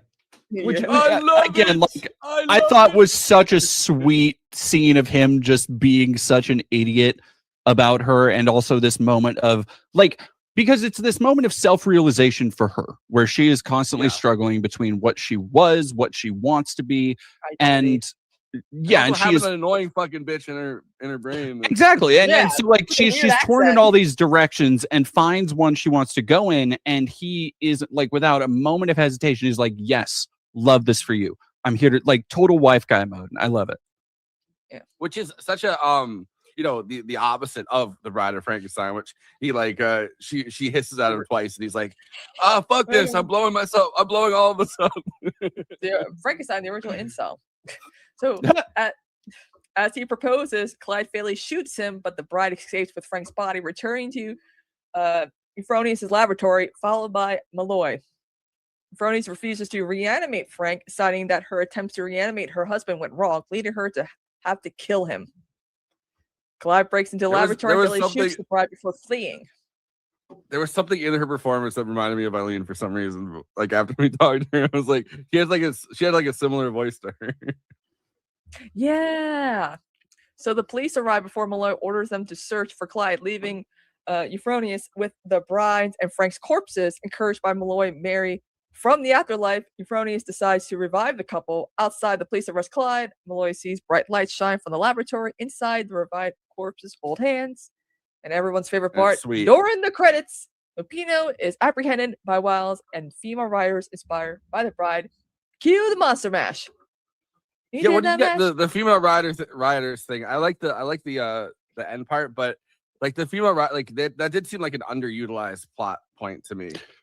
Yeah. That was one thing that I was like, I feel like there was a Just I feel at some point this was going to be more like Joker in some ways, or like The they were ending, like- going, yeah, like they were going to have something to that effect, because you're right, it's absolutely underutilized. It's brought up in the last like 80% somewhere, or last 20% somewhere, and the most we ever see is Euphronius's like Igor having it, which is never really expanded on at all. Yeah. Like there's, I don't know, she shoots the cop and then everyone's like, we love did the her. match. She shot, which I was like, yeah, all right, I get that, because it's like she shot like 6 cops at that point, and it's like that is my favorite part of the movie, so I can see. Yeah. But they're all like, we love her. What are they? There's like that brain attack or whatever. But everyone's like, brain attack. Yeah. But also too, I feel like younger generations don't understand like the connection between like the Bonnie and Clyde. Like they're, we know those I've seen the Faye Dunaway As like folk heroes. Yeah, I mean their assassination was filmed like in one of the earliest films. Like I remember watching like a documentary about them, and you see like them shooting at the car, and then the film footage after their bodies laying in the car. I mean the bullets like. And the autopsy, photo, their corpses where they're just so torn to pieces by the bullets because they just. I'm like, okay, cops, you got him. You don't have to keep shooting them like 5 billion times. You got him. Well, there's this weird time period early in kind of the 1920s and 1930s where the FBI especially was trying to. They were creating the legend of the G-Man essentially. So like a federal agent that's a certain kind, like he had a certain kind of stature. And he's like this young buck, this young kind of gangster hunter kind of figure. And there was so much media that went into that. Like one of the reasons that J. Edgar Hoover was able to survive as long as he did in his position, I mean, he literally died in it, was that he created this media empire for himself while running the FBI, where he had all these people that would film him and like he would bring them along, and there was all these things to it. So all of these, like a lot of these big shootouts were filmed because it was like it was part of his like creating a legend around his agency, essentially to protect himself from ever being retired And exposed for being closeted. Yeah, that too. But Mhm. but it's like he beamed himself to every house and every movie theater in America essentially. Yeah. But no, I think the element of it almost feels like a leftover of the movie being 30% cheesier than it ended up being, or more campy. Like it feels like something you would see in almost a trauma movie, like something just so completely wild and out of field. And I don't know, I kind of wish that they would have gone farther and made use of that, because like this is a movie that swings for the fences a decent amount of the time, from the acting to just conceptually to the pacing and tone. But I'm always down to see more crazy shit. But I mean, look at Lisa Frankenstein too. That what you said it like in the Jennifer's Body, Diablo Cody, like universe. A lot of people are like, I didn't what, and it's like, guys, you're gonna get it eventually. I kept thinking Lisa Frank for some reason, like the brand that we all had in middle school. Yeah. But like it was another interpretation of like the Frankenstein story, and how like there's that weird like tie to love and revival and whatnot. So it's like we're seeing an uptick in like the Frankenstein story being retold in many different ways. Yeah, well, I mean, because there's so many ways you can go about it, right? Like there's obviously the loneliness reverse Frankenstein way, kind of like what Lisa Frankenstein did. There's also like, I mean, like I like this. I like their thing where it's like, oh, we were dead anyway, so who can you gotta live for today because we're brought back from the dead. And then I liked it. The Ida like character owner, she's like, isn't everybody? And he's like, no, not everybody is. That's actually very few people are. Yeah. But I feel like the part that's been endlessly mined, that it's like the playing God. It's like you don't want to play God, you'll create like a monster out of it. But it's like Frankenstein became such a sympathetic monster. But then also you can take it in so many directions, because he's either very lonely or he's very kind of emo about his life. He's like I don't even want to be here, man. Like I don't know what or you could take it Dennis Hopper. Or you could subvert it and you have like a happy Frankenstein that's like, I love to be here. Then everyone's like, monster. Well, like it's like oh god, the Creature Commandos. They have a Frankenstein and a bride, but the bride she's like she wants nothing to do with them, and he's so like set in on like anytime he sees her near like a man near her, she's not interested in any man. But he's like, oh my god, I gotta kill this guy because he's going after my woman, and they're like, dude, she's not interested in any of these dudes. She's not interested in you. She's not gonna be interested in you. She's not gonna be interested in anyone else.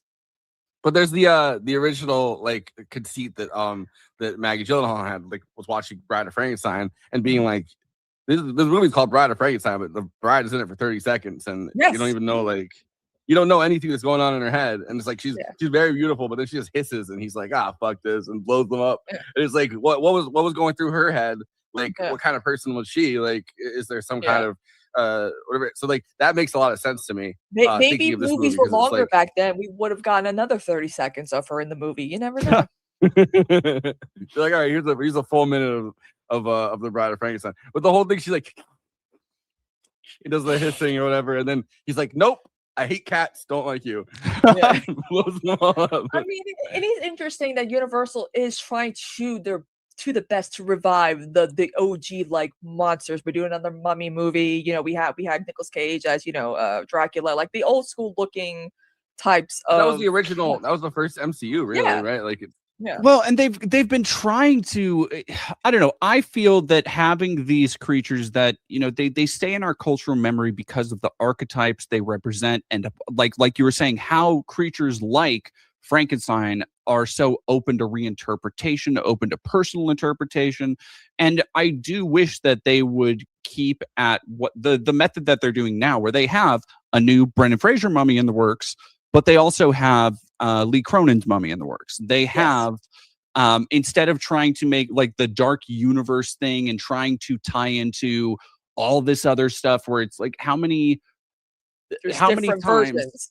Yeah, exactly. Like just let it be. It reminds me of what I would like DC to do is that like, I don't need to see all these characters in movies and shit all together. I just want good stories. I want good stories with good beats, and like that's really it. That's why I like, what James Gunn's doing. He's like, Robert Pattinson could be his own Batman. Like the Clayface. I'm excited for the Clayface movie because that's going to be tying into like that era of Hollywood too, if you think about it, because it's based off of those monster films. So I'm very excited for that because it's going to be a body horror type of film. So I'm super excited for that. Yeah. So no, I think like the idea of Joker having knocked down the floodgates on like, let's take this IP and make it its own thing, but in a way where it doesn't need to be, here's the cinematic universe of Clayface. Like I can just take one, maybe two movies, and I would like, how awesome would a focused body horror Mr. Freeze movie be? Or, like that you can take it in so many different places that I wish more people would do. Yeah, that's why I like, people are forgetting that Marvel's punching out so much stuff. Like they're like Wonder Man is getting a second season, and yet they just dropped that like that, and people forgot. I'm like, okay, it must have done well.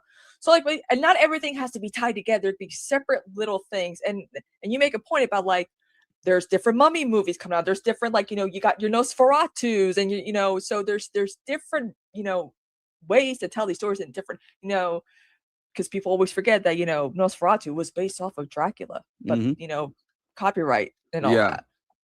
But I love that. I love it. Like in the 1940s, they had Mummy's Hand, Son of Dracula. Then they had Dracula meets the Wolfman, and Dracula meets the Wolfman. Another one, House of Frankenstein, Mummy's Curse, House of Dracula, Abbott and Costello meet Frankenstein, Abbott and Costello meet the Invisible Man, Abbott and Costello meet the creature from the Black Man Lagoon. too. That's another one they adapted, but very much modernized into like this guy's actually like a creepy stalker. Oh god, I love that Invisible Man. Holy shit. Yeah. So like you can take like these classic monsters and do something new and modern with them. That's why I'm excited for whenever Guillermo del Toro adapts the Lon Chaney's Family Opera to fix the fucking ending, because he's supposed to be redeemed, not get chased by angry mob and get drowned in the river or whatever. I like a Del Toro Phantom of the Opera would go insanely hard. Mm-hmm. I like that the Invisible Man is basically the opposite story to Frankenstein in a way, because Yeah. it's like Frankenstein, any room he goes into and he shows his actual face, it's like everyone's like horrified. There's little man, he has the same wrap around him, kind of that Kristen Bale does in this movie. Yeah. I was but like, yeah. I was watching. Unfortunately, with 4K restoration, you can literally see all the little practical effects they make for that Claude Rains Invisible Man movie from like 1930. You can see the strings, you can see the tape, you can see everything. And I'm like, don't do that. But it's amazing with what they were able to work with back then. Yeah, I don't know. There's so many. Yeah, the 4K restoration thing does really bum me out because it. You can Like see, one of the things. And Oh, the makeup throws me way fucking off. Watching The Wizard of Oz today, I'm like, no, I don't. It's not even just the texture on the makeup. It's what really pisses me off is especially in like 90s movies and stuff where they recolor and retool it so that the makeup, which was supposed to highlight and shadow and contour, looks like it's just orange or reddish kind of blotches in these, and you can see clear like that shit bugs the hell out of me. If Wow, they're talking about doing a Javier Bardem Frankenstein at one point. I'm just looking at the ones they I'm looking at the ones they abandoned. They're looking at an Amy Pascal, Sam Raimi, Bride of Frankenstein. Oh, that would have gone hard. Yeah. Fucking that. Any others? There's a whole bunch. There's a I would Helsing love to one. see. I hope Sam Raimi does do. I think him doing a monster movie would be fun next because I hope after Send Help he gets You don't to think do the Wonderful more and Powerful Wizard of Oz was good enough? No, God, I always forget he fucking did that movie. It's the worst movie. But you know what? Like with the Oscars, a lot of people thought, oh well, The Bride came out. This is gonna ruin Jessie Buckley's chances for the Oscar. And I'm like, it wasn't Timothée Chalamet's ballet comments that lost him the Oscar. It was the fact he wasn't, rubbing shoulders with the Academy voters at these important events, like Michael B. Jordan was. They've tried to bring back Creature from the Black Lagoon with these are the different directors that they've tried to bring it back with, and it's all failed. John Landis, John Carpenter, Peter Jackson, Ivan Reitman, Guillermo del Toro at one point, and then in 2004, did he just do James that with Gunn. Shape of Water? Yeah, but they would have had James Gunn, The Creature from the Black Lagoon, in 2004. Oh, that would have been interesting. What's interesting though? Why? Like what is there? It's a fish, man. Like how fucking hard can it be? Like what do you? Why so many people going through it all? Fun fact. Each time they're like, we cannot get the gills right. The gills are not what. Fun fact, and y'all know I'm a Backstreet Boys fan through and through. When they did their Backstreet's Back Everybody music video, they wanted to do like superheroes or something, and they're like, let's do like a 90s version of a Thriller. So they came up with the concept of them being different monsters from like the golden, monster era. Nick originally wanted to be the Creature from the Black Lagoon, but they're like, that makeup would be worse than Brian's werewolf pimp makeup. Okay, simple. So he did the Mummy instead. You had Kevin with the Two-Faced Jekyll and Hyde spin. You had Howie as like a Gary Oldman Dracula. AJ as a Phantom of the Opera. Brian as a very pimped up wolf. So yeah, I actually own the VHS tape of them actually making that music video from way back in the day, and it's still the zeitgeist. I saw that music video for the first time not but a couple months ago, and it is a trip. It's a trip for sure. Mm-hmm. There's like so many of these movies that they abandoned. Because I'm sure it also becomes like a pitch, and they go like, "Hey, do we move forward with this?" Nah, the schedule, and then it just gets left by the wayside or pitched to somebody else. Yeah. Yo, in February 2020, they had a musical titled after and centered around the Monster Mash that was supposed to be in development. Oh my God, I think I heard about that. And then COVID happened and it got kind of shelved, I think. Give us the Monster Mash, the musical, because that is exactly what the TED show talks about. TED's like, okay, so we're gonna actually make a song called the Monster Mash about a dance called because it was like a whole like bit where it's like the Monster Mash is about a song, about a dance, about a song, about a dance, about a song that doesn't exist, and it's like, what? Yeah. Well, so they also they were about it. Right after Nomadland, they were working on a Chloe Zhao untitled Dracula film. Oh, like Buffy. there's so many of these. Give her you can't give us the Buffy. Reboot. Let her do a Dracula movie. Because Oh, you have yeah. a Dracula movie from a female director. You know, like, hey, anyone? Yeah, they should get Maggie Gyllenhaal in there. There you She'd go. do a good. I love it. They should have her Female- do wait, Dracula. wait. They should have her do Dracula meets Frankenstein. Isn't I feel like the female Dracula is Carmilla, if I'm not mistaken. I think that's her name. Tone. Carmilla the vampire. She's like a female. Tone. There you go. It's the female Dracula is Carmella Soprano. Yeah, she's doing like soprano makeup ads now for Maybelline or whatever, and I'm like, what? Really? He was your Yeah, they're he all was over he was TikTok your now. he was your powerful vampire is what he was, and in this house, Dracula's a hero. End of story. In Transylvanian. All right, you want to do letterbox one-liners?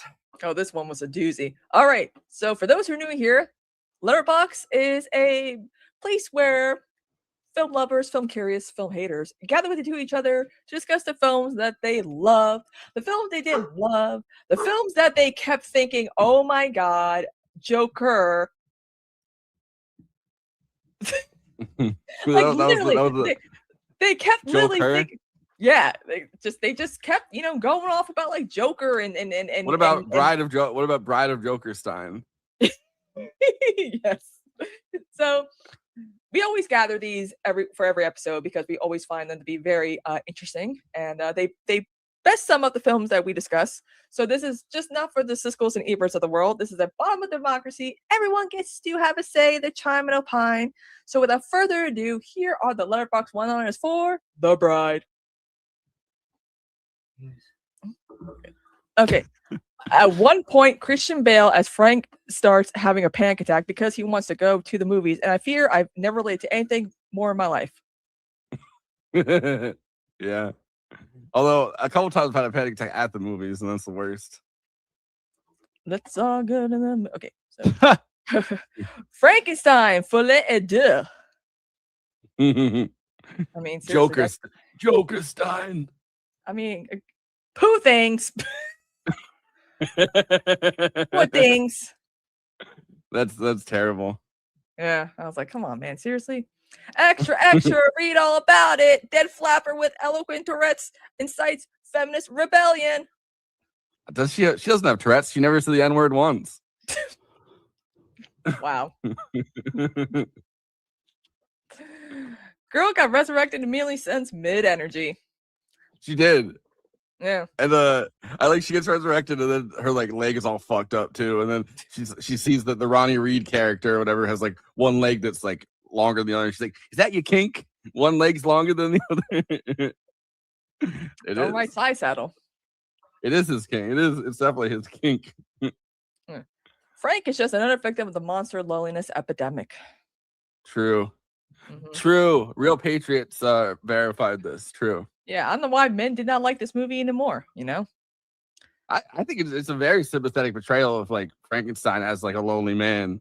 Yeah. Like it's kind of, it's like the world, and like it's as people love to say, I mean, it's like patriarchy that's kind of fucked Frankenstein. It's not it's not his own whatever. Like I think in terms of like being kind of an incel character, like I think it's one of the more sympathetic portrayals of one. Yeah. And yeah, men didn't like it. The Joker. Get it? Yeah. Yeah. Meh. Jessie Buckley put her whole pussy in this. I saw that one as I was scrolling. I was, it's so funny because again, everyone's like Oscar, and I'm like, listen, she started in reality TV she could do musical, like actual like movie musicals because she actually has a musical theater background. So it's like you got to meet Liza Minnelli. Yeah, Liza with a Z. Bringing a traumatized woman back to life for the pleasure of an involuntary celibate man, I would prefer not to. Listen, it was a woman who did it. Exactly. It was a woman who did it. It was. Can't blame the men for this one. This is on us, ladies. So those are the Letterboxd one-liners for The Bride. You can find Forrest over at Always Flocking over at Movie Night Extravaganza, right? Where he's logging in everything that we do and plus other stuff that he logs from time to time. He's always logging. You can Yes. except that one. You've seen it multiple times. You can find me at Kristina. I'm logging stuff here and there. You know, you can. I did my Peaky Blinders movie one-liner. R.I.P. Tommy Shelby. You would have hated that gift. Anyway, you on Letterboxd by any chance? Oh, yes, I am. I am at Bad Durandal, BADDURANDAL. And I log all sorts of stuff that I watch. I've been on a tear. I've been really actually going through and watching a decent amount in the background lately. So Yeah, there's always a lot of new stuff. A lot of good horror movies that come out this month too, because we got the Ready or Not 2, Here I Come, and then also the one with Zazie Beetz is coming out this weekend. I'm excited. Oh yeah, heard good things. They just put up like the poster of it for like in my local movie theater. They're like, it's coming out. You get ready. Ready or Not. Oh wait, that movie came out the week before. Damn. ready or not. Here I am. It's me, Zazie Beetz. All right. I'll just here to be an arrestable offense. Arrestable offense. We do it so much. Listen. Silas the raccoon. Listen, if you are looking for a podcast that fucking hates Amelia Perez, you come to the right podcast. But I still like that we have the yes. I'll always shout out to always have Amelia it Perez for giving us that. All right, well, I'll hit it with the plugs though. If you're watching us on YouTube, please like and subscribe, and then hit the bell to get notified whenever we're streaming. And we'd humbly request that you watch the video to the end because it helps us with the algorithm and helps more film fans to discover the show.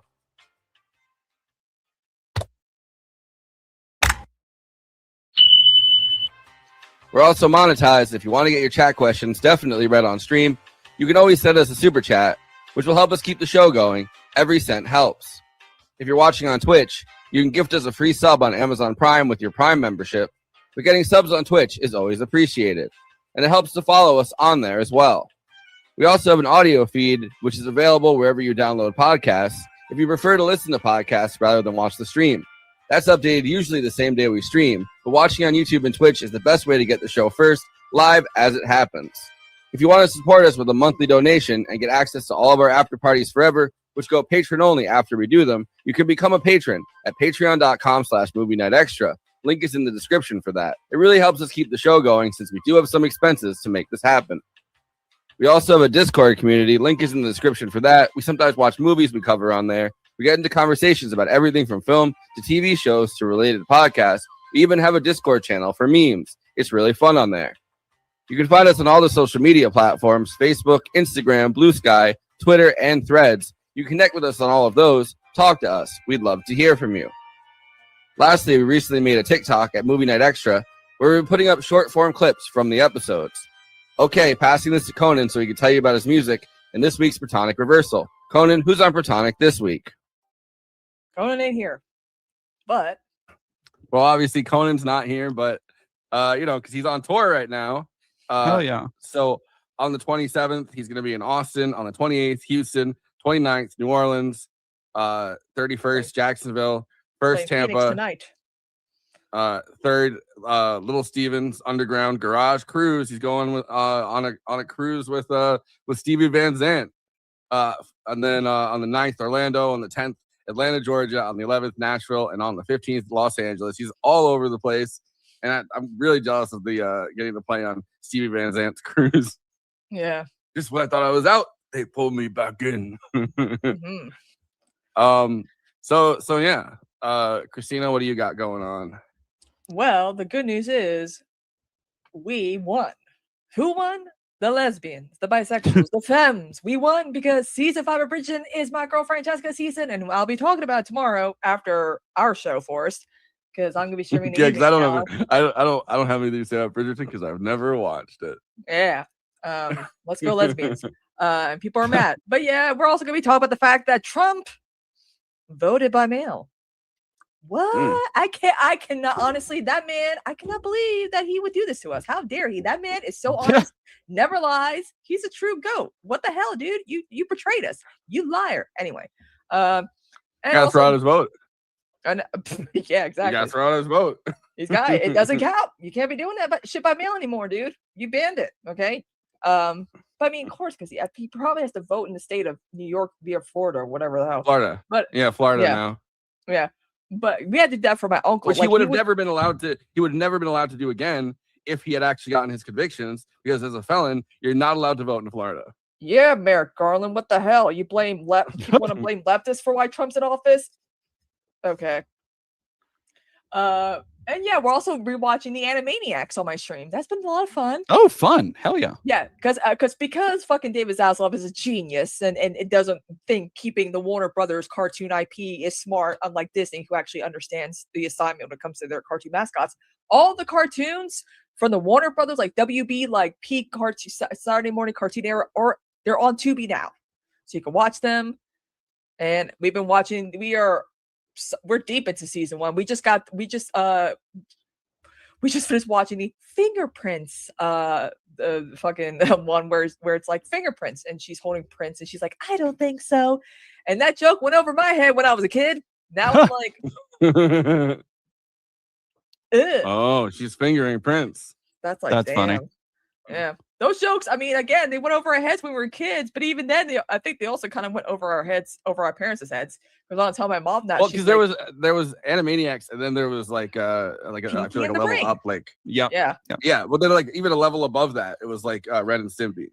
Yeah. And it was like parents were like, I don't know if you're allowed to watch this. Yeah. Yeah, the scene where he's like literally like jackhammering him. I'm like, what the fuck is this? By the way, I was thinking about it because watching The Bride, there's one moment where they go, "Oh, real monsters!"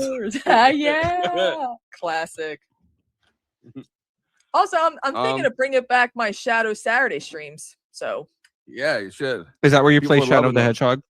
no, it's where we watch the gothic soap opera from the 60s, Dark Shadows. Oh, Dark Shadows. Okay, I got you. Okay. You should do Yeah, your thing sounds cool too, though. You should play Shadow the Hedgehog on stream. Sonic Saturdays. Hell yeah. But Dead Domain, what do you have going on? What's going on the channel? Oh boy, always something new. I just got done well, a couple weeks ago now, but I put out a video. I watched all the way through the Daily Wire's attempt at a fantasy show. You watched the Pendragon cycle? Oh Christ, did I? Did you have to pay for the or did you get a free trial or whatever? No, neither. Let's say, but ain't no way I'm paying for that. Yeah, that's out on the channel if you want to know what a nightmare an attempt by the Ben Shapiro Matt Walsh company can look like of making a fantasy epic. Those would benefit from incest, actually, believe it or not. It's they star Brett Cooper, who looks like the product of incest because oh she my looks God, like she's so. She looks like the girl version of Ben Shapiro. The funniest part of that video for me was being able to show and capture like audio from the show of how Brett Cooper's accent changes multiple times, sometimes even in the same scene. It's hysterical. And anyway, she's other than that, she's not an actress. Like that's crazy. Like, and like it's crazy that they put her both in that and in Snow White. Yeah. It's other than that, I'm always working on new stuff. I've been working on a kind of long form video essay. And then I'm streaming Monday, Wednesday, and Friday, stream politics, news, sometimes games over on twitch.tv/Dead Domain. Nice. I should say this is the last episode we're doing for a little bit. We're taking a hiatus because I'm going on a trip. And oh hell yeah. Yeah. So we're like and Conan's on tour. So it would just be Kristina reviewing movies, which if no she one wants to to, see she that. can, but you just yeah, come to my so Twitch this stream for that. But we've had such a like crazy few months or a couple months of this because the Oscars and everything. So we've put out a lot of fucking content. And Adam on McKay the and channel. Josh Olsen were on like back to Yeah, back. and they're coming back on in May. Yeah, again. they Oh, hell invited yeah. themselves back. Well, Adam's invited himself back on like 180 more times. I'm like, cool. Yeah, he said he was like if you guys want me, I'll come back 180 times. And we were like, all right, Okay. That's awesome. When you came on last year, like we talked about the other guys, and then we had Adam McKay on, or we were gonna. I can't remember which one it was, but yeah. But all right, Dead Domain, let's hear that final thoughts about this movie. I quite like The Bride. I would rather have movies that are flawed but self-assured like this, that are different, engaging, but like I said, that are a little messy. I would rather have a bunch of these than most of the like Marvel or franchise stuff that we get nowadays. Word. Kristina, final thoughts? This is going to be a future cult classic. People are going to look back and be like, you know what? Those risks we're willing to take. Go Maggie I mean, Gyllenhaal. I love a big swing. I think big swings Yeah. are like, I'll always cover a big swing if someone takes one. It's like they take Not- a step not- and say, please, no, it was not- not fun anymore. Not at my legs, but please don't take a big swing at my legs. But Yeah. anything else. But yeah, thanks so much for coming on. And I guess we'll see the audience on the. I mean, besides, I guess tomorrow for Absurdity Space. But besides that, it's gonna be like almost a month, I guess. that we're taking a break. So good to see you guys. Good to see everybody. And